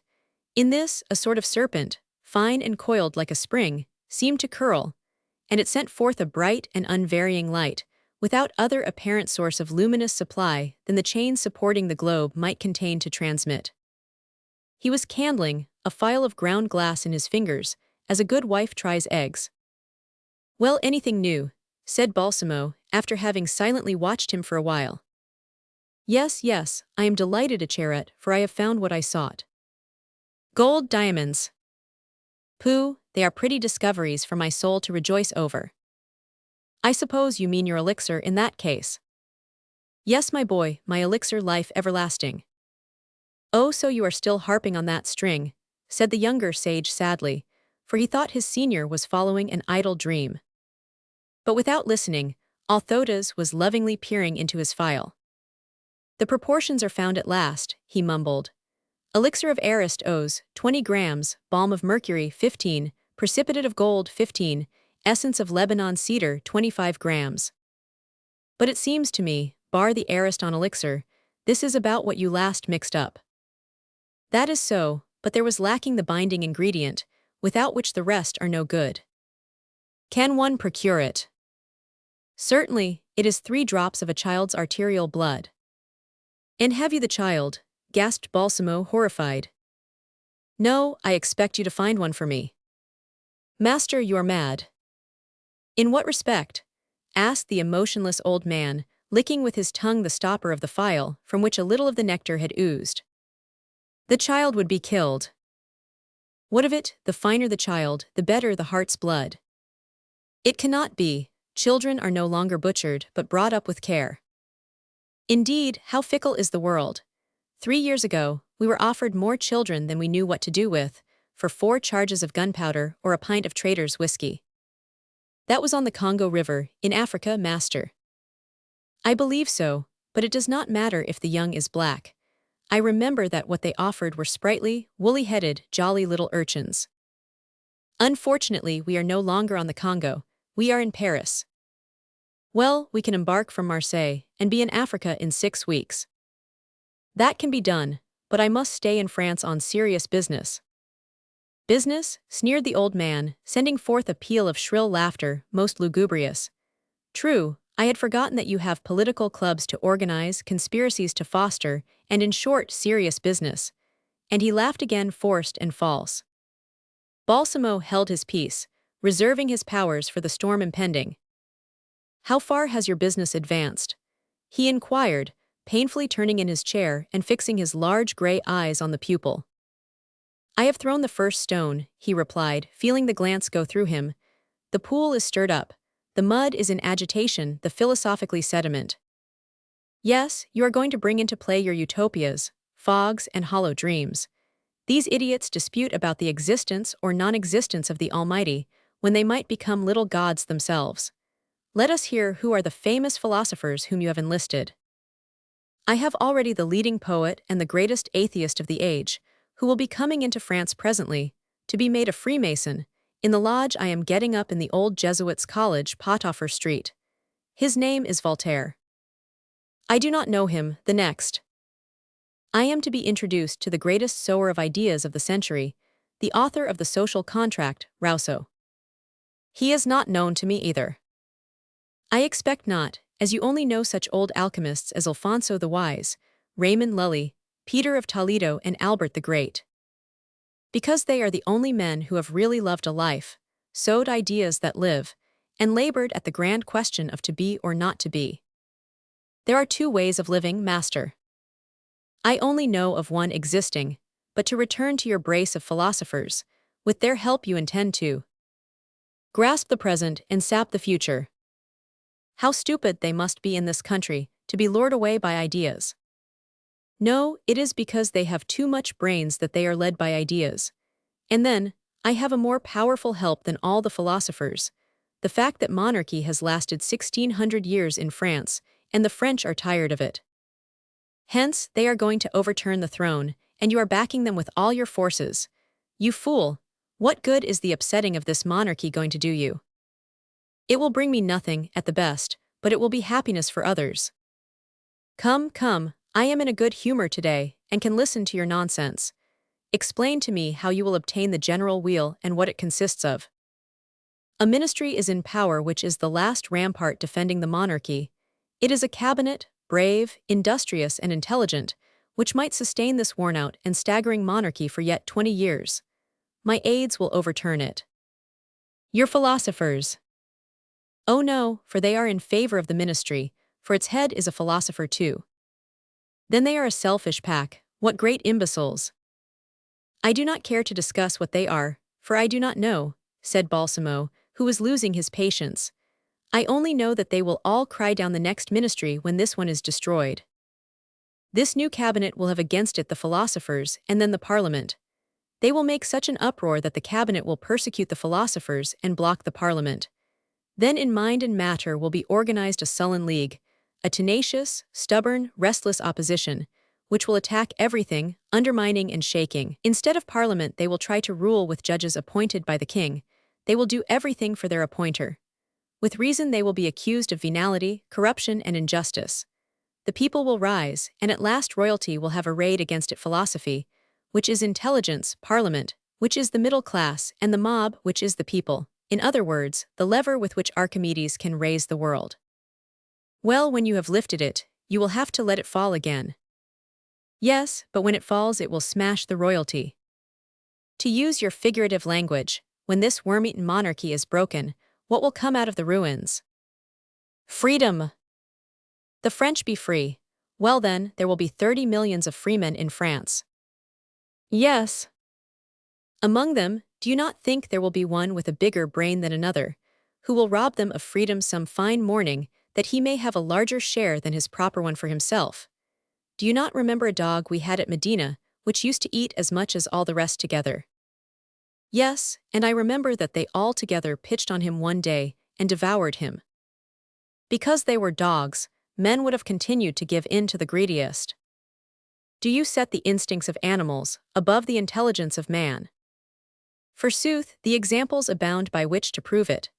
Among the ancients was one Julius Caesar, and among the moderns one Oliver Cromwell, who ate up the Roman and the English cake, without anybody snatching many crumbs away from them.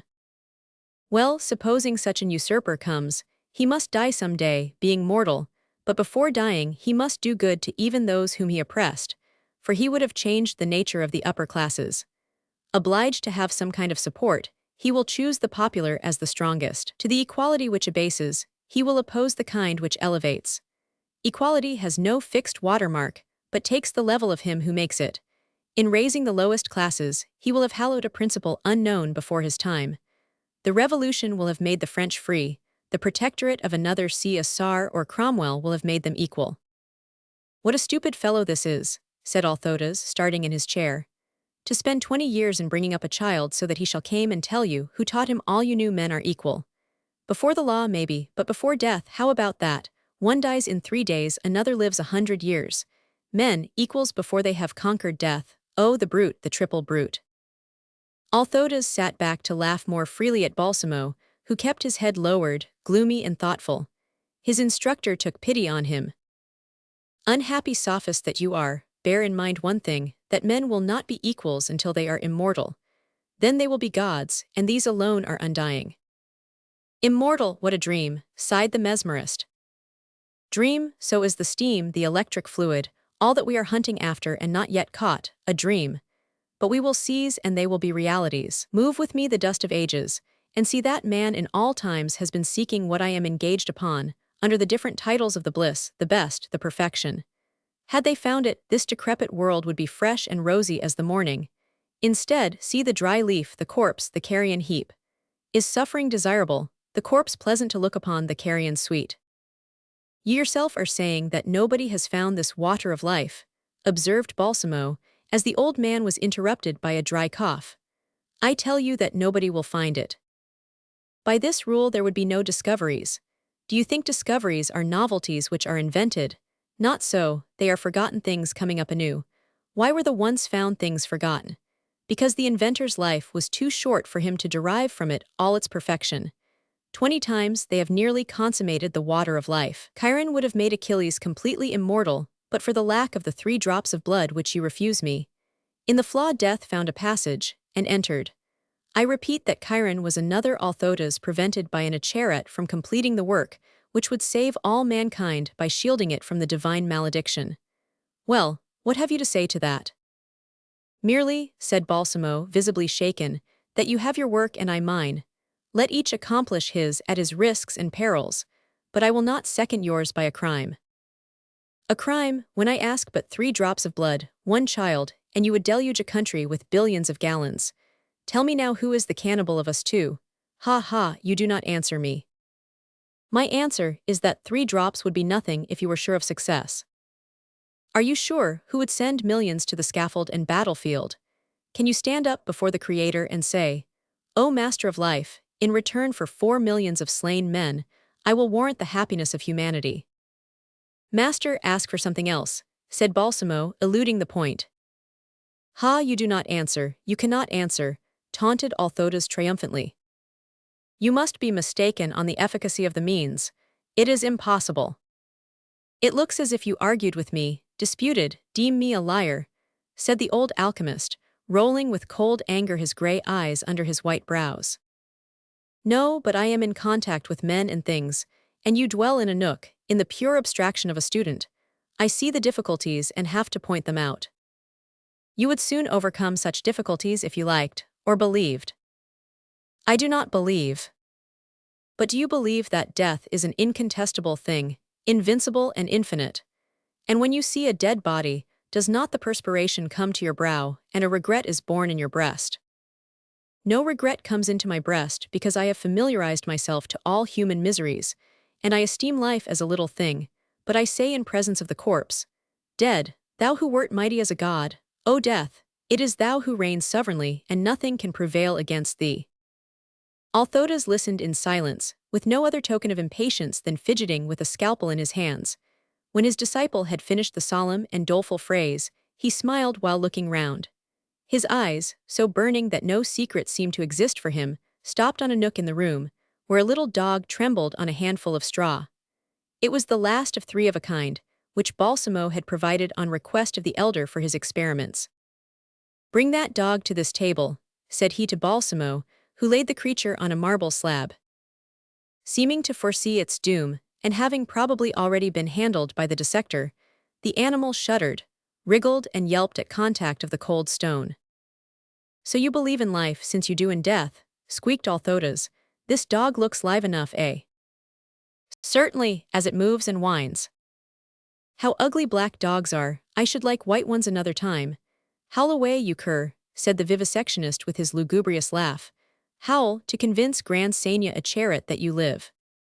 He pierced the animal at a certain muscle, so that he whimpered instead of barking. "Good, push the bell of the air pump hither. But stay, I must ask what kind of death you prefer for him, deem best." "I do not know what you mean. Death is death, master." "Very correct what you say, and I agree with you. Since one kind of death is the same as another, exhaust the air, Acheret." Balsamo worked the air pump, and the air in the bell of glass hissed out at the bottom, so that the little puppy grew uneasy at the first, looked around, began to sniff, put his paw to the issue till the pain of the pressure made him take it away, and then he fell suffocated, puffed up and asphyxiated. "Behold the dog dead of apoplexy," pronounced the sage. "This is a fine mode with no long suffering. But you do not seem fully convinced. I suppose you know how well laden I am with resources, and you think I have the method of restoring the respiration." "No, I am not supposing that. The dog is truly not alive." "Never mind, we will make assurance doubly sure by killing the canine twice. Lift off the receiver, Acheret." The glass bell was removed, and there lay the victim, never stirring, with eyes shut and heart without a beat. "Take the scalpel, and sever the spinal column without cutting the larynx." "I do so solely because you say it." "And to finish the poor creature in case it be not dead," said the other, with the smile of obstinacy peculiar to the aged. With one incision, Balsamo separated the vertebral column a couple of inches from the brain, and opened a yawning gash. The body remained unmoving. "He is an inert animal, icy cold, forever without movement, you say nothing prevails against death.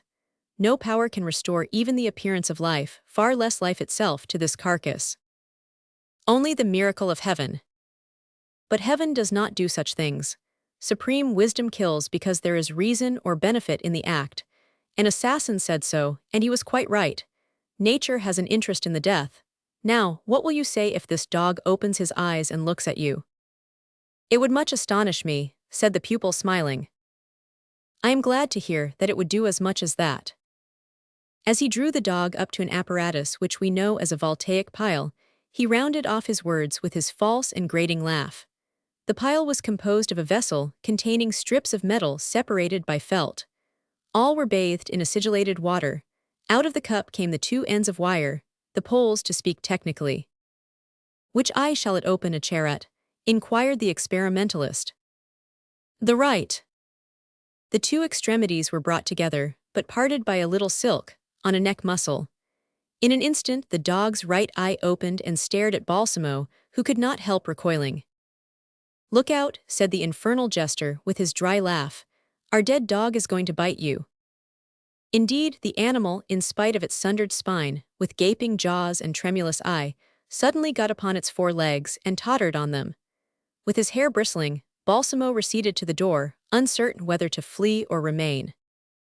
"But we must not frighten you to death in trying to teach you," said Althotas, pushing back the cadaver and the machine. The contact broken, the carcass fell back into immovability. "You see that we may arrive at the point I spoke of, my son, and prolong life since we can annul death." "Not so, for you have only obtained a semblance of life," objected Balsamo. "In time we shall make it real. The Roman poets, and they were esteemed prophets, assert that Cassid revived the dead. But one objection: supposing your elixir perfect and a dog given some, it would live on, until it fell into the hands of a dissector who would cut its throat."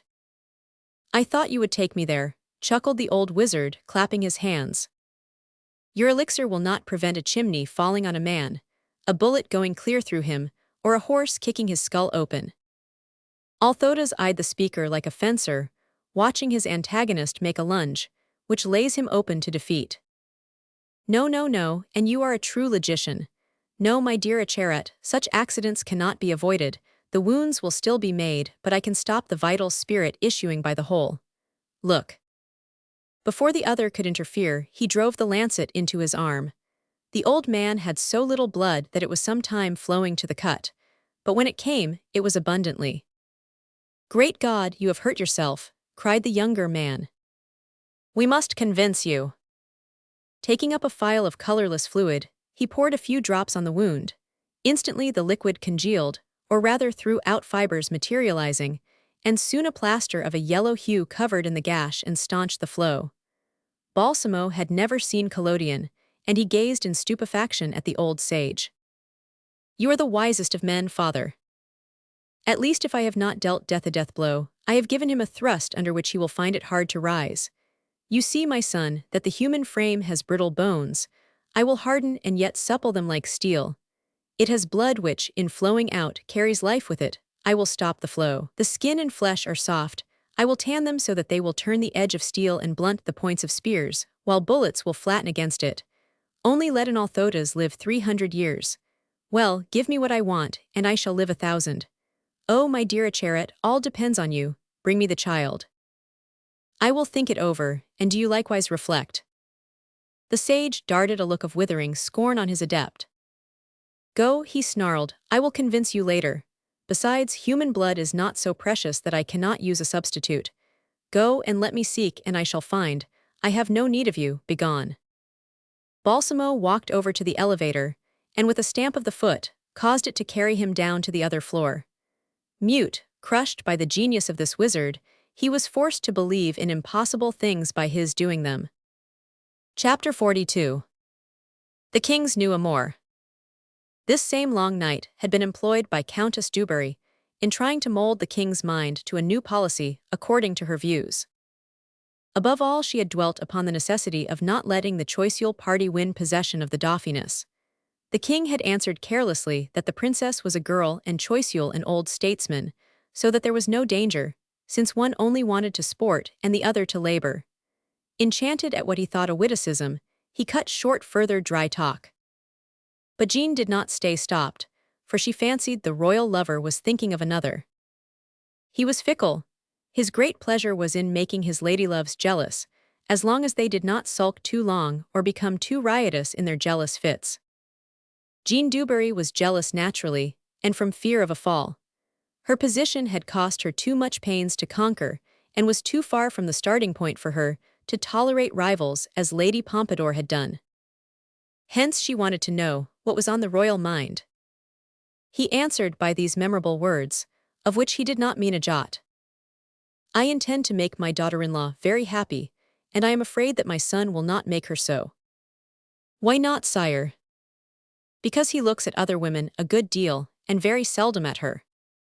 "If any but your majesty said that, I should disbelieve them, for the Archduchess is sweetly pretty. She might be rounded out more. That Mademoiselle de Taverny is the same age and she has a finer figure. She is perfectly lovely." Fire flashed in the favorite's eyes, and warned the speaker of his blunder. "Why, I wager that you were plump as Watteau's shepherdesses at 16, said he quickly, which adulation improved matters a little, but the mischief was done. "Humph," said she, bridling up under the pleased smile, "is the young lady of the Taverny family so very, very fair?" "I only noticed that she was not a bag of bones. You know I am short-sighted, and the general outline alone strikes me. I saw that the newcomer from Austria was not plump, that is all." "Yes, you must only see generally, for the Austrian is a stylish beauty, and the provincial lady a vulgar one." "According to this, Jean, you would be the vulgar kind," said the monarch. "You are joking, I think." "That is a compliment, but it is wrapped up in a compliment to another," thought the favorite, and aloud she said, "Faith, I should like the Dauphiness to choose a bevy of beauties for maids of honor. A court of old tabbies is frightful." "You are talking over one to your side, for I was saying the same thing to the Dauphin, but he is indifferent. However, she begins well, you think, to take this Taverny girl. She has no money." "No, but she has blood. The Taverny Redcastles are a good old house and long-time servants of the realm." "Who is backing them?" "Not the Choiseuls, for they would be overfeasted with pensions in that case." "I beg you not to bring in politics, Countess." "Is it bringing in politics to say the Choiseuls are blood-sucking the realm?" "Certainly," and he arose. An hour after he regained the Grand Trianon Palace, happy at having inspired jealousy, though he said to himself, as a Richelieu might do at 30. "What a bother these jealous women are." Dewberry went into her boudoir, where Chon was impatiently waiting for the news. You are having fine success, she exclaimed. Day before yesterday presented to the Dauphiness, you dined at her table yesterday. That's so, but much good in such nonsense.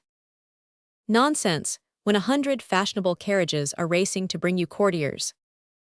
I am vexed, sorry for them, as they will not have any smiles from me this morning. Let me have my chocolate. Stormy weather, eh? Chan Rang and Zamor came in to get the order. He started off so slowly, and humping up his back, that the mistress cried. Is that slow coach going to make me perish of hunger? If he plays the camel and does not hurry, he'll get 100 lashes on his back. Me no hurry me governor, replied the black boy majestically.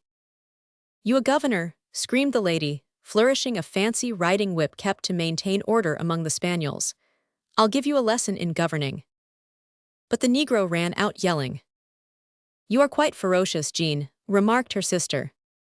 Surely I have the right to be ferocious in my own house. Certainly, but I am going to elope, for fear I may be devoured alive. 3 knocks on the door came to interrupt the outbreak. Hang it all, who is bothering now? Cried the Countess, stamping her foot. He is in for a nice welcome, muttered Chan. It will be a good thing if I am badly received, said Jean, as he pushed open the door as widely as though he were a king, for then I should take myself off and not come again, and you would be the greater loser of the two. Saucebox. Because I am not a flatterer. What is the matter with the girl this morning, Chan? She is not safe to go near. Oh, here comes the chocolate. Good morning, chocolate, said the favorite's brother, taking the platter and putting it on a small table, at which he seated himself. Come and tuck it in, Chan. Those who are too proud won't get any, that's all. You are a nice pair, said Jean, gobbling up the bread and butter instead of wondering what worries me. Out of cash, I suppose, said Chan. Pooh, the king will run out before I do. Then lend me 1,000, I can do with it, said the man. You will get 1,000 Philips on the nose sooner than 1,000 louis. Is the king going to keep that abominable choiseul? Questioned Chan. That is no novelty, you know that they are sticks in the mud. Has the old boy fallen in love with the Dauphiness? You are getting warm, but look at the glutton, ready to burst with swilling chocolate, and will not lift a finger to help me out of my quandary. You never mean to say the king has another fancy, cried Chan, clasping her hands and turning pale. If I did not say so, your brother would, for he will either choke with the chocolate or get it out. Thus adjured, Jean managed to gasp the name. Andrea of Taverny. The Baron's daughter, oh mercy, groaned Chan. I do not know what keeps me from tearing his eyes out, the lazy bones, to go puffing them up with sleep when our fortunes stagger. With want of sleep you mean, returned Jean. I am sleepy as I am hungry for the same reason. I have been running about the streets all night. Just like you. And all the morning. You might have run to some purpose, and found out where that intriguing jade is housed. The very thing, I questioned the driver of the carriage lent to them, and he took them to Cock Heron Street. They are living in a little house at the back, next door to Armenonville House. Jean, we are good friends again, said the Countess. Gorge as you like, but we must have all the particulars about her, how she lives, who calls on her, and what she is about. Does she get any love letters? These are important to know. I have got us started on the right road anyway, said Jean. Suppose you do a little now. Well, suggested Chan, there must be rooms to let in that street. Excellent idea, said the Countess. You must be off quickly to the place, Jean, and hire a flat there, where a watcher can mark down all her doings. No use, there are no rooms to hire there, I inquired, but I can get what we want in the street at the back, overlooking their place, Plastriere Street. Well, quick, get a room there. I have done that, answered Jean. Admirable fellow, come, let me buss thee, exclaimed the royal favorite. Jean wiped his mouth, received the caress, and made a ceremonious bow to show that he was duly grateful for the honor. I took the little suite for a young widow, you Chan. Capital, it shall be Chan who will take the lodgings and keep an eye on what goes on. But you must not lose any time. The coach, cried Dewberry, ringing the bell so loudly that she would have roused all the spellbound servants of the palace of the Sleeping Beauty. The three knew how highly to rate Andrea, for at her first sight she had excited the king's attention, hence she was dangerous. "I do not know so much about that," said Jean. "Let us be distrustful. His most Christian Majesty is greedy for what is another's property." Chan departed in the coach, with Jean's promise that he would be her first visitor in the new lodgings. She was in luck, for she had hardly more than taken possession of the rooms, and gone to look out of the window, commanding a view of the rear gardens, than a young lady came to sit at the summer house window, with embroidery in her hand. It was Andrea. Chapter 43. Two birds with one stone. Chan had not been many minutes scanning the taverny lady, when Viscount Jean, racing up the stairs 4 at a time like a schoolboy, appeared on the threshold of the pretended widow's room. "Hurrah, Jean, I am placed splendidly to see what goes on, but I am unfortunate about hearing." "You ask too much. Oh, I say, I have a bit of news, marvelous and incomparable. Those philosophically fellows say a wise man ought to be ready for anything, but I cannot be wise, for this knocked me. I give you 100 chances to guess who I ran up against at a public fountain at the corner. He was sopping a piece of bread in the gush, and it was our philosopher." "Who, Gilbert?" "The very boy, with bare head, open waistcoat, stockings ungartered, shoes without buckles, in short, just as he turned out of bed." "Then he lives by here. Did you speak to him?" "We recognized one another, and when I thrust out my hand, he bolted like a harrier among the crowd, so that I lost sight of him. You don't think I was going to run after him, do you?" "Hardly, but then you have lost him." "What a pity," said the girl Sylvie, whom Chan had brought along as her maid. "Yes, certainly," said Jean. "I owe him 100 stripes with a whip, and they would not have spoilt by keeping any longer had I got a grip of his collar, but he guessed my good intentions and fled. No matter, here he is in town, and when one has the ear of the chief of police, anybody can be found." "Shut him up when you catch him," said Sylvie, "but in a safe place." "And make you turnkey over him," suggested Jean, winking. She would like to take him his bread and water. "Stop your joking, brother," said Chan. "The young fellow saw your row over the post horses, and he is to be feared if you set him against you. How can he live without means?" "Tut, he will hold horses or run errands." "Never mind him, come to our observatory." Brother and sister approached the window with infinity of precautions. Jean had provided himself with a telescope. Andrea had dropped her needlework, put up her feet on a lower chair, taken a book, and was reading it with some attention, for she remained very still. "Fie on the studious person," sneered Chan. "What an admirable one," added Jean. "A perfect being, what arms, what hands, what eyes, lips that would wreck the soul of St. Anthony, oh, the divine feet, and what an ankle in that silk hose." "Hold your tongue, this is coming on finely," said Chan. "You are smitten with her now, this is the drop that fills the bucket." "It would not be a bad job if it were so, and she returned me the flame a little. It would save our poor sister a lot of worry. Let me have the spyglass a while. Yes, she is very handsome, and she must have had a sweetheart out there in the woods. But she is not reading, see, the book slips out of her hand. I tell you, Jean, that she is in a brown study." "She sleeps, you mean?" "Not with her eyes open, what lovely eyes. This a good glass, Jean, I can almost read in her book." "What is the book, then?" Chan was leaning out a little, when she suddenly drew back. "Gracious, look at that head sticking out of the garret window. Gilbert, by Jove, with what burning eyes he is glaring on the taverny girl. I have it, he is the country gallant of his lady. He has had the notice where she was coming to live in Paris, and he has taken a room close to her. A change of dovecote for the turtle doves. Sister, we need not trouble now, for he will do all the watching. For his own gain. No, for ours. Let me pass, as I must go and see the chief of police. By Jupiter, what luck we have. But don't you let philosopher catch a glimpse of you, he would decamp very quick." Chapter 44.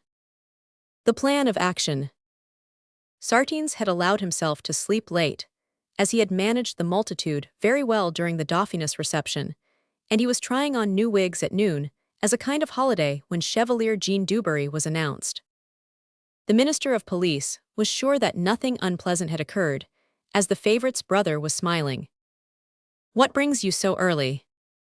"To begin with," replied Jean, always ready to flatter those of whom he wanted to make use. I am bound to compliment you on the admirable way in which you regulated the processions. Is this official? Quite, so far as Lucian's is concerned. Is not that ample? Does not the sun rise in that quarter? It goes down there very often, eh? And the pair laughed. But the compliments apart, I have a service to ask of you. Two, if you like. Tell me if anything lost in Paris can be found. Yes, whether worthless or very valuable. My object of search is not worth much, responded Jean, shaking his head. Only a young fellow of 18, named Gilbert, who was in the service of the Tavernies in Lorraine, but was picked up on the road by my sister Chon. She took him to Lucian's, where he abused the hospitality. Stole something. I do not say so, but he took flight in a suspicious manner. Have you any clue to his hiding place? I met him at the fountain at the corner of Plastriere Street, where I suppose he is living, and I believe I could lay my hand on the very house. All right, I will send a sure agent, who will take him out of it. The fact is, this is a special affair, and I should like you to manage it without a third party. Oh, in that case, let me pick out a becoming wig, and I am with you. I have a carriage below.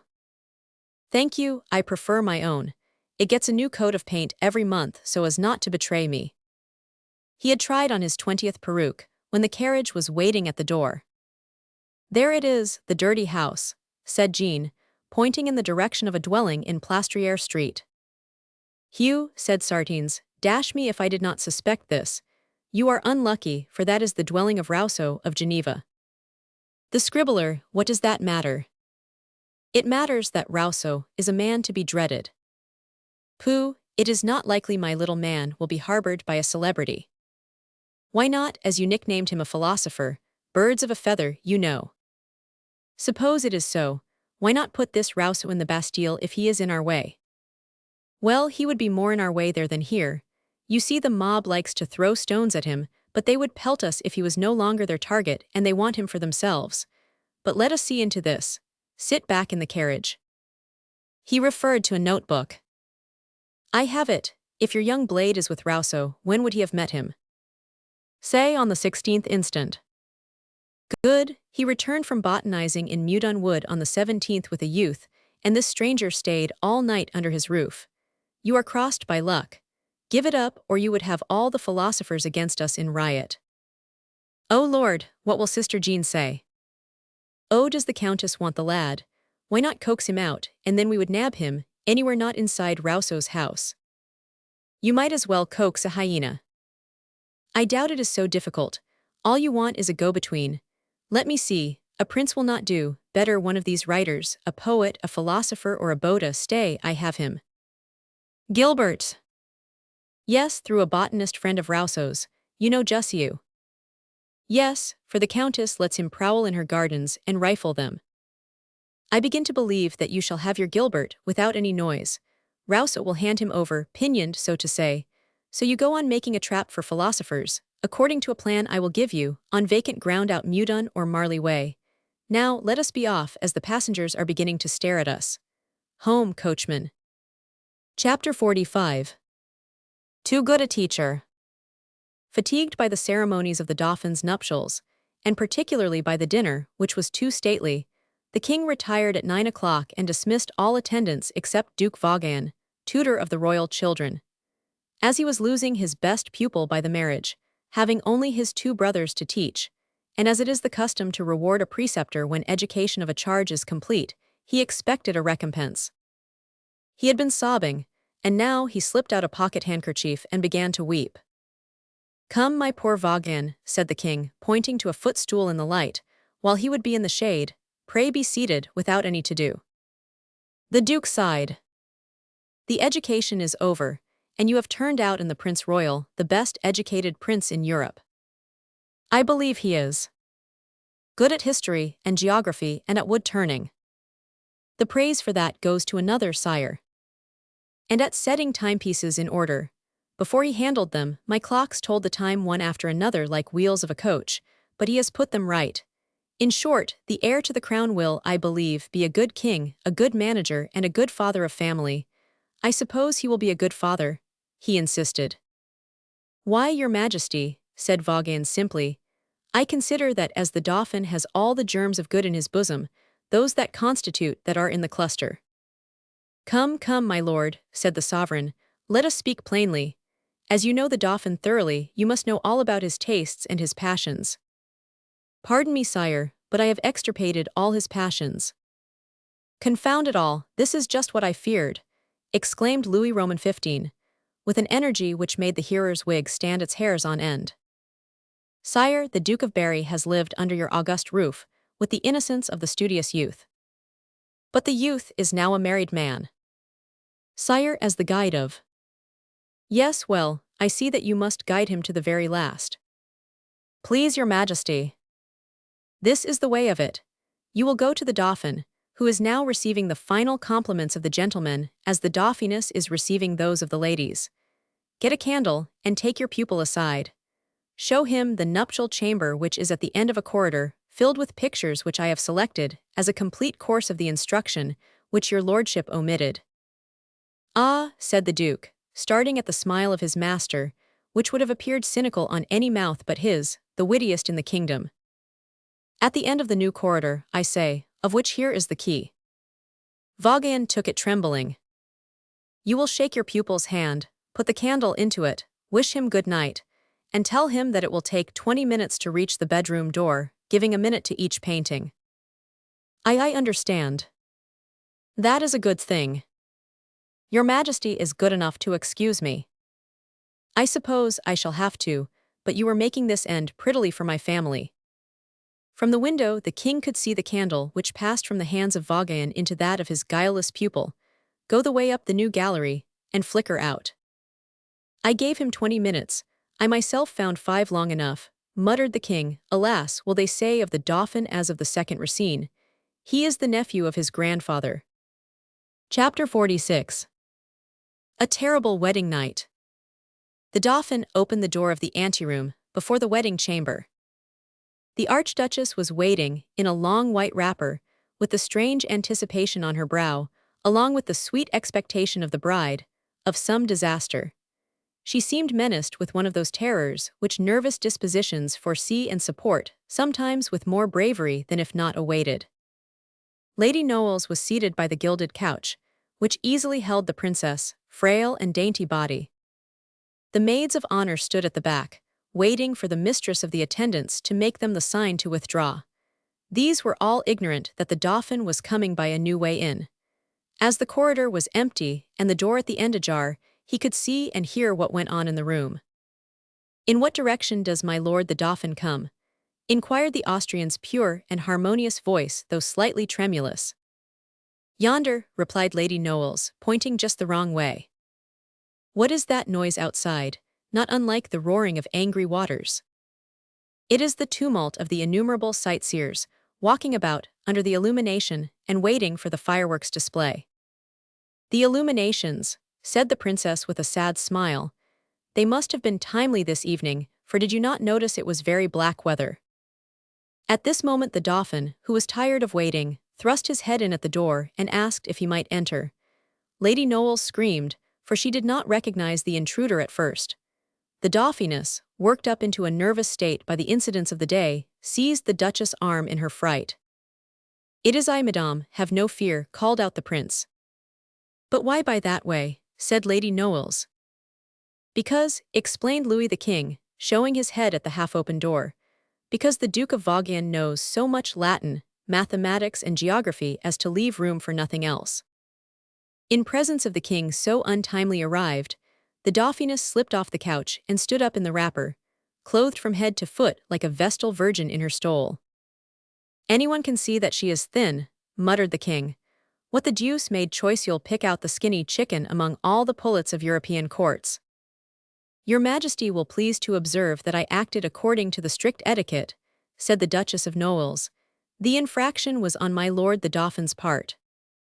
I take it on myself, so let us leave the children to themselves, said the monarch. The princess seized the lady's arm with more terror than before. Oh, don't go away, she faltered. I shall die of shame. Sire, the dauphiness begs to be allowed to go to rest without any state, said Lady Knowles. The deuce, and does Lady Etiquette herself crave that? Look at the Archduchess. In fact, Marie Antoinette, standing up, pale and with her rigid arms sustaining her by a chair, resembled a statue of fright, but for the slight chattering of her teeth and the cold perspiration bedewing her forehead. "Oh, I should not think of causing the young lady any pain," said Louis Roman 15. "As little strict about forms as his father was the other thing. Let us retire, Duchess, besides the doors have locks." The Dauphin blushed to hear these words of his grandfather, but the lady, though hearing, had not understood. King Louis Roman 15 embraced his granddaughter-in-law and went forth with Lady Noailles, laughing mockingly and sadly for those who did not share his merriment. The other persons had gone out by the other door. The wedded pair were left alone in silence. At last the young husband approached his bride with bosom beating rapidly. To his temples, breast and wrist, he felt all his repressed blood rushing hotly. But he guessed that his grandfather was behind the door, and the cynical glance still chilled the Dauphin, very timid and awkward by nature. "You are not well, madame," he stammered. "You are very pale and I think you are trembling." "I cannot conceal that I am under a spell of agitation. There must be some terrible storm overhead, for I am peculiarly affected by thunderstorms." Indeed, she shook by spasms, as though affected by electrical shocks. At this time, as though to justify her assertion, a furious gust of wind, such as shear the tops off mountains and heap up half the sea against the other, the first whoop of the coming tempest filled the palace with tumult, anguish and many a creaking. Leaves were swept off the branches off the boughs and from the trees. A long and immense clamor was drawn from the 100,000 spectators in the gardens. A lugubrious and endless bellowing ran through the corridors and galleries, composing the most awful notes that had ever vibrated in human ears. Then an ominous rattling and jingling succeeded the roar. It was the fall of countless shivers of glass, out of the window panes, on the marble slabs and cornices. At the same time, the gale had opened one of the shutters, and banged it to and fro like the wings of a bird of night. Wherever the window had been open, and where the glass was shivered, the lights were put out. The prince went over to the window to fasten the broken shutter, but his wife held him back. "Oh, pray, do not open that window, for the lights will be blown out, and I should die of fright." He stopped. Through the casement, beyond the curtain which he had drawn, the tree-tops of the park were visible, swayed from side to side, as if some unseen giant were waving them by the stems. All the illuminations were extinguished. Then could be seen on the dark sky still blacker clouds, coming on with a rolling motion like troops of cavalry wrapped in dust. The pallid prince stood with one hand on the sash handle. The bride sank on a chair, with a sigh. "You are very much alarmed, madame." "Yes, though your presence supports me. Oh, what a storm, all the pretty lights are put out." "Yes, it is a southwest wind, always the worst for storms. If it holds out, I do not know how they will be able to set off the fireworks. What would be the use of them? Everybody will be out of the gardens in such weather. You do not know what our French are when there is a show. They cry for the pyrotechnics, and this is to be superb. The pyrotechnist showed me the sketches. There, look at the first rockets. Indeed, brilliant as long fiery serpents, the trial rockets rushed up into the clouds. But at the same time, as if the storm had taken the flash as a challenge, one stroke of lightning, seeming to split the sky, snaked among the rockets ascending and eclipsed their red glare with its bluish flaring. "Verily, it is impiety for man to contest with God," said the Archduchess. The trial rockets had preceded the general display by but a few minutes, as the pyrotechnist felt the need of hastening, and the first set pieces were fired and were hailed with a cheer of delight. But as though there were really a war between man and heaven, the storm, irritated by the impiety, drowned with its thunder the cheers of the mobs, and all the cataracts on high opened at once. Torrents of rain were precipitated from the cloudy heights. In like manner to the wind putting out the illuminations, the rain put out the fireworks. "What a misfortune, the fireworks are spoilt," said the Dauphin. "Alas, everything goes wrong since I entered France," said Marie Antoinette. "This storm suits the feast that was given me. It was wanted to hide from the people the miseries of this dilapidated palace of Versailles. So blow, you southwest wind.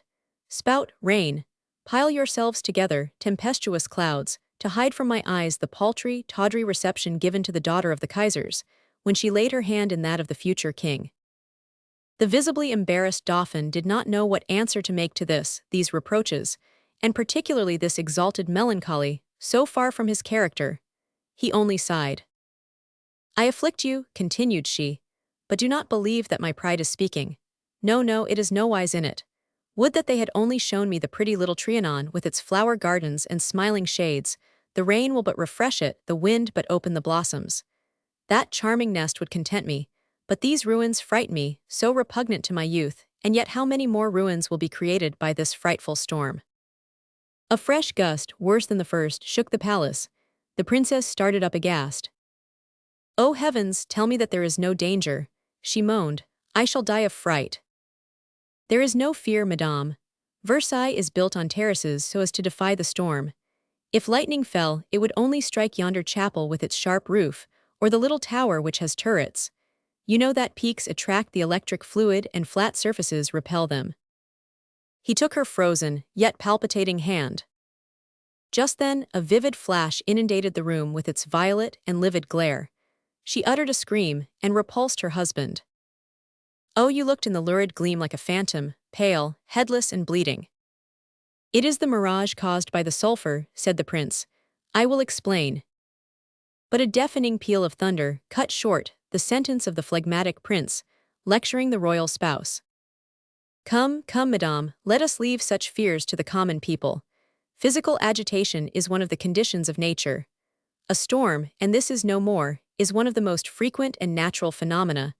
I do not know why people are surprised at them. I should not quail so much at another time, but for a storm to burst on our wedding night, another awful forewarning joined to those heralding my entry into France. My mother has told me that this century is fraught with horrors, as the heavens above are charged with fire and destruction.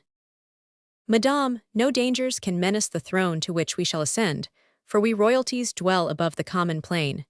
The thunder is at our feet, and we wield the bolts. Alas, something dreadful was predicted me, or rather shown to me in a dish of water. It is hard to describe what was utterly novel to me, a machine reared on high like a scaffold, two upright beams between which glided an axe of odd shape. I saw my head beneath this blade. It descended, and my head, severed from the body, leaped to the earth. This is what I was shown. "Pure hallucination," said the scoffer. "There is no such an instrument in existence, so be encouraged." "Alas, I cannot drive away the odious thought." "You will succeed, Marie," said the Dauphin, drawing nearer. "Beside you will be an affectionate and assiduously protective husband." At the instant when the husband's lips nearly touched the wife's cheek, the picture gallery door opened again, and the curious, covetous look of King Louis Roman XV penetrated the place. But simultaneously a crash, of which no words can give an idea, resounded through the palace. A spout of white flame, streaked with green, dashed past the widow but shivered a statue on the balcony. Then after a prodigious ripping and splitting sound, it bounded upward and vanished like a meteor. Out went the candles. The Dauphin staggered back, dazed and frightened to the very wall. The Dauphiness fell, half-swooned, on the step of her praying desk and dwelt in deadly torpor. Believing the earth was quaking under him, Louis Roman XV regained his rooms, followed by his faithful valet. In the morning, Versailles was not recognizable. The ground had drunk up the deluge, and the trees absorbed the sulphur. Everywhere was mud, and the broken boughs dragging their blackened lengths like scotched serpents. Louis Roman XV went to the bridal chamber for the third time and looked in. He shuddered to see at the praying stand the bride, pale and prone, with the aurora tinging her spotless robe, like a Magdalene of Rubens. On a chair, with his velvet slippers in a puddle of water, the Dauphin of France sat as pale as his wife, and with the same air of having faced a nightmare. The nuptial bed was untouched. Louis Roman XV frowned. A never-before-experienced pain ran through his brow, cooled by egotism even when debauchery tried to heat it. He shook his head, sighed and returned to his apartments full of grim forebodings over the future, which this tragic event had marked on its brow. What dread and mysterious incidents were enfolded in its bosom, it will be our mission to disclose in the sequel to this book, entitled The Mesmerist's Victim.